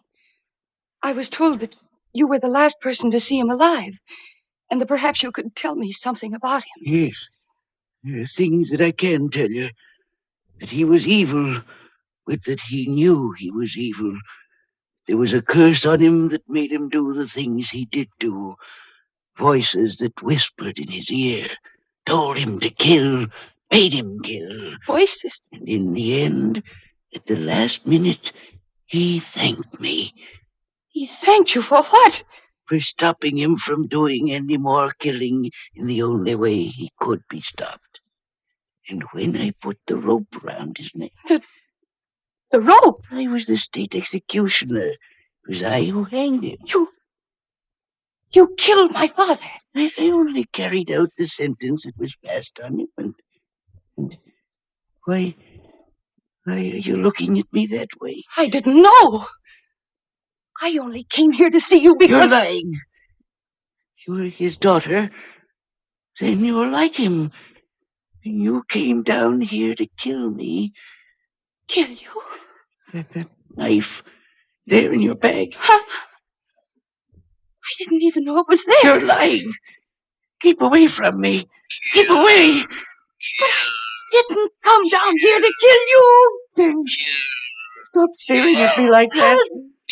Put that knife away. No, don't come near me. Don't.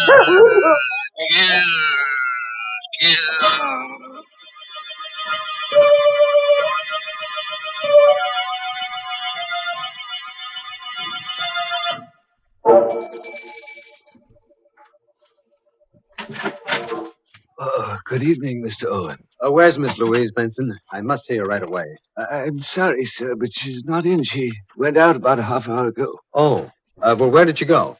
I'm afraid I don't know, sir. She didn't say. Well, what about Dr. Philippe? He's not in either, sir. He left right after Miss Louise as soon as he'd heard that she'd gone out. Oh? It seemed to me, sir, he looked rather worried. He said something about Mr. Ferguson. Ferguson? Great Scott! She went down... Thank you.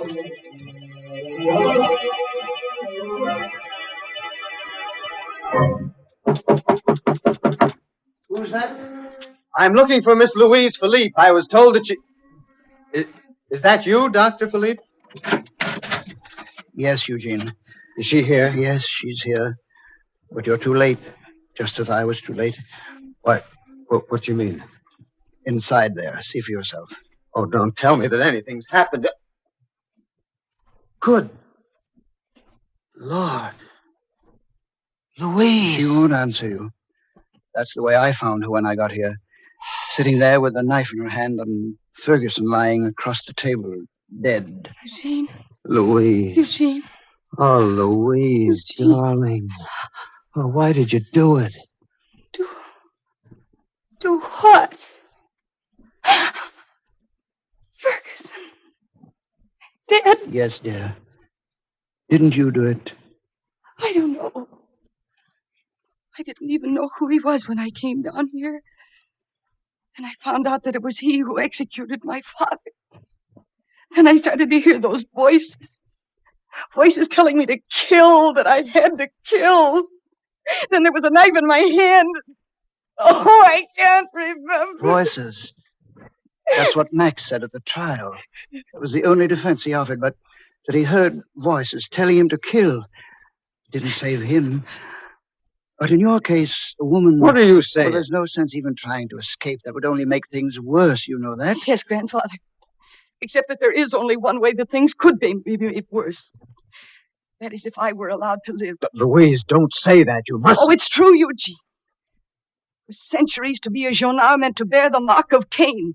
Well, I'm the last of the Jonards, and there must never be another. Well, I had not gone quite that far, my dear, but perhaps you're right. I am right. Goodbye, Grandfather. Eugene. Louise, come back. Wait. No, let her go, Eugene. She's my own flesh and blood. But I think that may be the best way after all. Yes? Well, we'll see. Louise! Wait, please! It's no use, Eugene. It's all very clear. Clear as witch's brew. Yes, it is. Yes, it is. Maybe it's because of our love that I understand. Maybe that was what was wrong with the Jonards. They never knew love, only hatred. But there is a cure. It lies there, in the river. Louise. No, please, dear. There's a curse on me, on all the Jonards that ever were. You're right. There is a curse, but not the kind that you think, dear. Listen, I was at the library all afternoon reading, and I think I understand now, for the first time. You understand what? The nature of the curse, and how it can be ended. Because it can be ended in only one way.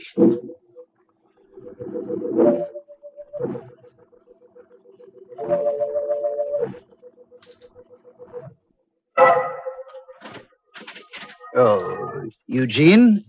Is that you? Eugene? No, Grandfather. It's not Eugene.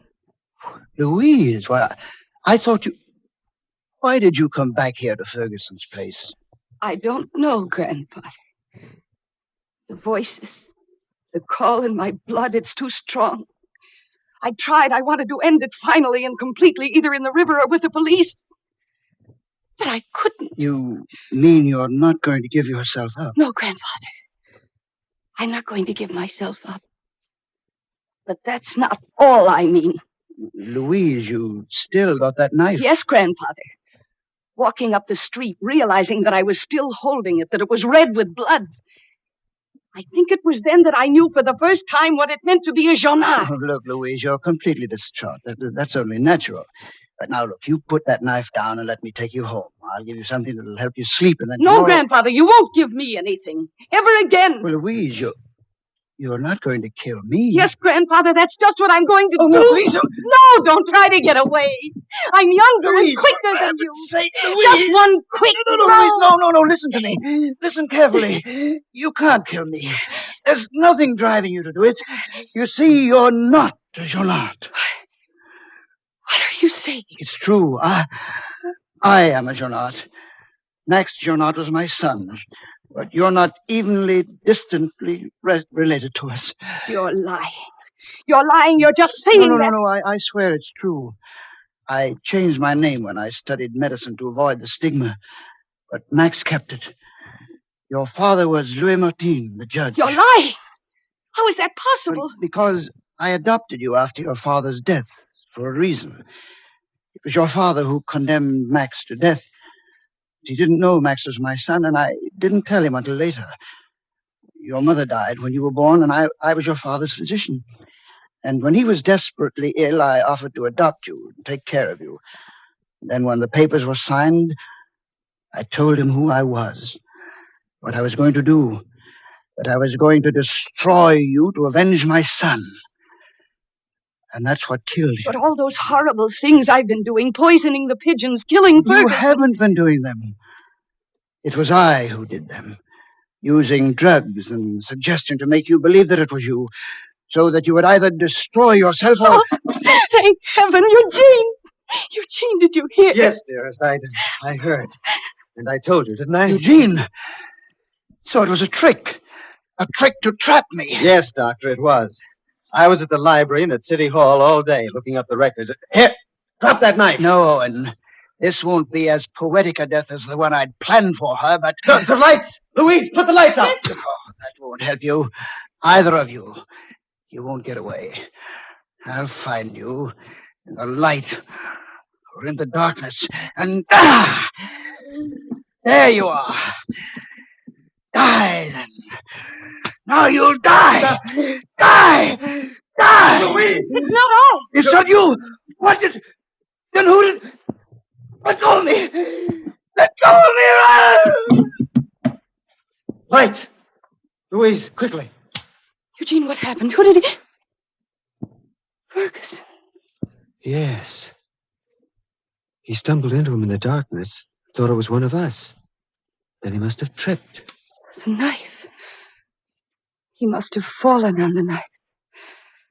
Somehow it seems only right that the last of the Jonats, who killed so many, should be destroyed by the dead.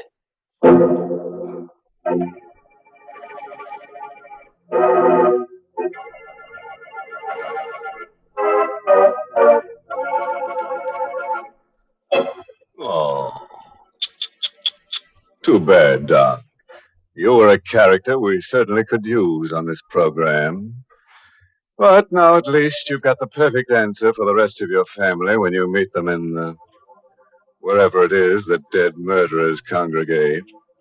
When they ask you who you were with last night, you can always say, "That was no lady, that was my knife."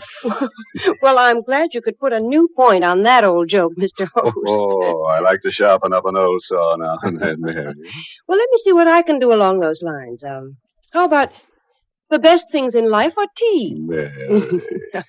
I'm afraid your enthusiasm for Lipton's has got the best of you. Well, maybe you're right, Mr. Host. But it's so easy to be enthusiastic about Lipton's. Once you taste that marvelous brisk flavor, you can't help being a real Lipton fan. And that lively, zestful taste is something you folks should start to enjoy right now. Next time you visit the grocer's, get a package of Lipton tea. Try it. I know you'll enjoy it.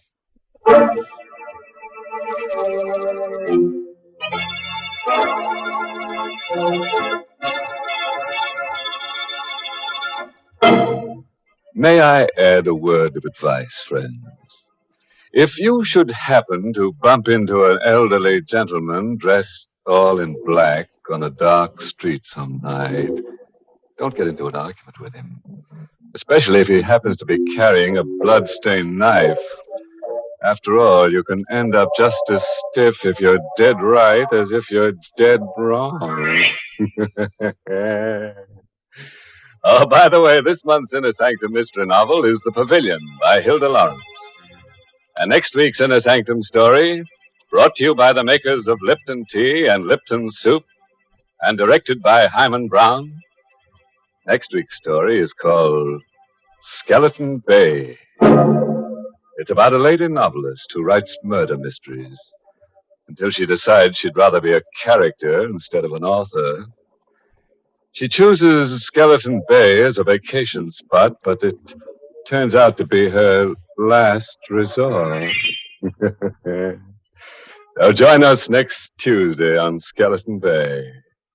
Until then, friends, good night.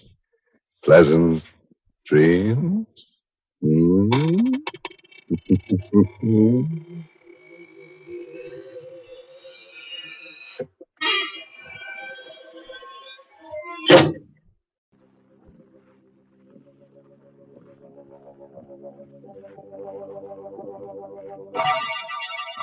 Lipton Tea and Lipton Soup present Inner Sanctum Mysteries.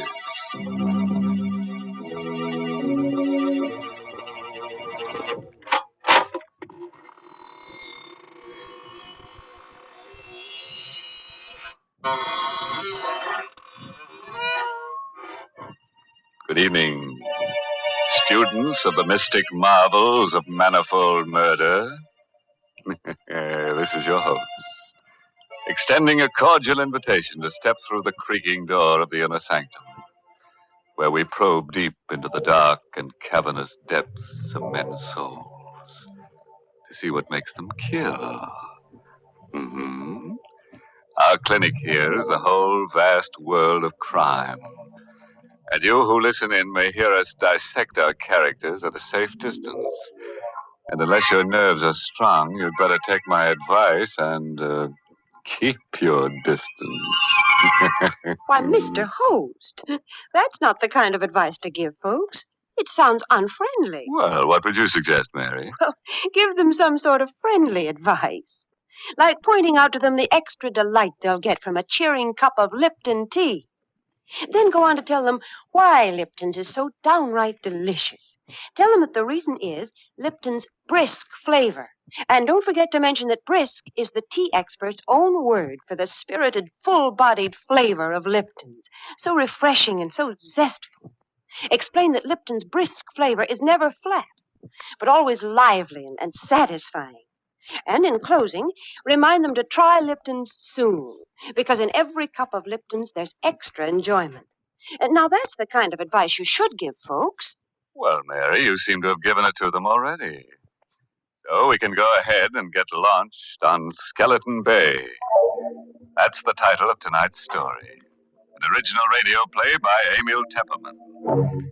It's about a lady novelist, a writer of mystery stories. It opens at a swanky hotel with private cabins situated on a storm-swept, rock-bound coast. The story itself is all about, you guessed it, murder. Here's Betty Lou Gerson as Carol De Winter, the lady novelist, who will give us a blow-by-blow description.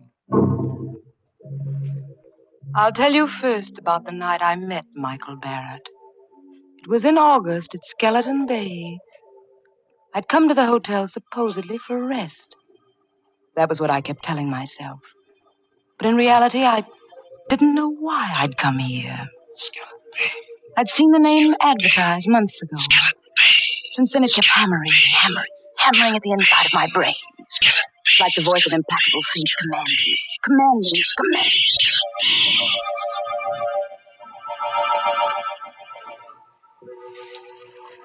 Because I didn't like crowds, the hotel manager had given me a cabin near the beach all to myself. It was the middle of the night, but I couldn't sleep. The wind came in from the ocean, howling like a hungry beast across the shoals. And the pounding of the surf mingled with the angry, baffled growl of the sea. I sat at the window in the dark, staring out at the beach. I was restless, excited. It was then I saw the signal. It was just a winking little light a few yards away on the beach. Someone was blinking a flashlight. On and off, on and off. I was able to make out the figure of a man in boots and a leather jacket. He was signaling toward the hotel. But to whom? I had the answer in a moment. A man moved past my window, going down toward the light. He had his collar turned up against the wind, his hat brim pulled low. But I knew who it was. Mr. Field. The small, furtive man who'd come up on the train with me. The two men met, barely a stone's throw from my window. I could hardly see them huddled closely together. This was excitement, mystery, intrigue, the stimulation I wanted and needed. I had to know what was going on. I threw on a raincoat, opened the cabin door.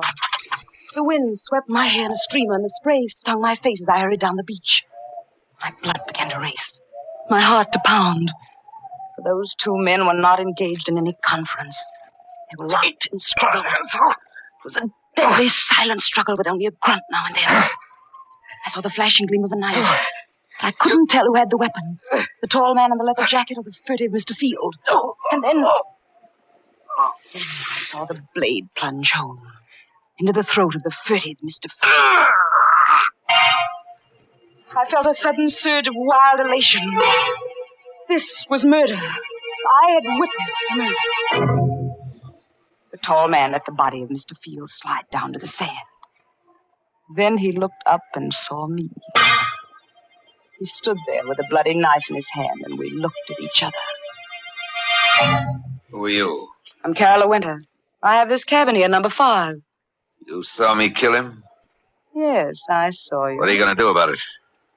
I'm going to help you dispose of the body. He told me his name was Michael Barrett. He lived on the opposite side of the bay in the house high up on the cliff. It won't be so easy to get rid of the body. If I had the boat, I could take him out and drop him over, but it's too rough tonight. If there was some place to hide him for a day, I could come across on the boat tomorrow night. You can hide him in the closet in my cabin. Nobody will look there. Better lock the closet door. Yes, of course. You sure nobody will come snooping here? Nobody comes here but the maid. All right. I'll be back tomorrow night with a boat. Did you pick up the knife? Yeah. Got it in my pocket. Well, I guess that's all. Good night, Carola. Good night, Michael.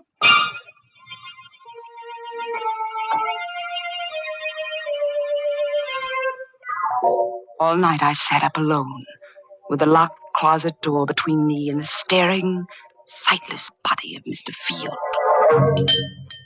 At breakfast the next morning, they'd already discovered the disappearance. And the maid says his bed wasn't slept in at all. I think he could have committed suicide in the ocean. He was such a I hurried through my breakfast, listening to the gossip all around me.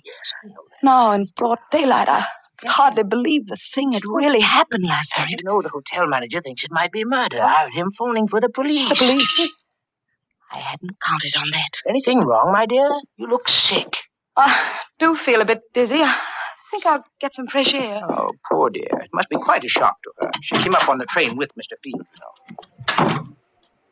Out in the open air, I let the wind cool my fevered face as I hurried down toward the beach. It was only 9:30 in the morning.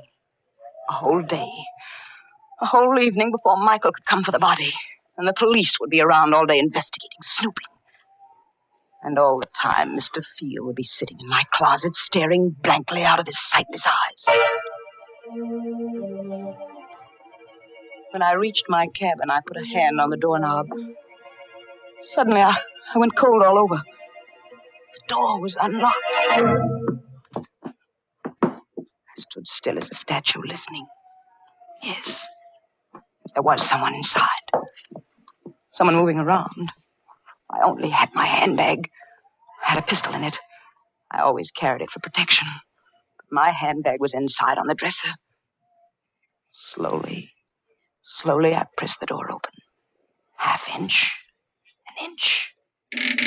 And then the door creaked. Is that you, Miss Winter? The maid. It was only the maid, of course. She'd be making up the bed. Why hadn't I thought of that? Miss Winter? Is that you? Yes, it's I. What are you doing in that closet with those keys? Why, they're just my pass keys, Miss Winter.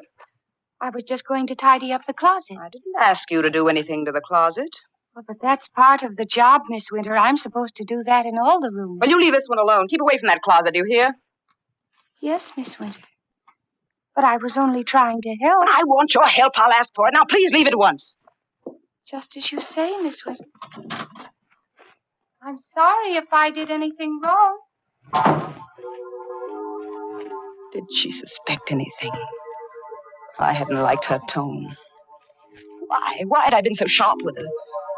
Now she'd surely think there was something in the closet. Something she shouldn't see.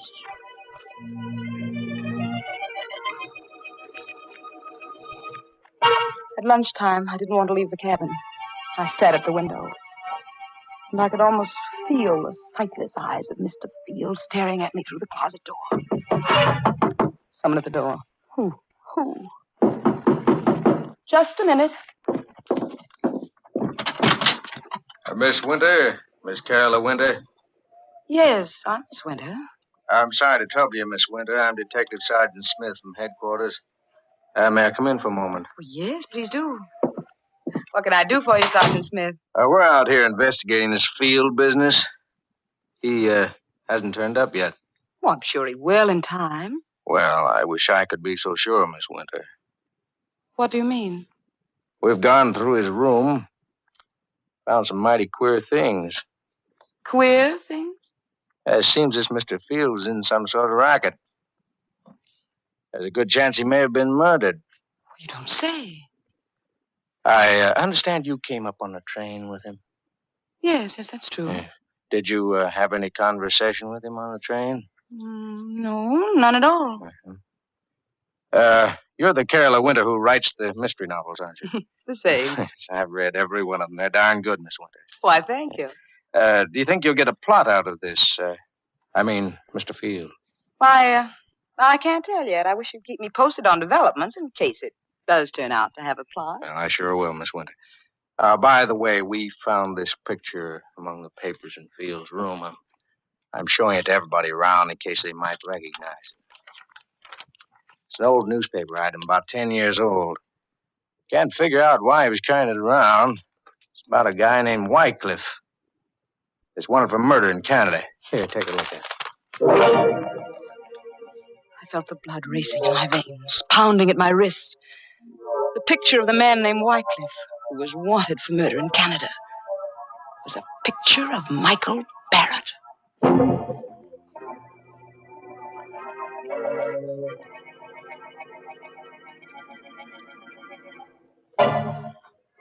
Well, it looks as if Michael Barrett is a lucky guy, with a beautiful woman ready to commit murder for him.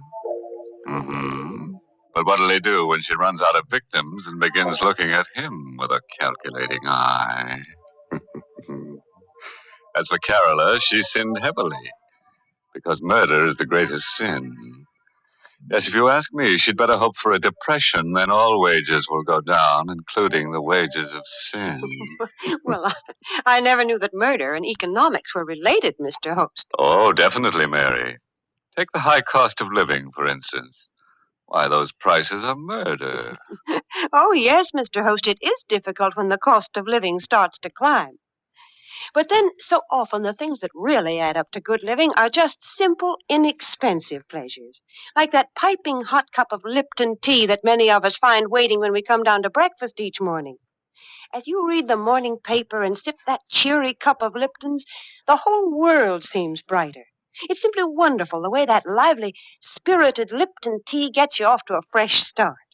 For Lipton's brisk flavor gives you all the natural zest of tea at its best. Gives you extra delight, extra satisfaction. So remember this, folks. At breakfast time, dinner time, or any other time when you want a grand, refreshing drink, pour yourself a cup of Lipton tea. And now, let's get back to the rock-bound coast of Skeleton Bay and see how Carola entertains the grisly guest in her closet. I don't remember now how I got rid of that Detective Smith. I told him I'd never seen the man in the picture and sent him away. The day was interminable. From my window, I could see the guests moving about the beach, but none of them went in swimming. The weather was too rough. I wondered if Michael would be able to bring the boat over tonight. If not, how much longer could I sit guard over Mr. Field in the closet? Now and then I'd see Detective Smith poking around on the beach. And then, without warning, he was standing over the very spot where Michael had stabbed Mr. Field. I watched him bend down and examine something. Was there a telltale drop of blood there? Did Smith know that was the murder spot? I saw him frown. Then he stood up, walked quickly away. I had to know what it was he'd seen there. I slipped on a coat, went out. Started toward the spot on the beach. Going somewhere, Miss Winter? Oh, it's you, Detective. Going anywhere in particular? No, I'm just going up to the hotel for dinner. It's almost dinner time, you know. Oh, fine. I'll walk up with you if you don't mind. Not at all. Hey, can I help you? I'll take your arm there. Thank you. The sand is so soft. As it's still wet. We had high tide last night. Miss Winter, Yes? you a sound sleeper? Why do you ask? Well, I just thought maybe you might have heard something last night. Like a fight or something? Fight?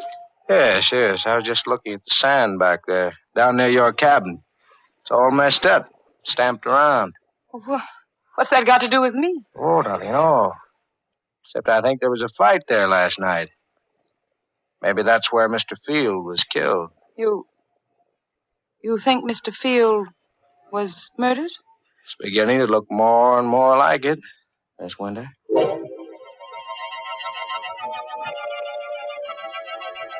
Somehow, I don't know how I managed to get through with the dinner. I hurried back to the cabin. Stopped at the door, shocked and unbelieving. There was a light inside. Someone was in there. This time I had my handbag with me. I took the pistol out. Once more, I inched the door open. It happened. The thing I feared. The closet door was open. And there was the maid, stooping over the body of Mr. Field. What are you doing there? The body. It's Mr. Field. You killed him. Suppose I did. What are you doing with that gun? What do you think? No!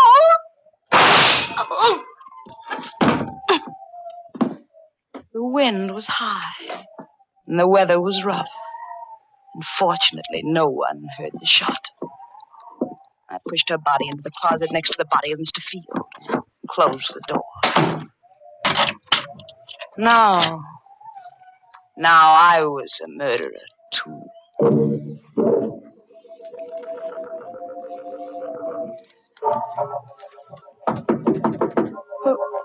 Who is it? Let me in, Carla, quick. Yes. Michael, I thought you were coming. It's been a terrible day. What happened? Come here, I'll show you. Is he still in there? See for yourself. Great Scott, a woman. Who is she? The maid. She opened the closet while I was out. You killed her? Yes, Michael. I had to kill her. There are detectives at the hotel looking for Mr. Field. I suppose if I was smart, I'd kill you, too. Then there'd be no one to talk. Yes, Michael, that would be smart. Go ahead. Kill me, if you can. I knew he couldn't kill me because I'd seen it in his eyes. We were two of a kind, both wild, both reckless, both eager for the thrill of danger. He, too, wanted to be like the wind. We'd both been brought together here by some force stronger than either of us. And we loved each other. Carla, darling. Michael. No more now, Michael. We have work to do. Yes. I'll take them down to the boat. I'll help you.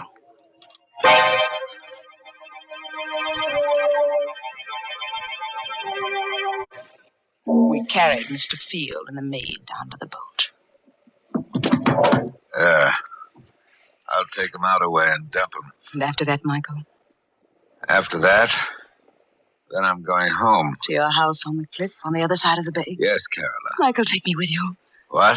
Take me with you to your house up there on the cliff. I'm sorry. I can't. You can't? Why can't you? There isn't anything I can tell you. What are you hiding up there in the house on the cliff? You mustn't ask. Please, Carola, you mustn't ask. Why, you're married. You have a wife up there. No. Then what? I can't tell you. But you're going away, leaving me forever. Not forever, Carola. Go back to the city. I'll come to you soon.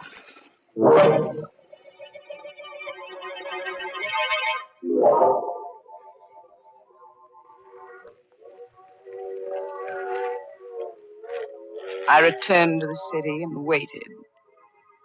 I waited a week, a month. But Michael Barrett did not come. I wrote to him, but there was no answer.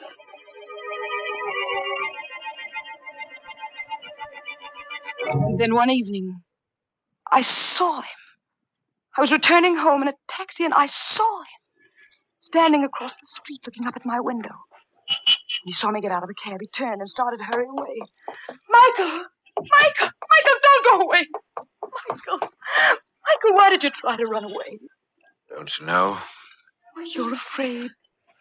Yeah, let's call it that. But you love me, Michael, don't you? Carola, it's no good. There's nothing but ruin for both of us if I stay. We'll be together forever. It's impossible. I won't let you go back to that house on the cliff. I don't care what it is you're hiding up there. I won't let you go back. Goodbye, Carola. Wait. I'm going. Better forget about it. Don't go yet, Mr. Whitecliff. So you know about that, too. I saw the old newspaper clipping Mr. Field carried. I see. Why are you looking at me like that? You know why I killed Mr. Field? Because it tried to blackmail me about that old murder. But, Michael, dear, I'm a good deal smarter than Mr. Field. You see, I write mystery novels. I know how to handle such things. What do you mean? Wouldn't do you any good to kill me. I've written out all about you. Your real name and about that old murder in Canada would be found if I should ever be killed. Oh. Michael, darling, I'm blackmailing you. There's only one thing I want from you. Your love. It shouldn't be so hard for you to meet my terms. All right, Carola. You win. We'll be married tonight.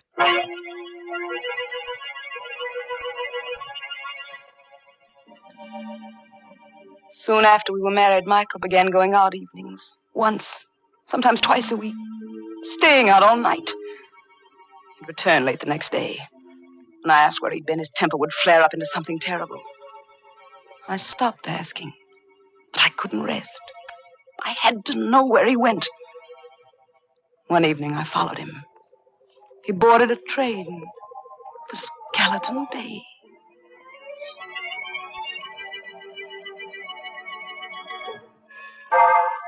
At Skeleton Bay, he set out to walk from the station, and I followed. It was no longer summer. Trees were bare, and the night was forbidding. I kept behind him when he skirted the bay to the narrow road that led up toward his house high on the cliff. It was a small stone house, and the wind whistled around it, against it, and above it. I stole to one of the windows. It was barred, like a prison. Carefully, I raised my head above the sill, peered into a lighted room. Michael was there, with a woman. For the first time in my life, I knew the meaning of frustration, jealousy. Michael told me he wasn't married, but this woman, I'd helped him to do murder. I'd killed for him. I'd lied to that detective for him. And all the while, this was the secret he'd been keeping from me. I opened my handbag. I took out the pistol. I looked into the room again. The woman was alone now. Michael was gone. So you came up after all, Carola. Michael, you sneaked out. You knew I was here. I'm sorry you saw through that window, Carola. Is that your secret? That woman? Part of it, but it's the part you mustn't know. But I do know it now. That's why I've got to kill you, Carola. That knife. You still got that knife? Yes, Carola. No, I've got this, Michael. He fell at my feet. I looked down and watched him die. Now I knew why I'd really come to Skeleton Bay that first day. It was for this. to kill Michael Barrett. So he's dead. At last. You've killed him. You, the woman in the house. You saw me kill him? Yes, I saw you. What are you going to do about it? Help you dispose of the body, of course. Help me dispose of the body. Those were the very words I'd said to Michael Barrett down there on the beach. Now this woman was saying them to me. Who are you? I'm Lisbeth Wycliffe. I'm Michael's sister. Sister? And you want to help me dispose of his body? See the bars on those windows? Yes. I've been a prisoner in this house for 10 years. You what? Michael killed the man I was going to marry 10 years ago in Canada. He murdered him. But this house, this prison... Michael brought me here. He's kept me a prisoner because he knew if I got free, I'd tell the world he was a murderer. That's the secret. The secret he wouldn't even tell me. Oh! I shot her. Yes, I killed her, too. There outside the house, and she fell beside Michael. And I rolled both bodies over the cliff, down into the sea.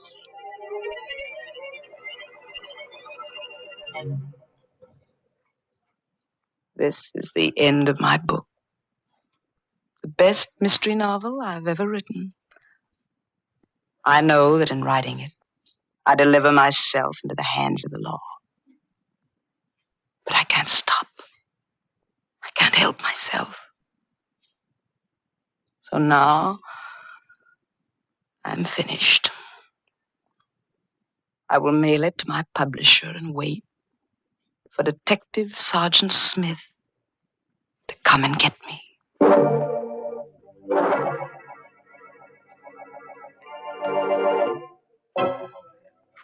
Well, it looks as if Carola's mystery novel will earn a lot of money after she's executed.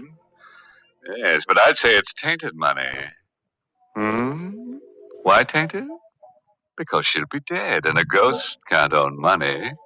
So taint hers. The trouble with Carola was that her conscience was too little and too late. It told her not to commit murder after she'd done it. Well, that's certainly too late, Mr. Host. Oh, yes, Mary, especially for her victims. And now, what's on your mind? Well, Mr. Host, right here, I'd like to say a word to our listeners on behalf of our veterans. You know, friends, ex-servicemen are returning to civilian jobs with a lot to offer their employers. They've had valuable training and experience in highly specialized service jobs. Many of them were able to keep up with their civilian jobs and learn new trades through special correspondence courses. And they're coming home fully equipped to do the same fine job as civilians that they did in the services. So let's give them every employment opportunity to put their increased skill to work.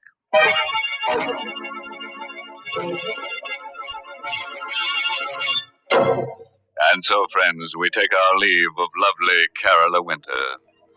She would have been better off if she'd remembered that the pen is mightier than the sword, because the sword is leading her right back to the pen anyhow.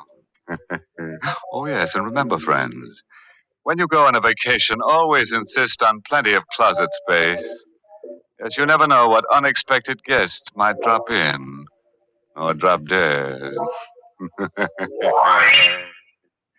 By the way, this month's Inner Sanctum mystery novel is Death in the Limelight by A.E. Martin. And next week, the makers of Lipton Tea and Lipton Soup will bring you another Inner Sanctum mystery directed by Hyman Brown. It's about a young chemist who discovers the secret of perpetual life. But he made the mistake of getting involved with death. So, until next Tuesday, good night. Pleasant dreams.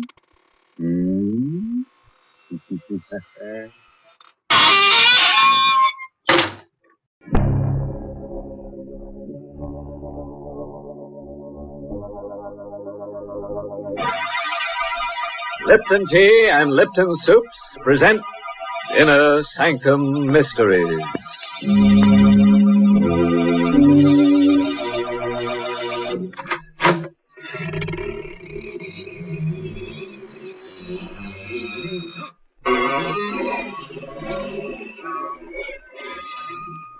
Good evening, friends of the Inner Sanctum. All waiting to go through the squeaking door. What a long line. But everybody's here tonight. The line reaches right to the edge of the grave. Been waiting long. What? 7 days and 7 nights? Dear, you should have knocked. I can always slip the latch string out and you could hang around properly. Why, Mr. Holmes, people don't need a latch string to do that. Didn't you know that all our listeners hang on your every word? Oh, yes, Mary. There's no better place than Inner Sanctum for people to get the news. Or the news. As a matter of fact, we have some good news for our listeners right now. Folks, there's a new delight waiting for you when you try Lipton tea. Now, many of you may have been drinking tea for years, but until you taste Lipton, you just don't know the full pleasure of tea at its delicious best. Lipton, you see, has brisk flavor.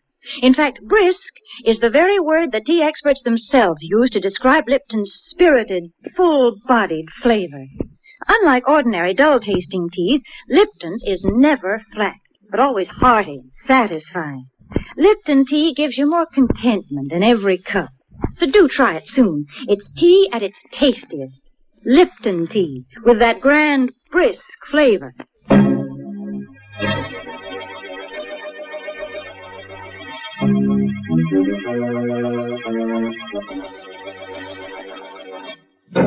And now for tonight's story. It's an original radio play written especially for the Inner Sanctum by Hank Warner, called Strands of Death, and starring Santos Ortega in the role of Henry. Do you love your wife? Do you enjoy buying her a handsome fur piece, perfume, jewels, or nylon? Do you wonder secretly what you would do if the finery you bought her was used by her to win another man so that she could leave you? Oh, you can't answer, can you? Well, this is the story of one man who can. Meek, mild Henry Turner. I should have known at once. That morning in the office, when Judson was reading the newspaper aloud, that something was wrong. The unidentified body of a young woman strangled with a brand new pair of nylons was found last night. Unidentified? Yeah. In the hallway of a rooming house at 72 Beach Street. Unidentified? Near the body, which was fully clothed, police found a handbag containing a sales slip from the Silvertone Hosiery Company. Incredible. Police are at a loss to... Helen always carried identification, charge account, keys. That's nice to discover. And a second pair of nylon. But if it wasn't Helen... No. Of course it was Helen. Well, that's a pretty piece of news, eh, Turner? By the way, you bought some nylons for your wife the other day, didn't you? Say, what's the matter? You sick? Was I sick? Johnson wanted to know. Wonder what his face would have looked like. But I told him right there that the police were wrong. That the body could be identified. And it was Helen, my wife.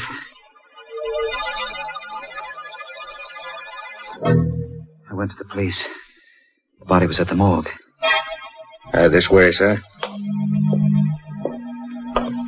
Here it is. Steady. No.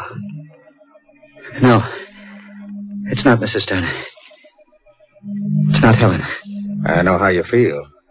The shock of relief. But it wasn't relief. I walked from the morgue to our apartment. My brain was pounding with a question I hated to face. If it isn't your wife, who is it? If you didn't kill your wife, who did you kill? I didn't know.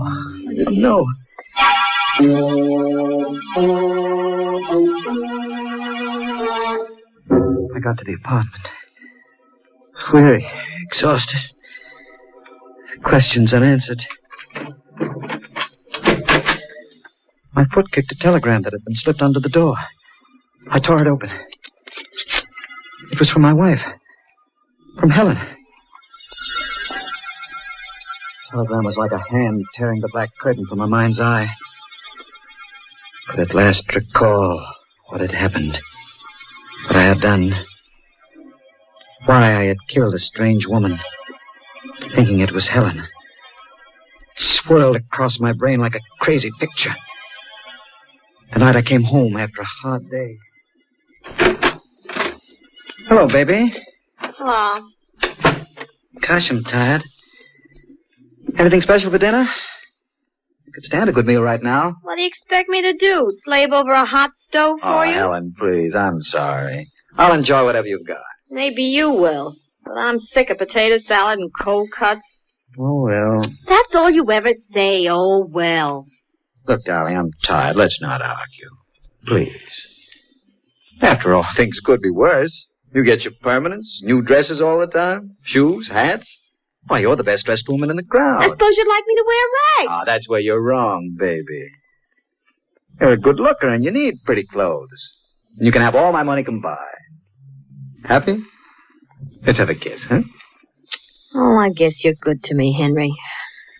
Let's eat. What I was really upset about, I suppose, is that I haven't got a single pair of nylons to wear with a new dress I got today. New dress?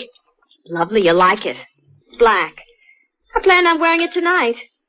Would look lovely with real sheer nylons. Tonight? Oh, I didn't tell you. Girls are having a bridge over at Margie's. I won't stay long. Do you mind, Henry? I'm not very hungry. I'll slip into the dress if you don't mind. Go right ahead. Potato salad's very good tonight. My compliments, Mr. Schmidt, darling. Say, that is stunning. Like it? And how? Yeah, you certainly should be wearing nylons with that dress. Yes, sirree. Oh, well. Oh, would you mind, darling? I bought a carton of cigarettes in my briefcase in the hall, please. Oh, yeah, I better take a pack with me. Henry! Nylons! Oh, you beast, teasing me like this. Oh, they're lovely. Think nothing of it. Anytime you want nylons, just call on me. When? Where? Did you have much trouble? Ma'am, did you say trouble? Nothing at all. I just stood in line for 3 hours at the Silvertone shop. Of course, it rained for about 2 hours. But after all, nylon. Henry, you're wonderful. Oh, I'm crazy about them. I'll put them right on. Oh, Marge and the girls will eat their hearts out. If you permit my saying so, ma'am. You sure have a pretty pair of legs. Don't be late, will you? Darling, I'll be back as soon as I can. Bye.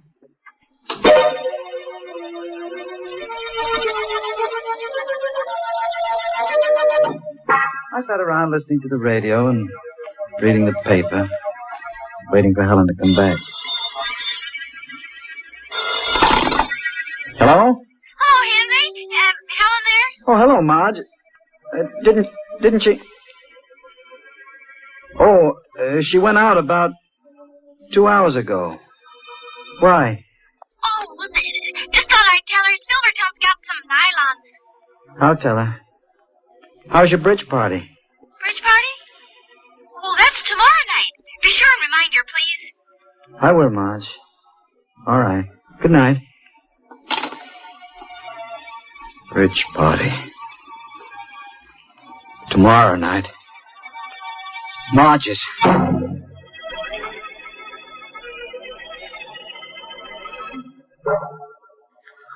tried to sleep.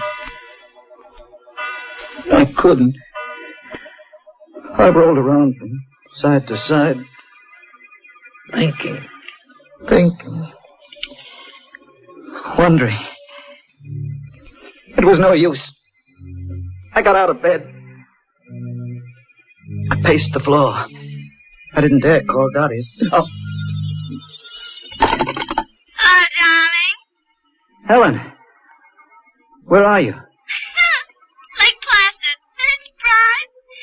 Billy chartered a plane, just like that. Took Dottie and her husband and me. When do you expect to get home? Oh, in a couple of days. Billy wants to take in some skiing. Oh?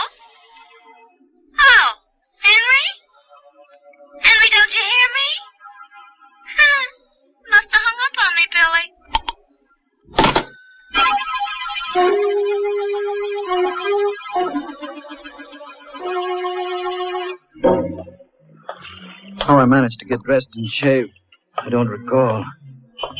I don't know how long I walked the streets.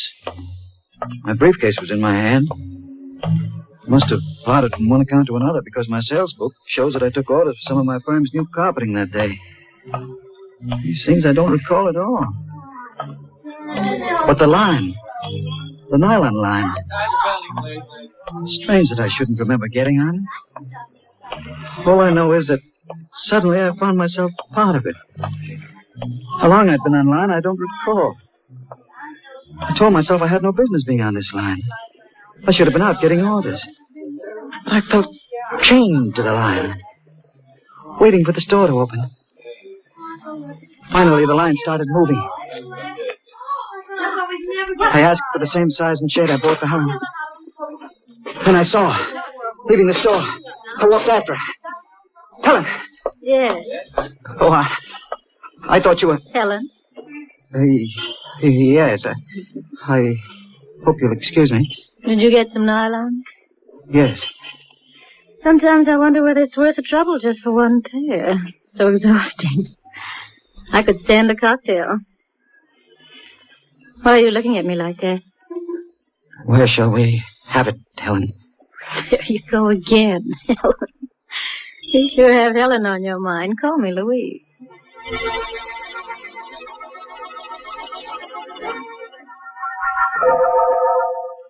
We had the cocktails. And then dinner. And I walked her home. In the hallway. This hall light seems to be out all the time. Well, it's been a lovely evening. You really need those nylons? I reached over to kiss her. She turned her head, swung her back to me. I put my arms around her waist. Kissed her neck. What's Helen got that I haven't got? I got them for you, Helen. What shape? Rosy dawn. How smooth and soft they are. They look lovely against your pretty white skin. Tickling my neck. What are you... Look lovely around your pretty white throat. I got them for you, Helen. Just for you. Goodbye, Helen.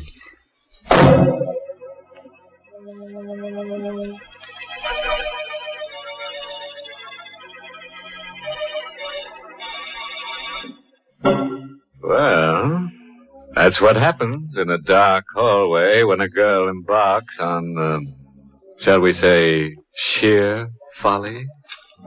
Oh, Mr. Host, to think there probably were people who would have helped Louise just inside that doorway.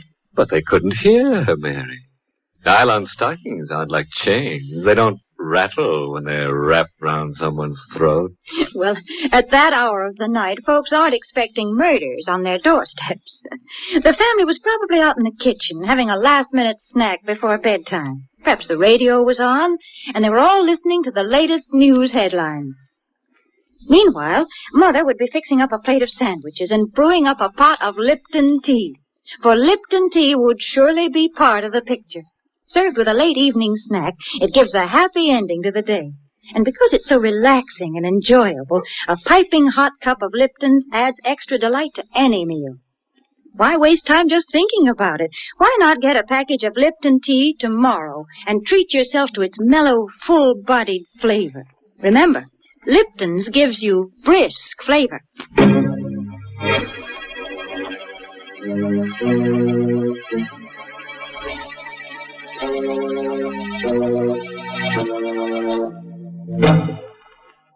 Wonder whether Henry's realized his sheer recklessness. Pretty thin, isn't it? Poor fellow has just strangled Louise. A nylon collie baby, if ever there was one. Under the impression he was killing his wife, Helen. Let's see what else he has to say about the telegram he just got from his dear, dear wife. The telegram I held in my shaking hands convinced me of the horrible truth. It wasn't Helen I had murdered. The telegram was dated the very night on which I had strangled the unidentified woman. Please don't be too angry with me. It is for the best. I've decided to marry Billy as soon as we can get divorced. I'll be home in a couple of days to pick up my clothes. Please don't be too unhappy. Please don't be too unhappy. I wasn't. It was beyond that.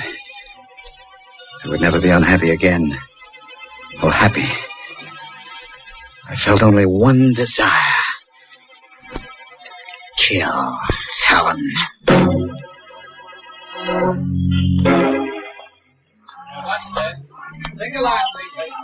I passed the nylon line again. Next day, walked by it. I was drawn back to it. I joined the line. I didn't move fast enough. I felt a slight bump from behind. I turned. I'm sorry. Helen. You must be mistaken. Oh, I'm sorry.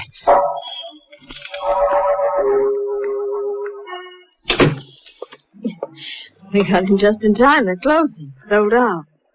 Wish my husband would stand in line. Oh, dear, it's starting to rain. Can I drop you off? My car's around the corner.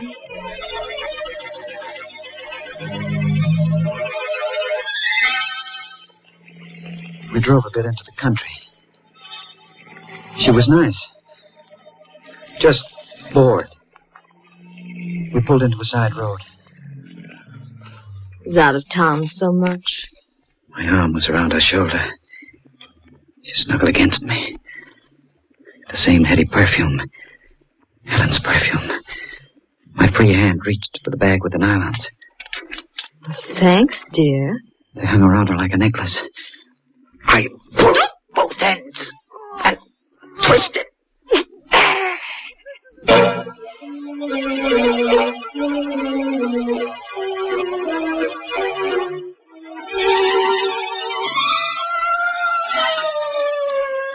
I knew sooner or later they'd get me, but I couldn't help it. All I knew was that I had to kill Helen. I knew I would have to kill anyone who reminded me of Helen. Until Helen herself was home. Yes, Commissioner, we've got all the men out. Yes, I'm assigning Keating to it. I'll keep you informed. Goodbye. Keating. Yes, Inspector? Come in, please. Commissioner, on you again? We've got to do something and do it fast. City's going crazy. It's only an idea, but it may work. You know the details. Both women wore the same size stockings, same shade. Both used the same perfume, same size clothes. Both pretty, same color hair. Eyes, yours. Want me to dye my hair? Right. Now, those nylons, both pairs and the extra pairs found on the women came from the Silvertone shop on Madison Avenue. What about a fur coat? Take your pick of the two with the property clerk. He may lay low for a while, with a panic on. We'll have to take our chances on that. But if this is the work of a madman, and it looks like it, he'll try it again. Now, drop everything. We'll arrange to have you hang around the counter.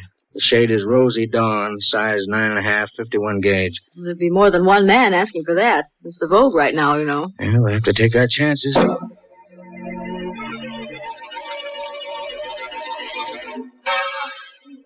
Yes, mister, what's yours? Make up your mind, mister. There's lots of people waiting. Oh, I beg your pardon. I was just looking over there. I thought I recognized someone. Size and shade, please. Rosy Dawn, 9.5, 51 gauge. Sit down there. I'll get 'em. Rosy Dawn, 9.5. Rosy Dawn, 9.5, 51 gauge, Lieutenant Keating. Thank you. Would you mind stepping up this way, ma'am? This is the last box. That gentleman wants a pair, too. No, not at all. Oh, I beg your pardon. Helen. Oh, you must be mistaken. Oh, I'm sorry. You look so much like... How much, please? $1.65. I'm sorry to keep staring at you. You still think I'm Helen? Could be. Well... Care for a lift? I'm taking a cab to 51st and 3rd Avenue. I don't mind. I live down near 2nd.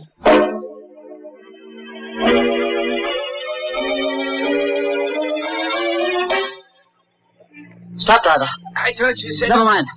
What are you looking at? That cab in front of the house. Woman getting out. My wife, Helen. Must be coming for her clothes. With those bags. Hey, what, cabby? Keep the change. I'll just sit here until she goes in. So, hubby wanted to play while wifey was away. What's that? Oh, I'm sorry. I need these nylons now for my wife. Oh, driver, take the lady down to 2nd Avenue. Then come back to me in about 15 minutes. What's the address, lady? I'll be getting out here, too, as soon as he goes into the building.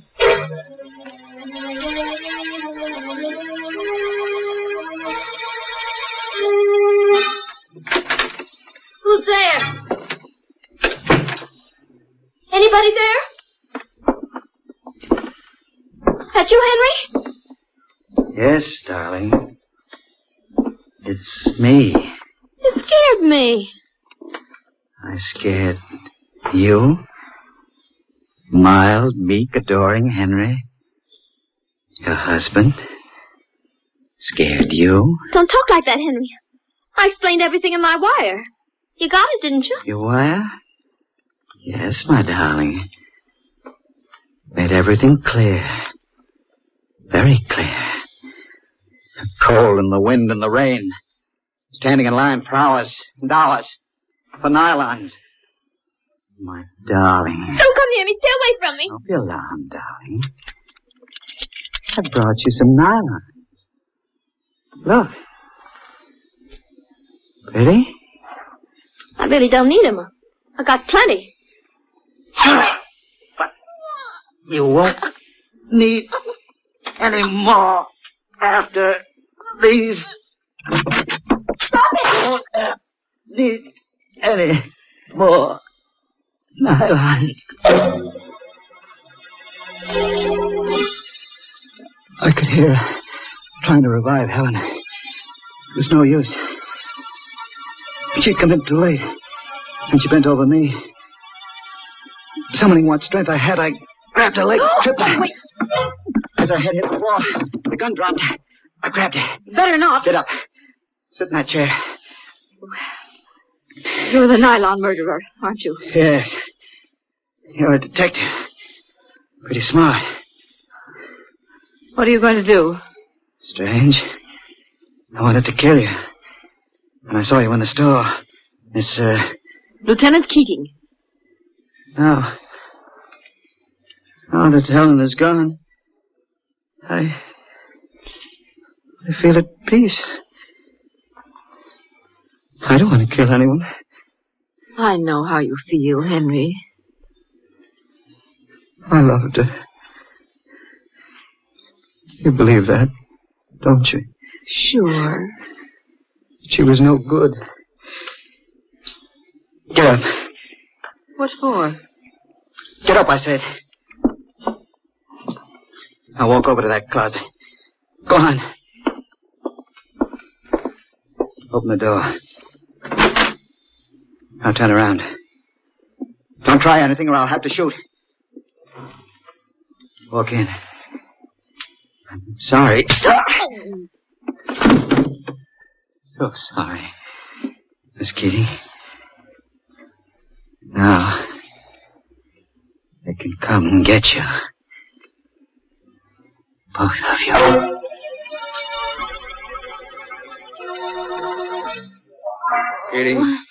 Keating, you all right? Nasty bump, Inspector. Did he get away? He was bleeding pretty badly. Now, the blood leads into the bedroom. What? That crazy fool. He's hanged himself. With nylons. Crazy? I wonder. Cut him down, Brady. Well, too late, Inspector. There's a note on the floor. Let's see it. Miss Keating will understand. Do you, Lieutenant? Yes, Inspector. I do.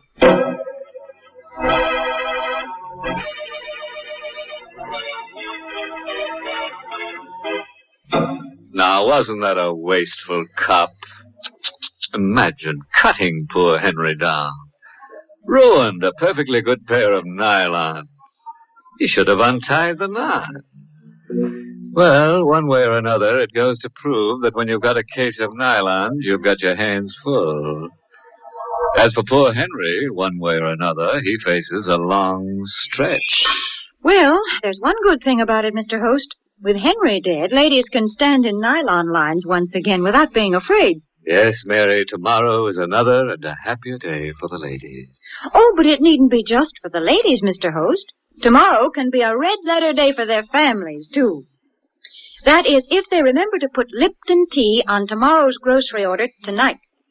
How about that, friend? Jot it down right now so you'll surely remember. You'll be doing yourself and your family a good turn, because you'll all love grand Lipton tea. Everybody does. Because Lipton's has such delightful, brisk flavor. Because it's so satisfying and zestful. Don't let another day go by without trying it, will you?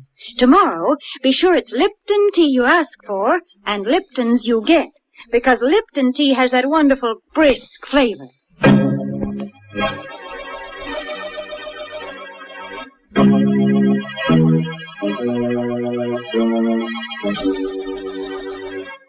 And now, friends, before I bid you a fond farewell, I must tell you about the wife of a friend of mine who smokes nylon cigarettes. Yes, it burns her up. She has to roll her own, but she sure gets a run for her money. Oh, by the way, this month's Inner Sanctum Mystery novel is The Lying Lady by Robert Finnegan. And next week, the makers of Lipton Tea and Lipton Soups bring you another Inner Sanctum story directed by Hyman Brown, starring Victor Moore, the famous Hollywood and Broadway star. It's called Murders in the Morgue, a scalp-raising, toe-tingling story about a little man and a big knife and girl. Lots of girls. But most of them will be no good to anybody because they end up dead. Until next week, then, and our special star, Victor Moore, good night. Pleasant dreams.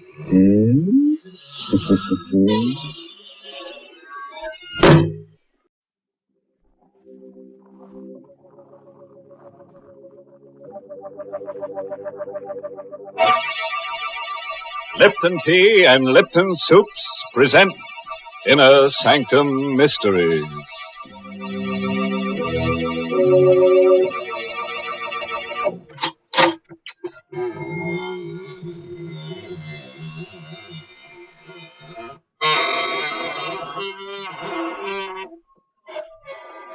Good evening, friends of the Inner Sanctum. This is your host to welcome you through the squeaking door. What's that? You're scared. Don't be frightened. Why, we've been beating our brains out to make things pleasant for you. Yes, take that fellow lying on the floor. Now, that's a nice guy, really solicitous. He put a bullet through his head because he didn't want you to be bored. Oh, you don't like that pretty lady hanging from the chandelier? Well, we'll fix that. We'll cut her down and nail her to the wall.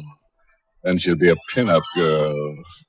My goodness, Mr. Host. Sounds as if there's nothing you and your friends wouldn't do to oblige. Oh, but there is, Mary. You'd never catch us being nice to anyone to oblige. Not on your death would we do that. I can't believe you're so different from most people, Mr. Host. And most people enjoy doing nice things for others. Like what, Mary? Why, like always having Lipton tea on the table. That's one of the nicest things you can do for your family and friends.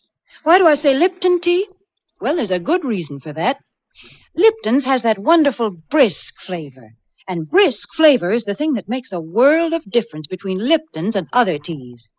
In fact, brisk is the tea expert's own word for that fresh, lively, full-bodied flavor of Lipton tea. And it's a word you'll agree just naturally applies to Lipton's the very first time you taste this delicious tea. For Lipton's has a zesty, full flavor that makes it stand right out. So, for extra cheer and comfort and satisfaction in your tea drinking, get acquainted with Lipton's right away. Why put up with just so-so teas any longer when there's so much more pleasure to be found in Lipton's brisk flavor?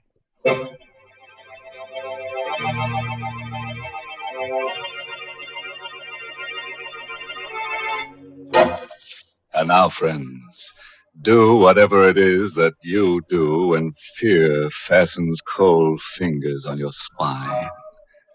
A cigarette, perhaps, or a handkerchief to twist? Anything to brace you against tonight's tale of horror. It's an original radio play written especially for Inner Sanctum by Michael Sklar and called Death is a Double Crosser. Our star tonight is Lawson Zerby, who plays the part of Harry Smith, murderer. I looked at the blood-splattered mallet, still gripped in my hand, and down at Marie's body. It was like coming out of a bad dream, only to go into a nightmare. Instead of using a mallet to cut the King Midas diamond, I'd used it to murder my wife. And the big diamond was still in the vise, still sparkling in the light of the work lamp, still tormenting me with the glow of its inner fires. The thing was evil. Anderson had warned me. Does the diamond frighten you, Harry? No wonder. The story of great diamonds is a history of intrigue, violence, murder. Anderson was right. My luck had been all bad ever since I came to this house. It was one of those old New York brownstones, big enough for several families, but only 2 people were living there when I came. Anderson and my wife. Marie was working as his housekeeper, and she gave me the land. He's about 70 years old, Harry. He lives all alone here. It's perfect for you. No family? No wife, no children, no friends. He never goes out except on business, and no one ever comes to see him. Sounds good to me, Marie. Good. It's perfect. I'll tell him you just got out of the army. He won't ask questions. He'll never find out you were in prison. What does he do for a living? He's a diamond cutter. A diamond cutter? You don't say. He was famous once. Diamonds? He doesn't cut little ones, Harry.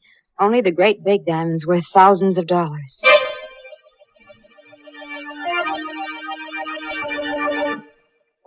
I moved in with Marie, and for a while everything was quiet. I didn't mind the quiet after that 5-year forgery rap in Sing Sing. And one day the peace and quiet ended. I met old Anderson on the steps going down the street. Good morning, Harry. Oh, hello, Mr. Anderson. Hey, you look all excited. Some good news come your way? I hope so, Harry. Of course, I can well afford to be idle, but it would be pleasant to work again. And it's nice to know that people still remember you. Is it a job? A wonderful job. If I get the assignment, I'm sure I'll get it. He couldn't give it to anyone else. A diamond? One of the largest diamonds in the world. The King Midas stone, discovered last year in the Kimberley fields. It was purchased recently by Johnson, a multimillionaire. I'm on my way to his home to discuss the cutting. Well, good luck. I sure hope you get the job, Mr. Anderson.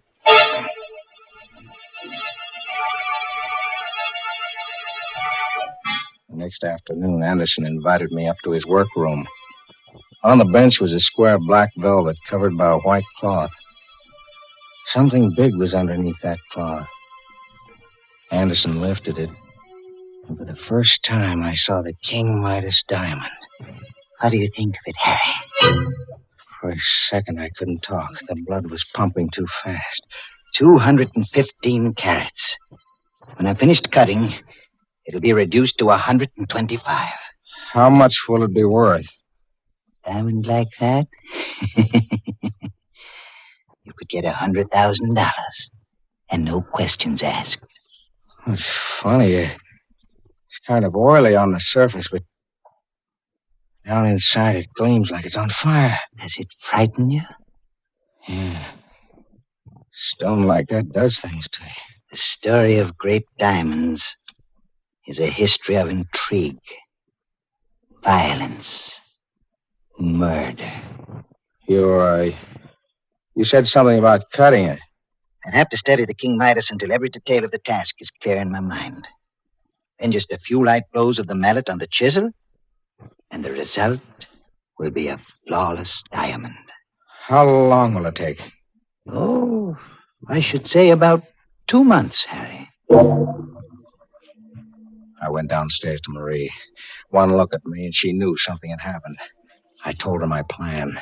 If they catch you, they'll send you back to jail. They won't catch me. I've got it all figured out. This is our chance. He told me himself that the diamond will be worth $100,000 when he's finished. $100,000? Yeah. No more pots and pans and scrubbing floors. No more passing phony checks. We'll be set for life, Marie. How are you going to go about it? I'll wait until he's finished cutting the diamond. How will you know when he's finished? You'd have to know the exact time. If you waited too long, he might turn it over to the owner, Mr. Johnson. Then where would you be? Don't worry. I've got that figured out, too.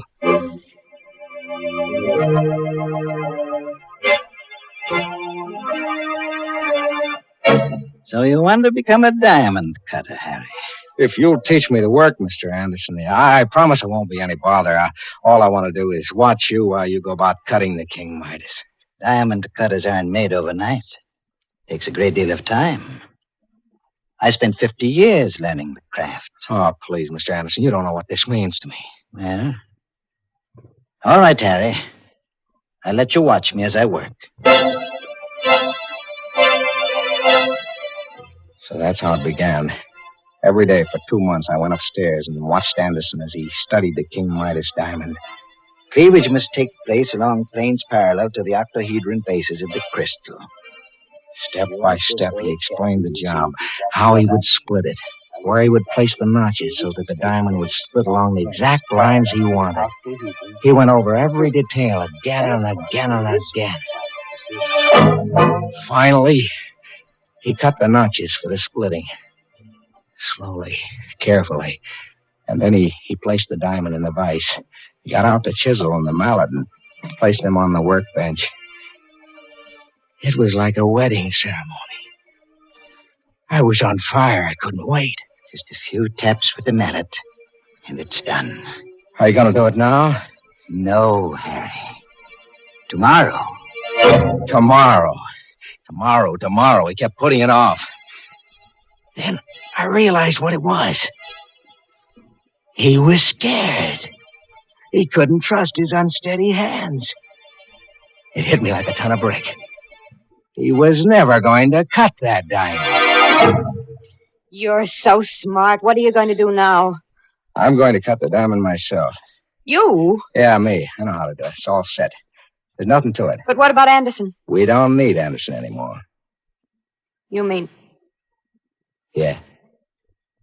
But that's murder. So it's murder. They'll never pin it on us. I've figured out a way to do it without leaving any trace behind. We went upstairs. Anderson was standing where I left him at the workbench. He was so lost in thought that he didn't hear us come in. He isn't looking. Get it over with. All right.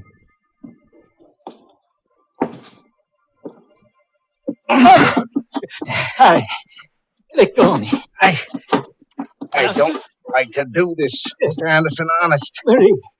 Mary, stop it. It's no use, Mr. Anderson. I don't. Please. He begged for mercy. He fought back, but it was useless. I had a firm grip on his neck with both hands, and he was an old man. I squeezed tighter and tighter till his voice was cut off. His body stopped thrashing around. I held him like that a couple of seconds more for good measure. You can let go of him now. He's dead, Harry.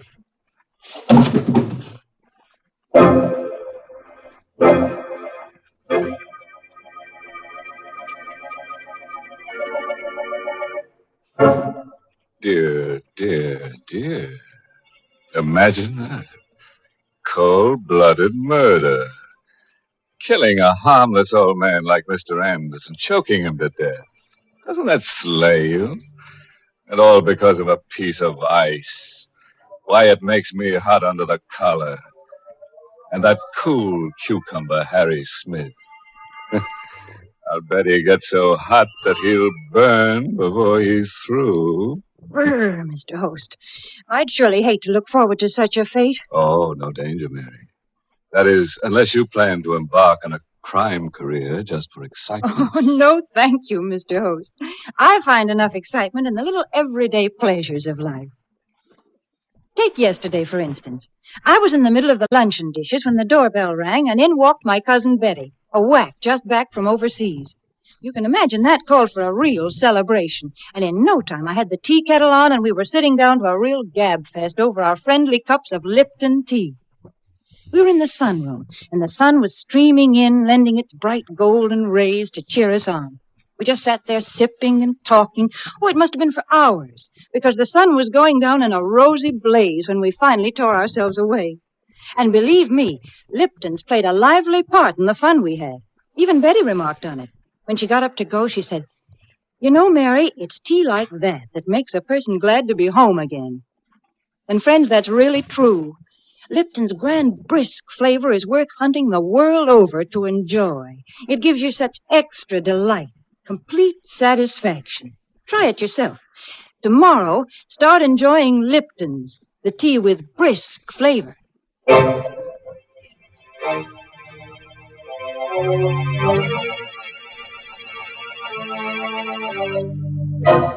Well, friends, let's get back to Harry Smith and his charming wife. Such nice people. They killed old Anderson, the diamond cutter, to steal a piece of ice worth $100,000.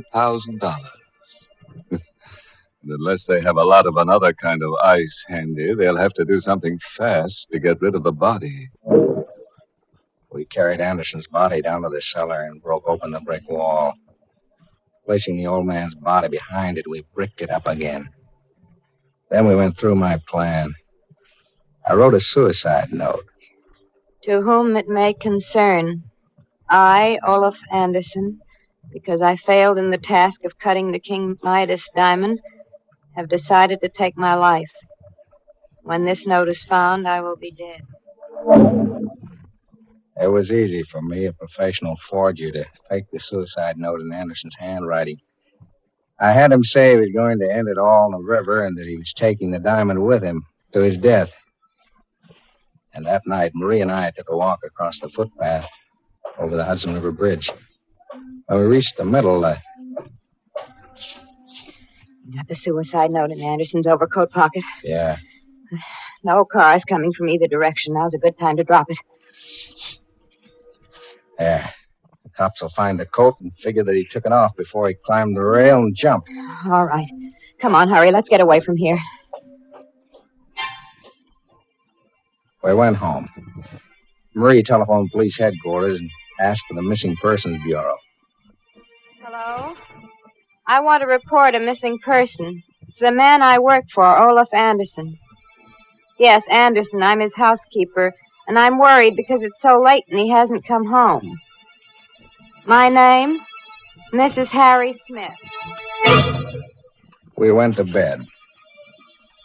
I guess we would hear from the police the next morning, and I was right. Yes, what is it? Megan is the name, lady. Detective Joe Megan, Missing Persons Bureau. Oh, yes, come in. Are you the party who reported a man named Olaf Anderson missing? Yes, did Did you... we find him? I think so. I'd like you folks to come down to the morgue with me. The morgue? What for? We've got a body down there. Body of an old man that fits the description of Anderson. It's fished out of the Hudson River early this morning. You might be able to identify him.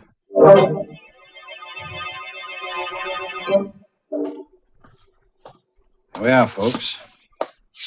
Before I lift the sheet on this slab, I ought to warn you. This stiff ain't exactly pretty. We can stand a little shock, Megan. I just thought the lady... I'm all right. Okay, then. Well, you recognize him? His face, it's gone like he went through a meat chopper. Most of his clothes were gone, too, when we got him.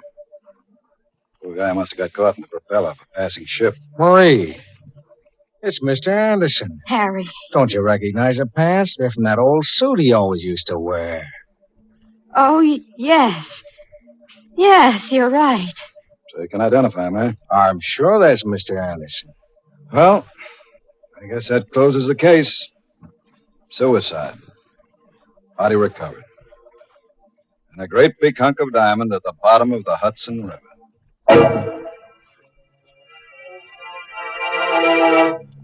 It was a lucky break for us. We were in the clear, and the King Midas diamond was ours. We went back to the house. I took the diamond up to the workroom, and I placed it in a vise. I got out the mallet and a chisel. I thought it would be easy to cut the stone until I tried. Well, what are you waiting for? My hand is shaking. I'm kind of nervous. Things have been coming too fast. Let's put this off until tomorrow.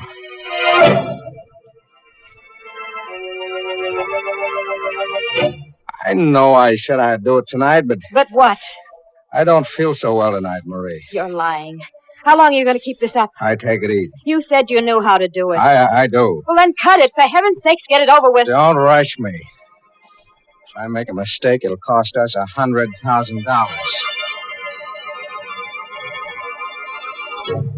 You've been putting it off for 3 days now, Harry. First this and then that. There's always something. You've always got a reason for not cutting that diamond. Now, listen, Marie, I've got to be careful. Knowing how to cut the diamond is one thing. Doing it is another. You're scared. That's what's the matter with you. Don't say that. You're frightened. Look at your hands. See how they shake. Well, you can hardly hold the mallet and chisel. You're as bad as Anderson was. She was right. My hands were shaking, just like Anderson's before I killed him. I tried for control. I told myself the diamond was nothing but a chunk of carbon crystal. I placed the chisel against the stone. I raised the mallet. But I couldn't bring it down. Now what are you waiting for? I don't know how hard to strike. A gentle blow. That's what you said Anderson told you. I can't do it. You can't do it. Of course you can. Don't be a stupid fool. There's nothing to it. She went wild. She began to shake my arm and scream at me. But her voice seemed to come from a distance. I kept staring at that diamond as though I were hypnotized. My throat was dry as dust. I was dizzy. Pinpoints of fire shot across my eyes. The diamond was doing things to me, and it was driving Marie crazy. Suddenly, I couldn't stand it. Her voice snapped something in my mind. You fool, you stupid idiot. Don't stand there like a silly fool. Shut up. Don't you dare shout at me. Shut up. I've had all I can take from you. I have all the nerve. Harry, put down that mallet. Stay away from me. I didn't mean those things I said. Take as much time as you like. Don't. Harry! Marie. I'm sorry. I lost my head.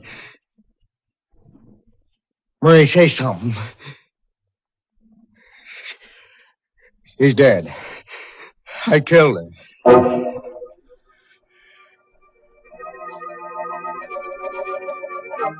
I took her body down to the cellar, reopened the wall, placed her body with Anderson's. I'd hardly finished putting the bricks back into place when the front doorbell rang.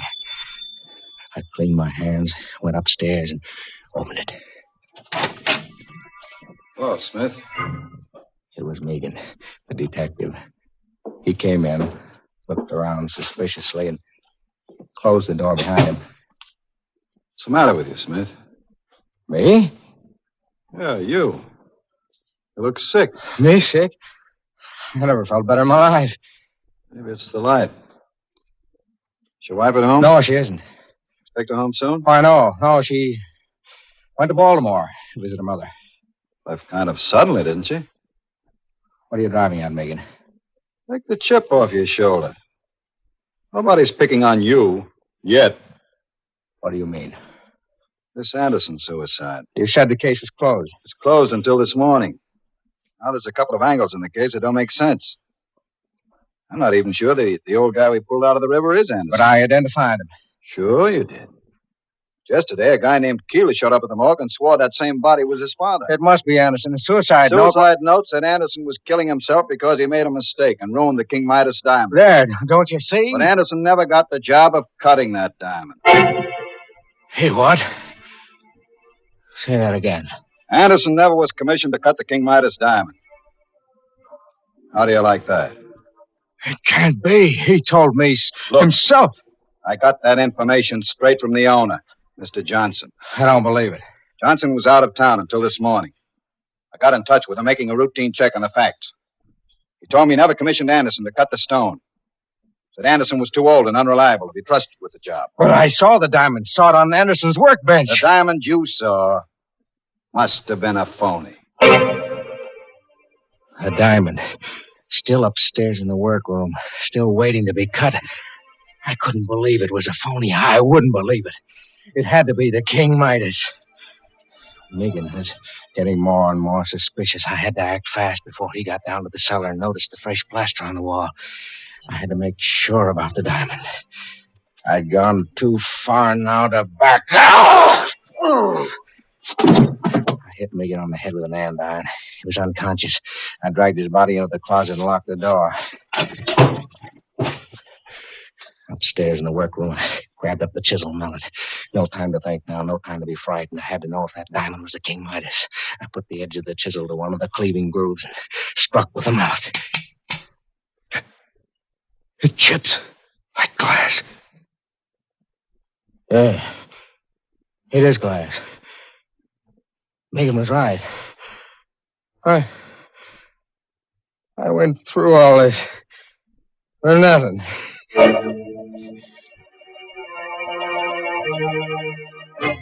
The whole thing was clear now. Anderson had lied to me. He had lied even to himself. Yeah, that was it. He had been unwilling to admit even to himself that he was no longer good enough to be trusted to cut the King Midas diamond. He was nuts. And he made up that crazy story. And I swallowed it.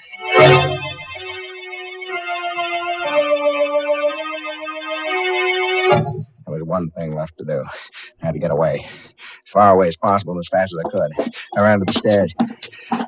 Going somewhere, Smith? Megan. Hoist your hands. Get him up higher. Now, come on down here. That's close enough. How'd you get out of the closet? It's no trick at all to force that door when I recovered from the crack on the head you gave me. That sock did something for me, Smith. You know, it gave me a brand new angle on this case. A new angle? Yeah. How's this? You thought Anderson had the King Midas diamond. So you killed him for it and planted that phony suicide note on the bridge. You know, we almost fell for it. No, You killed Anderson. Wouldn't be at all surprised if you murdered your wife. And all for a phony 5 and 10 cent store diamond.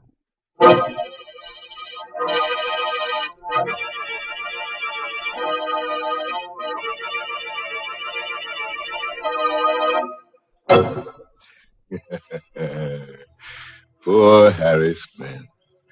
What a life. A Smith caught between the hammer and the anvil. You know, he never should have lost his head and murdered his wife. No, because now it looks as though he's going to have to lose the rest of him. Yes, right now, Harry is really harried. And when the state executioner gets him, he'll be fit to be tied in a noose. Well, this has all been very exciting, Mr. Host. But now, before we go, suppose we leave our listeners with a very special word. And that word is? A word that's quicker to say than a minute. The word brisk. Because, friends, brisk signifies the flavor you want in a tea. And brisk stands for Lipton tea. So if you like tea at its most flavorful, delicious best, just remember this. Always ask for Lipton tea. Maybe you meant to get it last week and just forgot. Well, keep that from happening again. Right now, put down Lipton tea on tomorrow's grocery list.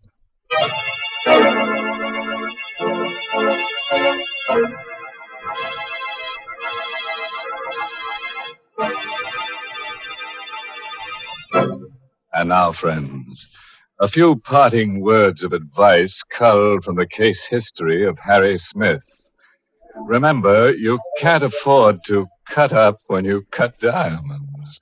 And don't put off until tomorrow what you can do today, because someone might do you in tomorrow. Oh, by the way, this month's Inner Sanctum mystery novel is The Lying Ladies by Robert Finnegan. And next week, the makers of Lipton Tea and Lipton Soups will bring you another Inner Sanctum story, directed by Hyman Brown, and called Night is My Shroud.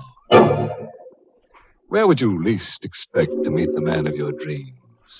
You know, tall, good-looking, well-groomed. In the movies? Tending the soda fountain?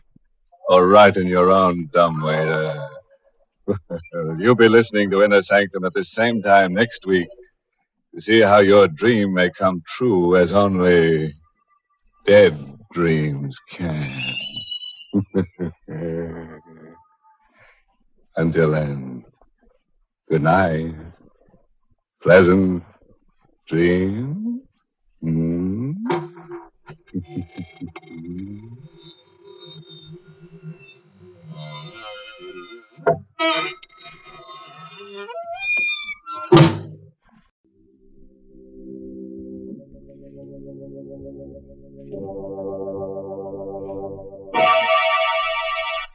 Inner Sanctum Mysteries.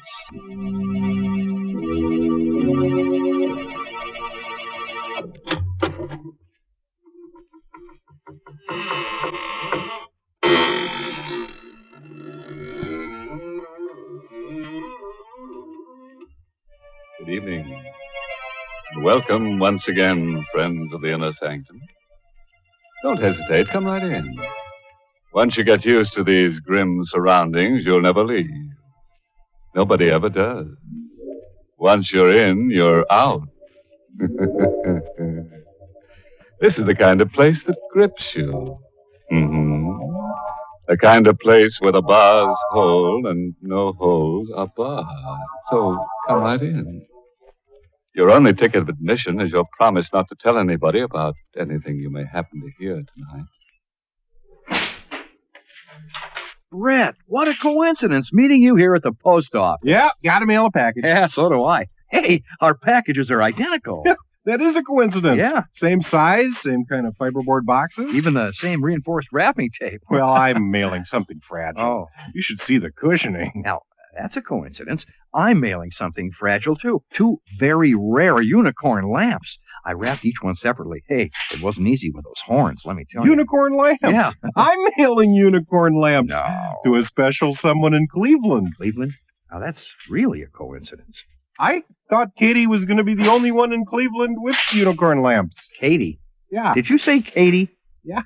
Talk about coincidence. Whatever your package, wherever you mail it, remember the 3 C's of good packing: appropriate container, proper cushioning, secure closure. For more information, contact your military postal service.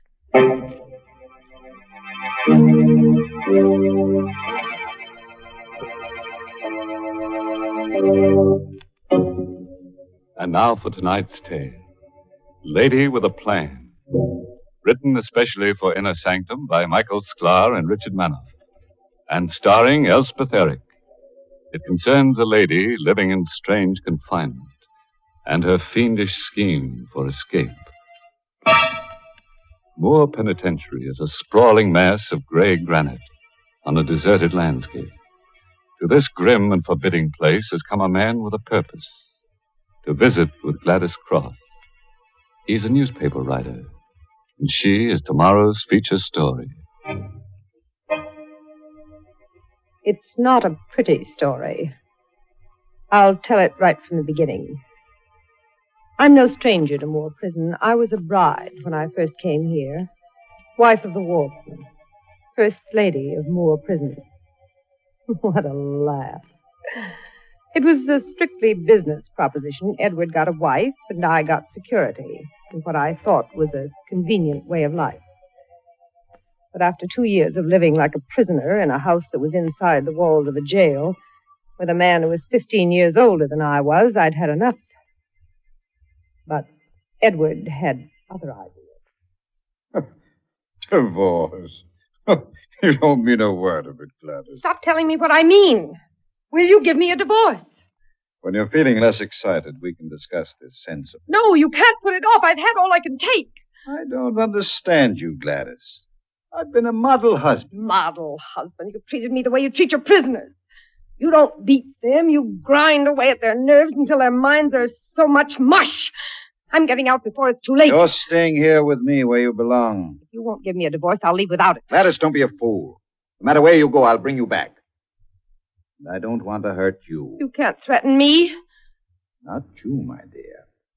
I'm thinking of him. Him? How do you... What are you talking about? So there is a man. You're inhuman. No, dear. Just a model husband. Trying to keep his home intact.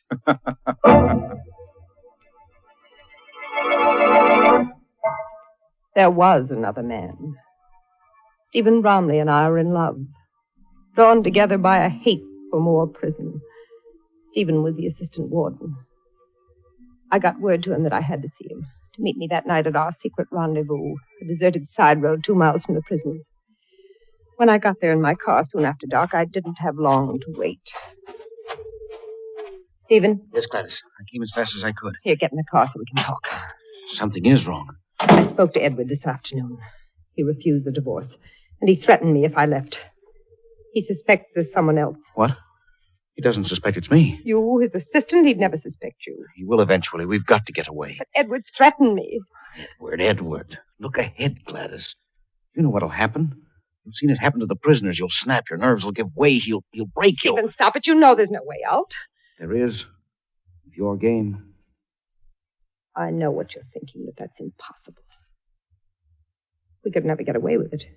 If we could, would you do it? Tell me how. Bucky Briggs. Briggs for life? Uh-huh. They have him transferred to work in the laundry. Assigned to handle your stuff when you bring it down. What are you getting at? Bucky hates the warden worse than you do. Given half the chance, he'd strangle him in a second. Now talk to him. Begin to feel sorry for him. Let him think you want to help him make a break. Then what? Then all we've got to do is give him the chance to use his hands on Edward. For 2 hours we talked. By the time we parted, our plan had been worked out in detail. It was a plan for murder. Murder with clean hands. The next morning, I took my soiled linens and drove across the prison yard to the laundry. Bucky Briggs came out to the car. He didn't even look up at me. Where is it? In the back of the car. Here, let me open the door for you. I've heard quite a bit about you, Briggs, You want to take your fresh stuff home? but I don't really believe what they say. Look, lady, the warden needles me enough. I don't have to take it from you, too, see? Well, I don't know what you mean. You I want your fresh laundry, don't you? In a minute. I just want you to know that I'm interested in your case, Bucky. So's your husband. Get your laundry now. All right, Bucky. The seed was planted. All it needed was time. I began to plan the visits to the laundry in advance. The remarks I would use. Stopped intimately and at close quarters out of the earshot of others. And after a month, it came like the fulfillment to a patient prayer.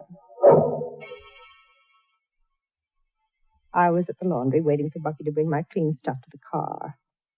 He came out, stepped into the car, took a quick glance around, and suddenly slipped close to me. It's up to you, baby. Get me out of here, and then it'll be you and me all the way. Deal? I got it all figured out, Bucky. You don't waste time, beautiful. Give me the dope. Tomorrow, when I come back, be ready. Check. I'll get word to some friends to pick me up on the outside. Just one more thing. My husband. It'll be a pleasure, baby.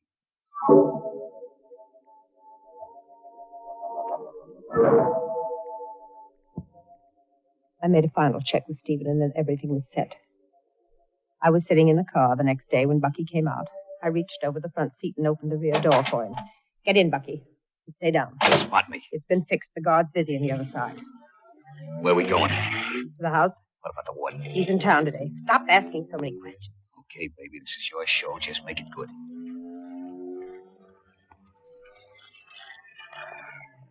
This is the back of the house. Not a soul in sight. Now follow me out. Hurry.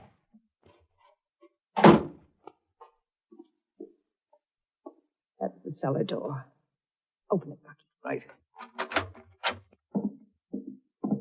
Now, down the steps. Now what? The coal bin. Hide in there. You may have a long wait. I got patience, baby. I've been waiting 2 years for this. When it's clear, I'll call you. 3 bangs on the steam pipe. I get you. That's when I take over. Our room is directly overhead on the 2nd floor. Checking. All right, Bucky. Get in the bin. Hold on, baby. It's no way to say goodbye. What? I like them personal. Like this. No, not now, Bucky. No.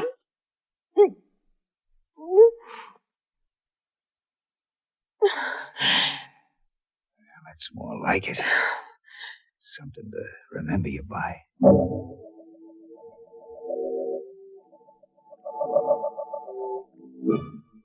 Edward returned an hour later.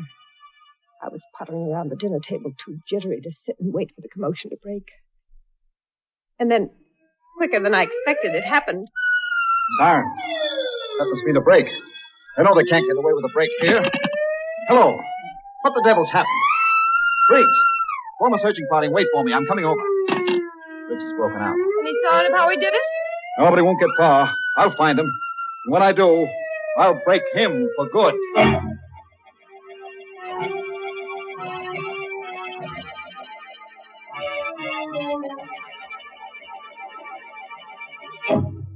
Attaboy, Warden. You show him.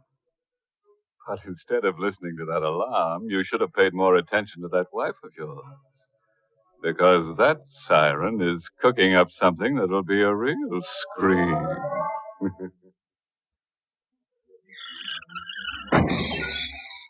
Help. Somebody, please. Help me. Most of us wouldn't think twice about answering a plea like that. We'd help save a life in an emergency, even if it were a total stranger. I'm hit. Somebody get me a medic. And if we can't depend on our buddies in time of need, who can we count on? But how do you help out when you don't know that there's an emergency? How can you meet a need you don't know about?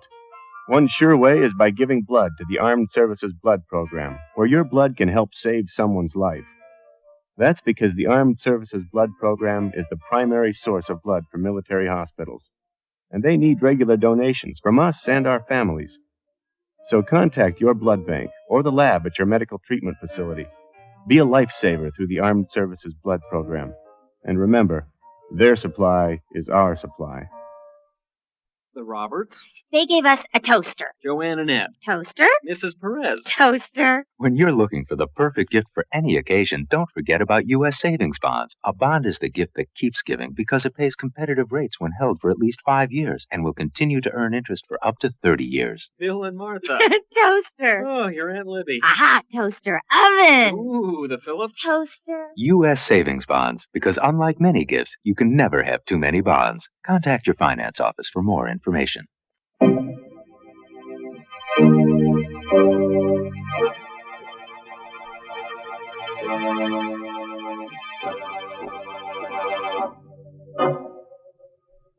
And now, back to Our Lady with a plan. And what a plan. Her husband, Warden Cross of Moore Penitentiary, is searching for Bucky Briggs, an escaped convict. But Gladys has hidden Bucky in the cellar of the house. He's waiting there now to kill the warden. And Gladys, she's waiting, too, for murder.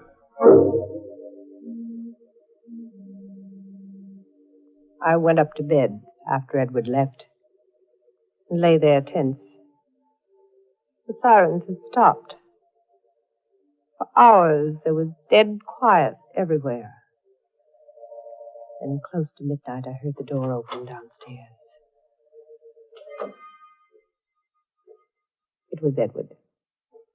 I could tell from his footsteps that he was tired and defeated. I lay perfectly still, waiting for him to come in. Gladys, Yes? still up? Yes? Got away.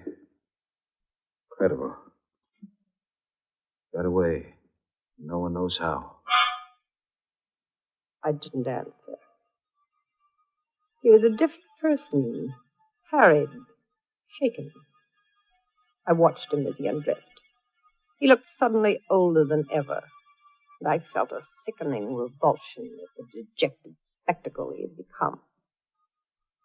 I lay perfectly still as he slipped into bed and fell off to sleep.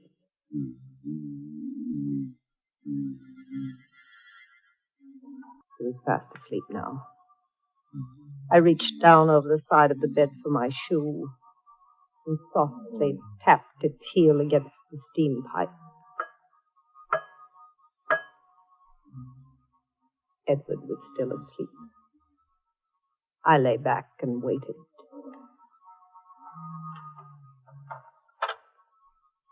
Slowly. And Bucky's silhouette stood outlined in the half-light from the hall. He moved quietly into the room right past me. In a moment, his big, hulking figure, looking more gorilla-like than ever, stood towering over Edward's bed. I saw his hands reach out cautiously for Edward, but just a moment too late. Who is it? Get away from me. Get away. This is the payoff, Warden. Edward was awake, and like a flash, he twisted out of Bucky's reach. I sat there paralyzed as they both crashed to the floor. Edward tried to tear Bucky's hands with their throat. Bucky held on tighter and tighter, digging his fingers deeper into the soft fleshiness of Edward's throat. Gladys, for heaven's sake, help. I didn't move. I didn't speak. And he understood. Gladys, you'll never get away with this. Shut him up, Bucky. Easy, baby, easy. Another squeeze of his throat.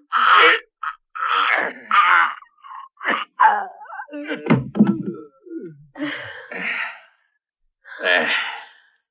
Just like you wanted him. I want to see for myself. You don't have to. When I twist her neck, stays twisted. Dead. Now get me out of here. There's a rope and a scaling hook behind the cellar door. Check. Stick close to the house until you reach the hedge. Then out across the south wall gate. Check. All right, now go. Ain't you forgetting something? What? Come here. Oh, please, stop, Bucky, please.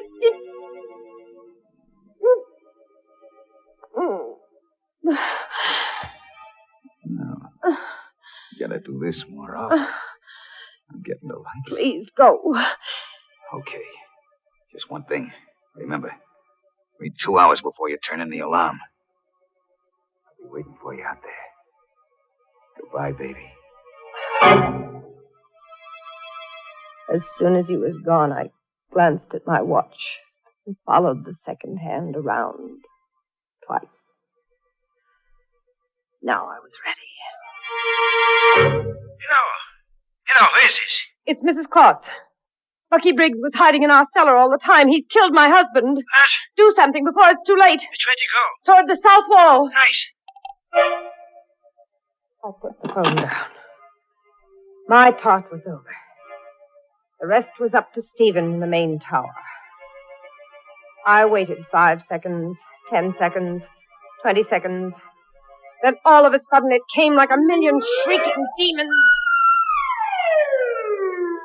From the window I saw the long fingers of the searchlights pointed at the south wall. And pinned beneath the glaring lights was Bucky, frantically pulling his way up the rope. I watched as the bullets hit all around him, picking puffs of powder off the stone wall. One of them had to find his mark. Bucky shuddered, slipped, then caught himself. He was hit. He had to fall, but he didn't. Hand over hand, he started up again, higher and higher. He was hit again, but he didn't stop. And then before I could realize what had happened, he was over the top and gone.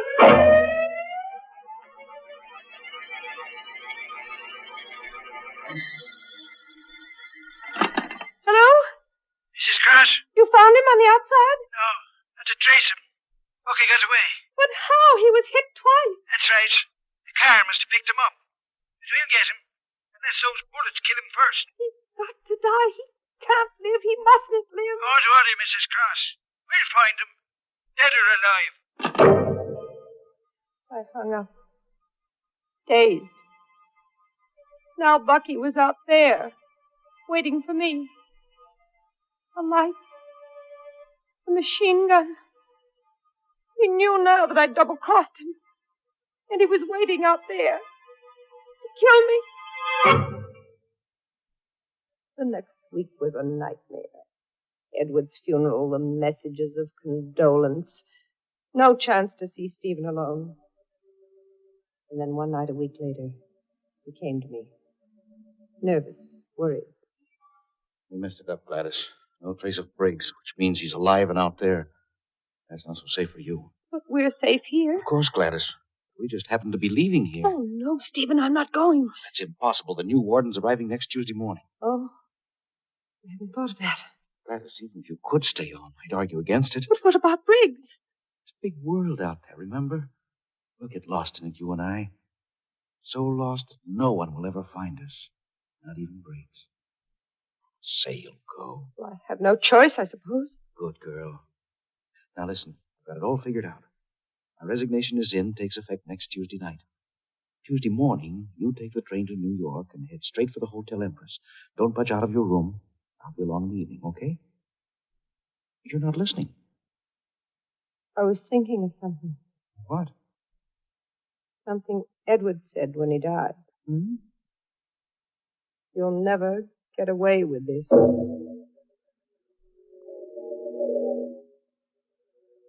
Tuesday morning, I was on the train for New York. It was a short, pleasant trip. And my fears began to disappear. Once I reached the crowds of Grand Central Station, I knew I'd be safe. I threaded my way through the crowd, just one of thousands of people. And suddenly there was a hand on my shoulder. Hello, baby. Bucky. What are you doing here? How did you find me? I've been waiting for you, baby. Like I said. I got friends back there.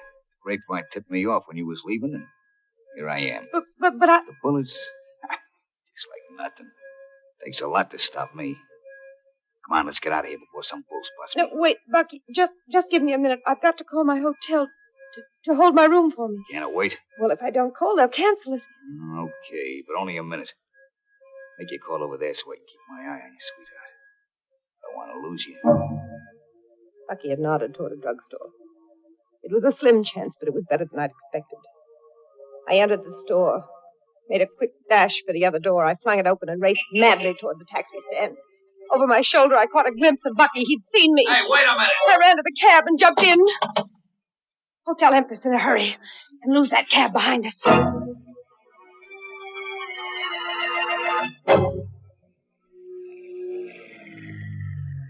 Okay, lady, this is the Empress. We shook that other cab. I headed toward the entrance. Just as I entered, I caught a quick glimpse of a cab pulling up to the curb, but I couldn't stop to see. I rushed into the hotel, up to my room, and locked myself in. Before I even had time to think, the phone rang. Hello? Hello, Mrs. Cross. I just sent a gentleman up to see you. I banged the receiver down. So it was Bucky in that cab. I had to get out. There was only one elevator, and I couldn't try the stairs because I didn't know which Bucky would use. I had only one way out, the desperate way, and I decided to take it. I unlocked the door. I turned off the lights, and I took a pair of scissors from my handbag and waited behind the door. I wasn't a moment too soon. Come in. I pressed against the wall behind the door and watched it open slowly. Then, leaping forward, I plunged the scissors into his back. Oh! It's me, Stephen. Stephen! You said you were coming at night. What? I left earlier to surprise you. Why didn't you phone? You hadn't arrived yet. Oh, Stephen. Stephen.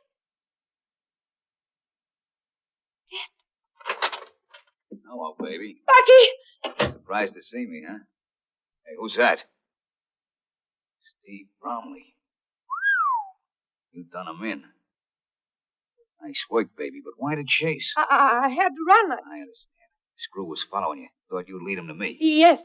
Yes. Sure, well, you did right, baby, but let's get out of here. No. You got no choice. Come on. Let go of me. Shut up. You'll have the whole hotel on that. Let go of me. Come on, baby, or I'll break Get you. away from me. Come on. What's going on in here? The house stick. I'm getting out of here. There we are, both of you. Look at that guy on the floor. You ain't going anywhere for a long time. Next to you. Here, reach, chum. This ain't no toy. Neither is this. Oh, my hand. Now, let's get going.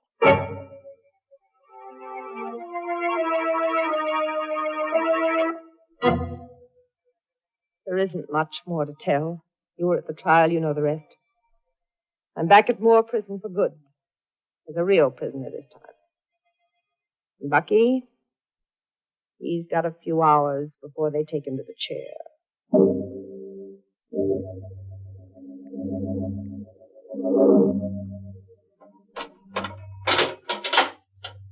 Mrs. Krause, What is it? Bucky Briggs is just outside the cell. Due to go in 15 minutes. Wants to talk to you before he goes. To me? All right. Doesn't matter anymore. Briggs, it's okay. 5 minutes, Bucky. And we're just outside. Hello, baby. I don't have anything to say to you. Yeah, but I got something I want to ask you before I go. It's bothered me ever since I was nabbed. All right, ask. Why didn't you leave when I asked you to back in that hotel room? Why? You're laughing about. As if you didn't know. No, what? If I went with you, I knew it was the end for me. What are you talking about? You wanted to kill me. Me kill you? What do you figure Oh, out? stop acting, Bucky. It doesn't make any difference now. All right, so I double-crossed you the night you escaped. I called the tower exactly 2 minutes after you left. What? That's how they picked me up so fast. I thought you knew. What a sap. Then what a sap. Bucky! You dirty double-crosser. Bucky, keep away!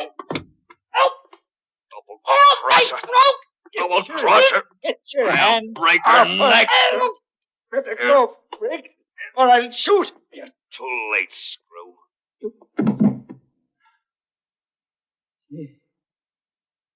She's dead. Broke her neck. It don't make no difference now. Can't kill me twice.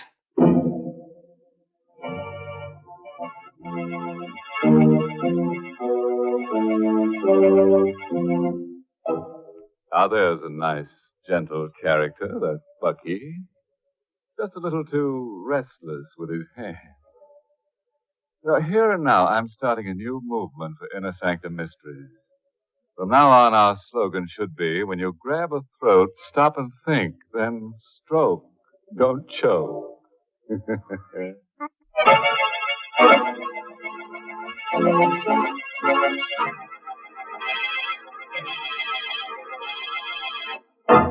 Before we say goodnight, friends, here's an epitaph for the tombstone of Gladys Cross. Here lies a good heart rent asunder by a man with a soul full of thunder. Her sweetheart named Stephen tried to help her get even. Now they all live in peace 6 feet under. Oh, by the way, this month's Inner Sanctum Mystery novel is I Hate Blonde.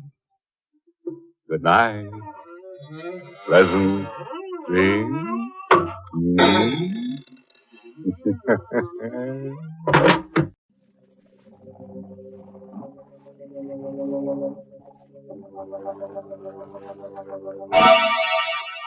Lipton Tea and Lipton Soups present Inner Sanctum Mysteries.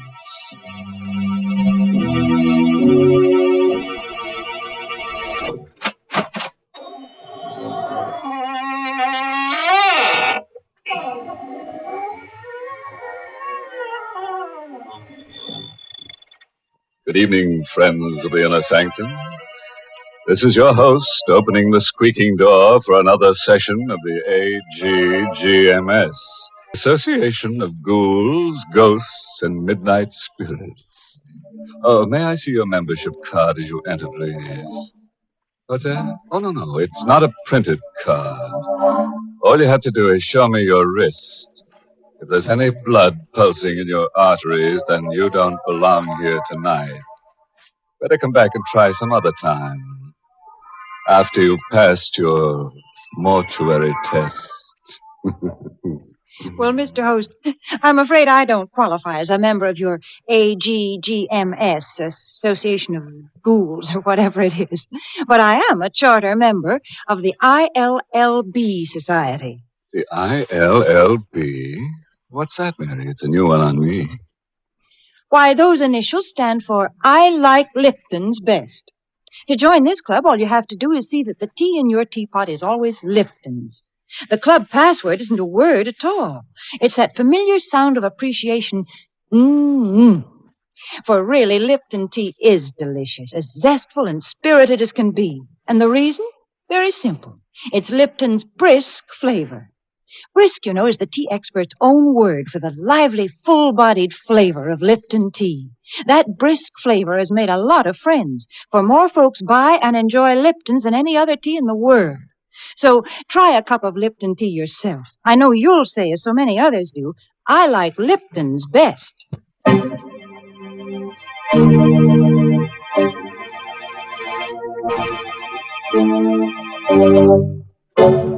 And now for tonight's Inner Sanctum Mystery. It's an original radio play by Emil Tepperman called Make Ready My Grave, and stars two radio favorites, John Banks and Richard Widmark. It's about a boy and a girl who've just been married. A piece of colored string, an open grave, and a hangman's noose.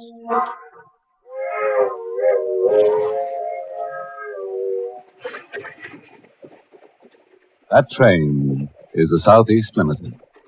See it? Long, sleek, and powerful, clicking off the miles and the humming rails. A masterpiece of 20th century mechanical perfection. Nothing about it to suggest lurking hate, or fear, or superstition, or death. But let's take a look into compartment A, car 17. John and Betty Loomis, just married, are going for their honeymoon to John's ancestral estate. John, I'm so happy. How soon do we get to Louisville? In about an hour, Betty. Just think, I married into one of the oldest families in the state. I hope you'll be very happy, darling. Oh, I will. You do love me, don't you, John? Of course I do, baby. I'll always love you. Always. No matter what happens. What do you mean, no matter what happens? What could happen? John, something's bothering you. No, it's nothing at all. You're hiding something. There's something you haven't told me. It's nothing, Betty. It's nothing to worry about. You don't want to tell me? No, not now. Maybe later. Why are you playing with that piece of yellow string? What? You've been playing with it ever since we came onto the train. Gosh, I never noticed. I watched you. You've been tying a knot in it. A knot? Good Lord. I must have tied it without knowing what I was doing. You've tied it into a noose. A hangman's noose. I don't know how I came to make it or where I picked it up. Well, it's only a piece of string. Yes, it's only a piece of string. Betty. What is it, John? Here, take this. A gun? Take it. But why? If I should ever try to strangle you, John. Please listen to me. If I should ever try to strangle you, promise me to use that gun on me. What are you talking about? Louisville, next stop. Oh, Next stop, Louisville. This is where we get... John, what's this all about? That piece of yellow string and now this gun. Put it away, Betty, and remember what I said. Don't ever forget it.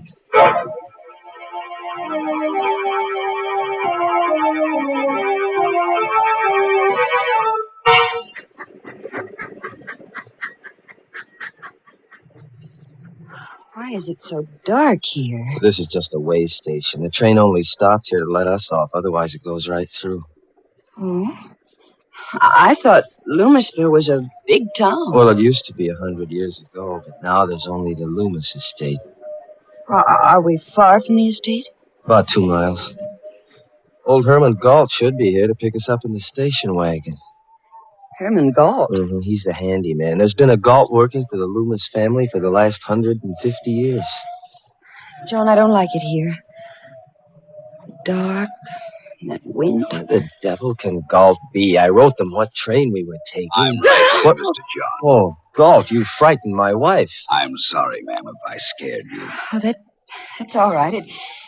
It was just the way you spoke so suddenly out of the darkness. If you'll follow me, I've got the station wagon back here. John, he doesn't like me. Galt? No, that's just his way. He's very devoted to the family. Wait till you get to know him. I don't think I care to.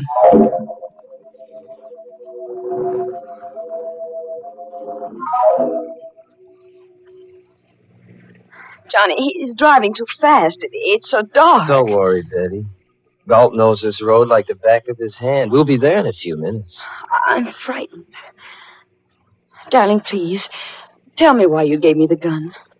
No, I can't tell you now, Betty. Maybe after you meet Uncle Everard. John. What?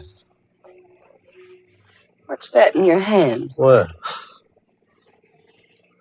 Oh. Another piece of string. A red one this time. What? I must have picked it up in here, off the seat. You've knotted it into another hangman's noose. Galt. Yes, Mr. John. This piece of red string, did you put it here? No, sir. Then how did it get here? You ought to know.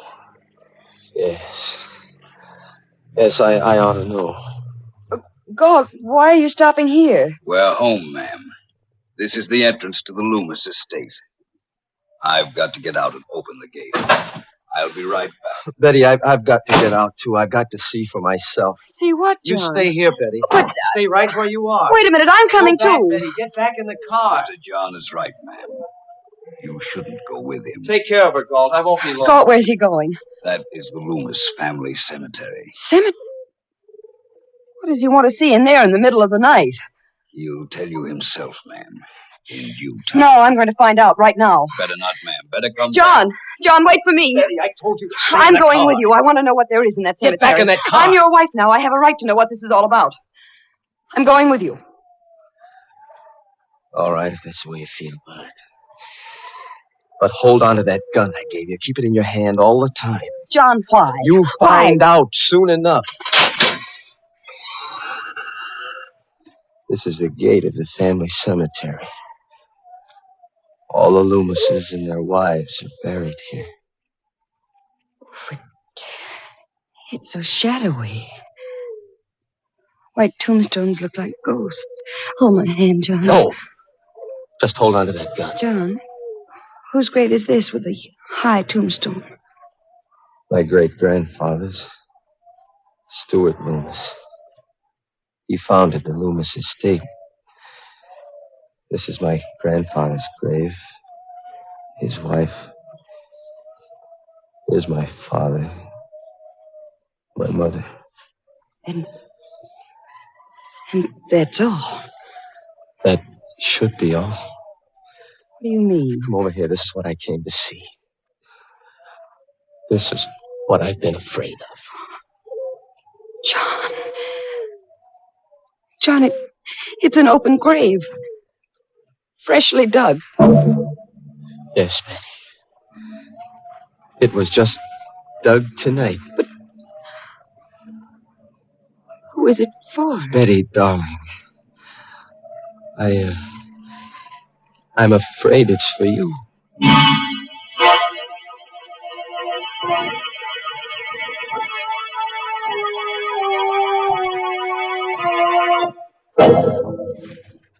Well, what's poor Betty letting herself in for? With a fresh grave waiting for her on a honeymoon. And a husband who ties little strings into hangman's nooses. But come to think of it, Betty's a lucky girl at that. How many girls who get married nowadays can count on finding a nice, snug place all ready for them to lie down in and rest in peace? Gracious, Mr. Host, Betty doesn't seem like a lucky bride to me. Why, most brides have things much easier because there's so many things today to help them make their marriage a success. For example? For example, Lipton tea. With Lipton tea on the pantry shelf, a young bride today has a much better chance of making her home a happy one. Just the other day, I was talking to a friend who just got married. As we sat there in her kitchen sipping our Lipton tea, me occupying the only chair and she perched on the kitchen stool, she said, "You know, Mary, it was silly of me to worry about being able to cook the things Jack liked. It's not nearly as difficult as I imagined. Take this Lipton tea here. It answers the whole beverage problem as far as Jack is concerned. He's happy as long as he has Lipton's morning, noon, and night." Well, I told her I could understand that, because most husbands I know about are partial to Lipton tea. And it's because of the extra satisfaction that's in Lipton's wonderful brisk flavor. Satisfaction, did I say? You just try Lipton tea and see if that isn't an understatement. Try Lipton's tomorrow.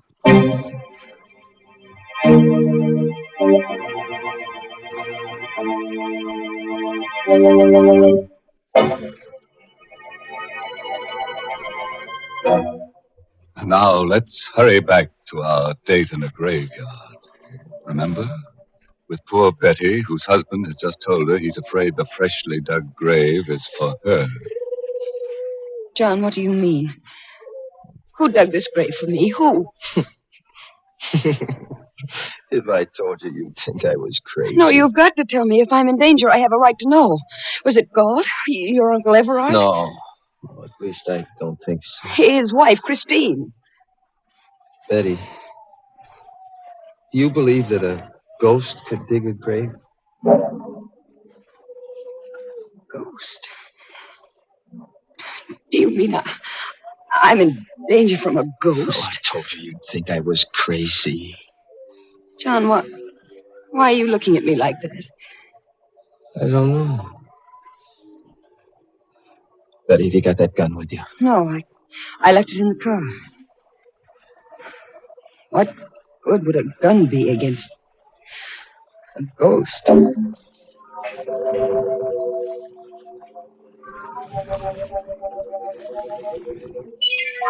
There's the station wagon still waiting at the gate, but I don't see Galt. Maybe he went up to the house. Galt, where are you? Hello there, John. What's up? Uncle Everard. What happened to Galt? He came up to the house. Said you'd gone into the cemetery. So I thought I'd better come down. Oh. Is it there? Yes, it's there. A freshly dug grave. Uncle Everard, this is my wife, Betty. Who are you, Betty? Hello. You saw the grave too, Betty? Yes, and John says he thinks it's for me. I'm afraid I don't understand all You this. haven't told her anything yet, John? Well, just a little. I couldn't bring myself to. I think it's time you did.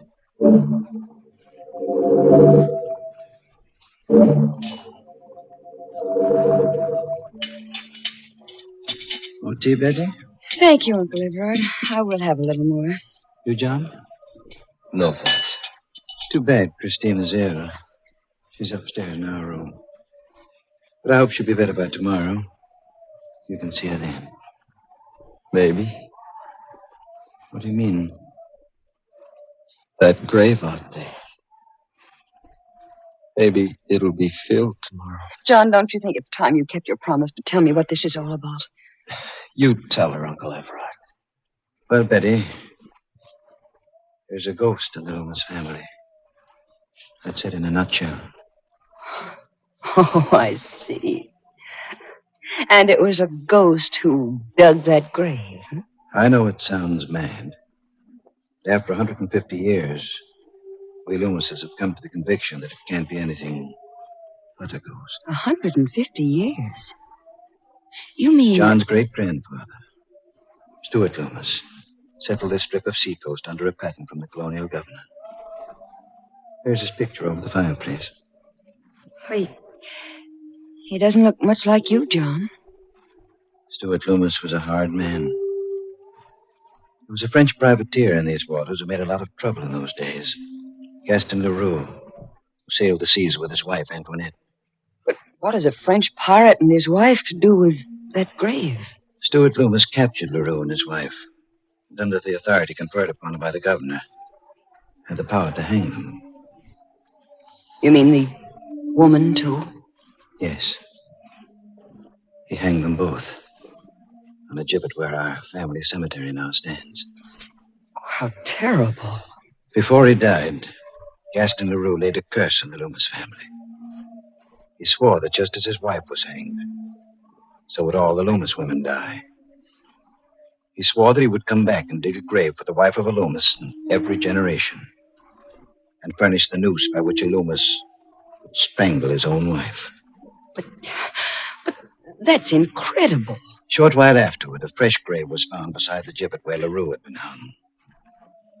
That night, Stuart Loomis's wife, John's great-grandmother, was found hanging by the neck from the eaves of this very house. And Stuart Loomis? I told you Stuart Loomis was a hard man and had made many enemies. There were many who hated him deeply and bitterly. He was arrested and tried for the murder of his wife. Convicted and executed. Now you know the secret of the Loomis family. But, John, that still doesn't prove there's a ghost. No, that one incident doesn't prove it. But it happened again when the next Loomis married. John's grandfather. And to the next Loomis, John's father. Sometimes a year after he married, sometimes 5 years. But the curse never fails. It's happened in every generation? Yes. And now, John Loomis has brought a new wife home. There's a freshly dug grave waiting in the family cemetery. And I'm next. I don't know, Betty. Maybe that grave isn't for you. What? Maybe it's for Christine. My wife. This is all ridiculous. A ghost couldn't dig a grave, make John strangle me to death. Uncle Everard, you can't believe such a legend. It can't be true. Maybe not, my dear. But the graves of the strangled Loomis women are out there to prove it.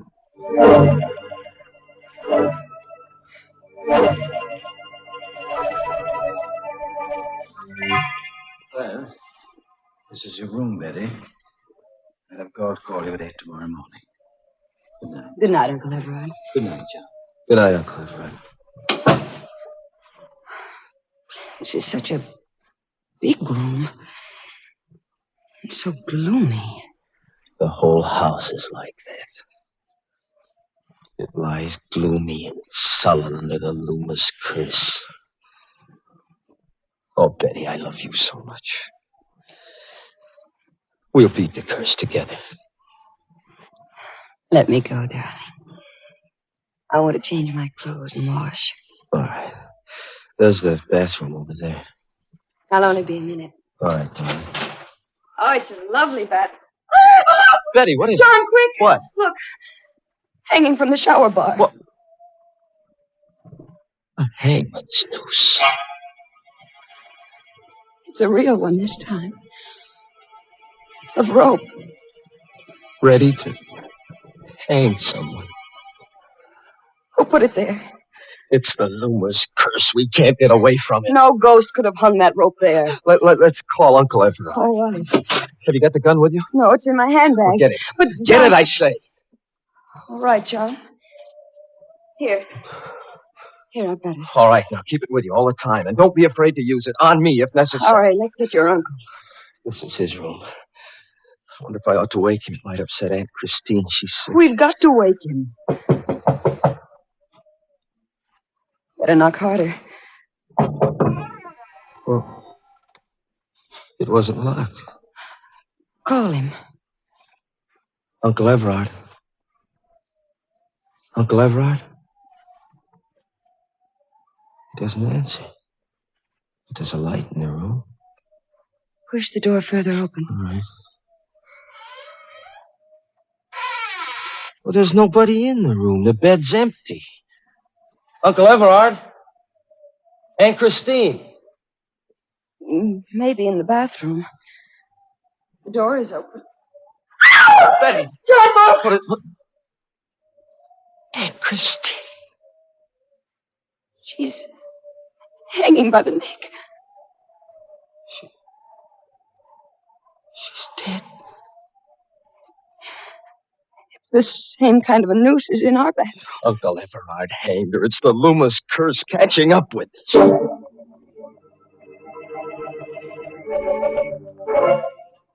Oh, Galt, any trace of Uncle Everard? I searched the whole house, basement to attic. Not a sign of him. He must have gone out. Come on. But it's raining. We've got to find him, Betty. Come on.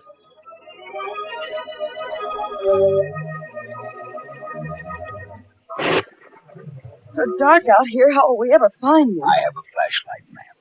You look. What? Fresh footprints in the slush. Oh, they must be Uncle Everard's. They lead down toward the cemetery. Come along, Galt. Here, Mr. John, you can see for yourself. The footprints lead right to this new grave. But why did he come here? There's the answer, Betty. A cross at the head of the empty grave. Throw your flashlight on it, Galt. There's something written on it. It says, Christine Loomis. Betty, what is it? Look. Over there. Another grave. He's dug another one. There's a cross on this one, too. Does it say anything? Yes. Yes, it does. It says, Betty Loomis.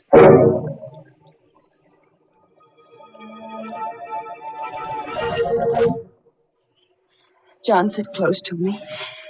That portrait of Stuart Loomis over the fireplace looks so real. It frightens me. Now remember, Betty, whatever happens, hold on to that gun and don't be afraid to use it tonight. Where is Galt? He ought to be here soon. He went to look for some weapons. Here I am, Mr. John. Galt, you always frighten me coming in so quietly. I'm sorry, ma'am. Here, Mr. John. These ought to be pretty good weapons.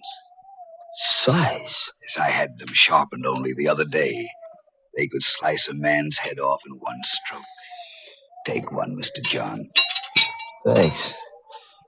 But I'd hate to use it on Uncle Everard. If he shows up tonight, you'd better use it. Maybe he's come back into the house through the back way. I'll go through the house again if you'd like. This time I'll start with the attic. Be careful, Galt. I will, Mr. John.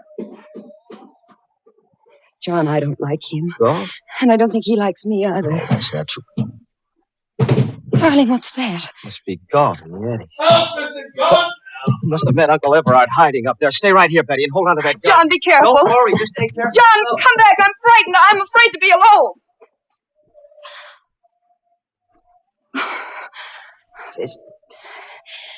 There's nothing to be afraid of. I have this gun. And if anybody comes... The lights. Lights went out. Who's there? Who's in this room? Don't come any closer. I have a gun and I'll shoot. I can't see you, but I'll shoot at the sound. John! Rope. Around my neck. Let's go. I'll shoot. It's not loaded. I took the bullets out when you left it in the car. Galt. Yes, ma'am, it's Galt. Mr. John is busy up there in the attic with the body of Mr. Everard. I killed him, too. And when Mr. John comes downstairs, he'll find you. And I'll cut him down in the dark with my scythe. Why? There were others besides the pirate LaRue who hated Stuart Loomis. Like my own great-grandfather, he was in the service of Stuart Loomis, and he hated him. When LaRue laid the curse on the Loomises, my great-grandfather decided to make it come true. It was he who strangled the wife of Stuart Loomis. And through the years, the Gaults from father to son have handed down their hate. You're mad. Maybe. I'll tighten the noose and finish Betty, you. where are you? Why is it dark in here? John! Betty! John, look out, it's Galt. He has a eye. And so will I. John! John! Oh!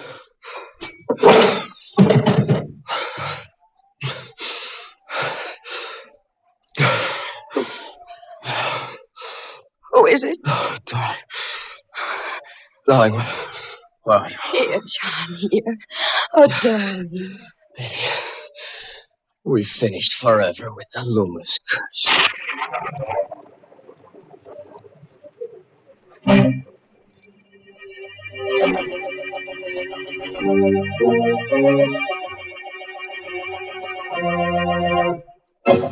Well, that was a pretty rough honeymoon for Betty. But you know, there's a lesson in her story for forgetful wives. Yes, if you keep tying little colored strings to your fingers to remind you of things and you still can't remember them, why not try a rope neatly tied around your neck? It's sure to help you forget. Oh, dear, Mr. Host. There you go telling our listeners how to forget things when I've got something for them to remember. Oh, I didn't realize that, Mary. What is it you want them to remember? It's Lipton tea, folks. And you don't need any string tied on your finger or any such reminder. To make sure you get it when you visit your grocer's tomorrow, just remember that Lipton's is the tea with the wonderful brisk flavor. The fine quality tea that gives you all the goodness nature meant tea to have. I wish you'd try a cup of Lipton's soon, because it's so delicious. Just ask your grocer for Lipton's. Remember, Lipton's is the tea with brisk flavor.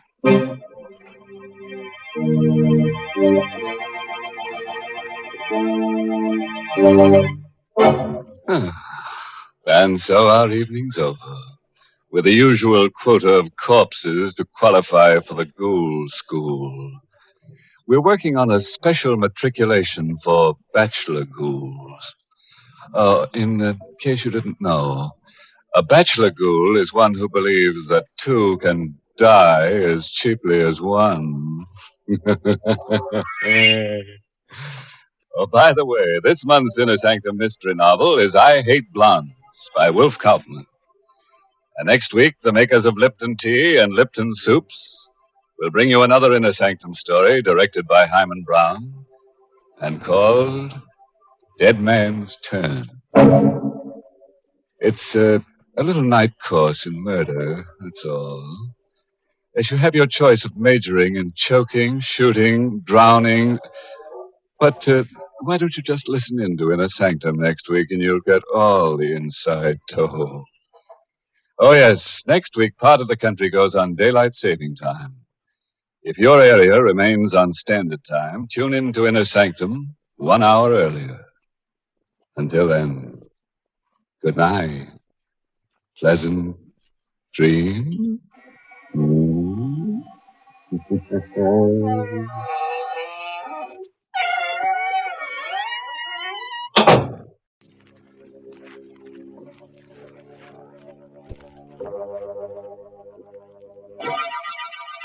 Lipton Tea and Lipton Soups present Inner Sanctum Mysteries.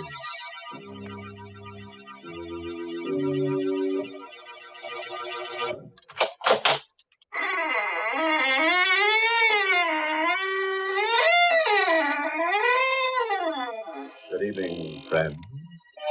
This is your host to welcome you once again to the Inner Sanctum. Do come in and join our circle, but watch out you don't get double-crossed. What's that? Oh, you're disturbed by those bodies dangling from the ceiling. Well, you know some people, they just die to come here. Then they hang around week after week and never say a word. Well, I have a theory about that, Mr. Host. What's that, Mary? Maybe the reason they're hanging around is because they think we're going to serve refreshments later on. Hey, that could be, all right. You know, lots of folks are like that. And who can blame them? When there's good food ahead, they just won't leave. And that's especially true if there's a chance that Lipton tea is on the menu. Now, the reason for that is simply this. Lipton tea is tea at its delicious best because Lipton's has such grand brisk flavor.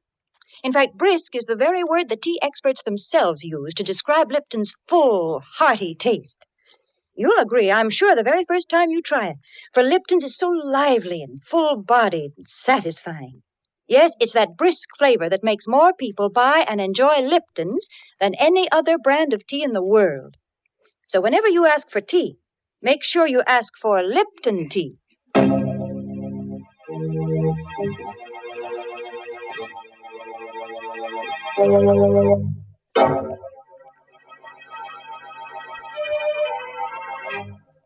And now, friends, draw close your chairs.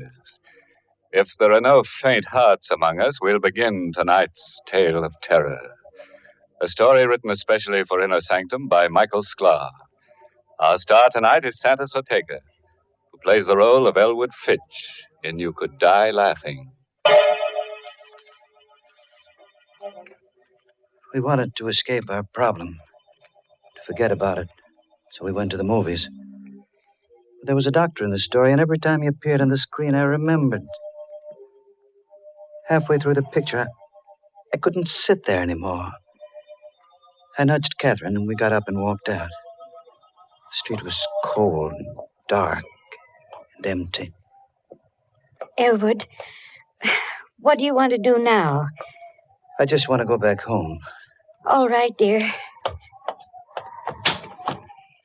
Get in the car. Elwood, I want to talk to you. All right, there's time for that. Please, dear, let's stop being silly about this thing. Let's face it. I am facing it. But you're not. Don't argue with me. For heaven's sake, don't you understand? The doctor said you only got a year to live unless we move to Arizona. Doctors are human. They can make mistakes. Not 3 doctors. I don't care. Why are you so stubborn? Why are you so dead set against Arizona? You ought to know why, Catherine. Me? Yes, you. Because of me? Yes. I haven't given you much, Catherine, not even children. But I've been able to make a living. We've been able to get along. What would I do in Arizona without a job and without money? Elwood, slow down. I can still drive a car, Catherine. You're speeding. Let me alone. Passing through a red light. Elwood, that man crossing the street. Look out!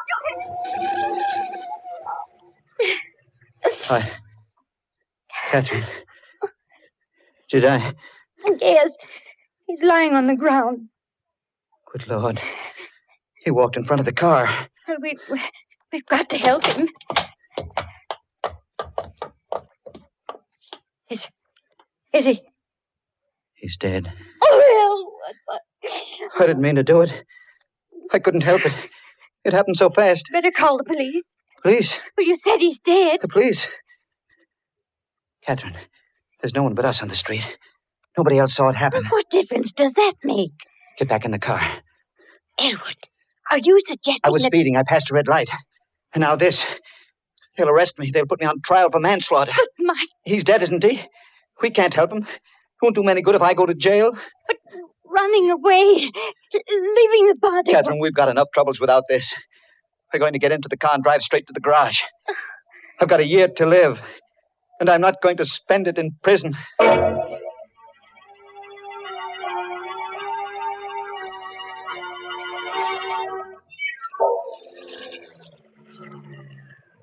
Good evening, Mr. Fitch.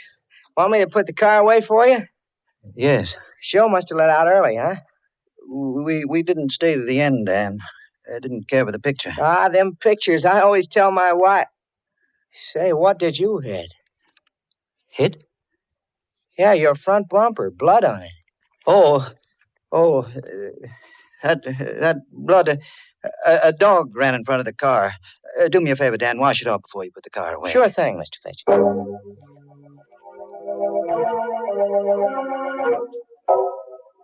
I didn't sleep well that night. Bad dreams, all mixed up. About doctors. They all looked like the man lying on the street. And their faces were covered with blood. I woke up exhausted.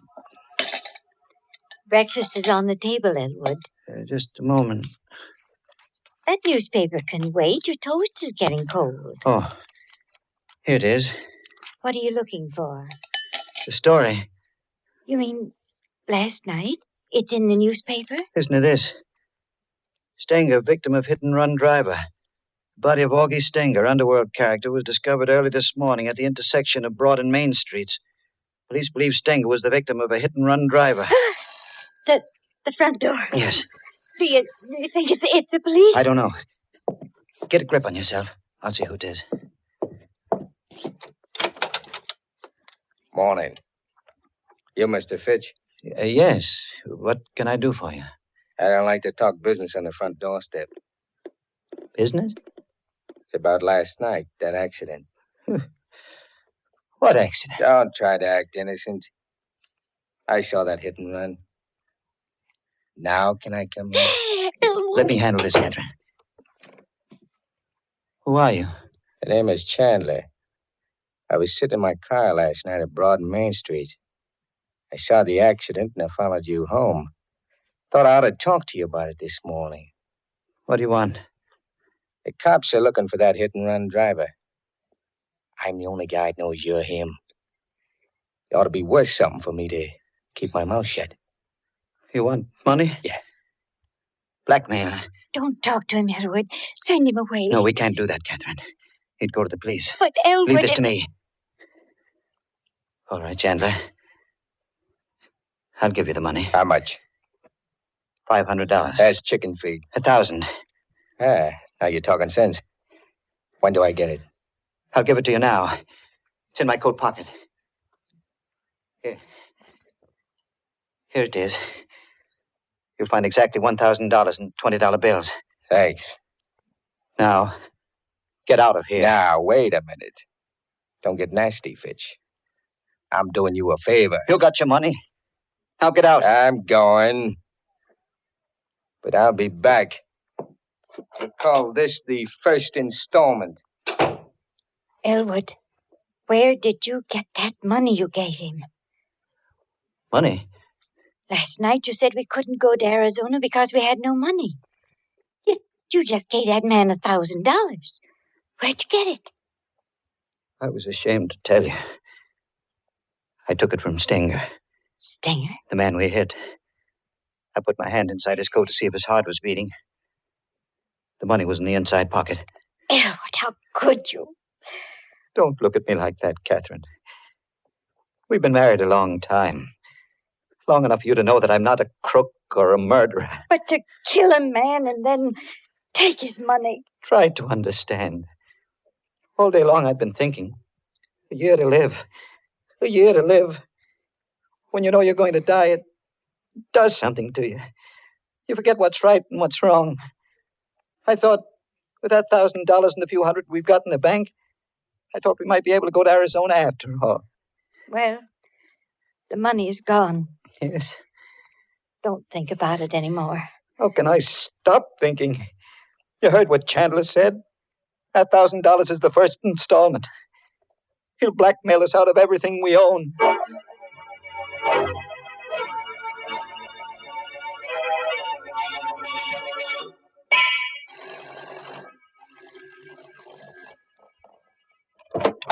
Chandler. Shut the door, quick. Who is it, Catherine? Shut that door, Mrs. Fitch. You were here only yesterday. What do you want now? The cops are after me. You and me on the same boat. What have you done? What do they want you for? Murder. Murder? You shouldn't have come here. I figured this place ought to make a pretty good hideout. No. You can't stay here. Who's going to stop me? I won't allow it, Elwood. I won't have this man in my house. All right, cut the squawk. No. I stood a lot from you, Chandler, but stay away from me. Yeah. Don't you dare touch him. Elwood! Elwood! Don't cry, Catherine. I'm all right. Any more back talk, Fitch? No. Okay. I'm moving in.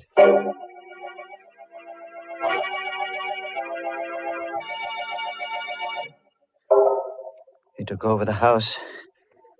He used Catherine and me as servants, treated us like dirt. There was nothing we could do about it. Just the three of us, cooped up in that little house. We couldn't go out.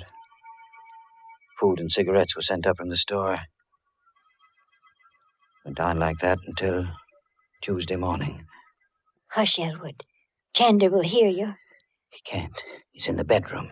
You're going to give yourself up? I can't stand this anymore. I can't stand it. Well, do what you think is best, darling. I've made up my mind. Rather than put up with that man, I'd prefer to go to prison. I'll call the police right now. Hello, operator. Get me police headquarters. Got a pal at headquarters, Fitch? Hey, Chandler. Don't point that gun at me. Cancel that call. All right. Hello, operator. Operator. Never mind that call to police headquarters. No, nothing's wrong. Yeah. I just made a mistake. Thank you. You made your last mistake, Finch.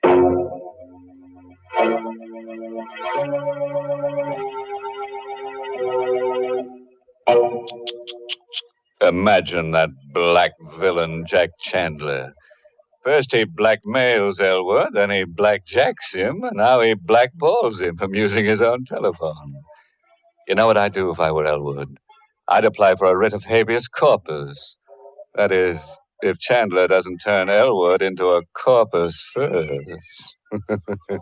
Things do look bad for Elwood, I must admit, Mr. Host. My, what a lot of unpleasant surprises he's been having. Yes, and he's in for a lot more, Mary. Goodness. Well, right now, I'd much rather talk about pleasant surprises. Well, that's a lady's privilege, Mary. You go right ahead. A good instance of a pleasant surprise happened to me one of those glorious sunny days last week. Florence Perry and I drove out to the woods to gather spring wildflowers, but we'd scarcely reached the woods when the sky clouded over, and in a few minutes we were chilled to the bone. Back to the car we hurried, figuring the whole afternoon was ruined. And it was then that Florence brought out that pleasant surprise I mentioned, a whole big thermos of heavenly hot Lipton tea. Well, we sat down and had ourselves a regular tea party right there in the woods. Suddenly everything seemed bright and cheery again. Lipton's had certainly saved the day with its bracing, cheery taste, its delightful, brisk flavor. The same thing happens so often with so many folks. Any time during the day, Lipton's is a pleasant, refreshing treat. Tea with a glorious, full-bodied tang that adds extra zest to every occasion. The reason? It's worthwhile remembering, friends. Lipton tea has brisk flavor.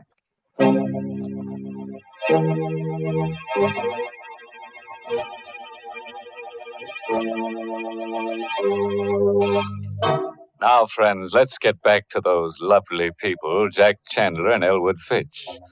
Chandler the murderer and Elwood the hit-and-run driver. Yeah, it's quite a pair. Together they make a full house. A moment ago, Elwood tried to give himself up to the police, but Chandler caught him at the telephone. So, you were going to double-cross me, huh? No. I was only going to tell the police about myself. What do you suppose would happen to me when the cops came for you? I ought to kill you right now. Oh, no. You shut up. First thing I'm going to do is pull out that phone so you don't make no more calls to headquarters. Yeah, that settles the phone. Now, stand up. What are you going to... The door. Can you see who it is through the window, Fitch? Yes. Take a look. But remember, I still got this gun. Don't try any tricks. It's a man. Recognize him? No. Now listen, before you open the door, I'm taking your wife into the next room with me. I'll be able to watch you and hear every word you say. You know what I'll do to Mrs. Fitch if you double-cross me. Yes. Okay. Now answer the door. Mr. Fitch? Elwood Fitch? That's right. May I come in? Yes, of course. I'm Detective Farley from headquarters. Here's my badge. Mind if I ask a few questions? What about? Well, I've been assigned to the Stenger case. Familiar with it? I read about it in the newspaper. A hit-and-run driver. That's the case. What do you know about it, Fitch? Why, nothing. Are you sure? See here, you don't You think... and your wife went to the movies Friday night, correct? Yes, that's right. Did you drive straight to your garage from the movies? Why, no. It wasn't a good movie, so we left early and went for a ride. Did you pass the corner of Broad and Main Streets? No. We went in the other direction. You're lying, Fitch. I've been checking garages for that hit-and-run car. Your garage man told me you brought your car in Friday night with blood on the bumper. I told him we ran into a dog. Don't make me laugh. Your story wouldn't hold up a minute if that fool garage man hadn't washed the blood off. Are you going to arrest me? I need evidence first. When I get it, I'll come back.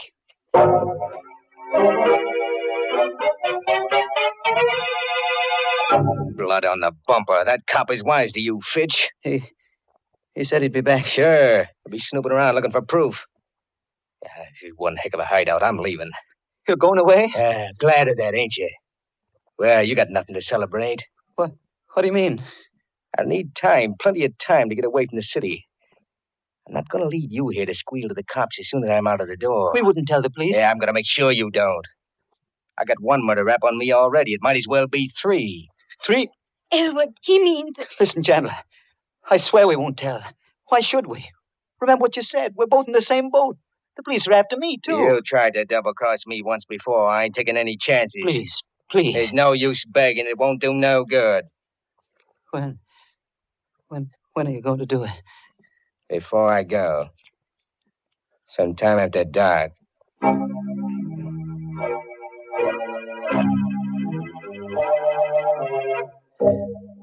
The rest of that day was a nightmare. Chandler wouldn't let me separate from Catherine. Everywhere we went, everything we did, he was always behind us with that gun in his hand. The gun. I had to take it away from him. He was much younger than I, big and tough. But I had to try. I watched for my chance. It came late in the afternoon. He was lighting a cigarette. He put the gun down on the living room table while he felt in his pockets for a match. Both of us were the same distance from the gun. I made a dive for it. Hey, get away from that broad. No, let go. I killed you for this. Catherine, help me. Grab his hand. Let go of me. Let go. Hold him, Catherine. Hang on to him.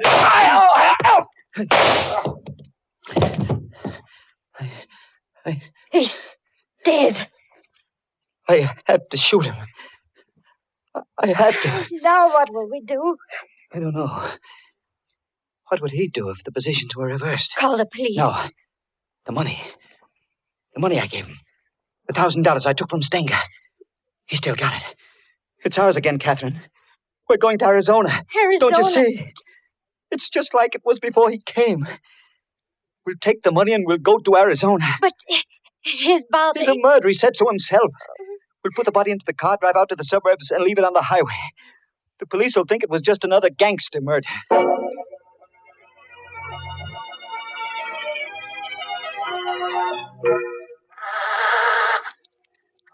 I was just able to squeeze the dead body into the luggage compartment. Hurry, Elwood. Let's get away before one of the neighbors sees us. Oh, my gosh. Now what's the matter? The gasoline gauge. It's almost empty. Oh. We'll have to stop at the garage.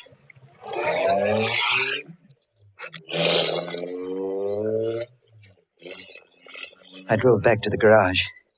Had Dan fill the tank and paid him with one of the $20 bills I'd taken from the body of Stenger. Dan gave me a queer look as he brought me the change. Here you are, Mr. Fitch. 13 gallons out of a $20 bill. Thanks, Dan. Oh, by the way, did a detective come around to your house the other day? Yes, he did.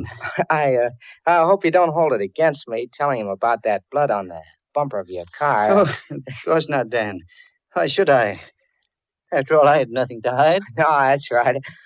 Well, to tell you the truth, Mr. Fitch, I was a little suspicious of you. I thought you really might be that hit-and-run driver. Not that it matters much now. No? No. The police don't care much now about that driver. Why not? Oh, he's small potatoes now. I just heard over the radio that that guy Stenger was just about dead even before that hit-and-run driver hit him. Hey, how could that be? Well, the way the radio explained it, Stenger was shot in the back, and he staggered out into the street, and then a car hit him. But you said he wasn't killed by the car. Yeah, that's right. The coroner's inquest showed that he died of a bullet wound. He'd been murdered. The police even know who killed him. They know the killer's name? Uh-huh. I heard it over the radio just a minute ago. Oh, yeah, Chandler. Jack Chandler.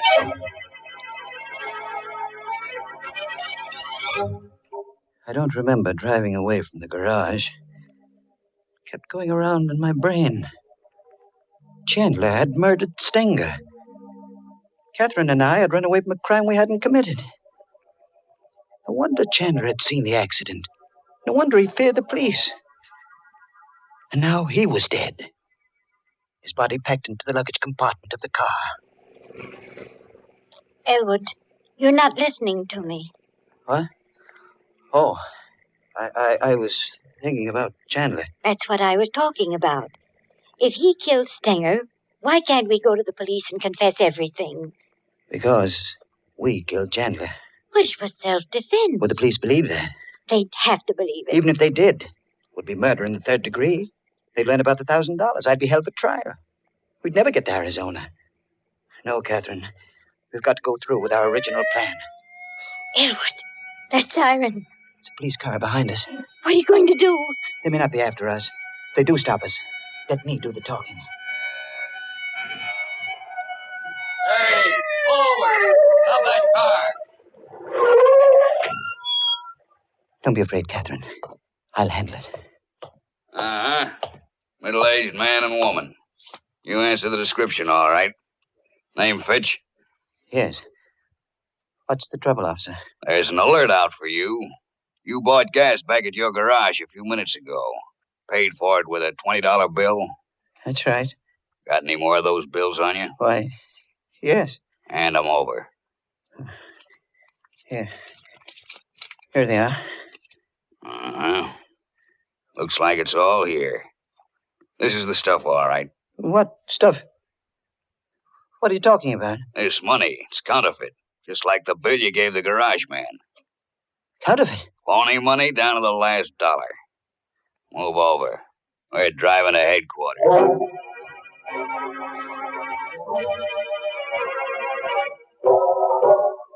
Well, that's the story, Detective Farley. You'll find Chandler's body in the back of my car. Willing to put your signature to this confession, Mr. Fitch? Yes, I'll sign it. Oh, you could have saved yourself a lot of grief. I knew you were the hit-and-run driver when I came around to your house. But I needed the proof, and you gave it to me when you broke one of these phony $20 bills. Well, did you know then about the money? Sure. Stinger had a long record as a counterfeiter. His girl told us he was carrying $1,000 in bad money the night he was killed. Naturally, when we didn't find the money on his body, we knew it had been taken by the hit-and-run driver. And the blood on the bumper of your car was the giveaway. Well, now that you've caught me, what's going to happen to me? Well, depends on the jury. You might get 20 years. Might get life imprisonment. You might even get acquitted.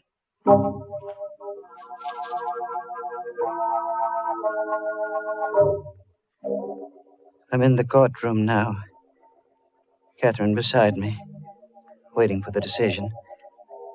The jury just filed in. The judge has asked if they reached a verdict. The foreman of the jury is rising to his feet. Your Honor, we find the defendants not guilty. Oh, Catherine. Oh, Elwood, thank heaven. I don't know whether to laugh or cry. Oh, darling, you were right from the very beginning. Money or no money, we're going to Arizona.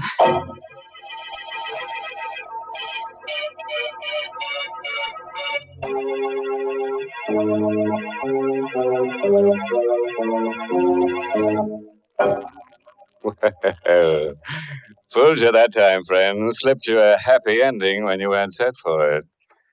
But that jury decision, I don't know. It sounded a bit fishy. But seriously, friends, do you like happy endings? I don't, but then some people do. You know, someday, just to make sure, I'm going to have some research organization take a gallows poll. Well, Mr. Host, that seems a lot of trouble to go to when there's plenty of proof right in front of your nose that says people love happy endings. And what is that proof, Mary? It's the way thousands and thousands of families every day top off delicious meals with delicious Lipton tea. There's a real happy ending for breakfast, lunch, or dinner, folks. Try it and see. In fact, so that you won't forget it, add Lipton tea to your grocery list right now, this very minute. It's the world's favorite tea, and you're always sure of getting tea at its tastiest when you get Lipton's. Because remember, Lipton tea has that marvelous brisk flavor.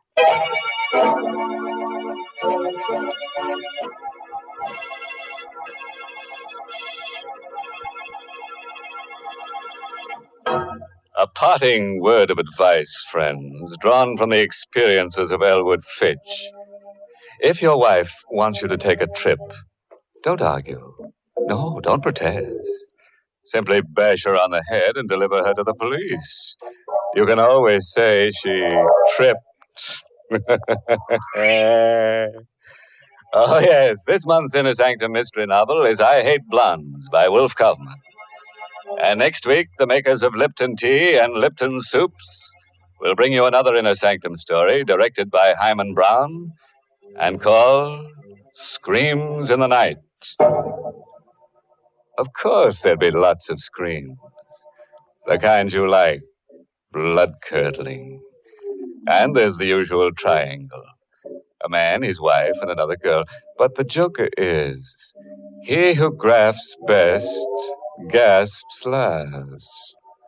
Don't get it?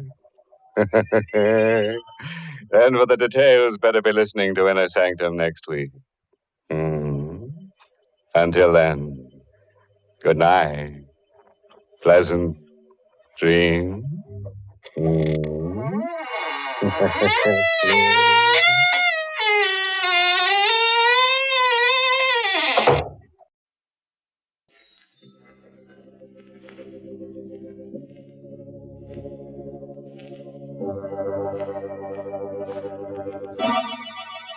Lipton Tea and Lipton Soups present Inner Sanctum Mysteries.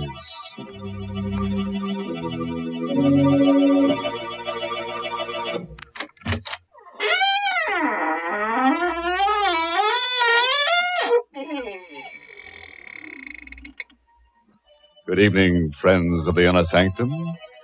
This is your host, waiting to act as your guide through the squeaking door on a specially prepared travelogue. First, we'll take a little jaunt with jeopardy along the path of peril, where we'll prowl with panic until we take the left turn into Horror Highway, and thence via Terror Turnpike straight into the road to ruin. I don't think I like your itinerary, Mr. Host. If you don't mind, I'd much rather take a shortcut to the highway of happiness via the kitchen. And pray tell us, by what signpost shall we recognize your blithesome highway of happiness, Mary? Well, you'll just know you're headed for pleasure when you take your first taste of swell Lipton tea. Because, what a world of contentment there is in every cupful. What flavor, what wide-awake flavor. No wonder the tea experts say there's only one word to describe Lipton's, and that's brisk.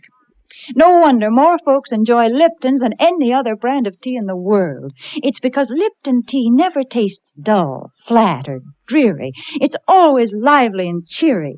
Yes, Lipton's is the world's favorite tea, and it will be your favorite, too, once you taste that brisk Lipton flavor. So be sure you try Lipton tea.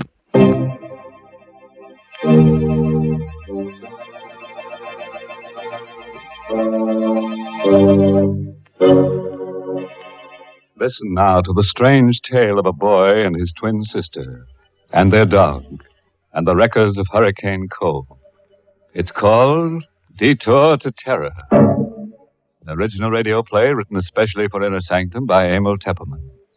And here is Mason Adams as Jerry Watson to tell you the story himself. I had a strange, uneasy feeling all evening after Linda left to drive to Hurricane Cove. Somehow I had a presentiment of danger. Linda and I were twins, and always, in some uncanny way, each of us had been able to sense when the other was in trouble. Tonight, the feeling was very strong.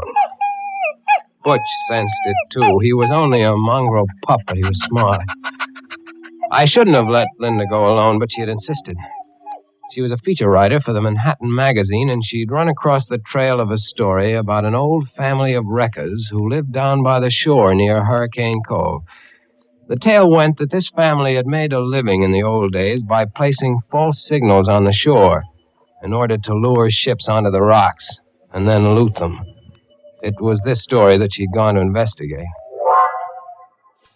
Unwilling to go to bed with that uneasy feeling lying heavy upon me, I dozed in the chair by the fire with Butch's whine in my ears. It must have been a dream, because I saw Linda's white face floating in a sort of haze. And then I saw the fear in her eyes as she called to me. Jerry! Jerry, help me! Help me! I came awake suddenly with a cold sweat on my face. Butch was on his haunches by the fireplace, nose in the air and howling as if for the dead. I felt myself trembling. Linda in danger. Somewhere out in that storm, Linda was calling to me for help. She needed me terribly. Come on, Butch, we're going after her.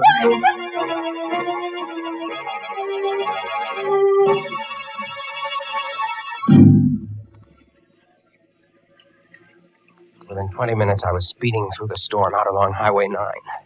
I remembered Linda's telling me just what route she'd take. See, Jerry, I'll go out on 9 to here, and then turn off on the old shore road. It isn't used much anymore, but it's the shortest route to Hurricane Cove. And if I leave now, I should be there by midnight.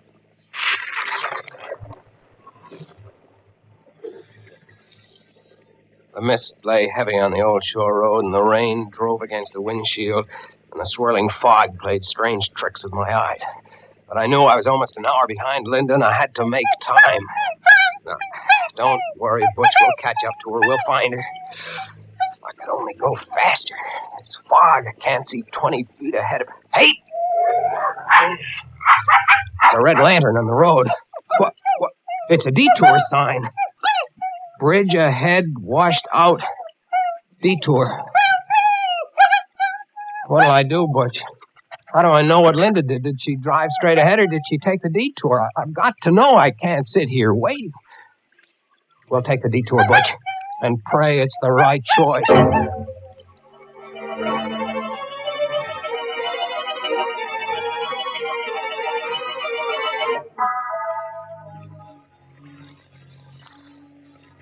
This detour isn't taking us anywhere, Butch.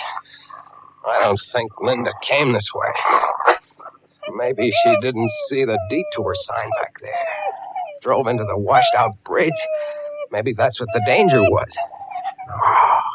No, she couldn't have missed that red lantern even in the fog. She must have turned off. She must have come this way. Hey! There's the car, Butch, stalled in the ditch and blocking the road. It's Linda's car. Come on, let's get to her quick. Gosh, it's coming down and... Never mind the lightning. Let's go. She's not in the car, Butch. I don't see her in the car. Oh, no, she's not in here. Linda! Linda! Where could she have gone, Butch? She was always scared of thunder and lightning. Linda! How can we look for her in the dark and the fog? What is it, Butch? What have you found over there? I'm coming, Butch. I'm coming. Where, Butch? Where? Behind the tree? All right. Linda. She's not. Linda. Open your eyes. It's Jerry, Linda. Oh, Linda, don't be scared, Linda. Everything's all right. It's me. It's Jerry. Oh, Linda. Jerry. Yeah. Oh, thank heaven. Oh, Jerry, take me away from here. Sure, kid. Come on. Here, I'll help you out. Come on. My car's over this way. I must have fainted. I knew you'd come, Jerry. I had a feeling you would. I was afraid it might be too late. Here, get in the car. Yeah. Come on in, Butch. Gosh, you're soaked to the skin, kid. What happened here? Well, there was a man. He was hiding up there behind a tree. The headlights caught him when I got stalled in the ditch. How'd you come to land in the ditch? Well, there's a tree lying across the road. See, look over there. You can just see it in the headlights. Oh, yeah. Oh, I see. Gosh, it's a big one. Must have been struck by the lightning. That's what I thought at first. But when I got out to look at it, I saw that it wasn't struck by lightning. What? Jerry, that tree has been deliberately cut. Linda, are you sure? Sure I am. It's been cut by a saw. The minute I looked at it, I realized it wasn't any accident. Somebody meant to block this road. Great Scott. So I hurried back into the car, and I tried to turn around. I wanted to go back. You couldn't have turned around anyway. This road is too narrow. Yeah, well, I was too scared to realize that. I started backing up, and the rear wheels landed in the ditch. And it was just then that I saw the man. He was coming out from behind the tree, and he was all hunched up so I couldn't see his face. Then when the headlight struck him, he ducked back and he disappeared. I was afraid to stay in the car, so I jumped out and I started to run. Then I could hear him coming after me. And I must have tripped and my head struck something. That's all I knew till you found me. Are you sure it was a man you saw, Kid? Yeah, positive, Jerry. I don't get it.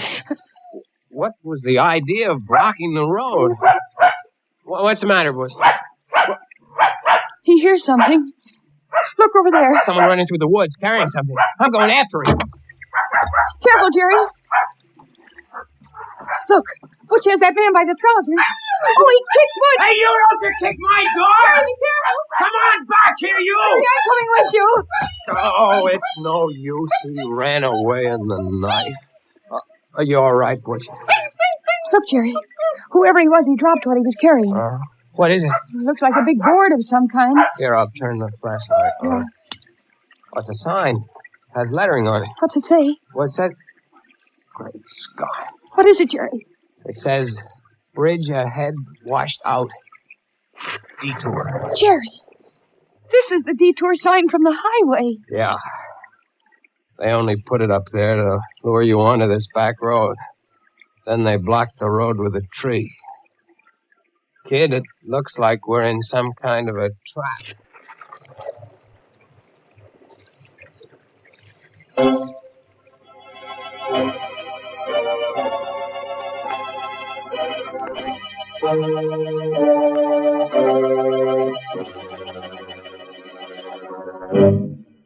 Now, what kind of a mess have we got these poor people into? Imagine finding that poor twin sister unconscious behind the tree. And it took Butch to find her, too. I wonder what kind of a tree it was. Oh, probably a dogwood tree. As you can always tell a dogwood tree by its bark. There's poor Linda in all that trouble, and here you go, making puns. I can't help it, Mary. That's my nature. I ought to know it's your nature by now. And I ought to know, too, you can't change people. Take those of us who like to start each day off with piping hot Lipton tea. Why, nothing in the world could change us. In fact, breakfast just wouldn't be breakfast without Lipton. Lipton tea just seems to go with a bright bowl of gay yellow jonquils, a sunny checked gingham tablecloth, and, of course, the morning paper. Part of the reason is Lipton's deep amber color and tempting aroma. But the big reason breakfast wouldn't be right without Lipton's is Lipton's grand, brisk flavor. It's so lively and tingling with zip. Just a cup or two of Lipton's and your spirits catch on and your day's off to a bright start. Yes, breakfast time or any time is the right time to enjoy Lipton tea. So for real tea-drinking pleasure, ask your grocer tomorrow for brisk Lipton tea.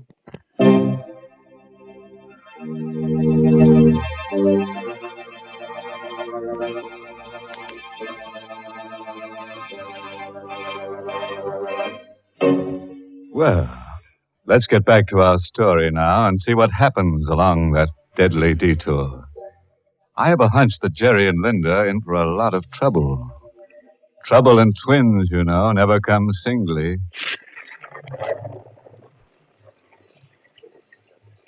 We got back in my car, wet and shivering, Linda, Butch, and I. We tried to figure out what to do.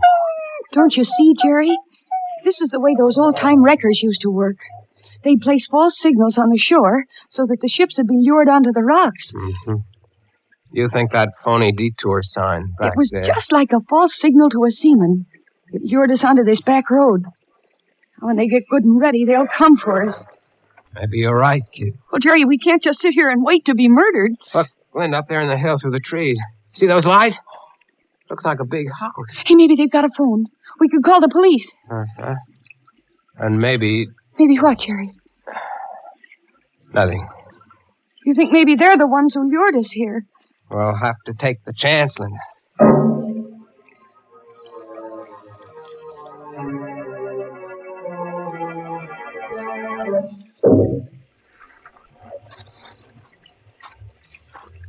The ground here is so soft. Isn't there a path through these woods? There is. We could never find it now. Anyway, this is the quickest. There are the lights of the house. Up ahead through the trees. Such big trees. So old and bare. They look like evil things. Like they're waiting to twine their arms around us and crush us. Quit it, kid. You'll work yourself up for nothing. We'll be at the house in a minute. What? What is it? The lights, they went out. The house, it's all dark. Quiet, Butch, Why did they quiet. put the lights out, Jerry? Maybe they went to sleep. What'll we do? We'll go up and ring the bell. That's what we'll do. Jerry, What? do you hear that? Yeah. Yeah, someone playing the piano in the dark. Oh, it sounds uncanny. Come on, I'm going to ring the bell.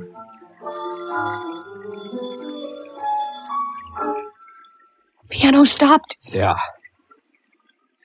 I think I hear someone coming. Still no lights. It gives me the creeps. Someone's opening the door. Good evening. Caught in the storm, eh? Won't you come in? Your lights, aren't they working? How stupid of me. I'd forgotten. There. That better? Yeah, yes, thank you. I'm Jerry Watson. This is my sister, Linda. This is Butch. How do you do? My name is Considine.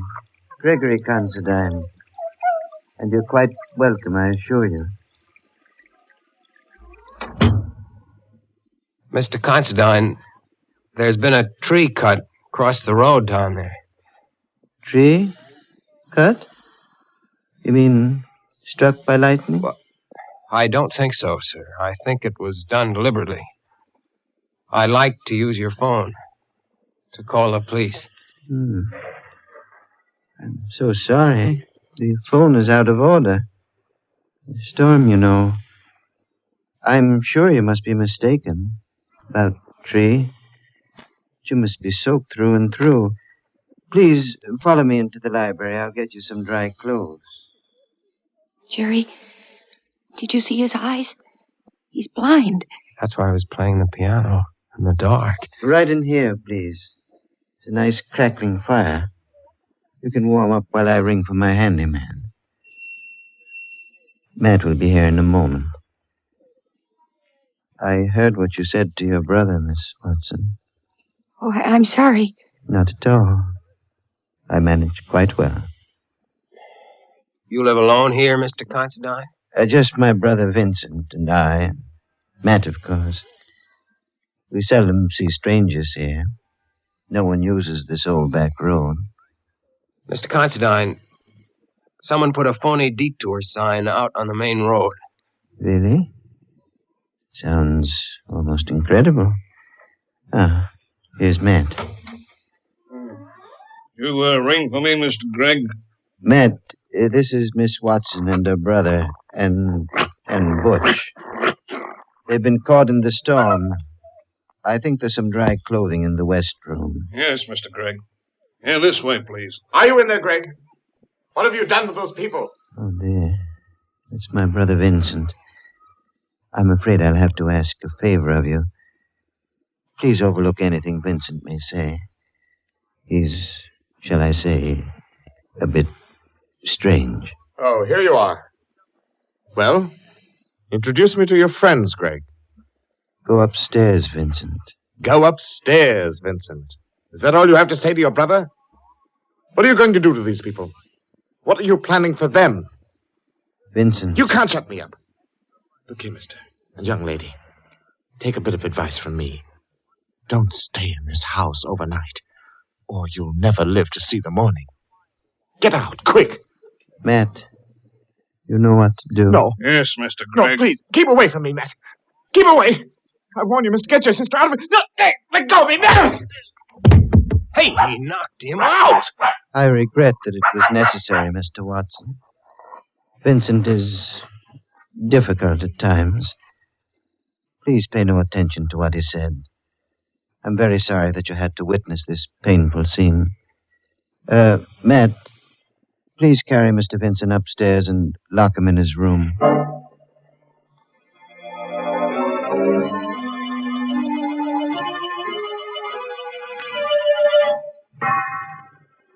I hope you like these rooms. Yes, thank you. Yes, I'm sure we'll be comfortable, Mr. Considine. They're adjoining rooms, as you see. And these doors bolt on the inside. I advise you to keep them locked all night. We surely will. Thank you for these dry clothes. And for the tea. You're quite welcome, I assure you. Now just try to get a good night's sleep. Everything will be all right in the morning. Oh, Jerry, I'm scared. So is Butch. And so am I. What'll we do? First thing to do is bolt the door. He's blind. Yet he frightens me, Jerry. The way he ordered his brother knocked down. Jerry, there's something I've got to tell you. What is it, kid?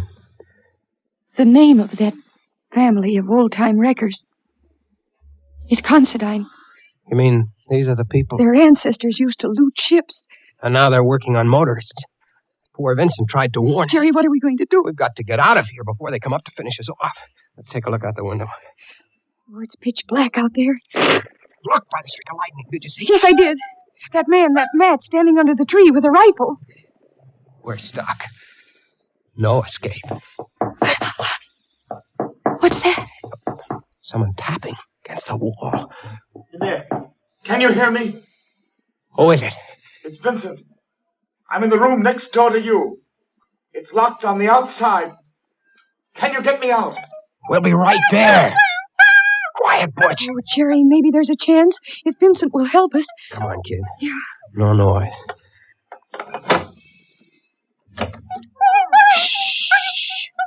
Come on. Here, this is the door. Look, it's bolted on the outside. They must keep him locked up all the time. Well, here goes.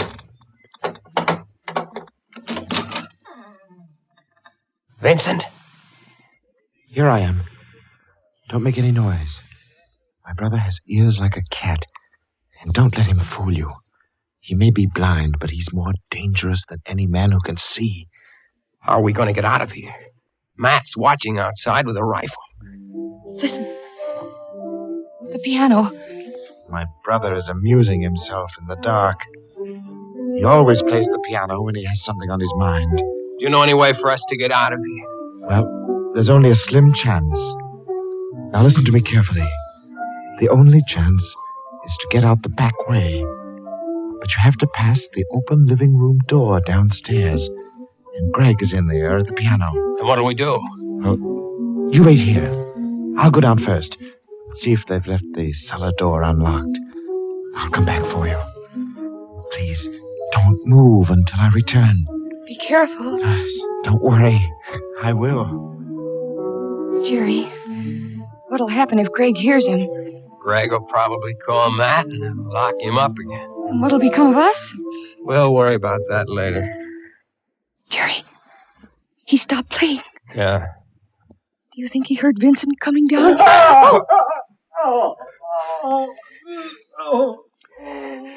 Jerry, Greg caught him. What'll we do? Come on, we're going down.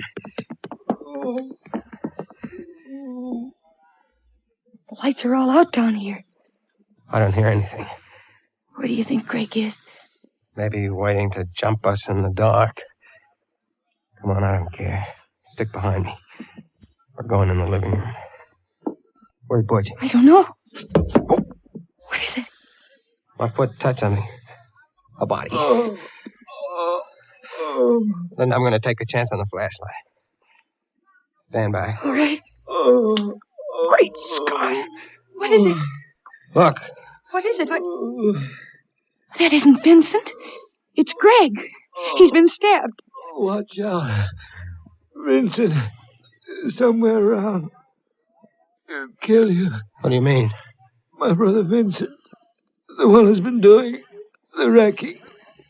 We always keep him locked up. But tonight, he got away. Planted the Detour sign. Cut the trees. Vincent did all that. Matt and I, we tried to stop him. Matt went out to the road, took down the Detour sign, but It was too late. Watch out. He'll be back to kill you.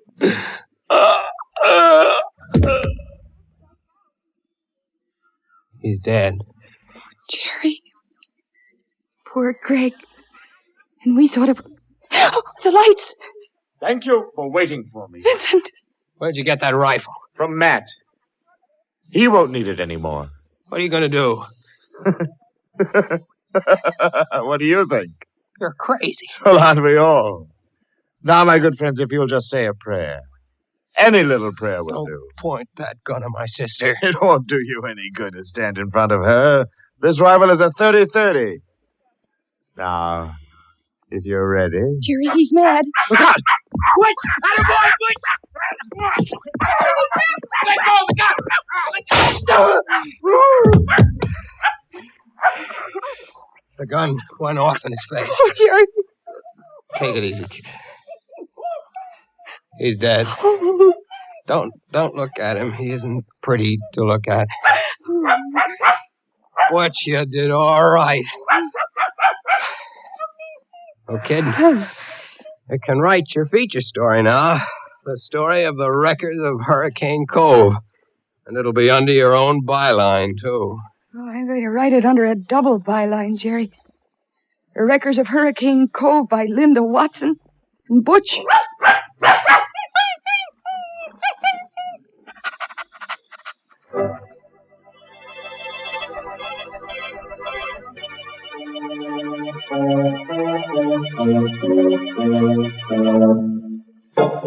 Well, Butch, how does it feel to have a byline? You like it. You like collaborating, don't you? Especially with a pretty girl like Linda, huh?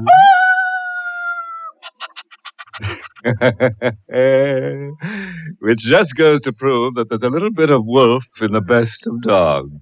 But do you know the difference between a wolf call and a wolf whistle, Mr. Host? Let me think. When a fella gives a wolf whistle, he's starved for love. And when he gives a wolf call, he's just plain starved. In which case, there's just one thing to do. Feed him. But if you really want to appeal to his better nature, see that he winds up every meal with a good big cup of satisfying Lipton tea. Men certainly go for that brisk Lipton flavor. It's so lively and full of zip. So make a note right now to ask your grocer for Lipton tea tomorrow morning. Once you taste full-bodied Lipton tea, you'll know why you find Lipton tea in more teacups than any other brand of tea in the world. For Lipton is tea at its delicious best. Start enjoying it real soon. Get the tea with brisk flavor. Get Lipton tea.